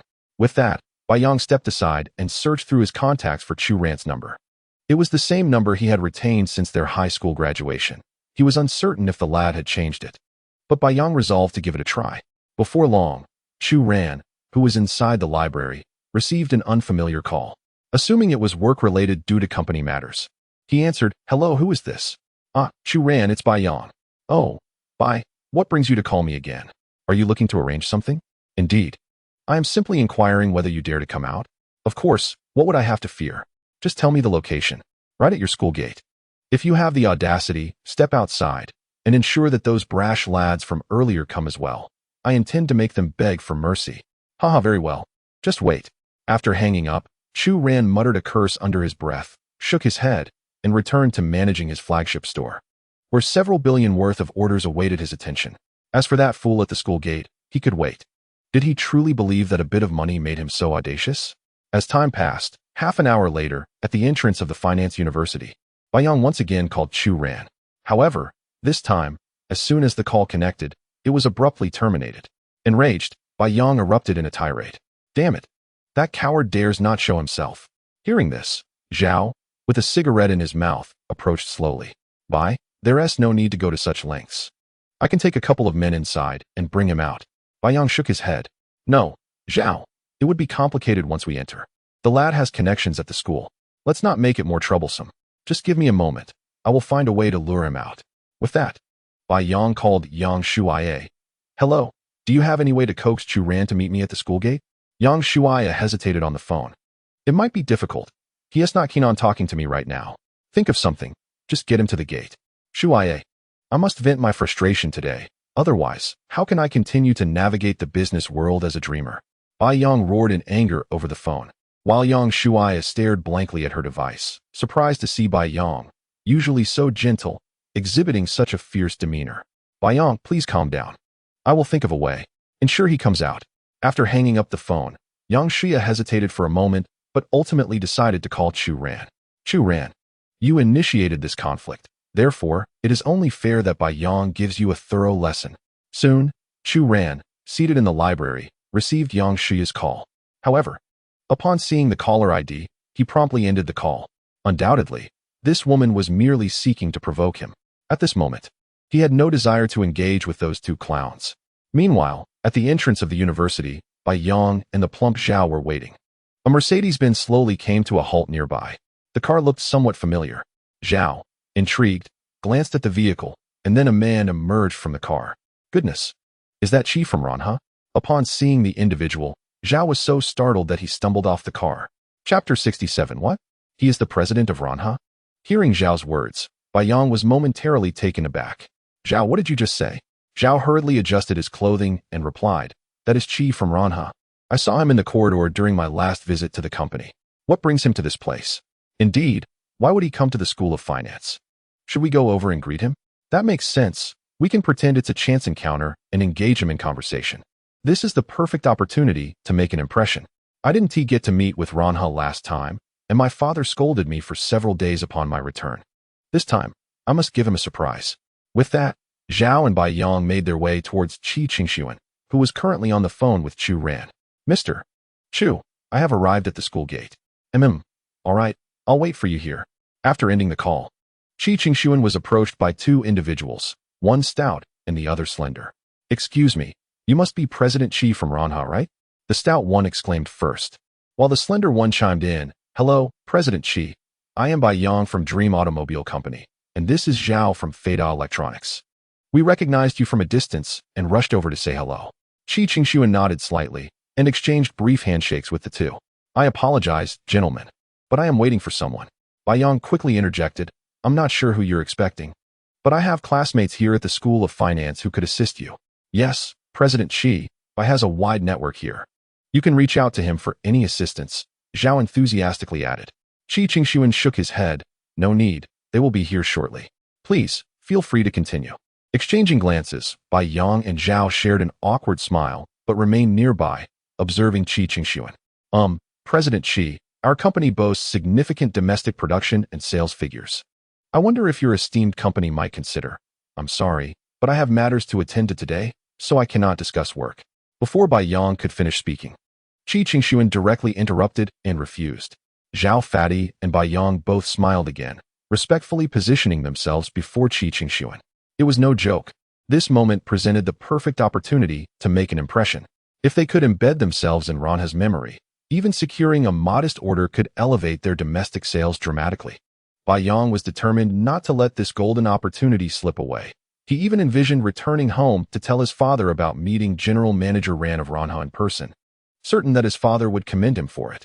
Some might deem Bai Yang's excitement exaggerated, but in reality, Ranha was undoubtedly the most sought-after manufacturer in the country at this time.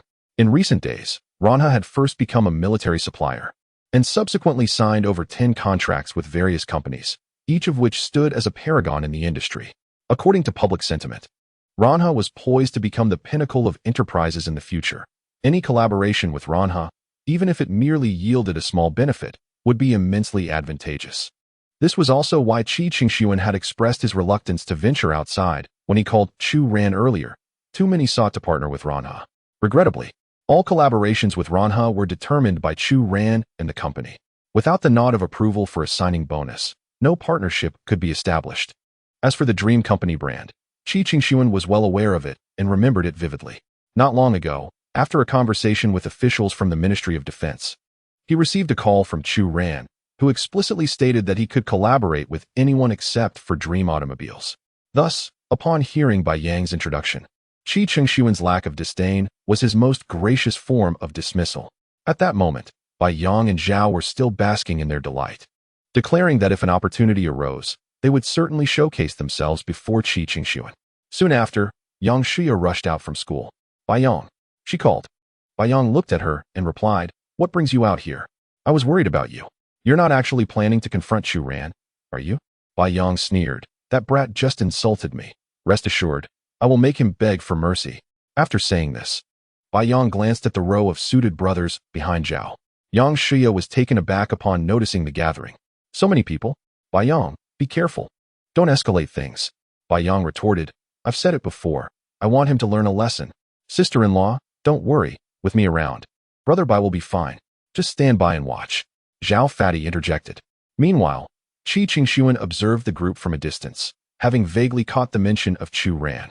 It was no wonder that General Chu had advised him against collaborating with Dream Company. It seemed this fellow indeed harbored some grievances with him. At that moment, Bai Yang began to quietly introduce Yang Xihe to the scene. Xihe, do you know who that person is? Yang Xihe glanced at Qi Qingxuan, shook her head, and inquired. I don't know, but he seems quite affluent. Hehe, are you aware of the recently popular Ranha? Yang Xihe nodded, of course I know. The students at our school have been sleepless for several days, and the online buzz is quite lively. It is a pride of our Huaxia. He is indeed associated with Ranha, Bai Yang remarked with a smile. Upon hearing this, Yang Xihe's eyes widened in astonishment. Really? He is the general manager Qi from Ranha? No wonder he looks so familiar. He has appeared in the news. Hehe, stay calm, stay calm. Just a moment ago, I and General Manager Zhao exchanged greetings with him. Our company might collaborate with Ranha in the future. Bai Yang's words further delighted Yang Xihe. That's wonderful. Bai Yang, Ranha is truly an idol of hope. If your company can cooperate with Ranha, it will surely become even more formidable. Naturally, my father also hopes that I can secure this order. Rest assured, I will perform admirably and establish a solid partnership with Ranha. Oh, by the way, Xihe, since you are from the school, General Manager Qihe is waiting for someone here. It might be a family member. Please do help him and take him inside to find them. Yang Xihe eagerly nodded. Okay, I will go try. I am so excited that I am actually going to speak with the president of Ranha and assist him. With that, Yang Xihe approached Qi Qingshuan gently. General Manager Qihe, I heard you were waiting for someone. Would you like me to take you inside? I am a student from the financial university, and the security guard knows me quite well. At this moment, Yang Xihe softened her voice, trying to appear gentle. However, Qi Qingshuan replied indifferently, no need. The person I am waiting for has already come out. As soon as he finished speaking, a familiar figure slowly emerged at the school gate. Chapter 68. Chu Ran. Fang Xihe Ranha? Indeed, the person who walked out at the school gate was none other than Chu Ran. At this moment, Chu Ran also spotted Yang Xihe, Bai Yang, and the others, but he merely cast a cold glance and did not pay them any further attention. Let's go. We will discuss matters over at Hanyun. Just as Qi Qingshuan was about to greet him, Chu Ran interrupted directly and slowly walked towards the nearby Mercedes-Benz sedan. All right, Qi Qingshuan nodded respectfully, then opened the back door for Chu Ran before swiftly moving to the driver's seat. His movements were exceptionally graceful and skillful, and his attitude towards Chu Ran was exceedingly respectful.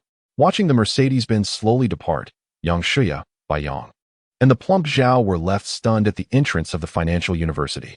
What does Chu Ran mean by this? Bai Yang turned to look at Yang Xihe. His mouth agape, as if an egg could fit inside.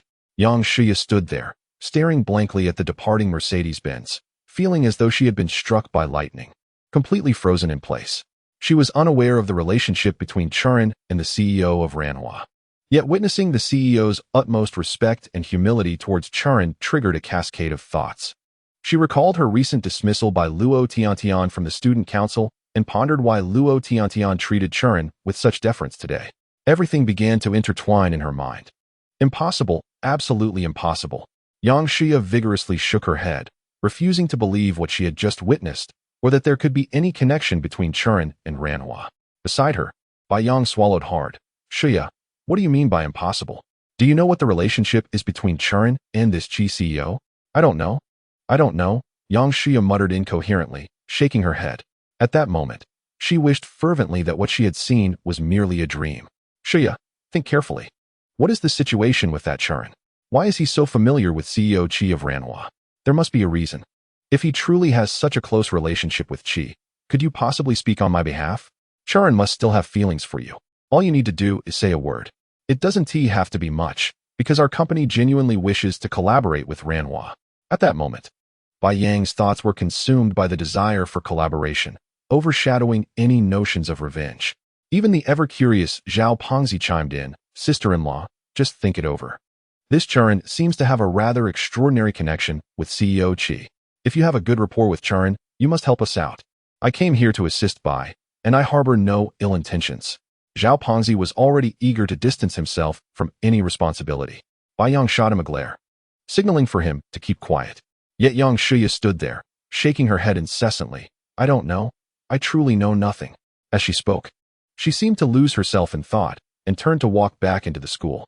Xihe, you must help me speak to Chu Ran. We are all old classmates. Let us not let a trivial matter ruin our feelings. Bai Yang called out from behind, but Yang Xihe ignored him completely. As she made her way from the school gate back to the dormitory, her mind swirled with various possibilities. Could it be that Chu Ran's family had a familial connection with the CEO of Ranhua, which would explain the latter's kindness towards him? Yes, it must be so. It could only be this way, or else it simply wouldn't make sense. With this thought in mind, she hurriedly called home. Hello, Mom, are you at home? Xiaoya. What's wrong? Is there something you need? Mom, Chu Ran's family lives next to ours. You know them well, right? Well, not too well, but I know the general situation. Why do you ask, Xiaoya? Are you really considering being with that Chu Ran? Mother, it's not that I'm criticizing you, but given the circumstances of our family, things are indeed somewhat lacking. I suggest you, Mother, let's not discuss this any further.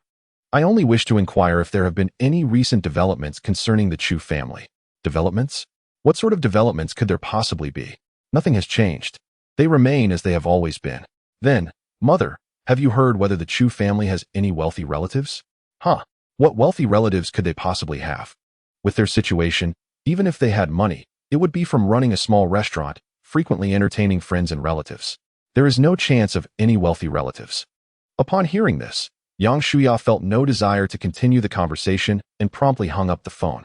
If there are no wealthy relatives, then how is it that Chu Ran is so well connected with the CEO of Ranhe? This makes no sense. It's utterly incomprehensible. Yang Shuya was uncertain how she made her way back to the dormitory, mindlessly reflecting on her past with Chu Ran, recalling how they had grown up together, with him always trailing behind her. However, since last month, following that confession, it seemed as if Chu Ran had transformed into a different person. Could it be that he had come to know the CEO of Ranhe since that moment? Wait, Ranhe? Why does that name sound so familiar? Just then, she overheard Guo Lily's voice from the neighboring dormitory, speaking on the phone. "Xihe, are you still at the library? Hurry back and get ready. The ceremony starts in 2 hours. Where's Chu Ran? You two are truly a pair of sloths. It's about time you started worrying. Call him and tell him to return to the dormitory to change." Upon hearing Xihe and Chu Ran, Yang Shuya immediately sprang to her feet. Ranhe? Could it be? No, that's impossible. How could he possess such capabilities? Outside the library, Fang Xihe had arranged for leave with the administrator and hurried back to the dormitory. Guo Lily began to help her prepare. "Xihe, you are so beautiful. Why don't you ever make an effort to dress up? You have no idea what might happen with Chu Ran in the future. If you don't secure his heart now, you will surely regret it later." Fang Xihe merely pouted at Guo Lily's remarks, choosing to remain silent. At that moment, the dormitory door swung open, and someone barged in. "Yang Shuya, can't you knock politely before entering someone else's dormitory?" Guo Lily glared disapprovingly at Yang Shuya. Yet, Yang Shuya paid her no mind and slowly approached Fang Xihe. "Xihe, what is the relationship between Chu Ran and Ranhe?" Breathing heavily, Yang Shuya looked at Fang Xihe with an intense fervor. Chapter 69. The two campus beauties beneath the boys' dormitory. Fang Xihe raised her gaze to meet Yang Shuya's.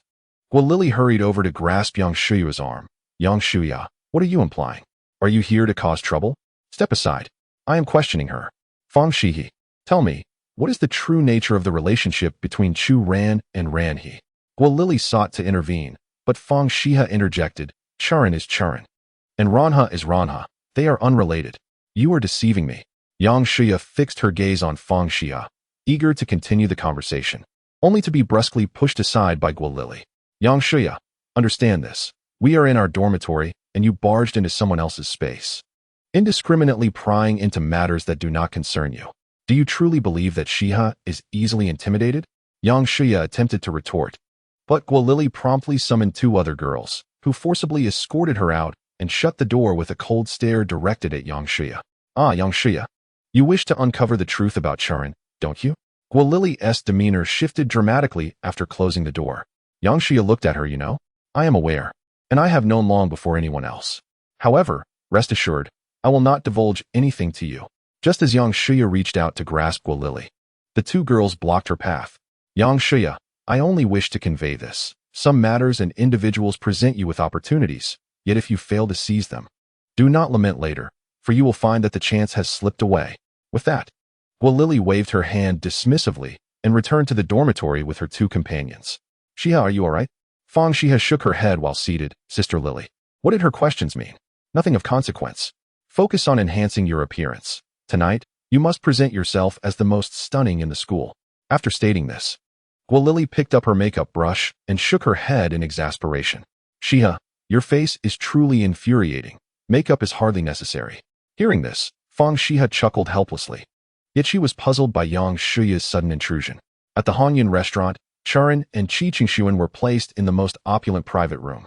Qi Qingshuan remarked, "Mr. Churan, your discernment is indeed commendable. The investment in this hotel holds substantial value." "Old Qi, spare me the flattery. What value does this place possess? It is merely filled with students, and only a handful can afford to come here. I consider it a frivolous expenditure of excess funds," Churan replied dismissively. Qi Qingshuan poured Churan a cup of tea, saying, "Mr. Churan, let's not discuss those individuals outside the school gate. They are nothing but a troop of clowns." Nodding in understanding, Qi Qingshuan listened attentively. Churan continued, sipping his tea. "The business at the company has now fully stabilized. Next, I would like to request your assistance with something. Please, Mr. Chu Ran, go ahead. Chu Ran nodded and disclosed his idea concerning quantum compressed carbon fiber technology. As Qi Qingshuan worked for a system that ensured absolute loyalty, Chu Ran decided to share this notion with him first, seeking his insights. Upon hearing the idea, Qi Qingshuan was taken aback, surprised that Chu Ran had conceived not only the quantum compressed new energy battery, but also the concept of carbon fiber. Moreover, at this moment, Chu Ran's aspirations revolve around the establishment of a company, the registration of patents, and the commencement of production. This is certainly not a fleeting whim, but rather a well-conceived plan with mature steps already in place. At this juncture, Qi Qingshuan's respect and admiration for Chu Ran surged even more fervently. Naturally, despite his astonishment, Qi Qingshuan is eager to offer suggestions to Chu Ran, for he is quite proficient in the realm of business establishment. The two engaged in conversation for over an hour, and it was only when a message from Fang Xihe arrived that Chu Ran concluded their discussion. He now possesses a preliminary concept. Upon returning home that evening, he intends to hire several skilled individuals in this field and seek Qi Qingshuan's assistance in formulating an initial plan. The undertaking of the company is poised to move forward. It is tentatively anticipated that before the arrival of 11, both the factory and land will be secured, allowing for the initiation of construction. At that point, construction and production will proceed simultaneously, a process in which Qi Qingshuan has prior experience during his tenure at Ran New Energy. Thus, he will be entrusted with full responsibility. When Qi Qingshuan escorted Chu Ran back to the school, it was already past 5 in the afternoon, leaving less than half an hour before the commencement of the National Day ceremony. Chu Ran hurried upstairs to change his attire, while several of his flamboyant dorm mates had rented suits outside. Upon opening the door, he momentarily thought he had encountered Zhao Fatty's thugs. Old 3, hurry and change your clothes. Everyone is waiting for you. Old 3, your reputation is simply astonishing. Just now, Luo Tiantian specifically came to our dorm to inquire about your whereabouts, insisting that we invite you to the ceremony. Hearing his roommate's remarks, Chu Ran smiled and explained that he had just been out for a bit. Lao Si, Zhang Hao, incessantly questioned him about the events of that morning in the cafeteria. This elicited excited inquiries from Lao Da, Wang Rui, and Lao Er, Hao Jiangwo, as this matter had spread like wildfire across the school forum, with everyone claiming that Chu Ran had significant connections and was under the protection of Luo Tiantian. Chu Ran chuckled. You see me, destitute and unremarkable. How could I possibly have any background? You, my friend, are hiding something profound. Nevertheless, in the future, should such matters arise, you must inform us at the earliest opportunity. Upon hearing Wang Rui's words, Chu Ran helplessly replied, well, our camaraderie is indeed commendable, but let us not blur the lines. The matters of smelly socks and underwear cannot be overlooked. Upon hearing this, the three of them rushed over in indignation to settle accounts with Chu Ran. However, one must admit, within the dormitory, these good brothers have indeed treated him well. After descending with his roommates, Fang Xihe and Guo Lili were already waiting downstairs at the school. Today, Fang Xihe donned the gown that Chu Ran had gifted her, radiating an elegance akin to that of a noble princess. Even Chu Ran could not help but steal glances. At this moment, her short hair danced lightly, reminiscent of lotus leaves in the morning dew, fresh and natural. Her features were exquisitely picturesque, with deep-set eyes sparkling with enchanting light. Clad in the gown, she exuded grace and poise, akin to the brightest star in the night sky, dazzling and resplendent. Every movement exudes an air of nobility, captivating all who behold it. Chu Ran felt as if she had been transported 10 years back to her graduation ceremony, where she first laid eyes on Fang Xihe, who radiated a similar beauty. Hey, Xihe, look at Chu Ran. She's utterly mesmerized. Guo Lili whispered from the side. Fang Xihe, feeling a bit bashful, lowered her head, for she had never donned such attire before. Stunning, Chu Ran remarked with a smile. All right, let's hurry, third brother. If you delay any longer, we'll never make it out. Chapter 70. Fang Xihe's greatest wish. Behind them, the second brother, Hao Jiangua, called out, turning to see throngs of boys emerging from the dormitory, eager to catch a glimpse of Fang Xihe that evening. Following the previous online exposure, Fang Xihe had become a veritable star at the finance university, though her usual understated style meant that many failed to recognize her. However, tonight, adorned in a luxurious evening gown, she showcased her beauty in its entirety. At that moment, The boys couldn't help but linger, stealing glances. Let's go? Chu Ran nodded with a grin, then took Fang Xihe's hand. This time, Fang Xihe didn't resist but obediently followed alongside. Guolili hurried to keep pace. The boys' dormitory was typically a haven for men, with no females waiting about. Yet here was Chu Ran, accompanied by two girls. One, the newly crowned campus beauty who had become a sensation online, and the other, Guolili, the school's third-ranked beauty after Yang Shuya, who boasted an enviable figure. As all eyes turned to Chu Ran descending the stairs, flanked by the two girls, the atmosphere around the boys' dormitory erupted in excitement. The three boys from the same dorm could only watch in helpless admiration as they envied and teased Chu Ran and Fang Xihe, along with Guolili. After walking a few steps, Chu Ran curiously asked, "You two came here specifically to wait for me today?" Fang Xihe looked up at Chu Ran and replied, "I didn't want to come, but Lili insisted." "Well, Xihe, you can't say that. It was indeed my idea. I just felt a bit guilty seeing you wait for her every day, so I thought you should experience the joy of being awaited too." Chu Ran had indeed felt the weight of anticipation as the collective sighs of discontent echoed from the boys' dormitory. With Fang Xihe and her companion Guolili, he gracefully made his way to the grand auditorium of the school. The venue was already bustling with students, particularly members of the student council, bustling under the dim lights. Tonight, Fang Xihe appeared even more enchanting. Chu Ran, Luo Tian, having spotted an esteemed guest, hurried over to extend her hospitality. "Your seats are this way. Follow me." The group followed Luo Tian to the front row. Since it was reserved for school leaders, it felt somewhat inappropriate, so she suggested, "How about we sit in the second row, Chu Ran?" Chu Ran smiled and said, "It's fine. Please feel free to sit. We merely came to enjoy the lively atmosphere." Luo Tian intended to offer hospitality to Chu Ran and the others, but was informed by Chu Ran that it was unnecessary, prompting him to attend to his own matters. Watching Luo Tian nod and depart with a smile, Fang Xihe turned her gaze towards Chu Ran. "Is something wrong? Is there something on my face?" Chu Ran inquired curiously. Fang Xihe shook her head, saying, "Why does he treat us this way? Are you referring to Luo Tian? Haha, I am not entirely certain. Perhaps it is due to my immense charm?" Fang Xihe responded with an understanding nod, choosing not to pursue the matter further. Guolili, who had been listening, cleared her throat and said, "Chu Ran, Xihe is too shy to mention it, but Yang Shuya just visited her in the dormitory." "What was her purpose?" Chu Ran remarked, glancing at Guolili before turning back to Fang Xihe. "Xihe, are you all right?" Fang Xihe shook her head. "I'm fine. She didn't do anything to me." Guolili reassured her, "Do not worry. I am here." That woman, Yang Shuya, must have seen something, which is why she furiously questioned Xihe about your relationship with Ranha. Upon hearing this, Chu Ran coldly declared from his seat, "What a lunatic." The incident of Yang Shuya seeking Fang Xihe indeed angered Chu Ran, yet he refrained from displaying his irritation in front of her. At 6 o'clock in the evening, the National Day celebration at the University of Finance commenced. One captivating event after another unfolded on stage. Seated in the front row, it was Chu Ran's first experience from such a vantage point. In years past, he and a few roommates had squeezed into the corridors with a throng of students to attend such galas.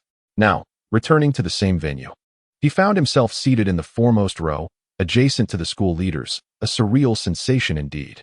Fang Xihe and Guolili were thoroughly enjoying the ceremony, which was evidently well planned with substantial funding. Even the school leaders were frequently nodding in approval, bestowing high praise upon Luo Tian from the student council. The gala concluded at 10 o'clock, lasting a full 4 hours, culminating in a performance by a second-tier celebrity that elevated the entire atmosphere to its zenith. The students erupted with enthusiasm, proclaiming the evening's event as an unparalleled masterpiece in the history of the university. It was evident that Luo Tian was elated as he specifically invited Chu Ran and Fang Xihe to join in a group photograph. Ostensibly, it was a collective picture with the student council, given that Fang Xihe was also a member. However, Chu Ran's inclusion was a deliberate arrangement by Luo Tian. With the conclusion of this event, it was already 11 o'clock at night. During this time, Guolili cleverly suggested she would go out for snacks with classmates, providing Chu Ran and Fang Xihe a moment alone together. "Shall we head back this late?" Chu Ran queried with curiosity towards Fang Xihe. She replied, "Let us take a stroll on the playground first." Chu Ran was intrigued by her response, as he was aware of Fang Xihe's habit of retiring before 11 o'clock. "Xihe, the matter concerning Yang Shuya, is indeed my fault. Chu Ran understood that Fang Xihe must have been referring to this issue, thus she had mentioned it in advance. Fang Xihe, walking beside her, shook her head and said, "It's all right. I do not hold her responsible." Chu Ran gazed at Fang Xihe and said, "Xihe, there are some matters I had intended to discuss with you when the opportunity arose, but now I feel compelled to express them." However, at that moment, Fang Xihe shook her head. "Chu Ran, let us talk about it after I graduate. I don't wish to dwell on such matters now." "No, it's not that matter. It pertains to my personal affairs." Chu Ran, too, felt a desire to no longer conceal the truth. Although Fang Xihe might be somewhat naive and easily deceived, he genuinely wished to abandon the pretense, for it served no purpose and was unnecessary. "Regardless of the circumstances, I prefer not to know anything for now, as you must have your reasons for withholding information. When the time is ripe, I shall listen," Fang Xihe responded seriously, looking at Chu Ran. Chu Ran smiled helplessly. Had it been another girl, he might have needed to console her at that moment. Yet, Fang Xihe was different. She was merely expressing her true feelings. "I thought that when Xihe approached you today, you would be angry with me, believing I had concealed something." "Not at all. How could I be angry with her? I have no desire for enemies. In truth, if possible, I wish to coexist peacefully with everyone." Chu Ran gently stroked Fang Xihe's hair, saying, "You foolish girl. How fortunate I am to have met you in this lifetime." Fang Xihe smiled, unaware of the implications behind his words. The two of them strolled together on the playground. In this moment, Chu Ran cherished the newly blossomed closeness with Fang Xihe, for he recognized that their life paths were gradually intertwining. Chapter 71. Bidding farewell to the past. Xihe says goodbye. In the evening, upon returning to the dormitory, Chu Ran found his three roommates engaged in games and lively conversation. That night, the 321 dormitory had made quite an impression within the school, sitting behind the school leaders, prompting many students to curiously inquire about the three, wondering what had transpired. Regrettably, the trio was entirely unaware of why Luo Tiantian was so exceptionally kind to them. After a brief discussion, they unanimously concluded that it must be due to Chu Ran. As soon as Chu Ran returned, they surrounded him, eagerly questioning the circumstances. Initially, Luo Tiantian's attention towards the 321 dormitory had aroused their suspicions, but now, his extraordinary kindness, reserving front row seats for them, seemed far beyond what an ordinary student could expect. Furthermore, considering this morning's incident in the cafeteria, where Luo Tiantian intervened to assist Chu Ran, their suspicions only deepened. "You ask me? How would I know? Everything was voluntary on Luo Tiantian's part. I never requested his assistance." Chu Ran feigned innocence in his reply. The leader, Wang Rue, looked at Chu Ran with curiosity. "Old three, tell me, you're not some wealthy heir, are you? I have heard it said that the remarkable success of this student council's gala owes much to the sponsorship of a wealthy merchant. Are you that affluent benefactor?" "Indeed." The leader's assertion holds merit. That arrogant fellow, Luo Tiantian, would hardly deign to be amiable with just anyone, unless, of course, that individual surpasses him in both prowess and wealth. At this moment, the second in command, Hao Jiangwo, chimed in. Curiously stroking his chin, the fourth, Zhang Hao, nodded in agreement. "I surmised as much. Last month, you suddenly took us to Hongyun for a lavish outing, spending extravagantly after resigning from all your part-time jobs, subsisting solely on steamed buns and pickled vegetables. This is indeed suspicious. Speak the truth." With a resigned smile, Chu Ran elegantly turned and reclined upon his bed. "You two were merely led astray by the leader. Had I been a rich heir, would I have endured such cramped quarters in this dormitory?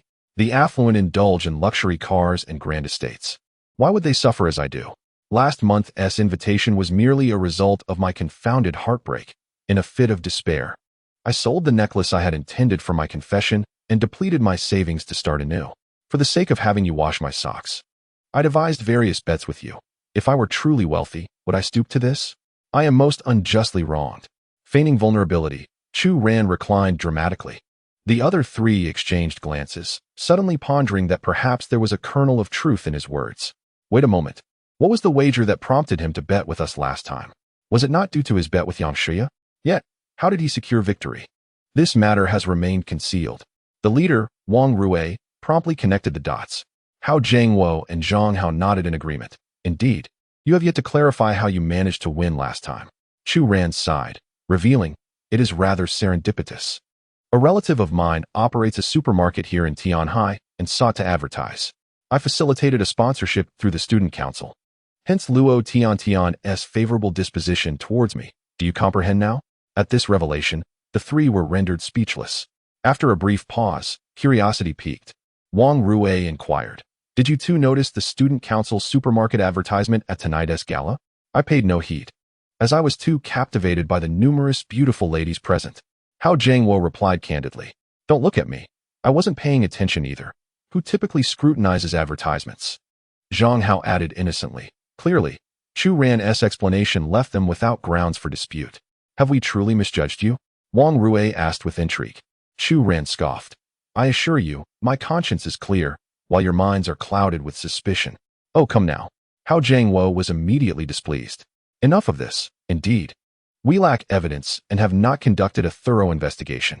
Wang Rue sat down, feeling a lingering sense of disquiet, unable to pinpoint the source. Meanwhile, Chu Ran was happily messaging Fang Xihe from his bed. Despite the suspicions of a few roommates, he remained unperturbed, knowing that their curiosity lacked any tangible evidence, rendering their conjectures insubstantial. At that moment, Yang Xihe sent a WeChat message to Chu Ran. "Are you there? What on earth happened today?" Upon reading her message, Chu Ran smirked coldly and promptly added Yang Xihe to his blacklist. Meanwhile, in the girls' dormitory, Yang Xihe lay on her bed, her heart filled with a mix of anxiety and curiosity as she continued to message Chu Ran. "Chu Ran, I know I may have overstepped in the past, but we have always been the best of friends. I never intended to reject you. Rather, I wanted to encourage you to strive diligently. Regarding the incident with Fang Xihe, it was rooted in jealousy. Did you know that? You used to treat me so well. Why have you suddenly turned your attention to Fang Xihe? You've truly hurt me. But Chu Ran, believe me, you remain the best in my heart. I wish we could return to how we were." After sending a flurry of over 100 words, Yang Xihe felt a surge of emotion. However, the next moment, she froze, staring in disbelief at the red exclamation mark that appeared. Her message had been sent, but rejected. "Blocked?" She murmured in shock. "Chu Ran," she exclaimed, her voice echoing in the room, startling the other girls in the dormitory. Meanwhile, in the boys' dormitory, Chu Ran informed Fang Xihe that he would be returning home with her the following day. Fang Xihe hesitated, but once Chu Ran made a decision, it was resolute. After chatting with Fang Xihe for a while, he logged into his flagship store to manage the day's orders. Recently, the volume of orders had indeed surged, particularly for drones, following the successful operations of his mercenary team in Lavanna a few days prior. The advertising effect had been thoroughly realized, ensuring that the upcoming drones would sell without worry. Indeed, both Along and the Bear Country had placed consecutive orders for drones over the past 3 days. Moments later, Chu Ran noted an influx of 200 million Huaxia coins into his account. He briefly calculated that if he were to establish a new carbon fiber factory, it would require significant investment in land, construction, and talent acquisition. With nearly 2 billion in his account, he intended to allocate half of it towards the new factory. The remaining half, he utilized to browse the talent sector, selecting 5 experts in innovative technology. As indicated by the system, these specialists possessed considerable expertise in carbon fiber technology, and recruiting them would simplify the process of launching the new factory. Chapter 72. The United States takes the blame again. This is not our fighter jet. After managing the flagship store's orders, Chu Ran took a moment to review his current attributes. The arm's prestige stands at 6 points, yet it has not seen an upgrade for quite some time. Recently, I have engaged in numerous arms transactions, yet I remain uncertain about how many more I must sell, as the experience bar remains invisible, leaving me in a state of helplessness. Meanwhile, my technology contribution value has reached 2 points. Although the quantum peripheral battery initially garnered just a single contribution point, its fame has surged domestically over this period, prompting the system to elevate my contribution value to 2 points. Should I release the quantum core battery, I am confident it will further augment my contributions. Additionally, the quantum compressed carbon fiber technology one possess is of paramount importance and will undoubtedly contribute to my technological accolades. Indeed, carbon fiber technology is a significant matter. I have instructed those I hired through the system to gather. I plan to meet with them upon my return from Sichuan. After addressing these matters, I notified Qi Qingxuan that should the personnel involved in carbon fiber technology require assistance, he could lend his support, given the esteemed reputation of the Quantum New Energy Company. which could alleviate many burdens. I have employed 10 talents for this task, ensuring the swift establishment of the carbon fiber facility. Once these affairs were settled, I briefly perused the current situation on the forum. Frankly, the arms trading forum serves not only as a marketplace for arms, but also as a reliable source of news, as it hosts a multitude of experts. I came across a post indicating that the border between the Bezistan and Afghanistan regions is currently tumultuous, with frequent mercenary disturbances, suggesting that conflict may erupt in these areas within the year. A smile graced my lips. I was aware that it was my mercenaries instigating the unrest. I took out my phone to message Jack, inquiring about their recent circumstances and whether they required assistance with arms or funding. However, no response arrived before I succumbed to sleep, likely due to the mercenaries being preoccupied and unable to check their phones. Thus, after a long day, I drifted into slumber. Meanwhile, at the border of Bezistan and Afghanistan, an entirely different scene was unfolding. Zhao, have you identified the enemy sniper's position? Jack found himself pinned down by overwhelming firepower on the hillside, surrounded by the lifeless bodies of several subordinates, none of whom were hired through my system, but rather local personnel. The relentless barrage of bullets rained down upon them. A mercenary group of over 100 was suppressed on the hillside, unable to retaliate. Jack and Lana had resolved to eliminate a border city on the Afghan side. However, unbeknownst to them, formidable firepower was entrenched within the city, controlled by another mercenary faction. In light of this, the two groups inevitably clashed. Regrettably, Jack and his companions found themselves in an unfavorable geographical situation, almost encircled upon their arrival. At that moment, on a nearby mountaintop, Zhao Tian, calmly wielding a Barrett sniper rifle, responded coolly. To the southwest, there is a heavy machine gun I can neutralize for you. But I am being targeted by another sniper on my flank, making it difficult for me to move. Upon hearing this, Jack shouted into his earpiece, Viking, why haven't you arrived yet? No sooner had he uttered these words than two raptors emerged slowly on the horizon. Are you ready to welcome your king? Viking murmured. And the formidable firepower of the raptors swiftly approached the mercenaries on the Afghan side. A fighter jet? This is a fighter jet, exclaimed one surprised mercenary, raising his head. Why do they have fighter jets when we are merely mercenaries like them? With that startled cry, over a dozen mercenaries began to retreat from the battlefield, frantically running towards the air raid shelter. However, a deafening roar echoed from the horizon, followed by a missile trailing red smoke, hurtling toward them. Came the scream of a mercenary as the missile struck the crowd. In an instant, within a radius of several hundred meters, it was as though a wave of light had swept through, reducing vehicles, weapons, and human beings to mere ruins. Delightful, Viking bellowed from the aircraft. Meanwhile, on the hillside, Jack shouted, Viking, don't just stand there. Sweep through the city with heavy firepower and suppress everyone. As soon as he finished speaking, Viking acknowledged promptly. Subsequently, Viking and another fighter jet launched a coordinated assault. The aircraft released two thick black cannons. The powerful barrage erupted in the air.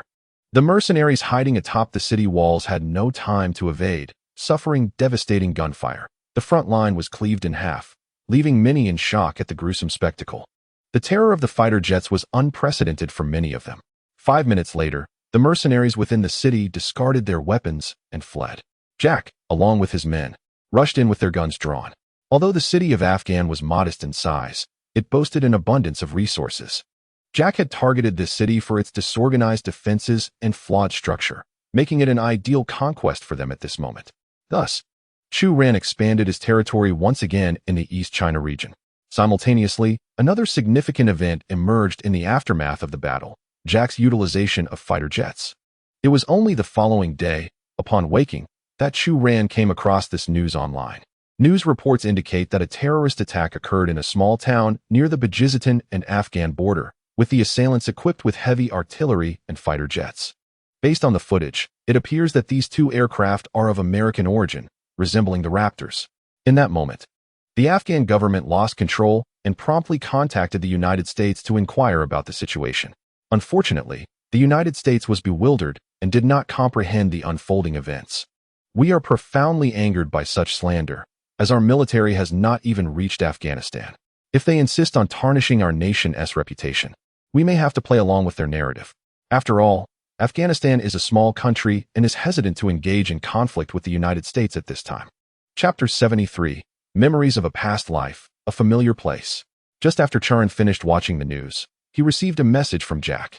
Mr. Chu Ran, we have successfully established a presence in the resource-rich city of Badakhshan, adjacent to Afghanistan. We intend to collaborate with the Levana region and continue our expansion. Chu Ran quickly replied, well done. Stay safe, and let me know if you need anything. After attending to these matters, he got out of bed, stretching and heading to wash up. A beautiful day begins with the acquisition of a city by his private army. Today marks the National Day holiday at school, and Chu Ran had arranged with Fang Xihe to visit her family in Sichuan before returning home. Naturally, he would also inform his own family. Upon hearing that her son would not be returning home for the holiday, Chu Ran's mother immediately expressed her displeasure and insisted on questioning his whereabouts. Reluctantly, Chu Ran disclosed the truth, stating that he was going to visit his girlfriend's family to meet his future mother-in-law.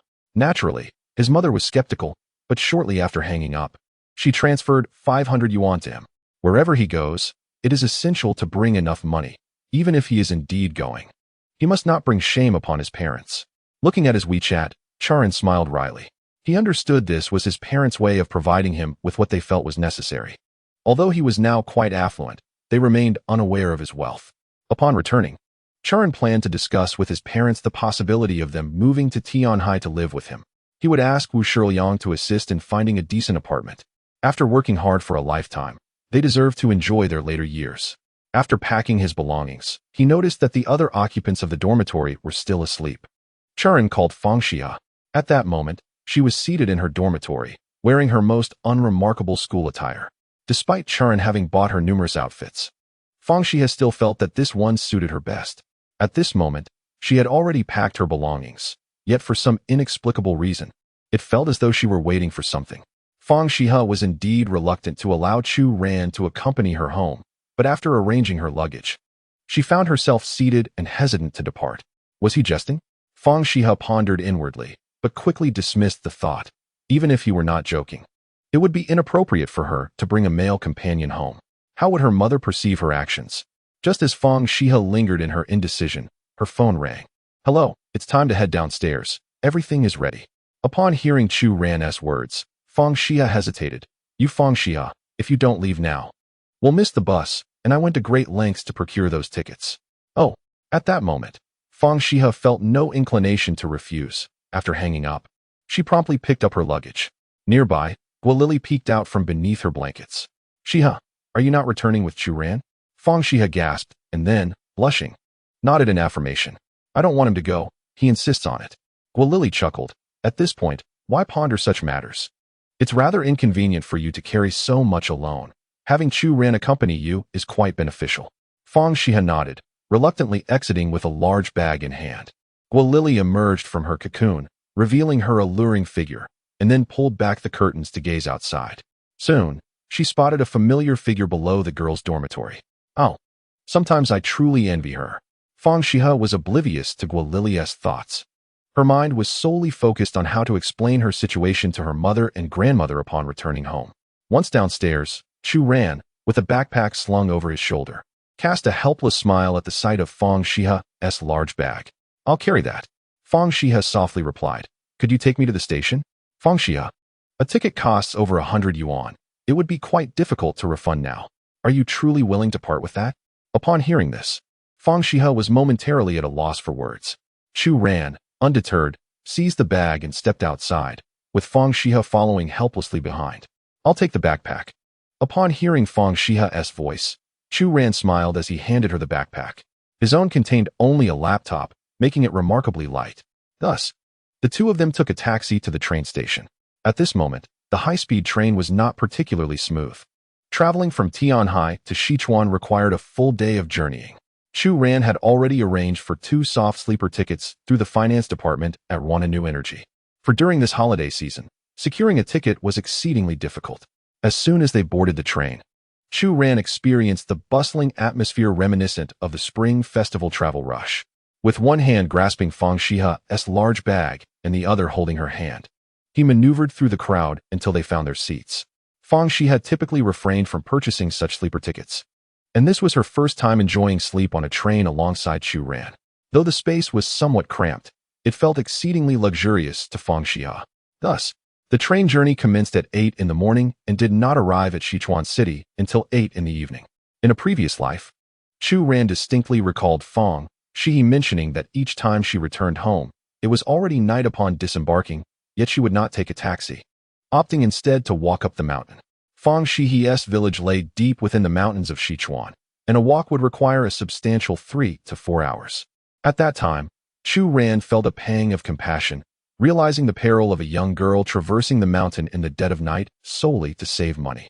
Therefore, this time, Chu Ran made it a point to accompany Fang Xihe back, personally seeing her home. Of course, the future remained uncertain. Chu Ran merely wished to make each moment count. Upon disembarking, Chu Ran immediately hailed a taxi. Despite the driver's exorbitant fare, thanks to Fang Xihe's negotiation skills, the cost was ultimately reduced by nearly half. Had it been Chu Ran alone, he would not have bargained so fiercely, but with Fang Xihe present, he remained silent, finding satisfaction in her determined efforts to save money. Before boarding the vehicle, Chu Ran indulged in purchasing numerous items from a nearby shop. Fang Xihe attempted to refuse several times, but ultimately succumbed to Chu Ran's insistence, loading everything into the car. The mountains of Sichuan loomed ominously, and the night here was eerily tranquil. After navigating a series of winding roads, they finally arrived at Fang Xihe's village. As the two of them, laden with parcels, appeared in the courtyard of Fang Xihe's home, Chu Ran felt a wave of nostalgia wash over him. The small courtyard was exactly as he remembered. Years ago, he had come here with his parents to take Fang Xihe as his bride. Although many years had passed, the sight of this familiar place stirred deep emotions within him. "Grandma, Mom," Fang Xihe called out. Instantly, lights illuminated from within, followed by the cheerful voice of a young girl. "Sister, it's sister returning." In Chapter 74, Leisurely Life, a wave of goodwill is bestowed upon the international family. As the elders and children emerged from the house, Chu Ran couldn't help but smile. He could vividly recall the names of Fang Xihe's family members. Yet at that moment, he found it difficult to voice them. "Is that day you're returning?" Fang Xihe's grandmother, leaning on a cane and supported by her mother, stepped outside. Chu Ran and Fang Xihe hurried over. "Grandma, it's me. I'm back." Fang Xihe grasped the hands of her mother and grandmother. Just then, another little girl dashed out from the house, joyfully approaching her sister. "It's wonderful that you're back. We thought you were busy over there since you didn't call. You've truly surprised us."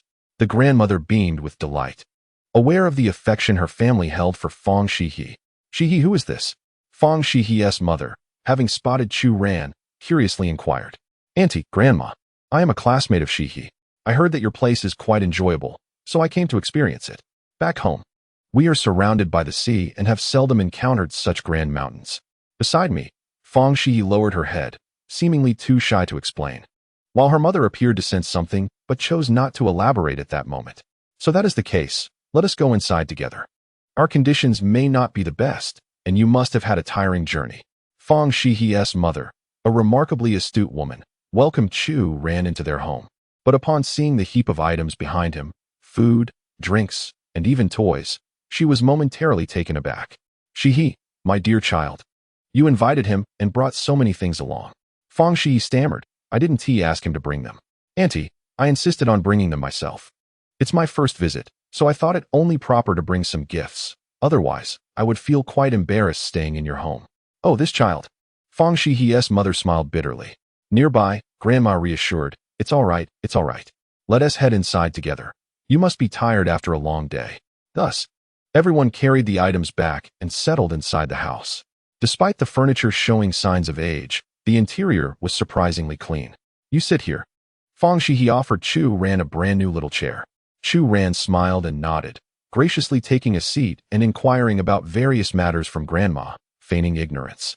Fang Xihe's younger sister, Arya, gleefully gazed at the toys, her clothes tattered.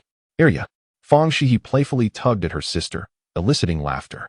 Meanwhile, their mother brought a cup of water to Chu Ran. As he absorbed the warmth of this scene, Chu Ran felt an overwhelming sense of joy. Here, he was not an arms dealer nor the shadowy boss behind Ran He. He was simply Fang Xihe's classmate, relishing life in the mountains. After chatting with Grandma, Chu Ran began to play with Arya, unwrapping all the toys and presenting gifts he had brought for Grandma and their mother. In fact, Fang Xihe had also brought gifts in a woven bag, but upon seeing what Chu Ran had purchased, she felt a sudden shyness about taking hers out. Nevertheless, she was immensely happy. She had merely shared a few details about her family's situation with Chu Ran, yet he had remembered everything and brought gifts, clearly demonstrating that he had etched these matters into his memory. Unbeknownst to Fang Xihe, Chu Ran had kept these recollections for over a decade. That night, Chu Ran slept in the outer room while Fang Xihe and her family squeezed together inside. He enjoyed a restful night, relishing the feeling of being in Fang Xihe's home. The following morning, when Chu Ran awoke, he found Arya gazing at him from beside him. This little girl was quite exquisite and adorable, though regrettably dressed in rags due to her family's financial struggles. Chu Ran smiled and gently stroked her cheek, asking, "Why are you looking at me like that? Brother, will you marry my sister in the future?" Chu Ran asked, curiosity sparkling in her eyes. "Hehe, how do you know such things? I have seen other sisters in the village get married. Will you take my sister away like that?" At this point, the little girl began to cry. "Brother, please don't take my sister away. She is at home. I don't want you to marry her. I only have one sister. If you take her away, I will have no one to play with." Hearing this, Chu Ran was momentarily taken aback. "Ahem, well, Arya, for now, I promise you that I will bring you along later, so you can always be with your sister, right?" Arya rubbed her little eyes. "Is that true? What about Mama and Grandma? They will all come. You won't be separated, and you'll always be together." Chu Ran smiled as he handed Arya some snacks, which made her cheerful again. Grandma, leaning on her cane, came out and smiled at the scene. "Young man, where is your home?" Thus, Grandma began to curiously inquire about Chu Ran's family. After a while, Chu Ran realized he hadn't seen Fang Xihe. She never slept in. "Grandma, where are Xihe and her mother?" Grandma chuckled. "They went up the mountain early to gather firewood. This girl cares for her mother and is always busy when she returns." Upon hearing this, Chu Ran hurriedly dressed and stepped outside. Under Arya's guidance, he quickly reached the mountain's edge. There, he saw Fang Xihe and her mother, each carrying bundles of firewood down. Chu Ran rushed forward to help Fang Xihe's mother carry the load. Initially, Fang Xihe didn't need assistance, but unable to resist Chu Ran's enthusiasm, she complied. Chu Ran felt a pang of sympathy for Fang Xihe, but at that moment, he could only assist one person. So he focused on his future mother-in-law first. After managing to carry the firewood back, he quickly returned to help Fang Xihe. By the time they got home, he was thoroughly exhausted. Chu Ran had heard that Fang Xihe had been doing such farm work since childhood, so her movements were fluid and efficient. At noon, the family gathered to share a simple meal. Fang Xihe's mother felt a bit embarrassed, but given their circumstances, the fresh vegetables combined with her culinary skills made the meal quite delightful for Chu Ran. Thus, for the next few days, Chu Ran happily stayed in the mountain village. In the mornings, he would go to gather firewood with Fang Xihe and her mother, play with Arya afterward, and in the afternoons, he would wander around the village with Fang Xihe. In these 5 days, Chu Ran had distanced himself from city life, yet his spirit felt immensely fulfilled. Of course, aside from this, Chu Ran kept an eye on the business of the arms flagship store. Recently, the business had been rather average, as it seemed that the armament reserves of several major countries were nearing saturation. Typically, I handle minor orders. Chu Ran is aware that it is time to prepare thoroughly for the upcoming Double 11, a grand event where generous benefits will be bestowed upon family members abroad. Chapter 75, 2 new factories, soaring soon. 5 days later, Chu Ran is set to depart from Sichuan, and Fang Xihe's family has gathered to bid him farewell. After a few days of interaction, Chu Ran has forged deep connections with several individuals, particularly with Fang Xihe's younger sister, Arya, who clings to his hand, reluctant to let him go. As the family escorts him to the village entrance, Chu Ran prepares to board the local tractor heading to the city. In a hurried manner, Fang Xihe approaches Chu Ran, presenting him with local specialties prepared by her family, her reluctance evident as she places them in his hands. "Be careful on the road." Chu Ran smiles at Fang Xihe and remarks, "The way you look right now reminds me of a particular scene." "What is it?" Fang Xihe asks curiously, her breathtaking beauty illuminated by the morning sun, like a young bride sending her husband off to work. After uttering this, Chu Ran playfully pats the tractor's driver on the shoulder, signaling the departure. Fang Xihe stands still, momentarily stunned, but unfortunately, the roar of the tractor soon drowns out her thoughts as Chu Ran leaves.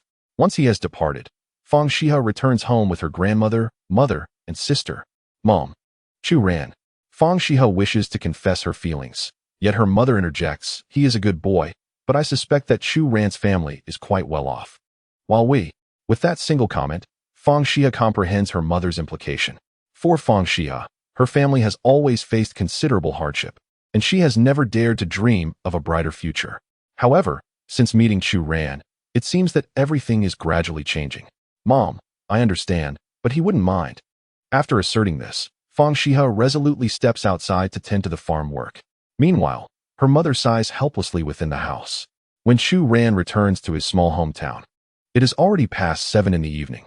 Spring City is a small town near Tianhai City, and according to Chu Ran's mother, it takes very little time to return, even by bike, during holidays.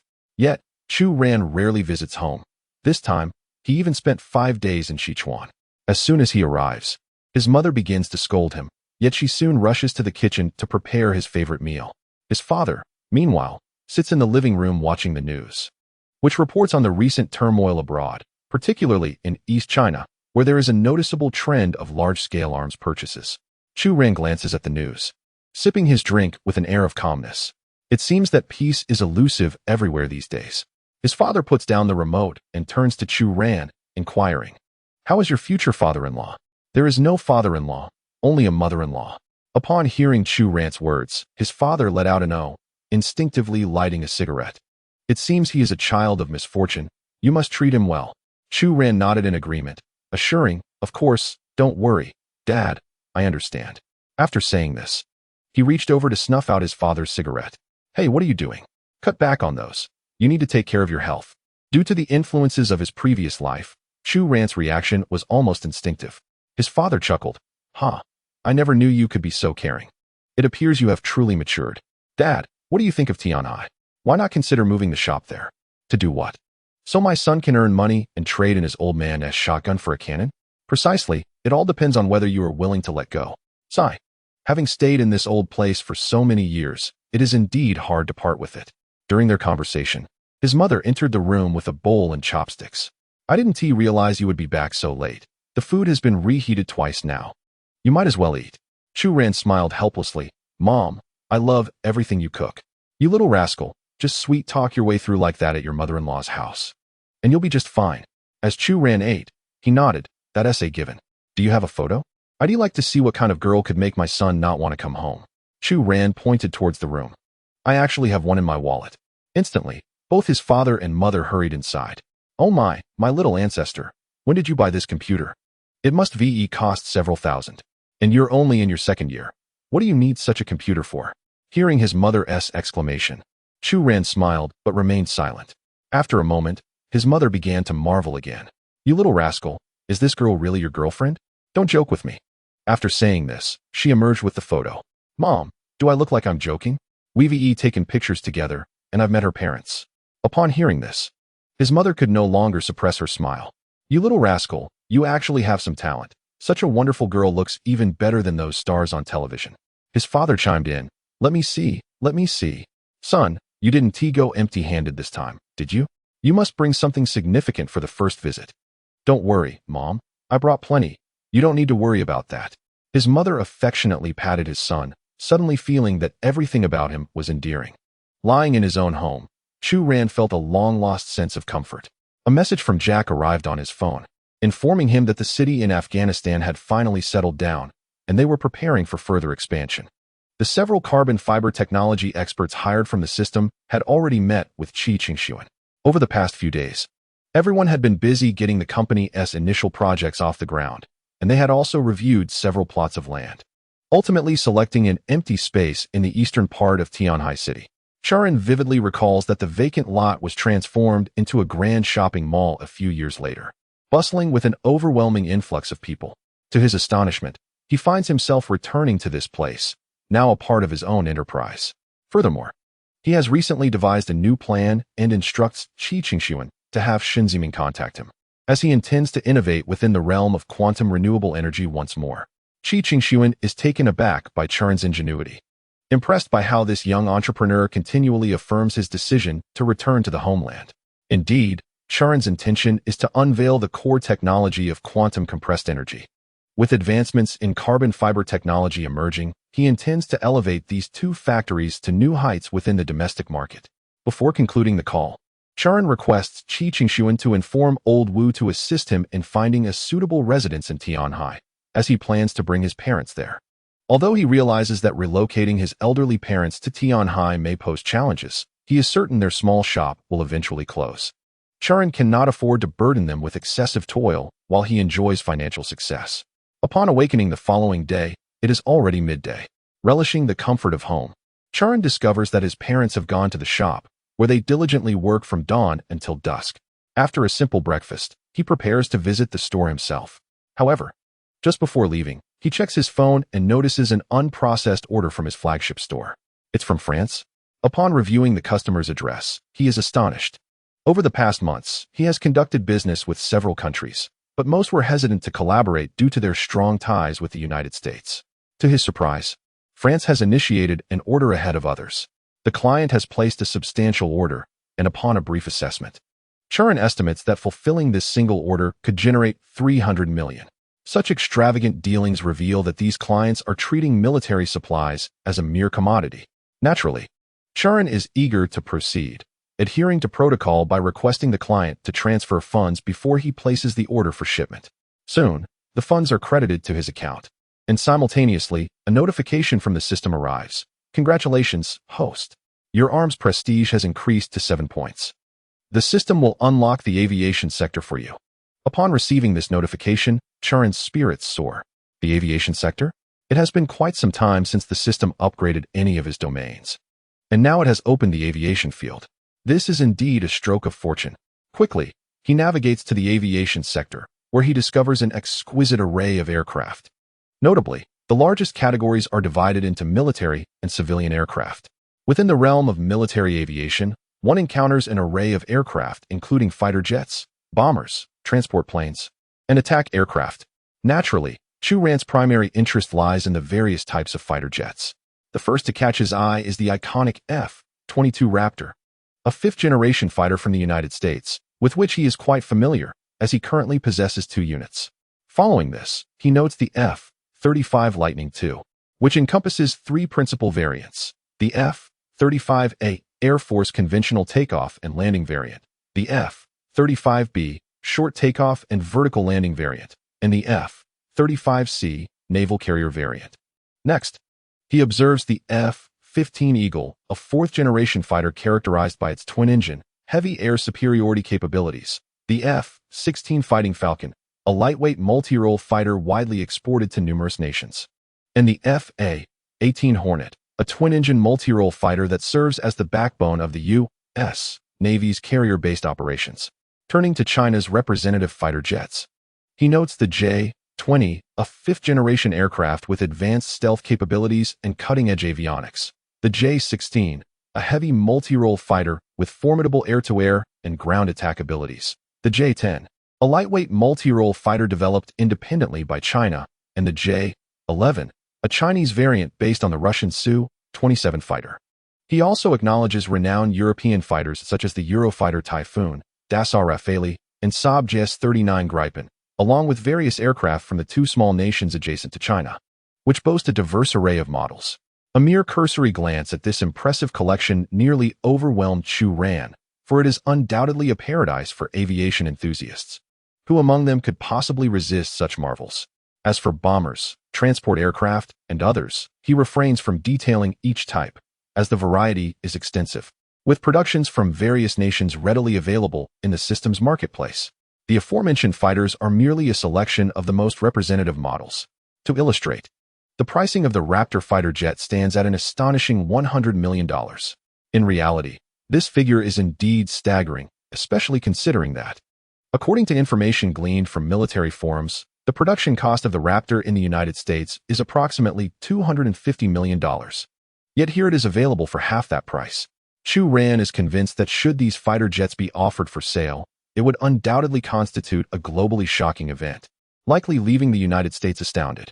With this thought, a subtle smile graces his lips as an ingenious idea strikes him. He envisions launching the sale of fighter jets exclusively from the United States, at a price point that is half of what is charged there. Imagine the repercussions of such a move. Many would speculate that the proprietor of the Ranha flagship store has significant ties to the United States. perhaps even being one of their own. Recently, the United States deliberately disseminated videos showcasing their transportation systems globally, leading many to believe that Xihe is a Chinese entity. However, by shifting the focus back onto the United States, Chu Ran aims to create a profound upheaval in this narrative. Soon, Chu Ran intentionally listed all types of aircraft from the United States in his store, including fighter jets, bombers, passenger planes, and transport aircraft.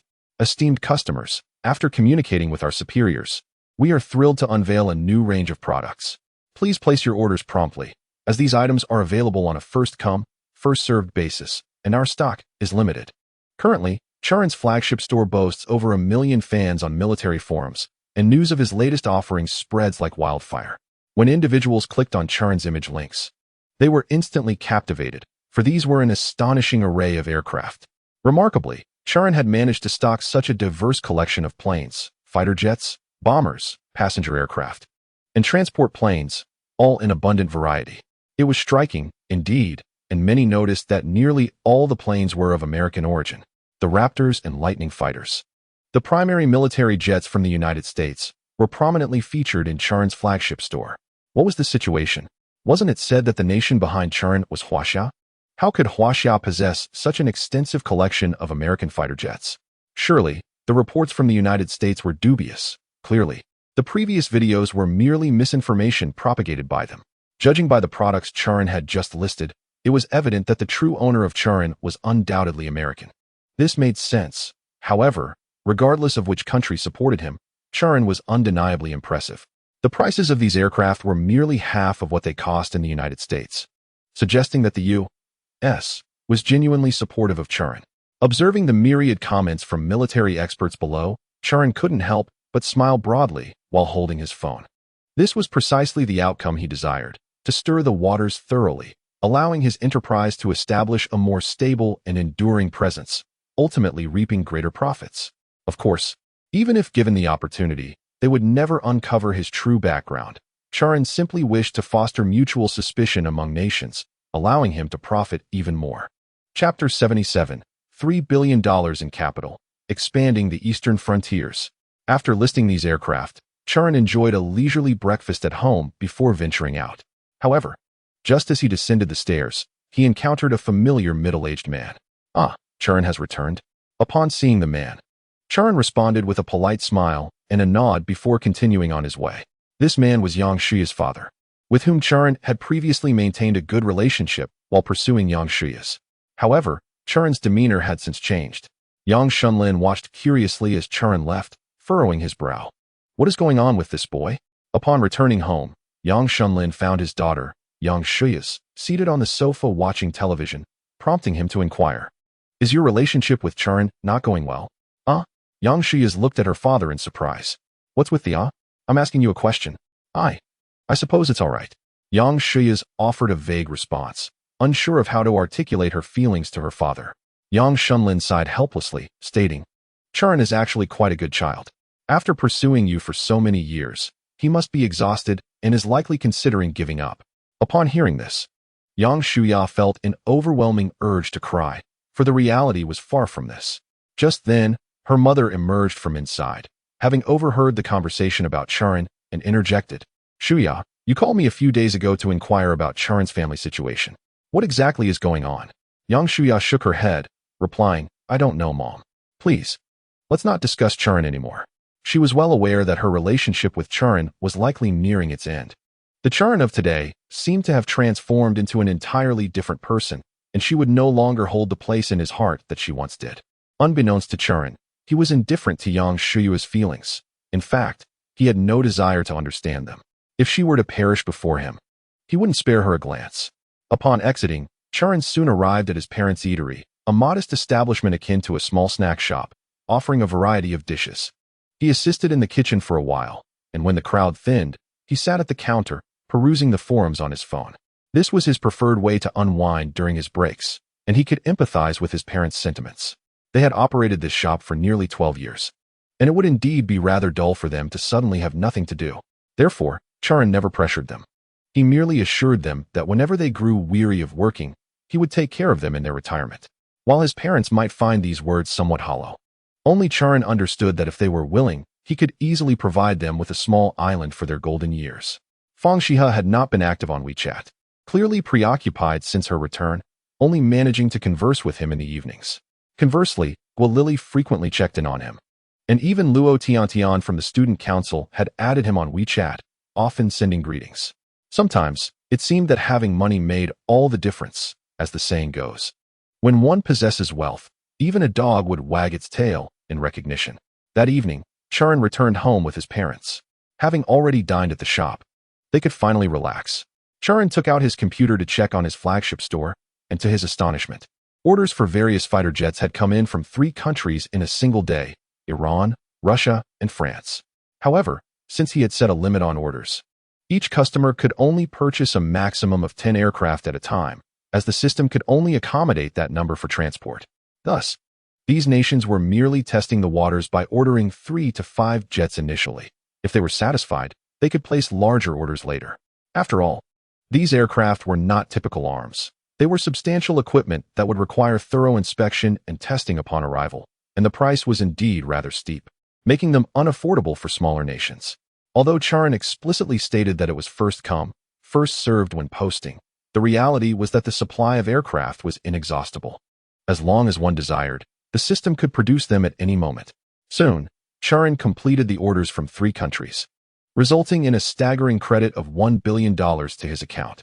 Please note, due to the substantial amount credited to the host's account, for security reasons, the system has automatically transferred the funds to the system account, which can be transferred back to the host's personal account at any time. To activate the system account, a fee of $100 is required. Would you like to proceed? Upon hearing the system's prompt, Chu Ran could hardly contain his excitement. After deducting the system's costs, he would net 500 million. Converting this amount, Chu Ran's total would exceed 3,500 million. Wow! Upon seeing this figure, he immediately leapt to his feet in exhilaration, drawing curious glances from his parents. What is going on? Has this child struck gold? Chu Ran chuckled. Haha, something like that. I'm about to become a billionaire. Given the trajectory, 100 billion was indeed within reach. Old Chu, your son is becoming increasingly nonsensical. Perhaps you should take some time to set him straight. Upon hearing his mother's remark, Chu Ran's father merely smiled and continued watching the news. The international situation was becoming increasingly dire. He heard of an individual online selling arms, even aircraft.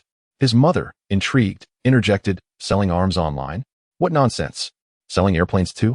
You really don't pay attention to the news, do you? Just like your son, utterly unreliable. Chu Ran, sipping water while glancing at his computer, nearly choked. Moments later, he spent $100 to activate his privacy account within the system. Earlier, he had chided the system for not allowing him to utilize such advantageous features sooner. The privacy afforded him the ability to transfer funds to his account without detection by the bank, a remarkable capability now at his disposal. However, the system informed him that this feature would only become available once his funds reached $100 billion. Well, I misjudged. Now gazing at the astonishing sum of over $300 billion in his system account, Chu Ran was at a loss for words. This was a day he had envisioned since acquiring the system, yet when faced with the reality, he found himself overwhelmed with exhilaration. The most challenging aspect was the isolation of this thrill. Sharing it would likely result in others deeming him insane. Thus, Chu Ran resorted to gulping down water, striving to quell his inner excitement while contemplating how best to utilize this newfound wealth to deepen his capital accumulation. After some reflection, he resolved to hire an additional 100 mercenaries and invest half of the funds with Jack. Let him continue to expand his influence in the East China region, albeit with measured steps. Otherwise, one might find oneself in a precarious situation. Steady and deliberate progress is essential with the establishment of multiple strongholds. As per Chu Ran's directives to Jack, upon receiving Chu Ran's message, Jack was immediately filled with exuberance, rising to his feet. Chapter 78. Mercenaries dispersed across East China. Successful experimentation of core energy. Jack's contingent of mercenaries has now burgeoned to 5,000. Although there are resources in both Lava and the city of Badar in Afghanistan, the availability is limited and further expansion necessitates additional funding. Jack initially intended to develop steadily over a year in these 2 cities, amassing strength before venturing outward. However, he was taken aback when his superior transferred over 10 billion Chinese yuan directly to him. This sum was a genuine solution to his immediate financial woes. Previously, Chu Ran had only supplied him with arms, without offering any funding, yet now the money had arrived. It was evident that his boss was indeed profiting significantly. Yet, Jack paid little heed to these matters. He focused solely on the orders from Chu Ran. With the influx of funds, he could recruit more personnel and provide ample incentives for them to serve diligently. This region, East China, is notoriously chaotic, where nearly everyone is proficient with firearms. What they lack are resources and weaponry. Fortuitously, his employer possessed both in abundance. Thus, the development on his end was akin to a bulldozer, ruthlessly advancing forward. Once the funds were received, Jack promptly began recruiting and expanding his private army. Furthermore, this time, his employer had specifically instructed him that their ambitions were rather grand, which would attract attention. His subsequent task was to disperse his squad members, allowing them to lead groups in various major cities to cultivate development. By scattering them, regardless of the outcome, their safety would be ensured. Jack had faith in the loyalty of those assigned to him by his employer, although they hailed from different nations. Their allegiance was remarkably steadfast, which piqued Jack's curiosity. Naturally, he too was loyal to his employer, though this loyalty seemed almost ingrained within him. According to his employer, in the coming days, over 100 mercenaries akin to himself would arrive, further enabling him to recruit and disperse his forces across the surrounding cities. Should any needs or assistance arise, a satellite phone call would suffice, potentially causing tremors throughout East China. Meanwhile, after transferring funds to Jack, Chu Ran allocated an additional 200 million for arms. Moreover, he procured 10 standard F-16 Fighting Falcon fighter jets from the system. These aircraft are quite common in East China, not as conspicuous as Raptors. There's no denying that with wealth comes audacity. What others possess, his people must also have, and even more. After the allocation of funds, Chu Ran's capital began to accumulate significantly in East China. His next ambition was to target the two major factories within the country. Upon returning to his room, Chu Ran contacted Shun Wanda, a prominent figure in carbon fiber technology in China. Despite his exceptional talent, he had faced limitations in his technical breakthroughs. However, with Chu Ran's recruitment, he proved to be an invaluable asset.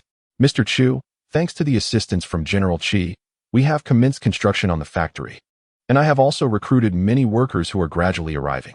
Our equipment purchases have also begun, Shun reported. Chu Ran acknowledged with a sound of approval. Well done. I have reviewed your proposal, and it is commendable. Initially, we are adopting a consumer-friendly approach to product development, as we aim to create an experience of serendipitously discovering this carbon fiber technology. Do you understand my intent? I understand, Mr. Chu. You are concerned about scrutiny from above, hence the use of advanced carbon fiber technology for manufacturing civilian products. However, I am curious about how you plan to expand revenue from these consumer products. Given the substantial costs associated with our technology, relying solely on civilian enterprises may yield poor profit margins. Old Shin, you are astute. You are aware that my ambitions extend beyond this. Our carbon fiber technology will undoubtedly be integrated into military-civilian cooperative enterprises, appearing in various products. With quantum compression new energy already in hand, creating a second quantum compression new energy will be a trivial endeavor, correct? Mr. Chu, are you suggesting that we leverage quantum new energy to market our carbon fiber technology? Precisely. There is no rush for these matters. Proceed with production according to the plan. I merely wish to convey that I am not short on funds. Continue to expand production and recruitment. Understood, Mr. Chu. I will ensure the success of Ranha carbon fiber. After ending the call, Chu Ran reached out to Xihe. The core technology of quantum new energy had already been entrusted to Shun Ziming, and Chu Ran was eager to learn the experimental results. Hello, Mr. Chu. The voice on the other end, Xihe, was somewhat chaotic, and Chu Ran deduced that he was in the production workshop. How is Old Shin faring? Xihe hurriedly stepped into an office, allowing for a moment of quiet. Mr. Chu, Old Shin entered the laboratory last night and has yet to emerge. I just arrived at the workshop and am preparing to check on the situation. From his expression last night, it appears everything is likely fine. Do not hang up. Head directly to the laboratory to find him. I want to hear the specific results. With that, Chu Ran placed the phone beside his computer and continued processing the subsequent orders. Following the aircraft's assembly, not only were various countries curious about placing orders, but affluent individuals from Europe and America were also inquiring. Without engaging in unnecessary dialogue with them, Chu Ran promptly retrieved some manuals from the system and tossed them over for their perusal. At that moment, a call from Shun Zieming came through. "Mr. Chu, are you there?" Chu Ran answered, "Old Shun, speak up. The experimental results are satisfactory, I presume?" "Haha, Mr. Chu, the results are undoubtedly flawless. Ever since we produced the first energy cell last night, I have been conducting experiments up until now. No, we shouldn't refer to this as a battery. It should be called energy, as this is the true essence of energy. Compared to the previous peripheral batteries, this new energy is nothing short of a treasure. Mr. Chu, I am convinced that once this hits the market, it will be nothing less than explosive." Listening to Shun Zieming's excitement over the phone, Chu Ran replied with a smile. "All right then, ramp up production. I'll give you a month to stock up this time. Let us not repeat last time when orders overwhelmed your capacity. Rest assured, Mr. Chu, I have already discussed it with General Xihe, and we will take turns monitoring the process to ensure we meet the deadlines." Chapter 79. The Collapse of America. Buying airplanes is preferable to manufacturing them. The successful experiment of the quantum core energy brought immense joy to Chu Ran. Some might argue that since the system provided the technology, success was inevitable. However, that is not the case, even with the technology at hand. The actual production experiments still require a high level of skill and proficient operational experience. This is precisely why Chu Ran entrusted this significant responsibility to Shun Zieming. As he is the true expert in the field, and with him on board, production would undoubtedly accelerate. In the living room, Chu Ran's parents were engaged in conversation. "Our son has changed so much since he returned. He is quite responsible and seems to be busy with something on the computer." Hearing this, his father, sipping tea, remarked, "Has he mentioned anything about moving us to Tianhai? Saying we wouldn't need to work anymore, and that he is preparing a big house for us?" "What? Is that so? Why didn't you tell me sooner? That foolish boy isn't up to something illegal on that computer, is he? I've heard about online gambling that preys on young people like him. Don't jump to conclusions. Our son wouldn't do such a thing. No, I must check on him."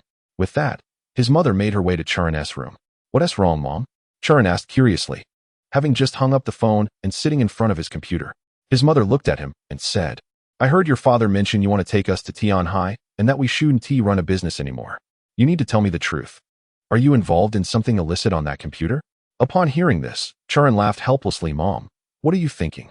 Do you really believe your son is that foolish?" "Not foolish, but I worry that you might not understand these things and could get trapped.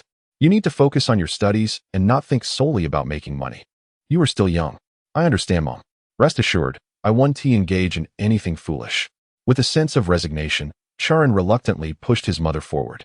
He understood his parents' intentions, as every parent aspires for their child to succeed. However, he believed that his current endeavors should suffice in honoring their expectations. Chu Ran contemplated revealing this to them at an opportune moment, aware that the revelation might overwhelm them. Thus, he resolved to gradually influence their perceptions. The following day, both his father and mother closed their shop and returned to their hometown to visit his grandparents. Every year during the National Day, which coincides with his grandfather's birthday, the elder man, a fervent patriot, cherished family gatherings. Before their departure, his father had summoned 3 aunts, resulting in a lively family reunion in the countryside. Chu Ran found himself seated with several children of his age, engaging in idle chatter, yet feeling the weight of their years apart and the lack of shared experiences. His eldest aunt's son, now employed at a state-owned enterprise, boasted of his position, regarding Chu Ran and the others as mere juniors. Chu Ran, disinterested in such mundane talk, kept his eyes half closed, drifting in and out of sleep. He held no disdain for their pride. A respectable job deserves commendation, yet flaunting it incessantly creates an impression of superiority. Eventually, the conversation turned to Ranha New Energy Company, and Chu Ran noticed a palpable interest among the younger attendees. Some of his cousins proudly lauded Ranha, which had evidently become a symbol of national pride for their generation. Chu Ran smiled wryly, for as the proud owner of the company, he had never pondered such implications. His primary concern remained the profits that would eventually fill his own pockets. All his efforts were driven by the pursuit of wealth. In the ensuing days, Chu Ran relished his leisurely time at home, occasionally chatting online with Fang Xihe and staying informed about developments at the new factory. Soon, the National Day holiday came to an end. His father accompanied him to the train station, imparting words of encouragement about his studies. In this familiar setting, Chu Ran had envisioned this moment countless times in his dreams. Yet, upon witnessing it again, he felt no sorrow, but rather a sense of joy as he waved goodbye. He understood that soon, he would elevate the Chu Ran family from obscurity to prominence, eventually establishing their presence abroad. Meanwhile, as Chu Ran journeyed to school by train, an urgent meeting convened across the ocean in America. President Old Ao sat at the head of the table, his expression one of deep concern. Recently, he had faced considerable distress. The flagship store of Ranha, intended to be in China, had unexpectedly become a major setback, as the store was filled with aircraft produced by his own country. What fighter jets, bombers, transport aircraft, and even domestically produced passenger planes can be found for purchase at the Ranha flagship store. Even more disgraceful is the fact that the prices at the Ranha flagship store are astonishingly lower than the manufacturing costs of their domestically produced aircraft. What does this imply? It suggests that constructing an identical aircraft domestically would cost more than procuring it from the Ranha flagship store. This dilemma leaves them in a quandary. Recently, they had just passed a resolution prohibiting all individuals and institutions in the United States from purchasing military equipment from the Ranha flagship store.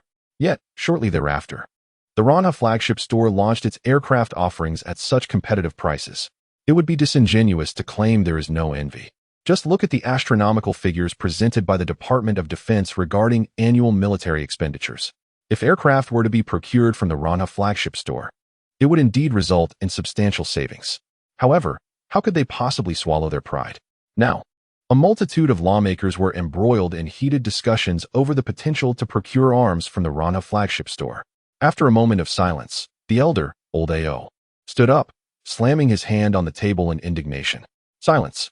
The pressing issue is not whether we can purchase military supplies from Ranha, but rather, have you considered where these items originate? The aircraft they are offering are all of our own national designs. Are there individuals from our country collaborating with Ranha? At this pronouncement, the assembly fell into stunned silence, realizing the gravity of the issue. Could Ranha have magically produced a host of American products? Many nations are currently pooling resources to acquire fighter jets from Ranha, and our proud array of aircraft models is available there. If this continues, even nations like Basisi and Alak could possess our fighter jets. Old Ao, filled with rage, pounded the table, his fury palpable. From this moment forward, we must initiate an internal investigation. Such a massive transaction of aircraft could not have occurred without internal complicity. Furthermore, I want an investigation into the Ranha flagship store. Employ any means necessary to uncover its location and the identities of those behind it. At this moment, President Old Ao of the United States began to unravel completely due to a single action by Chu Ran. Chapter 80. With a research budget of $200 million, I will manufacture vehicles. While the United States busied itself with self-examination, another Eastern nation, Xihe, was equally perplexed by the recent introduction of American aircraft at the Ranha store. In the highest conference room of Xihe, the leaders listened to the latest reports regarding the Ranha flagship store, furrowing their brows. This Ranha is rather intriguing. It has cast a shadow over the United States, remarked one leader with a wry smile. Their methods are indeed frustrating, but the crux of the matter is, they possess evidence. All the aircraft are of American origin, and their prices are shockingly low. I believe the United States is already feeling the strain, pondering whether manufacturing their own aircraft is less advantageous than purchasing from Ranha. It is evident that the proprietor, Xihe, is deliberately creating confusion, ensnaring everyone in a web of uncertainty. His actions, to a significant extent, suggest that he might indeed be affiliated with the Xihe. A minister from the Ministry of Defense nodded in agreement, affirming the possibility. Otherwise, he would not deliberately stir the waters, inciting turmoil in the United States and leading everyone to believe that Xihe is merely a figure from there. A few days prior, I tasked you with investigating the situation surrounding Xihe New Energy. The director from the CIA stood up to report, "Leader, the investigation is complete. The true owner behind Xihe is indeed a student named Chu Ran. He contributes some technology, but it appears that Qi Qingxuan and Wu Shiliang are assisting with the funding. Both have returned from a new energy company in the United States. Thus they possess some capital. While these details are not of paramount importance, I am somewhat intrigued by this young man's exceptional talent. If he is indeed unrelated to the Xihe online, that would be fortuitous." The highest-ranking leader smiled and nodded, finally feeling a sense of relief. However, to be candid, I have a lingering suspicion that this Xihe owner is somewhere among us. Within our nation, we cannot trace him, and neither can other countries. This elusiveness instills a constant sense of tension. All the leaders present nodded earnestly in agreement, acknowledging that Ran He has indeed brought about a transformative change both domestically and internationally. The discussion then shifted to other matters when Minister Sun from the Ministry of Defense raised his hand. Leader, although our domestic electromagnetic cannon successfully launched last time, it did not unleash its full potential. Thus, after deliberation, we wish to allocate a budget to invest in Ran He new energy. During my previous discussions with Chu Ran, it was evident he possesses additional technology, yet it seems he lacks sufficient funding, claiming he is a businessman focused solely on profit. Upon hearing this, the leader chuckled and nodded. I did not expect this young man to be so financially savvy at such a tender age. Minister Zhao from the Ministry of Defense chimed in with a smile. I truly have high hopes for him. His advancements in quantum compression technology have indeed paved a new path. Let us approve the funding. These resources should not be meager, as they pertain to research and development. Since our own capabilities are insufficient, we should engage those with the requisite skills to ascertain the true extent of Chu Ran's abilities. Upon arriving at school, Chu Ran received a call from Xihe. Mr. Chu, the Ministry of Defense has allocated a research and development budget of 200 million, urging us to expedite the development of the new quantum compression technology, as the electromagnetic cannon requires higher energy levels. Hearing this, Chu Ran could not help but smile, relieved that he had firmly secured the core energy of his quantum compression, for otherwise, acquiring such funds would have been a challenge. With the funds approved, he planned to reinvest them into production, purchasing additional machinery to commence the manufacturing of core energy. Mr. Chu, when shall we hold the press conference for our quantum core energy product? Do not rush. This matter cannot be hurried. You must act swiftly. For Minister Sun is aware that we are intentionally withholding this technology to request research funding from him. Thus, we are proceeding discreetly, ensuring that all technical personnel maintain confidentiality in production. After hanging up the phone, Chu Ran's mood improved significantly. He certainly would not hastily release the quantum core energy, as the carbon fiber technology has yet to be formally put into production. Next, Chu Ran intended to hire another group of individuals to establish an automotive brand company. Although the carbon fiber factory is set to produce only civilian products, he refrained from specifying the exact nature of these products, allowing Old Shin to make the decision. During his recent visit to his hometown, Chu Ran experienced some revelations. Many young individuals take pride in Ran He, as it has developed technologies that are unparalleled abroad, garnering considerable admiration and extensive media coverage from overseas. Following the conclusion of the Ran He New Energy launch event, coupled with the successful launch of the electromagnetic cannon, he witnessed the fervor among students. This further underscored Ran He's esteemed status in the eyes of the public. As a businessman, Chu Ran aimed to leverage this sentiment to attract greater attention to Ran He and, consequently, generate more profit. Looking ahead, what is it that the younger generation cannot do without? First and foremost, it is undoubtedly the mobile phone. Second, it is the mode of transportation, the automobile. Currently, there are not many new energy vehicles on the market. Tesla is just beginning its journey, and there are hardly any major domestic brands. Naturally, Chu Ran dismissed the smaller, insignificant brands, much like his old classmate's dreams. Although his classmate might achieve greatness in the future, the existence of his own quantum compression technology renders dreams unattainable. Only Ran He remains. Thus, Chu Ran resolved to embark on the venture of automobile manufacturing. With quantum core energy as the driving force and the addition of exceptionally advanced carbon fiber, he merely needed to recruit a few talented individuals from the system to design an aesthetically pleasing model. This would undoubtedly be an indispensable asset for the youth. Ultimately, by utilizing this new vehicle to launch his carbon fiber technology and his quantum core energy, the outcome would be most favorable. While on the train, Chu Ran directly recruited 3 domestic and international talents from the automotive sector through the system. These 3 individuals would convene within 2 days to meet him. Chu Ran aimed to bolster this automotive brand company with maximum strength, striving to establish the factory before the launch of the quantum core and carbon fiber technologies, ensuring that the release of these 2 innovations would not be compromised. Upon returning to school, Chu Ran immediately inquired whether Fang Xihe had returned. She responded that she had arrived the previous day to avoid delaying the start of the semester. Chu Ran smiled helplessly. Fang Xihe was undoubtedly the epitome of a model student, never tardy and never taking a leave of absence throughout the year. Let us go downstairs to eat.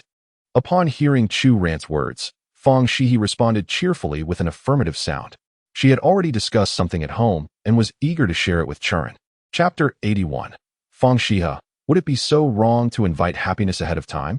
Upon returning to the dormitory, Chu Ran found that several of his roommates had also arrived. Everyone was sharing local delicacies from their hometowns, while Chu Ran stood empty-handed. Undeterred, he boldly snatched 2 large red apples and dashed off. Downstairs, Fang Xihe stood there in a set of sportswear that Chu Ran had gifted her. Many boys returning to campus, burdened with luggage, turned back frequently to gaze at her. Beautiful, truly beautiful. Her pristine sports attire, exquisite and flawless features, complemented by an exaggerated figure, made her the object of desire for many. In their hearts, countless boys cursed Chu Ran, lamenting his good fortune to have claimed her first. Of course, had they known that in a past life, Chu Ran had shared a bed with Fang Xihe for over a decade, they might have been driven to madness. Unbeknownst to them, Fang Xihe was also unaware of this history. Standing there, she felt a bit uncomfortable. This was the second time she had waited for Chu Ran here. The first time, she had been accompanied by Guilili, which had eased her discomfort. But now, standing alone, she found her cheeks flushing. Just then, Chu Ran rushed out, holding 2 apples. I got these from the 4th floor. I heard their apples are delicious, so here is one for you. Fang Xihe, reddening, took a large apple and followed Chu Ran. He glanced around, and it seemed as if he began to understand something. Fang Xihe, your face resembles this apple. She playfully nudged him, yet remained silent. Chu Ran laughed heartily, munching on his apple as he led Fang Xihe toward the school gate. Where do you want to go? Fang Xihe seemed lost in thought, foolishly tilting her head. I don't mind. Chu Ran looked at her. Are you hiding something from me? Fang Xihe hurriedly shook her head. No. How about we go to that coffee shop? Chu Ran chuckled. He knew she was concealing something, for she could never keep a secret. They arrived at the coffee shop, the very place where Chu Ran had first asked her out, where they had taken their first photograph together. After placing their orders, they quickly spotted their photo displayed prominently by the window. Clearly, the shopkeeper recognized Fang Xihe's beauty. Wow, are you the girl in that picture? The server seemed to have recognized them, curiosity evident in her eyes. Chu Ran and Fang Xihe responded with polite smiles, and at that moment, the shop owner also emerged. Dear brother, the photograph of you and your girlfriend has attracted considerable attention to our store's photo event, and we are truly grateful. Today, your expenses will be waived. And shortly, you may also obtain a complimentary membership card. Witnessing the store's generosity, Chu Ran responded with a few light-hearted remarks, while Fang Xihe appeared rather bashful. However, upon returning to their seats, a hint of a smile flickered at the corners of her lips. Fang Xihe, could you smile a little more? You look so lovely when you do, Chu Ran teased with a grin, prompting Fang Xihe to quickly close her mouth. Is there something on your mind that you wish to share with me today? Chu Ran asked, unable to suppress his curiosity. Fang Xihe lifted her head, her brow furrowed slightly, and said, Chu Ran, how is it that you understand me so well? You seem to know my every concern. Perhaps in a past life we were together, which is why I feel such a familiar connection with you, Chu Ran replied. Fang Xihe's cheeks flushed once more. His words, though often whimsical, carried a certain romantic charm. Chu Ran, I've suddenly changed my mind, she declared after a brief silence. Chu Ran, intrigued, inquired, change what mind? I want to be your girlfriend. Can we be together? She blurted out. Chu Ran nearly choked on his coffee, staring at her in disbelief. Wait, what did you say? I didn't quite catch that. No, I heard you. But are you certain? Fang Xihe smiled at him, her stunning face illuminated by a radiant grin. I was initially hesitant, but after discussing our situation with my mother, she mentioned that it would indeed be wonderful for us to be together after graduation. However, to keep you waiting all those years would be selfish of me. Chu Ran grasped Fang Xihe's small hand. I don't feel that way. While I eagerly hope for your agreement, I will respect all your decisions. Chu Ran, I never considered having a romantic relationship in college.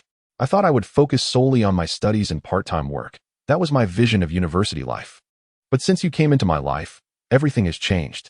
If I let you wait indefinitely, I fear I would regret it.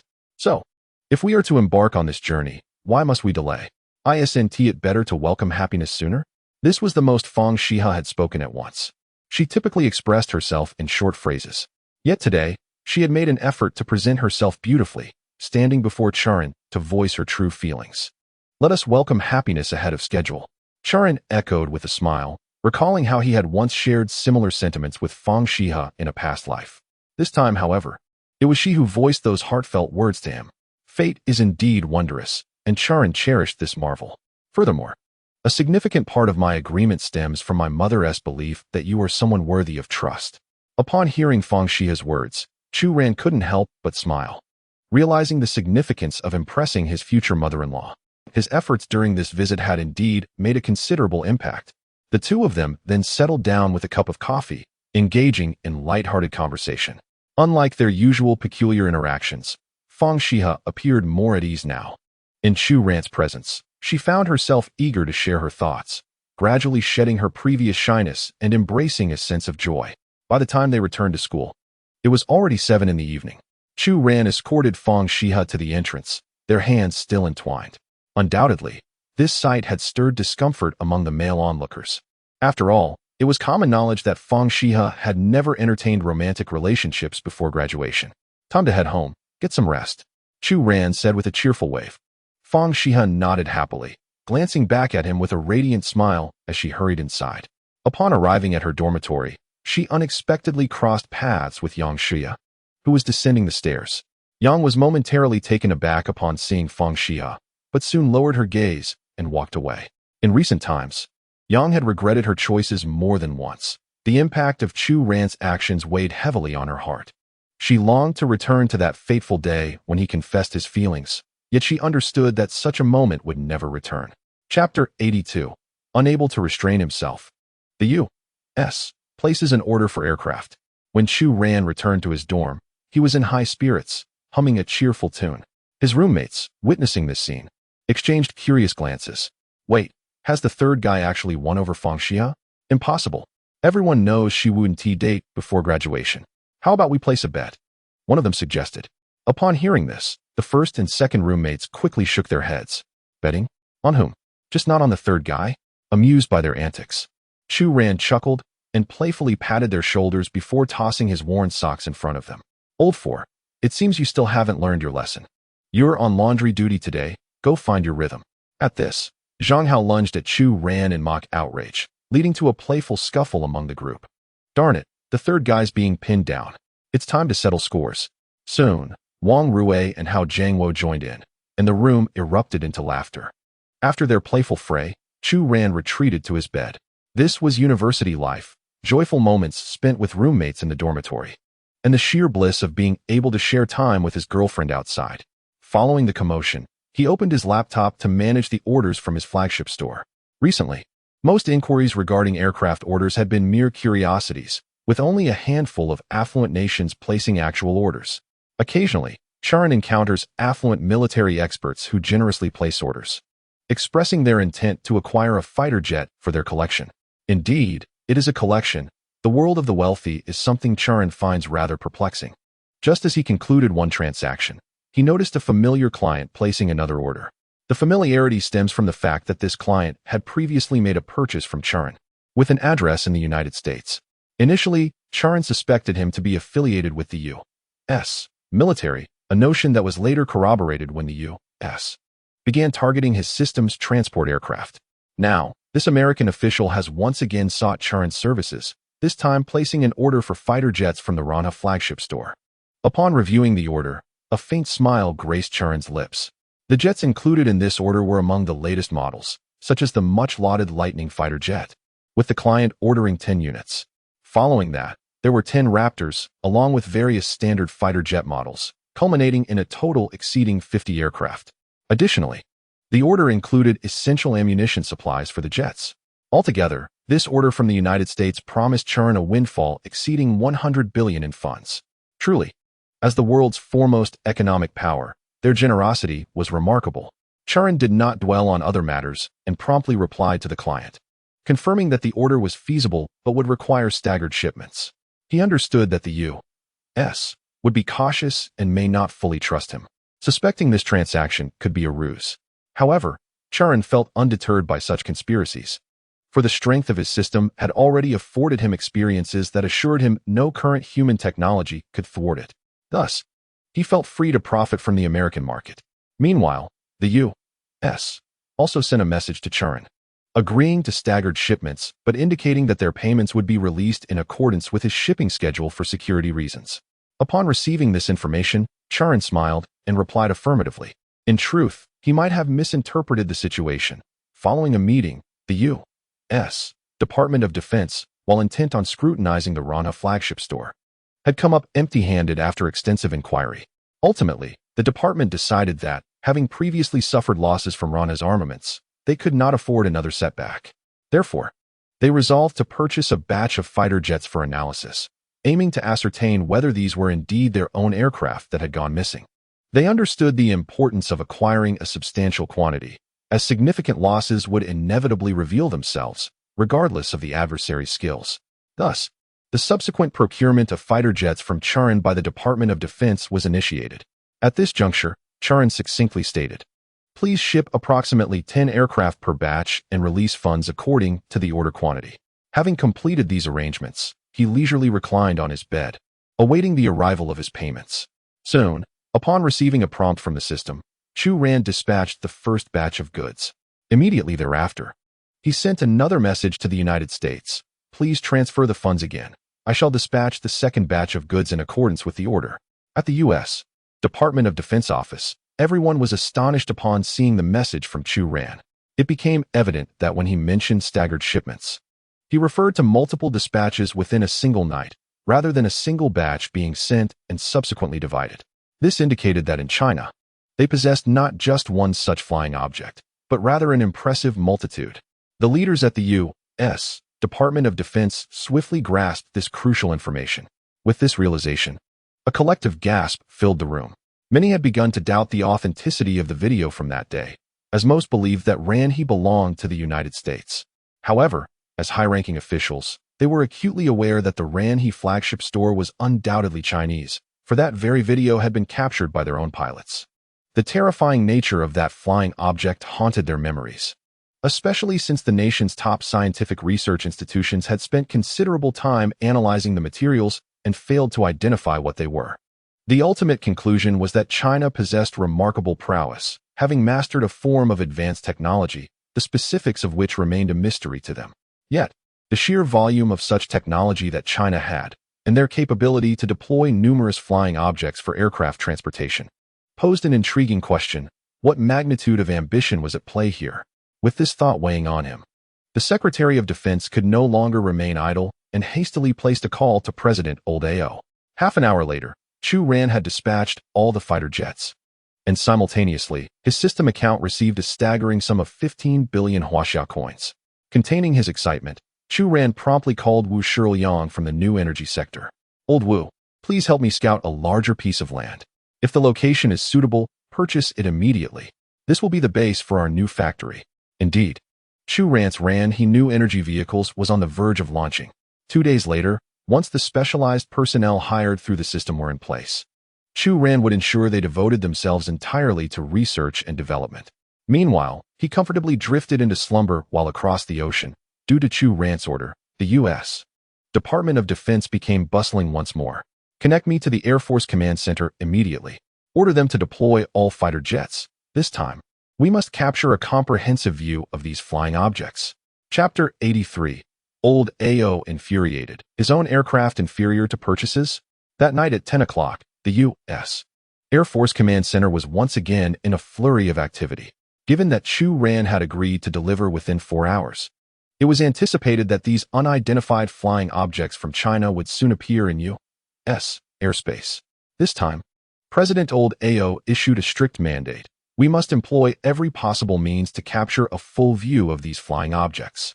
Despite the immense pressure on the Air Force, with the Raptors and Lightning fighter jets soaring to the highest altitudes, capturing a complete view remained elusive.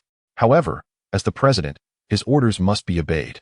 Consequently, all command units of the U.S. Air Force mobilized every formidable fighter aircraft at their disposal.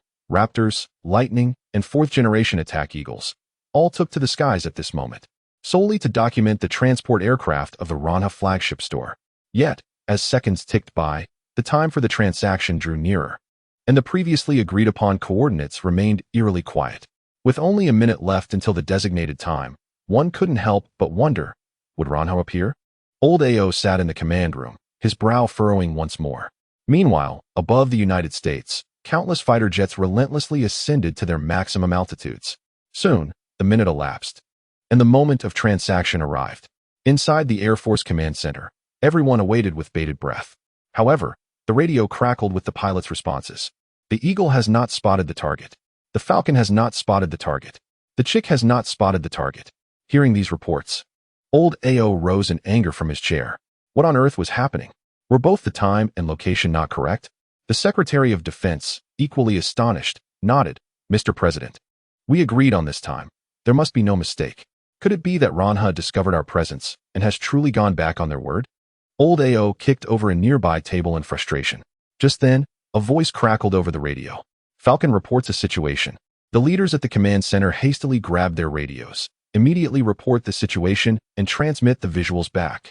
Soon, the large display in the command center illuminated with the footage sent by the Falcon. The screen revealed the mightiest fighter jet, the Lightning model, with the pilot having reached the utmost altitude. All that could be seen were white boxes continuously descending. What is this? Is this the cargo being transported by the Ranha flagship store? The Secretary of Defense exclaimed in surprise. Old AO quickly seized the radio, inquiring, "This is President AO. Why am I unable to see any information regarding enemy aircraft?" "Report to you, Mr. President. We have pushed our altitude to the limit and have not detected any enemy aircraft." A leader from the Air Force Command chimed in.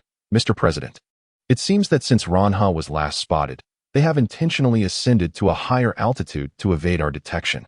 They began unloading their cargo at the peak of their ascent." Upon hearing this, old AO felt a sense of frustration gnawing at him. This Ranha must be affiliated with Xihe. Only they would act so timidly, concealing their actions from others. However, at that moment, old AO's fury bore no fruit. For the limitations of their air force remained, and if they could not capture the visuals, they simply could not. Soon, all the fighter jets dispatched by Chu Ran completed their deliveries. Due to the substantial size of the fighter jets, the silvery boxes accompanying them were evidently much larger, each comparable to a shipping container. Once all the boxes had descended and been assembled, the Ministry of Defense and the Air Force Command collaborated to unpack and construct these items. Chu Ran even thoughtfully provided them with a set of assembly instructions. However, as these fighter jets were developed by the United States, the assembly process was expected to be straightforward. At 1 o'clock in the morning, old AO received a call at the command center. "Mr. President, all the fighter jets have been fully assembled. These jets are the latest models, constructed with materials and designs identical to our own, with no discernible differences. In fact, many aspects are even more precise than ours. Based on our analysis, these jets appear to be replicas of our designs by Xihe. However, their technology is significantly advanced, leading to various improvements in their replicas. Our research personnel have indicated that they can derive considerable experience and inspiration from the components of these assembled jets." Upon hearing this, old AO furiously crushed 2 bottles of mineral water. "Useless, a bunch of worthless gluttons. Since Xihe can sell us these items, they undoubtedly anticipate what will transpire next and are aware that we will disassemble and analyze them for insights. This further substantiates that Xihe's scientific and technological capabilities have already surpassed ours. Do you understand? Do you comprehend?" After hanging up, old AO remained seated, seething in frustration. The following morning, Chu Ran leisurely stretched and rose from his bed. He checked the flagship store and confirmed that all goods had been delivered. With a smile, he engaged with the system and reviewed the recordings it had provided. Indeed, the system was capable of recording during transport, a feature he had recently discovered. This meant that he could view footage of anyone who purchased his items whenever he wished. The last time Chu Ran sent goods to the United States, he had been photographed by their pilots. This time, he deliberately set the system to the maximum delivery distance and activated the recording function. Of course, the system's recording device surpassed current human capabilities. Even at the farthest distance, the recipient could not see him, while the system could capture them. Soon, Chu Ran observed, through the recording function, a swarm of fighter jets circling beneath the clouds. The United States, always attempting these petty tricks, unaware of who their true opponent is. He mused with a faint smile, expressing his disdain for their actions. Although he considered them largely ineffectual, their continual antics were indeed vexing. Chu Ran resolved to devise a strategy to address this issue. Although he recognized that now was not the time, he was merely a dealer in arms. Any mischief during delivery could adversely affect his other clients. It will only be a matter of time before I seize the opportunity to gather some treasures from America. After a moment of contemplation, Chu Ran descended the stairs to find Fang Xihe. Having solidified their relationship yesterday, he now genuinely wished to relish this sweet romance with Fang Xihe on campus. In his previous life, he had failed to cherish this girl, and now he finally had the chance to make amends. Meanwhile, in the girls' dormitory, Guolili gazed with curiosity at Fang Xihe, who had unexpectedly donned a beautiful outfit. "Xihe, what is going on today? You voluntarily chose such an exquisite dress?" Fang Xihe chuckled. "Hehe, I don't want to embarrass my boyfriend." Upon hearing Fang Xihe's words, Guolili was momentarily taken aback. "What? You and Chu Ran are officially together?" Fang Xihe nodded with a smile. Since they had established their relationship, there was no need for her to conceal it. Guolili looked at Fang Xihe with envy. "How wonderful, Xihe. I thought you would really wait until graduation." Fang Xihe glanced at her reflection in the mirror and mused. Sometimes, one suddenly comes to an understanding, and Chu Ran's presence has indeed given me a different feeling. Guolili stood by, smiling quietly. Chu Ran treated Fang Xihe exceptionally well, to the point of evoking envy, and perhaps Fang Xihe was still unaware of Chu Ran's true identity. Reflecting on this, Guolili felt even more envious of the girl before her. After they tidied themselves up and descended the stairs, Chu Ran unabashedly took Fang Xihe's hand. Guolili remarked with a smile, "Chu Ran, it seems your wishes have come to fruition." "Indeed, but I must also thank you for your assistance during this time," Chu Ran replied. Hearing this, Fang Xihe merely smiled softly, choosing not to elaborate. "Wait, can we really discuss this now?" Guolili was stunned. Chu Ran nodded with a smile.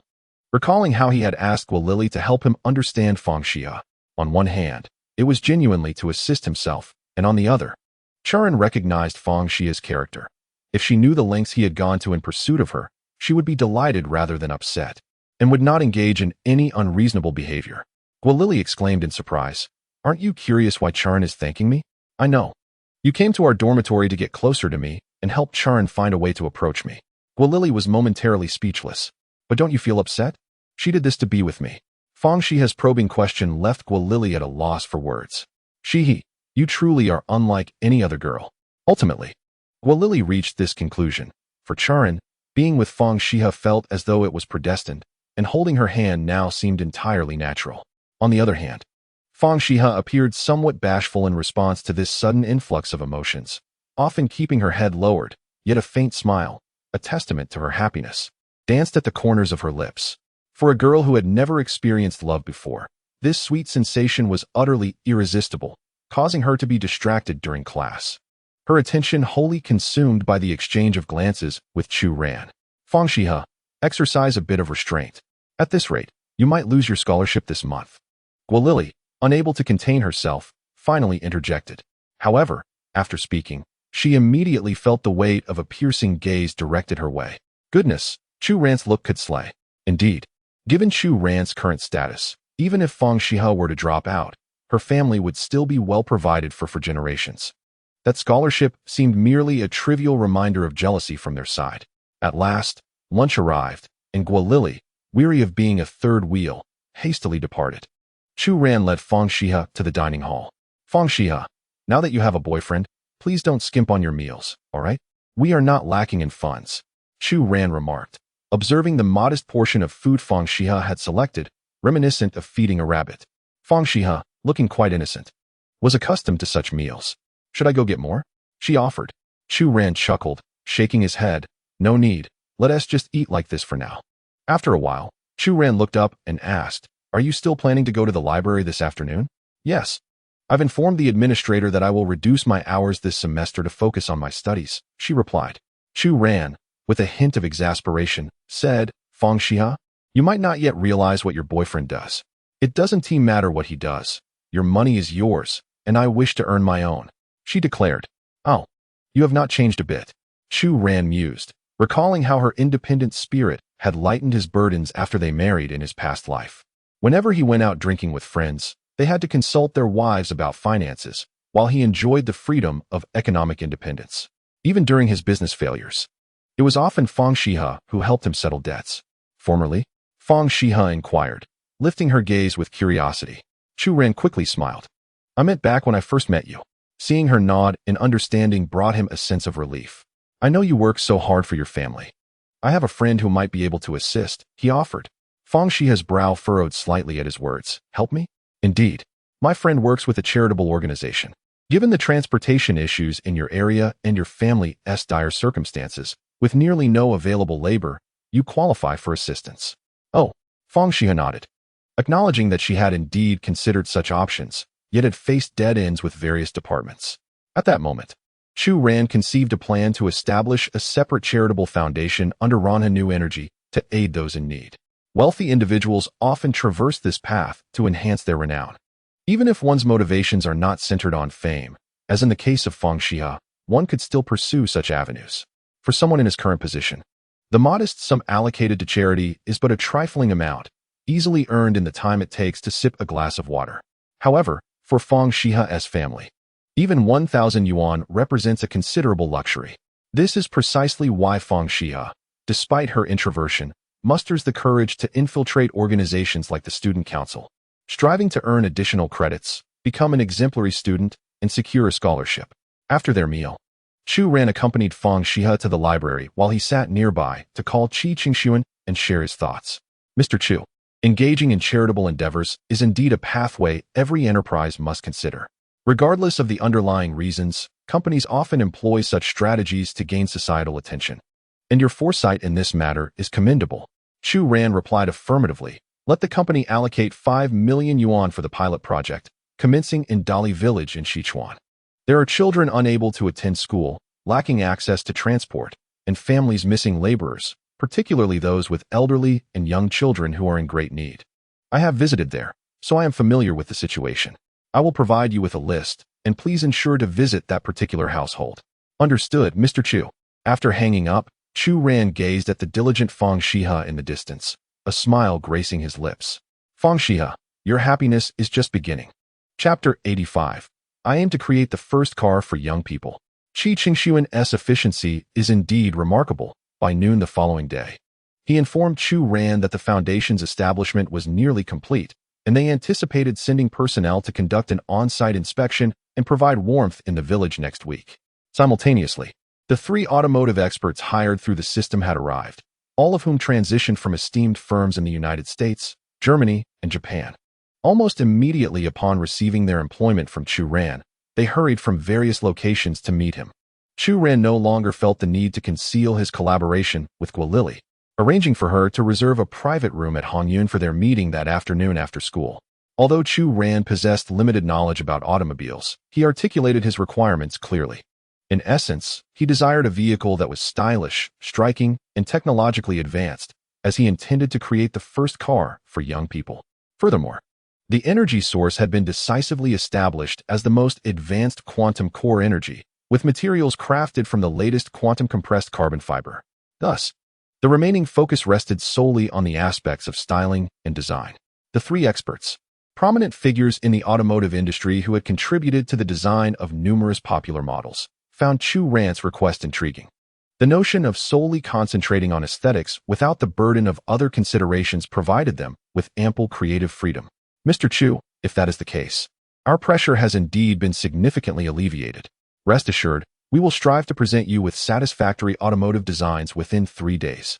The speaker, a middle-aged woman named Ran Fang, was a brilliant graduate who had returned from Dugwa. With nearly a decade of experience in the automotive industry, Chu Ran initially had reservations upon discovering she was a woman. However, upon closer inspection, he recognized her remarkable talent for automobiles and promptly hired her. The personnel recruited by the system were unwaveringly loyal to Chu Ran, alleviating any concerns he had regarding potential leaks of his future enterprises and technologies. During their meal, he briefed them on the quantum core energy and quantum compressed carbon fiber materials. Upon hearing Chu Ran's introduction, the 3 individuals were profoundly astonished. If they possessed these 2 technologies, the automobiles produced by Ran he would indeed be groundbreaking. However, Mr. Chu, such vehicles, once launched, are unlikely to be affordable, correct? I worry that many will hesitate due to pricing. Ran Fang expressed her concerns once more. Chu Ran responded with a smile. While the price will not be inexpensive, I assure you it will not be exorbitant. We will align ourselves with the pricing of top domestic automotive brands, ensuring our prices are 30% lower. The trio was once again taken aback. 30% cheaper? Wouldn't that be too little? Indeed, it was an enticing reduction, yet Chu Ran elaborated. Quantum core energy and quantum compressed carbon fiber technology are exceedingly manageable for me. In this world, rarity confers value, but as long as I possess the technology, production is remarkably straightforward. Thus, even with a 30% reduction compared to leading brands, we will still reap substantial profits. His words acted like a revitalizing tonic, restoring everyone's confidence. In that moment, they felt immensely fortunate to have transitioned from foreign automotive firms. For one day, witnessing such a brand emerge in Huaxiao would undoubtedly send shockwaves through the global automotive industry. After 2 hours of discussion, the meal concluded, and following the departure of the trio, the owner of Hongyun approached with a smile. Mr. Chu, it has been quite some time since your last visit. The owner, a portly man, had initially expressed skepticism when Chu Ran encouraged Wu Shiliang to invest in his establishment. After all, he wondered why a top-tier enterprise, collaborating with the military, would consider investing in a hotel like his. However, Wu Shiliang had not disclosed these details, but rather informed him that the upcoming proprietor of the establishment would be Chu Ran.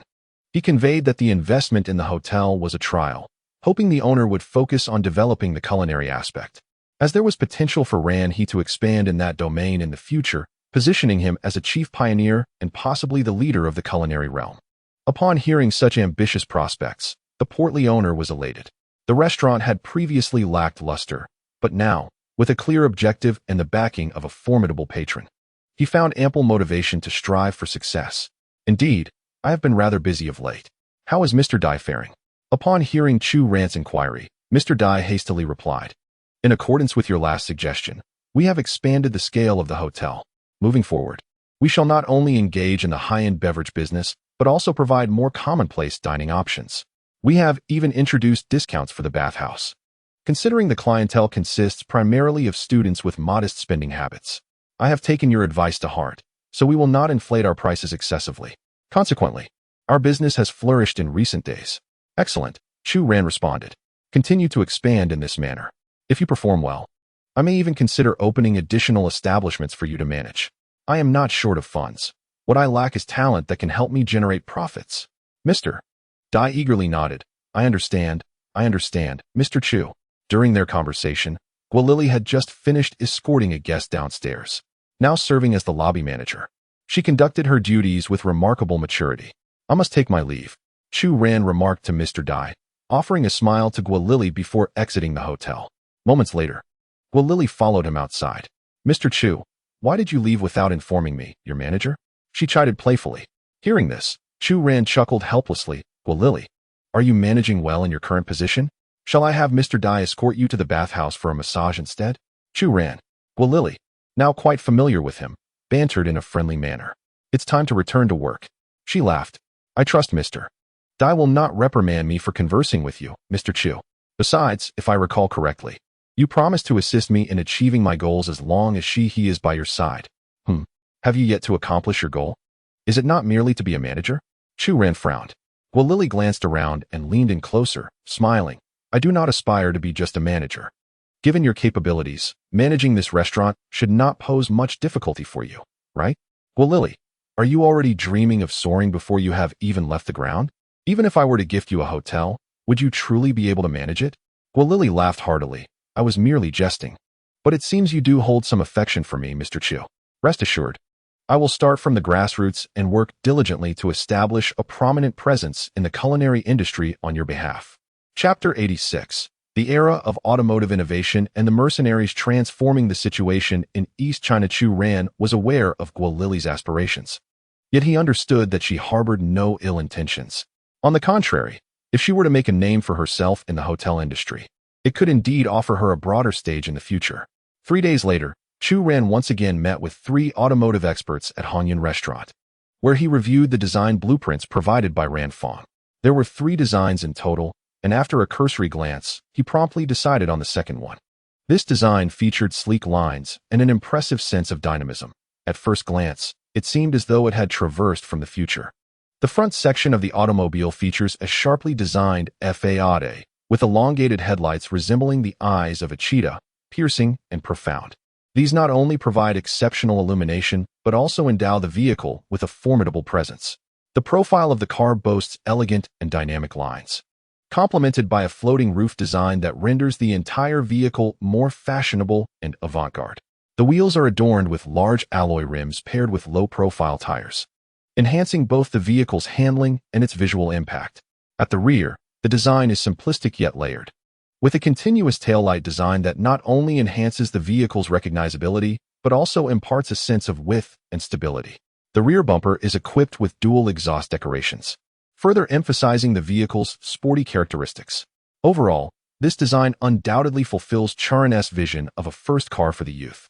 This model is the inaugural sporty version for young individuals, and there will be further requests for additional designs, as our automotive lineup is destined to be diverse. Is it not?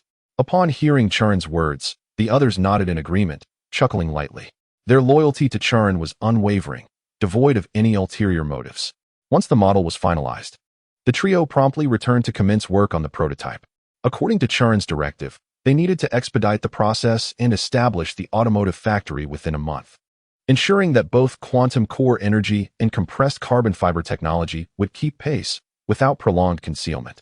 Just as Chu Ran wrapped up matters concerning the automobile, he soon received a call from Xihe, who informed him that the Ranha New Energy Foundation had completed its preliminary registration. They were now ready to assist families in need, with the first initiative directed towards Fang Xihe's hometown in Sichuan, as previously discussed with Chu Ran. Proceed as I instructed, provide assistance in a conventional manner to the village, which will appear more legitimate. We must also develop the village's infrastructure, including schools, medical facilities, and, most importantly, transportation, Chu Ran stated. Xihe replied earnestly, Understood, Mr. Chu Ran. I will document everything and personally oversee the implementation. With Xihe's personal involvement, Chu Ran felt reassured, knowing it would project Ranha New Energy as a genuinely compassionate enterprise.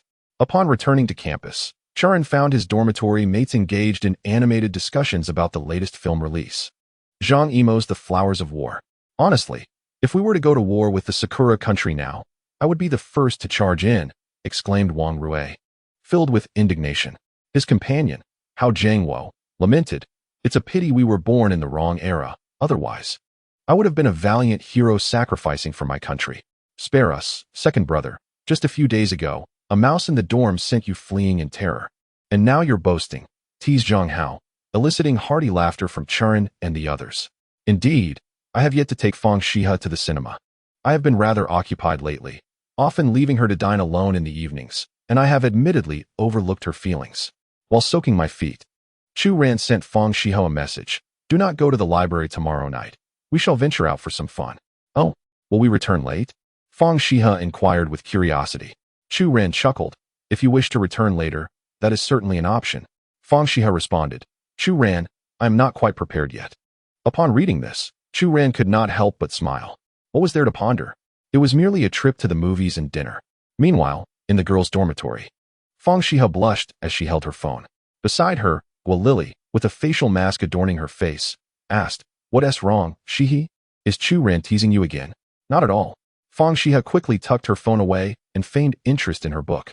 Guo Lily observed her and said, Xihe, let me tell you, Chu Ran is merely a man of desires without the courage to act, so do not fret about such things. Besides, we are in university now. What is there to fear? I know, I am not afraid. Indeed, Fang Xihe was not afraid, for she had long since resolved in her heart to be with Chu Ran, thus she was indifferent to such concerns. Yet, at times, due to her introverted nature, she would blush and feel shy upon hearing peculiar remarks. At that moment, Chu Ran called again. Fang Xihe hurriedly stood and dashed to the balcony to answer. Guo Lily smiled silently, though internally she felt a twinge of envy. On the balcony, Fang Xihe whispered, Why did you call? Weren't you just blushing without your phone? Chu Ran teased. Fang Xihe replied with a soft I am all right. I am just a bit nervous. Haha, silly girl, get some rest, relax a bit. I will wait for you for breakfast tomorrow morning. After hanging up, Fang Xihe felt considerably more at ease. It must be said, Chu Ran truly understood her well, always appearing to comfort her precisely when she needed it most. He even seemed to know when she would feel uncomfortable or distressed, as if he were privy to her every sentiment. Perhaps it was precisely this understanding that led Fang Xihe to unwittingly step into the trap set by Chu Ran. While Chu Ran busied himself with chatting with Fang Xihe, unrest erupted in a city called Bur near Bada City in Afghanistan. The scale of this turmoil was frightening, as countless residents began to protest against the government's taxation. Many even brandished weapons, clashing with government forces. As the conflict commenced, the streets echoed with the sounds of intense cannon fire. The government was taken aback. What was happening with these protesters? Where did such formidable weaponry come from? This was highly unusual. Indeed, it was unusual, for behind this conflict lay the machinations of Chu Ran's mercenary organization. This evening, Jack will once again lead his team in a fierce contest for power in Bull City, alongside the local protesters. This struggle will directly influence the future trajectory of East China and herald the gradual rise of Chu Ran's empire. Chapter 87. Behind you stands the mighty United States. Boom, boom, boom. Outside Bull City, the air is thick with the thunderous sounds of artillery. The government forces have mobilized all their troops to resist the onslaught. However, within the city, gunfire erupts from every corner, instilling a sense of panic among the populace. Is the confrontation truly about to commence? Afghan leadership swiftly received a call from the garrison within Bull City. Mr. President, this conflict appears to be orchestrated by a certain organization. Gunfire has erupted throughout Bull City tonight, and our forces are woefully insufficient. President Afghan replied sternly, regardless, hold the city at all costs. I have dispatched reinforcements. Almost immediately after hanging up, a general knocked and entered. Mr. President, we have a serious situation. Our military equipment has malfunctioned, disrupted by drones, and we can no longer communicate with our subordinate troops. Moreover, the reinforcements we sent out are stranded, as many vital routes have been destroyed. Fang, the president, infuriated, kicked the table. What is going on? How can we be so inexplicably disrupted within our own country? Immediately deploy the Air Force for support. No sooner had the president issued the command than 5 Raptor fighter jets appeared in the skies surrounding Afghan. Inside the foremost jet, Viking skillfully commanded his subordinates, all of whom were hired at great expense, as Viking's Air Force unit was known for its rapid expenditure. Everyone, hold their air command center. If enemy aircraft emerge, open fire. At that moment, the Afghan Air Force detected the circling fighter jets above. 22 Raptors? Is that the U.S. military? The U.S. military has breached our defenses. What? The U.S. military? When did they arrive? Indeed, it was the U.S. military, as their flag was visible beneath the aircraft. Upon hearing this, the Air Force Command also utilized their radar system to confirm the sighting. The radar capabilities of a nation like Afghan were not particularly advanced, which allowed Jack and his allies to exploit this weakness, enabling Viking to launch their threats. Upon hearing this news, President Afghan was momentarily taken aback, but he quickly resolved to make a bold decision. Charge forth. We must break through. Although we cannot fight the U.S., our resolve remains strong. If we do not fire a single shot this time, our people will be utterly disillusioned with us. No sooner had he spoken than dozens of fighter jets surged forth from the Air Force Command. However, these smaller aircraft were utterly ineffective against the Raptors. Hardly had they taken flight when they were met with a barrage of gunfire from the circling Raptors. Haha, dare to come out? Come on, continue. Viking let out a triumphant shout, then once again commanded all aircraft to commence a carpet bombing towards the Air Force Command. As soon as the order was given, 5 bombers appeared in the sky, also provided by Chu Ran to Jack, but now serving under Viking's command. In an instant, a multitude of shells began to rain down. The various Afghan aircraft, which had yet to be stationed on the ground, were reduced to mere fragments. Within the Afghan Air Force, chaos erupted as countless individuals scrambled for safety, seeking refuge in the air raid shelters. By 2 o'clock in the morning, the gunfire within the city of Bull had gradually subsided. At this juncture, Jack had gathered all his subordinates and some insiders within the city, relentlessly charging towards the ranks of the defending soldiers. This time, Jack had cleverly utilized some of the local insurgents in Afghanistan, combined with his personnel dispersed throughout various locations, to swiftly assemble a formidable army. 2 hours later, the city defenses fell, and both Jack and the leader of the insurgents stood elated within the city. However, at that moment, Jack turned his weapon and shot the insurgent leader dead. Local Afghan insurgents, astonished, raised their weapons, preparing to engage in a fierce battle with Jack's mercenaries. Yet, Jack smiled at the crowd. Your leader is dead. Who will you follow now? The Afghan government forces? As traitors to your nation. Do you understand the retribution that awaits you? Stay with me. and I can offer you positions of power within the city, allowing you to continue living in wealth and prosperity. With Jack's proclamation, Bull had officially declared its independence from the Afghan government. Subsequently, Jack contacted the Afghan president. Mr. President, this war was not instigated by us, but rather by your insurgents. I have dealt with him accordingly, and you should be grateful. The Afghan president trembled with rage. What do you intend to do? If you wish to occupy Bullhead like this, you will pay a severe price. Mr. President, you are an astute individual. Our objectives are indeed simple. We desire Bullhead. But believe me, under our jurisdiction, Bullhead will grow ever stronger, and we will remit fees to you annually. Bullhead will still belong to Afghanistan, merely with a change of ownership. Your nation has endured much hardship in recent years. If you choose to wage war against us now, it would only benefit outside powers. Upon hearing this, the Afghan president was taken aback. Who is behind you? Is it the United States? You cannot do this to Afghanistan, and the Iranian nation will not agree. Jack could not help but smirk at this remark. As the world's foremost power, we fear no one. Since you have guessed it, I shall not conceal it any longer. Our leaders have stated that our goal is to establish a military presence in Afghanistan. This declaration infuriated the Afghan president to an extreme degree. Subsequently, the individual abruptly terminated the call, prompting the initiation of contact with the president from Iran. This was a meticulously organized and large-scale invasion. The United States must bear the consequences for this affair. At 8 in the morning, after Chu Ran rose from slumber, he noticed a message sent by Jack. Mr. Chu, we have successfully captured a city in Afghanistan, Bull, and next, we will infiltrate other cities in Afghanistan. This time, I am deliberately leveraging the reputation of the United States. Subsequently, we intend to engage both Iran and the United States in this conflict, thus facilitating our conquest of additional cities. Upon reading this, Chu Ran smiled contentedly, recognizing Jack's strategies as a true embodiment of his teachings. The nations of Baji-Tan and Huadong, Afghanistan, have both descended into internal chaos, all under the shadow of the United States. This would inevitably cause Iran to grow anxious and make strategic deployments, for they are well aware of the principle that when the lips are gone, the teeth are in peril. Iran would not permit the United States to act so brazenly in Huadong. Chapter 88. The entire nation questions the United States. An old AO goes mad. After perusing the message, Chu Ran checked his current account balance, which stood at $2 billion.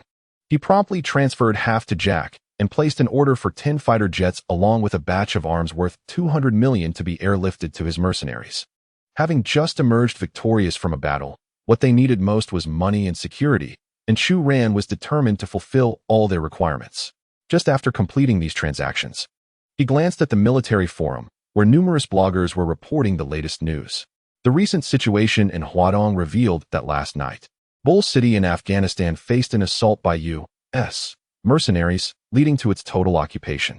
By this morning, the Afghan president had already contacted the United States for clarification. Reportedly, the U.S. denied any involvement, and soon after, Iran also issued a statement condemning the incident. Observing this, the comments section erupted with curiosity.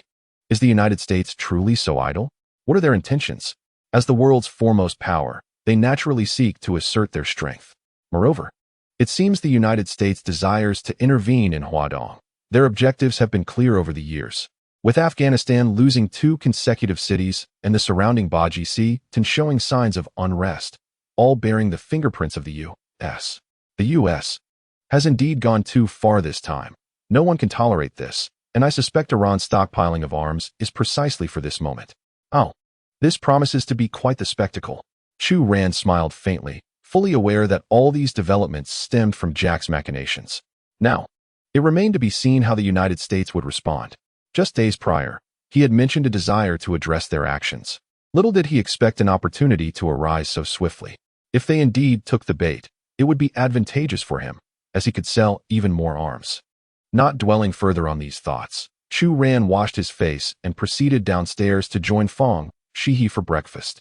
In truth, Chu Ran's intention was to forego classes for the day and take a leisurely stroll outdoors with his companion. However, Fang Xihe was solely focused on her studies, preferring to attend her classes before embarking on any excursions. For Chu Ran, attending classes merely entailed glancing at his phone, browsing forums, and managing orders from his arms dealership. At that moment, he stumbled upon a post on the forum concerning military deployments in Iran. Although the veracity of the information remained uncertain, it was evident that military activities in Iran had become increasingly frequent, with several exercises simulating the United States as the adversary.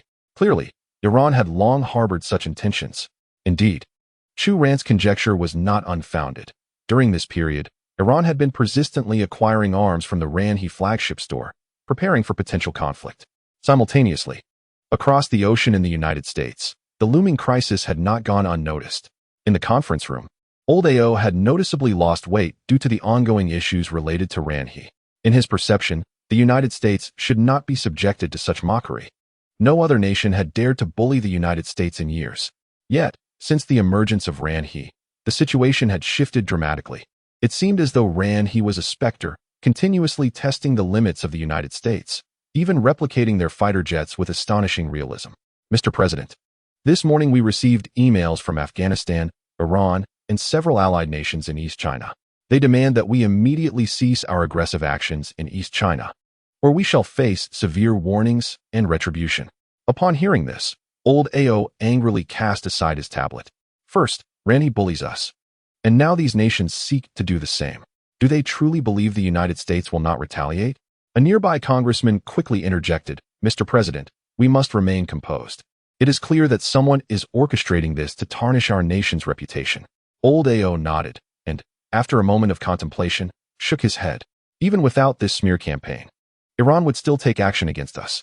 Our intelligence reports indicate that Iran has amassed a substantial arsenal, poised to provoke our military bases in East China. They are merely leveraging this situation to apply pressure. Old AO's assessment was indeed accurate. The United States had maintained numerous military bases in East China to safeguard its oil resources, yet in recent years, Iran had begun to resist this dominance, asserting its sovereignty. The mercenaries led by Jack had inadvertently intensified the tensions between Iran and the United States. Immediately notify all Marine and Air Force commanders to convene for discussions. The United States has not showcased its military might in many years. If that is the case, let us demonstrate it properly. As the conversation progressed, Old AO expressed his lingering concerns, stating, I am not worried about those smaller nations of Iran, but my greatest apprehension lies with the matters pertaining to Xihe. If their technology is indeed advanced, it is inevitable that they may covertly provide assistance to Iran once this war commences. The leader of the Ministry of Defense reassured him, Mr. President, there is no need for concern. We are still investigating the situation with Xihe, and if we truly intend to engage in conflict with Iran, we likely have about a year to prepare. Thus, we have some time. He urged for a swift investigation and added, moreover, I cannot shake the feeling that the mercenaries operating in Afghanistan are rather suspicious. Their own cities have been occupied, and it is said that these mercenaries are utilizing our fighter jets. Old AO's words elicited a resigned smile from the leader of the Ministry of Defense, who replied, Mr. President, do not forget that at Xihe's flagship store, as long as one has the money, they can acquire a Raptor fighter jet. Thus, it is not necessarily the case that Xihe is orchestrating this. Xihe, once again, this Xihe, regardless of the circumstances, has instigated this situation. Were it not for their imitation of our aircraft, we would not be shouldering the blame. At this point, Old AO's expression darkened, his countenance reflecting palpable frustration. In matters concerning Xihe, he was genuinely unprecedentedly enraged. Unable to apprehend anyone or uncover pertinent information, this sense of despair drove him to the brink of madness. One day, I shall locate the owner of Xihe and demand that this detestable wretch kneels before me in supplication, begging for mercy, even to the point of licking my feet. Upon hearing Old AO's fervent declaration, the assembled legislators could not help but scratch their feet, perplexed by the president's peculiar sense of amusement. Meanwhile, far away in Xihe's Tianhai City, at the entrance of the prestigious financial university, Chu Ran had just exited the campus with Fang Xihe when he involuntarily sneezed. Should we go back and put on more layers before coming out? Fang Xihe kindly inquired. Chu Ran waved his hand with a smile, responding, It's nothing.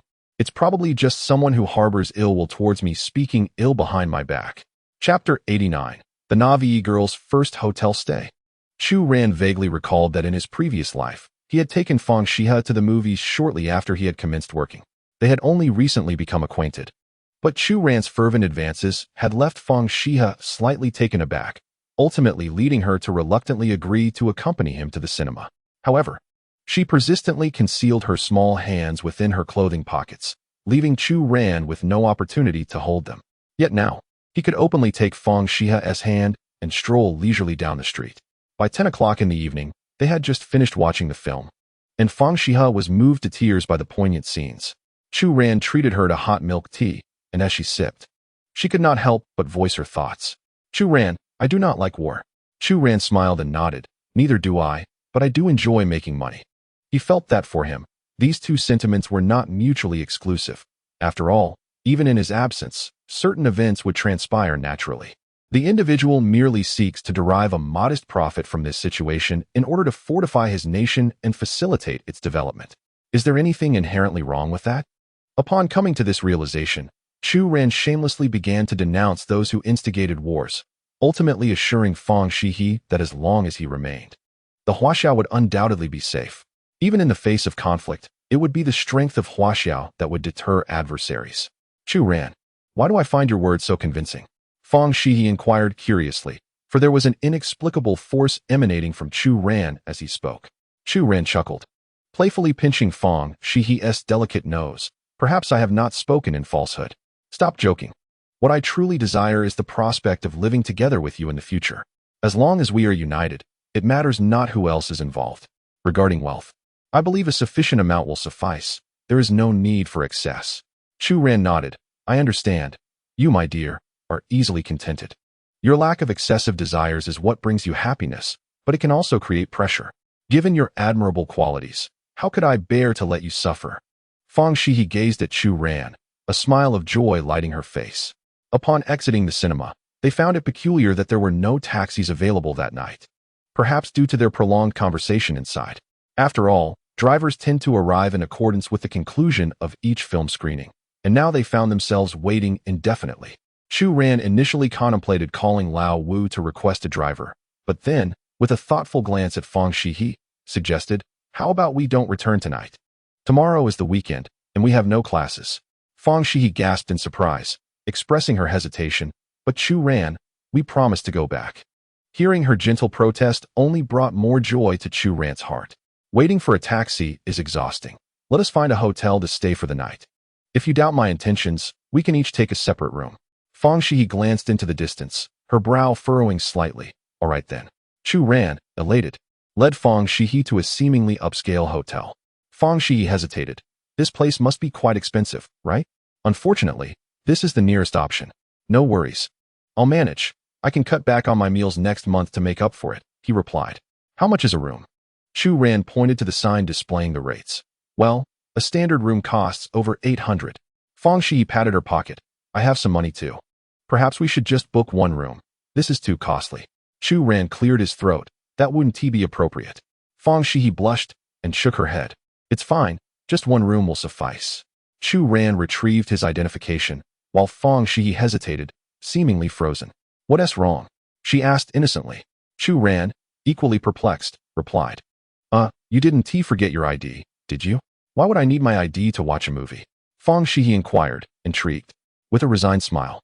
Chu Ran remarked, but to check into the hotel, one needs this item. Otherwise, it cannot be done. He was at a loss, having neither the knowledge nor the necessary item. Fang Xihe seemed like a girl who had committed a blunder.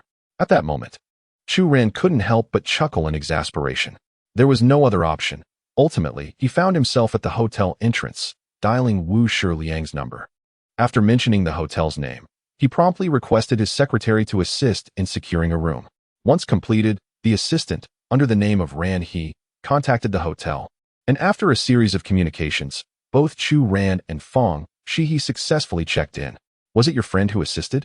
Fang Xihe inquired curiously as they entered the elevator. Chu Ran, unperturbed, nodded affirmatively. Yes, I have a cousin who is in business, so he can help with bookings online. Fang Xihe, not entirely familiar with such matters, merely followed Chu Ran. Upon entering their hotel room, Fang Xihe was captivated by the opulent decor that left her momentarily speechless. Chu Ran, with a smile, gestured towards a hook. Please hang your coat there. I'll have the hotel send up some dinner. It must be late, and you must be hungry. Not particularly hungry. Perhaps we should skip it to save money. Fang Xihe replied. somewhat shyly as she removed her outerwear. Don't worry, this hotel provides complimentary meals, Chu Ran reassured her. Moments later, they found themselves seated at a nearby table, watching television while enjoying a candlelit dinner delivered by the hotel. It was Fang Xihe's first experience of such a lifestyle, and everything felt dreamlike. The breathtaking night view of Tianhai City from the hotel window was particularly awe-inspiring. After dinner, why not freshen up and get some rest? Chu Ran suggested as he took his clothes to the nearby sofa. Are you planning to sleep there? Fang Xihe asked, intrigued. Indeed. Do you expect me to share the bed with you? Chu Ran chuckled. Fang Xihe fell silent, her head bowed, her cheeks flushed, possibly from the earlier drinks. When she emerged from the shower, Chu Ran was already lying on the sofa, asleep, with soft snores escaping him. Fang Xihe crouched beside him, poking him gently. Chu Ran. Chu Ran. Startled, Chu Ran opened his eyes. What is it? I'm done. You should go now, she urged. Chu Ran shook his head. I want tea. I'm not getting into bed. I'll manage here for the night, and we'll see in the morning. If you don't go, then you can't join me in bed, Fang Xihe declared in a voice as small as a mosquito's. She then walked directly toward the hotel's grand bed. Hearing this, Chu Ran was suddenly jolted awake from his slumber on the sofa. What? What did you just say? Xihe, am I dreaming? Fang Xihe climbed onto the bed, wrapping herself in the blanket. You can wash or not. It's up to you. Seeing the situation, Chu Ran quickly nodded. All right.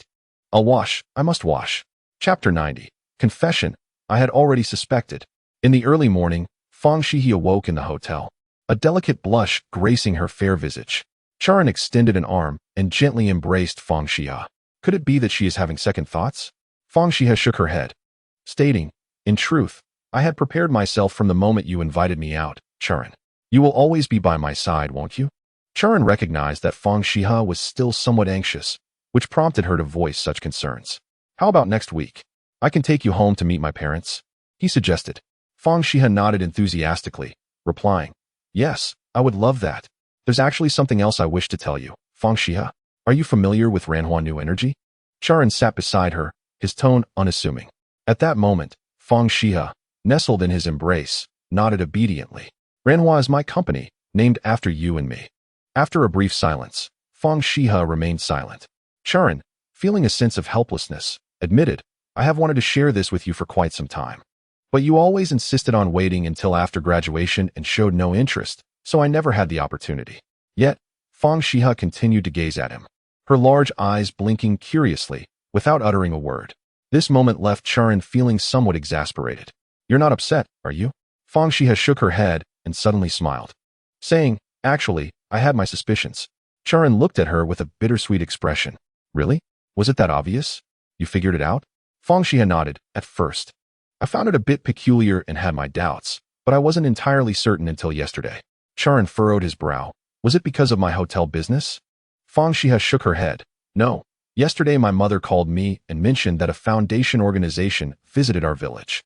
They were from Ranhua, and upon arrival, they were the first to visit us, giving my family 10,000 yuan. They also promised to help build a school in the village, which means Arya can finally go to school. My mother was overjoyed, and so was I. But I couldn't help but wonder why Ranhua chose to start their aid in our village when there are other impoverished villages nearby. Upon hearing this, Chu Ran couldn't help but chuckle, realizing that Fang Xihe had known about this matter since last night, but chose not to reveal it, understanding his feelings all the while. This has made me start to doubt those around me. After Ranhua's press conference, Sister Lily had her suspicions too, but for some reason, she never brings it up anymore. I feel she must have listened to you and refrained from discussing it with me, right? Seeing the cleverness in Fang Xihe, Chu Ran laughed. Indeed. I have not concealed anything from you. Fang Xihe replied. Chu Ran, if you can be so kind to me, what reason do I have not to trust you? A company of such magnitude, bearing both our names, I truly cannot fathom why I am so fortunate. At this point, Fang Xihe leaned happily against Chu Ran. This is why I agreed to your suggestion last night about not coming back, but I genuinely had no idea that I needed to bring my ID to the hotel. Upon hearing this, Chu Ran could no longer contain his laughter. Fang Xihe, shyly burying her head in Chu Ran's embrace, found solace in this moment, as they truly came together.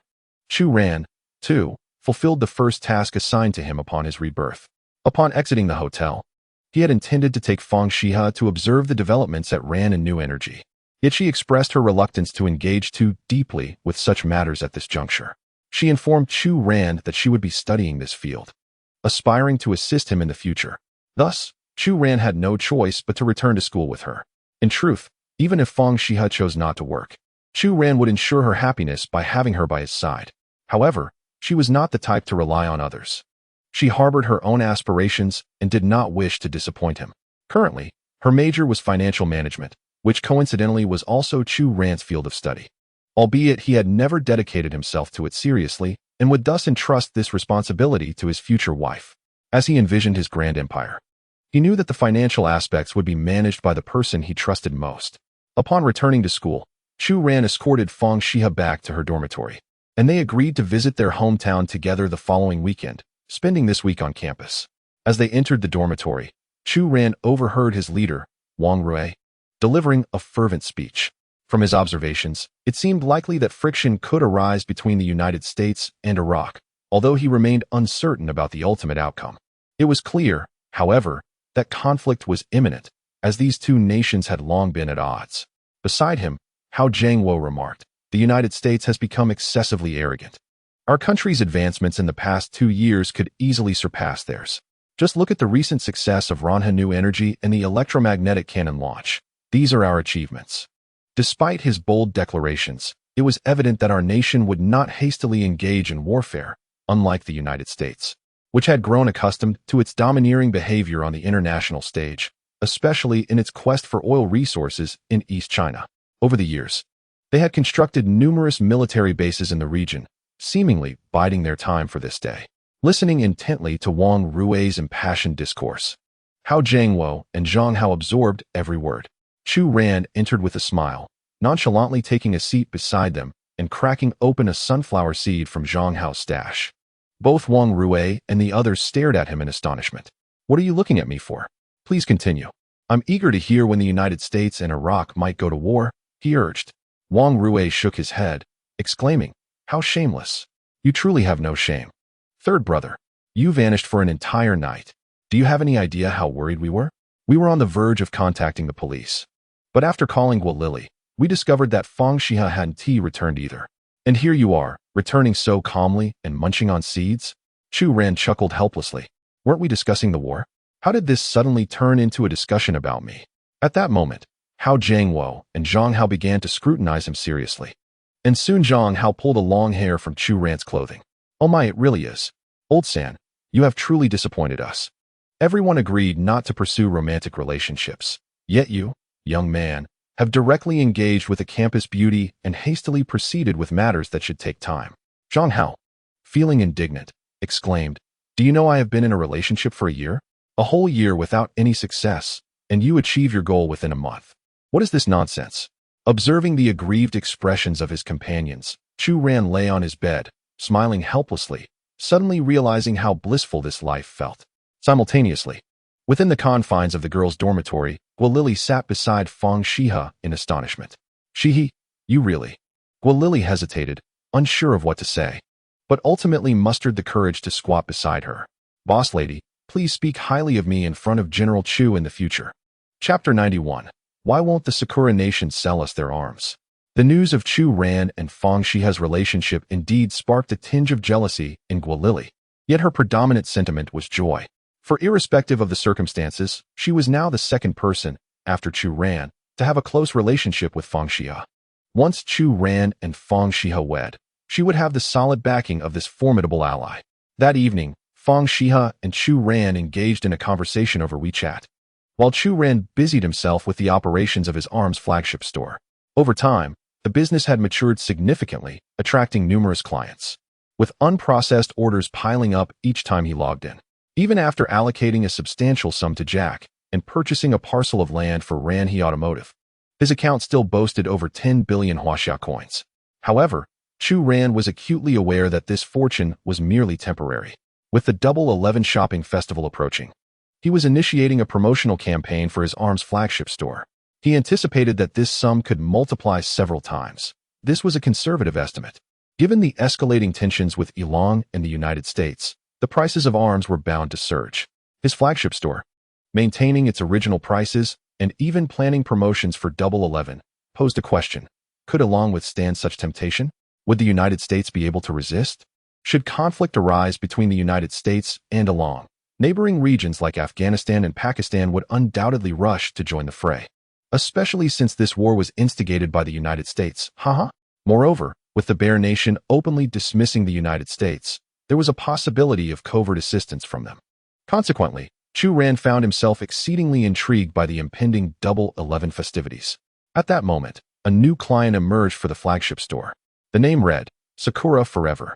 Dear boss, we require a substantial order of arms.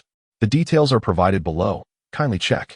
Upon seeing this name, Chu Ran instantly recognized the identity of the sender without needing to inspect the address. Indeed, upon opening the details, he confirmed it was from the Sakura Nation, specifically from Dongjing. It appears that the system's functionality is clearer for countries that are in closer proximity. Upon a cursory glance at the orders from the opposing party, Chu Ran discovered that the Sakura Nation had requested a considerable array of weaponry, including various basic firearms, ammunition, heavy artillery, and drones, even specifying the procurement of 5 fighter jets. If this transaction were to materialize, Chu Ran could effortlessly profit by a staggering 20 billion. However, regrettably, Chu Ran would not sell arms to the Sakura Nation. Although he is a businessman, he is also a merchant with principles. The ambitions of the Sakura Nation have always been apparent, and it is a country that Chu Ran harbors deep-seated animosity towards. He would never allow his armaments to one day be used against his homeland.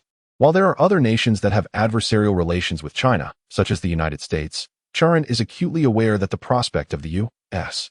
engaging in war with China is not a feasible scenario in the near future. At most, the U.S. might attempt to incite conflicts with smaller neighboring countries. And with his unique forces continuously evolving, Chu Ran remains unconcerned about selling weapons to the U.S. However, he would never entertain the idea of selling to the Sakura Nation. Thus, he promptly responded, I'm sorry, our establishment declines to engage in business with the Sakura Nation. At this moment, within the Ministry of Defense of the Sakura Nation, several defense ministers were closely monitoring the chat logs. Upon reading Chu Ran's response, their expressions darkened. What on earth is happening? Why is this Ranha refusing to conduct business with us? Minister Tanaka, please remain calm. Let us inquire as to his reasoning. Soon after, a series of messages was sent in English. It is important to note that the universal font within the ARMS forum is predominantly in English. Hence, Chu Ran has always conducted transactions in this language. This can also be attributed to his strong foundation in English from a past life, which he refined over many years of diligent study after entering the workforce. Shortly thereafter, Chu Ran replied, There is no particular reason. It is our boss's policy. We appreciate your understanding. Upon reading this string of responses, the ministers were left seething with frustration. What does this mean? You refuse to accept our money? However, when they attempted to send another message, it was met with a notification of refusal. Have we been blacklisted? In a fit of anger, Minister Tanaka directed someone to contact the United States. Ranha is aligned with them. It must be that the U.S. is obstructing our access to these arms. Although they have assisted us over the years, they have never truly trusted us. The other ministers present were acutely aware that Minister Tanaka's assessment was not unfounded. Before long, the call to the U.S. Department of Defense was connected. Is this Major Tom? This is Minister Tanaka from the Sakura Nation. Ah, my dear Tanaka. What brings you to call? We aspire to procure a consignment of arms. However, the representative from Ranhua has firmly stated that they will not engage in trade with us. As Ranhua serves as an online store in America, we seek your assistance, Major Tom, to intercede on our behalf. This statement was nearly spat out by Tianzhong through gritted teeth. There was no alternative, as the development and self-defense of our nation necessitate a comprehensive arsenal. With time pressing and responsibilities mounting, Tianzhong would never have been so courteous towards the Americans under different circumstances. Ah, Tianzhong, you may be mistaken. We have never claimed Ranhua as our own. Thus we are unable to assist you at this juncture. Upon hearing Tom's words, Tianzhong inhaled deeply, his frustration palpable. Major Tom, is there something we have recently done that warrants such targeting? Not at all, my dear Tianzhong. You must trust that every word I utter is genuine. Ranhua is truly not our establishment, and we are just as eager to uncover its true national affiliation. Moments later, Tianzhong, seething with rage, ended the call. Damn these Americans. They truly overstepped their bounds. All the fighter jets in the Ranhua flagship store are manufactured in America. The evidence is irrefutable, yet they still attempt to feign ignorance. It is outrageous. I must report this matter to the Prime Minister. It is imperative to do so, for the Americans hold our Sakura nation in utter disdain. Meanwhile, several prime ministers from Sakura were incensed by a single remark from Chu Ran. Their defenses shattered. At this moment, Chu Ran remained oblivious to the fact that his words would incite discord between Sakura and America, laying the groundwork for the future fate of Sakura. Chapter 92. Bringing Fang Xihe home to meet the parents. In the ensuing period, the bond between Chu Ran and Fang Xihe deepened significantly. Upon learning of Chu Ran's true identity, Fang Xihe was motivated to enhance her own capabilities, as she had pledged to assist Chu Ran in his future endeavors and could not afford to relent. Observing Fang Xihe's diligent studies, Chu Ran suddenly felt a twinge of regret for having uttered such statements. Time flew by, and before long, the second weekend arrived. Chu Ran and Fang Xihe had agreed that he would take her home to meet his family this week. The journey from Spring City to Tianhai City takes merely an hour by car. However, Chu Ran decided against squeezing onto a public bus and instead called the driver he had previously arranged for Xihe. The driver had proven quite proficient, prompting Chu Ran to retain his contact information after their last encounter. Shortly, the young man in a suit arrived at the entrance of the financial university, promptly assisting Chu Ran with his belongings. Initially, Chu Ran had not intended for Fang Xihe to purchase gifts, yet he was well aware of her spirited nature. This being her first visit, she insisted on using her own funds to acquire some modest presents for Chu Ran's parents. You brought an abundance of gifts on your last visit to my home. Is it appropriate for me to bring so few this time? Fang Xihe inquired anxiously from her seat in the car. Chu Ran smiled and reassured, rest assured, even if you come empty-handed, my parents will be overjoyed just to have you back with me. Fang Xihe smiled in silence, her heart brimming with happiness. Along the way, Chu Ran learned that the young man in the suit was named Zhou Shuai, a department manager from the company. Chu Ran couldn't help but chuckle. At first, he had mistaken Zhou Shuai for a mere driver. It turned out that Xihe had sent Zhou Shuai, fearing that another driver might be unprofessional. Don't worry, Mr. Chu. Feel free to call me anytime. I am available 24 hours a day, Zhou Shuai said. Upon hearing this, Chu Ran chuckled. You're quite a capable young man, very resourceful. The car soon arrived in Spring City, and following Chu Ran's instructions, Zhou Shuai parked beside his parents' shop. After dropping off Chu Ran and Fang Xihe, Zhou Shuai returned to the company. For a department manager had his own share of responsibilities. Once Fang Xihe stepped out of the car, her face flushed with a hint of nervousness. Don't worry. Come inside with me, Chu Ran said, taking Fang Xihe's hand and carrying the 2 boxes she had purchased as they walked towards his family's shop. Inside, due to the morning hour, there were hardly any customers. As they approached the entrance, Chu Ran's mother initially thought they were customers and was about to ask what they would like to eat.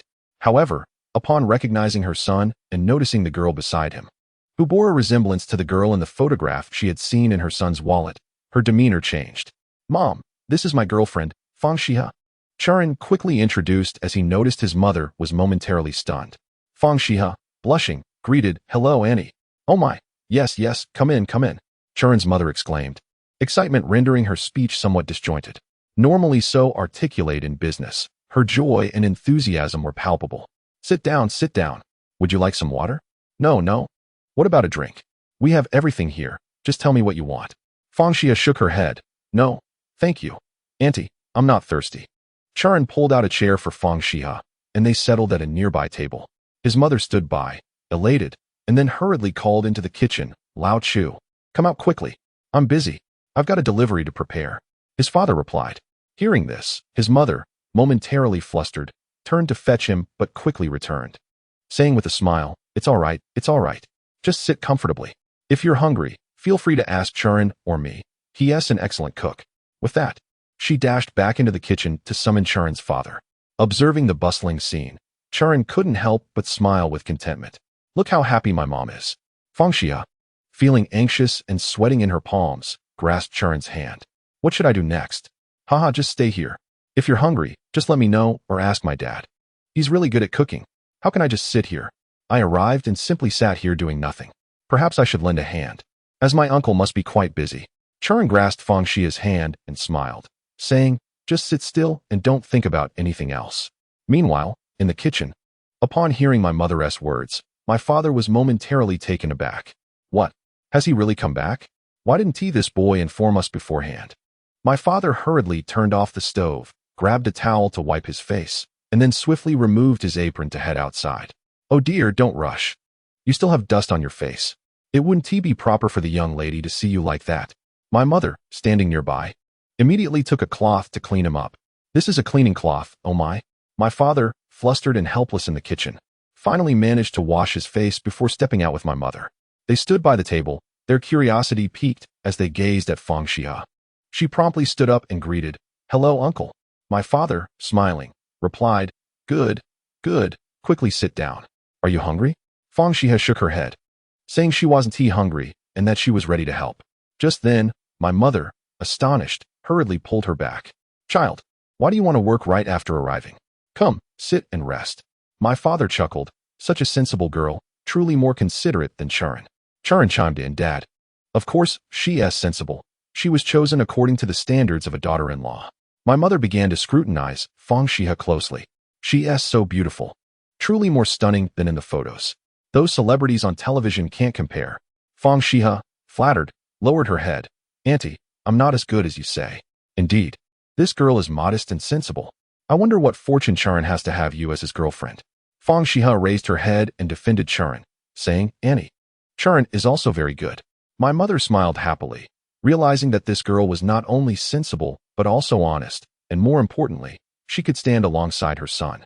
Close the door, close the door. We're not opening for business today. Let us go home and prepare a delicious meal for Xihe. Lao Chu, go to the market and buy fresh vegetables. Show off all your best dishes today. My mother immediately began issuing orders, and Lao Chu obediently nodded. Chu Ran pointed inside. Aren't there takeaways? What takeaways? Xihe is here, no takeout today. My father declared with authority, then took the keys to the electric bike and left to buy groceries. Chapter 93, Inspecting with the Wife. The situation in East China accelerates. As Fang Xihe sat in Chu Ran's home, gazing at the lavish spread of dishes on the table, she was momentarily astonished by the unexpected happiness before her. Chu Ran, expressing envy, remarked that he had never been treated so well at home.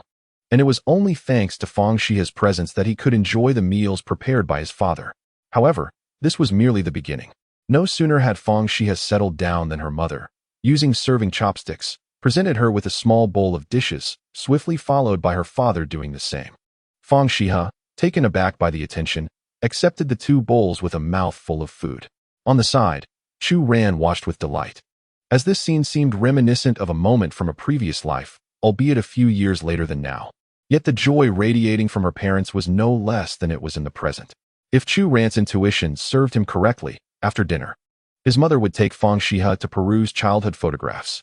As anticipated, once the meal concluded, this very scene commenced. Chu Ran chuckled and shook his head, settling onto the sofa while perusing a forum on his phone. Meanwhile, his father busied himself in the kitchen, cheerfully tidying up the dishes. Typically, Lao Chu dreaded re-entering the kitchen after a day's work, but today, it seemed to have transformed into his sanctuary. The mere mention of the delicious meal by Fang Xihe at the dining table had left him so elated that he could hardly close his mouth. By the time dinner rolled around, Fang Xihe had shed her shyness, engaging in heartfelt conversations with her mother. Observing this delightful tableau brought joy to Chu Ran. Yet his happiness was far from singular. A call from Qi Qingshuan announced that the production of quantum core energy had commenced at an accelerated pace. The factory was now operating on a two-shift system, with separate production lines for ordinary peripheral batteries and a dedicated line for stockpiling. Simultaneously, news from Laoshun regarding carbon fiber technology brought further cheer, revealing that the factory's construction had been completed ahead of schedule. The hybrid model of construction and production had transitioned entirely to full production, promising a substantial lead in output. Barely hanging up from Laoshun, Chu Ran received another call from Ran Fang at the automobile company, informing him that they had finalized all remaining designs. Previously, Chu Ran had opted for the most popular young sporty sedan, but now they had produced various models, including standard and off-road versions, ensuring that, as per Chu Ran's vision, Ranhe automobiles would encompass a comprehensive range. After these calls, Chu Ran conducted a brief estimation, should the automobiles be released, navigating through the final processes. Even at the quickest pace, they would likely not debut until the year's end. Yet, he felt no urgency. One cannot rush the cooking of hot tofu. If Ranhe automobiles were to be established, they must capture the national, even global market. Moreover, the automotive venture was merely a fade. His true ambition was to promote core energy and materials. With the need to launch these two elements first, the question arose: how to maximize benefits? The answer was clear: gather resources and seize the opportunity to profit handsomely. Furthermore, as Ranhe's brand proliferated, it would naturally become more embedded in the public consciousness. A brand that resonates deeply with the populace garners trust, regardless of its proclamations. Chu Ran aspires to establish a brand, Ranhe, that thrives domestically while carving out its identity abroad through alternative means. The following day, when Chu Ran accompanied Fang Xihe to depart, his parents personally escorted them to the door. Xihe, this bracelet belonged to your aunt during her wedding. Though it may not be aesthetically pleasing, it is my most cherished gift. I initially intended to purchase a garment for you, but I deemed this far more precious. Upon seeing the two gold bracelets presented by Chu Ran's mother, Xihe hastily declined. Auntie, I cannot accept this now. Perhaps I shall take it when I marry. Your aunt has already made up her mind about you. So may I leave it with you for now? It must be said, Chu Ran's habitual approach of taking charge and asserting his will has undoubtedly been learned from his mother. This left Fang Xihe in a bit of a quandary, prompting her to glance at Chu Ran. Meanwhile, Chu Ran smiled and encouraged, just take it. Thus, she obediently accepted the gift. When the car from Zhou Shui arrived, both parents were taken aback. Chu Ran, whose car is this? His father inquired curiously. Chu Ran replied with a grin, Dad, would you believe me if I said it was mine? Nonsense, you little rascal. Although you've brought your girlfriend home, this is quite extravagant. Taking a bus would suffice and be more economical, his father admonished. His mother waved her hand dismissively, saying, no worries, it's a rare occasion for Xihe to visit. So this car is quite fitting. Chu Ran and Fang Xihe exchanged knowing smiles, both aware that even if Chu Ran spoke the truth, they would remain skeptical. As the Mercedes rolled away, Chu Ran and Fang Xihe waved goodbye, and their parents beamed with joy, for there was no day more delightful for them than this. Upon returning to Tianhai, with half a day of holiday remaining, Chu Ran took Fang Xihe for a brief tour of Ranhe New Energy. After all, it was his own enterprise, and he wanted her to become familiar with it. Upon hearing that Chu Ran had brought his girlfriend, Qi Qingshuan and Wu Shiliang immediately set aside their tasks and rushed to the entrance to greet them. Even Shun Ziming from the laboratory joined, all welcoming Chu Ran warmly. The last time they had seen Fang Xihe was at the school gate, and now, witnessing Chu Ran's impressive choice of a partner, they marveled at their young boss's prowess in attracting such a beautiful girlfriend.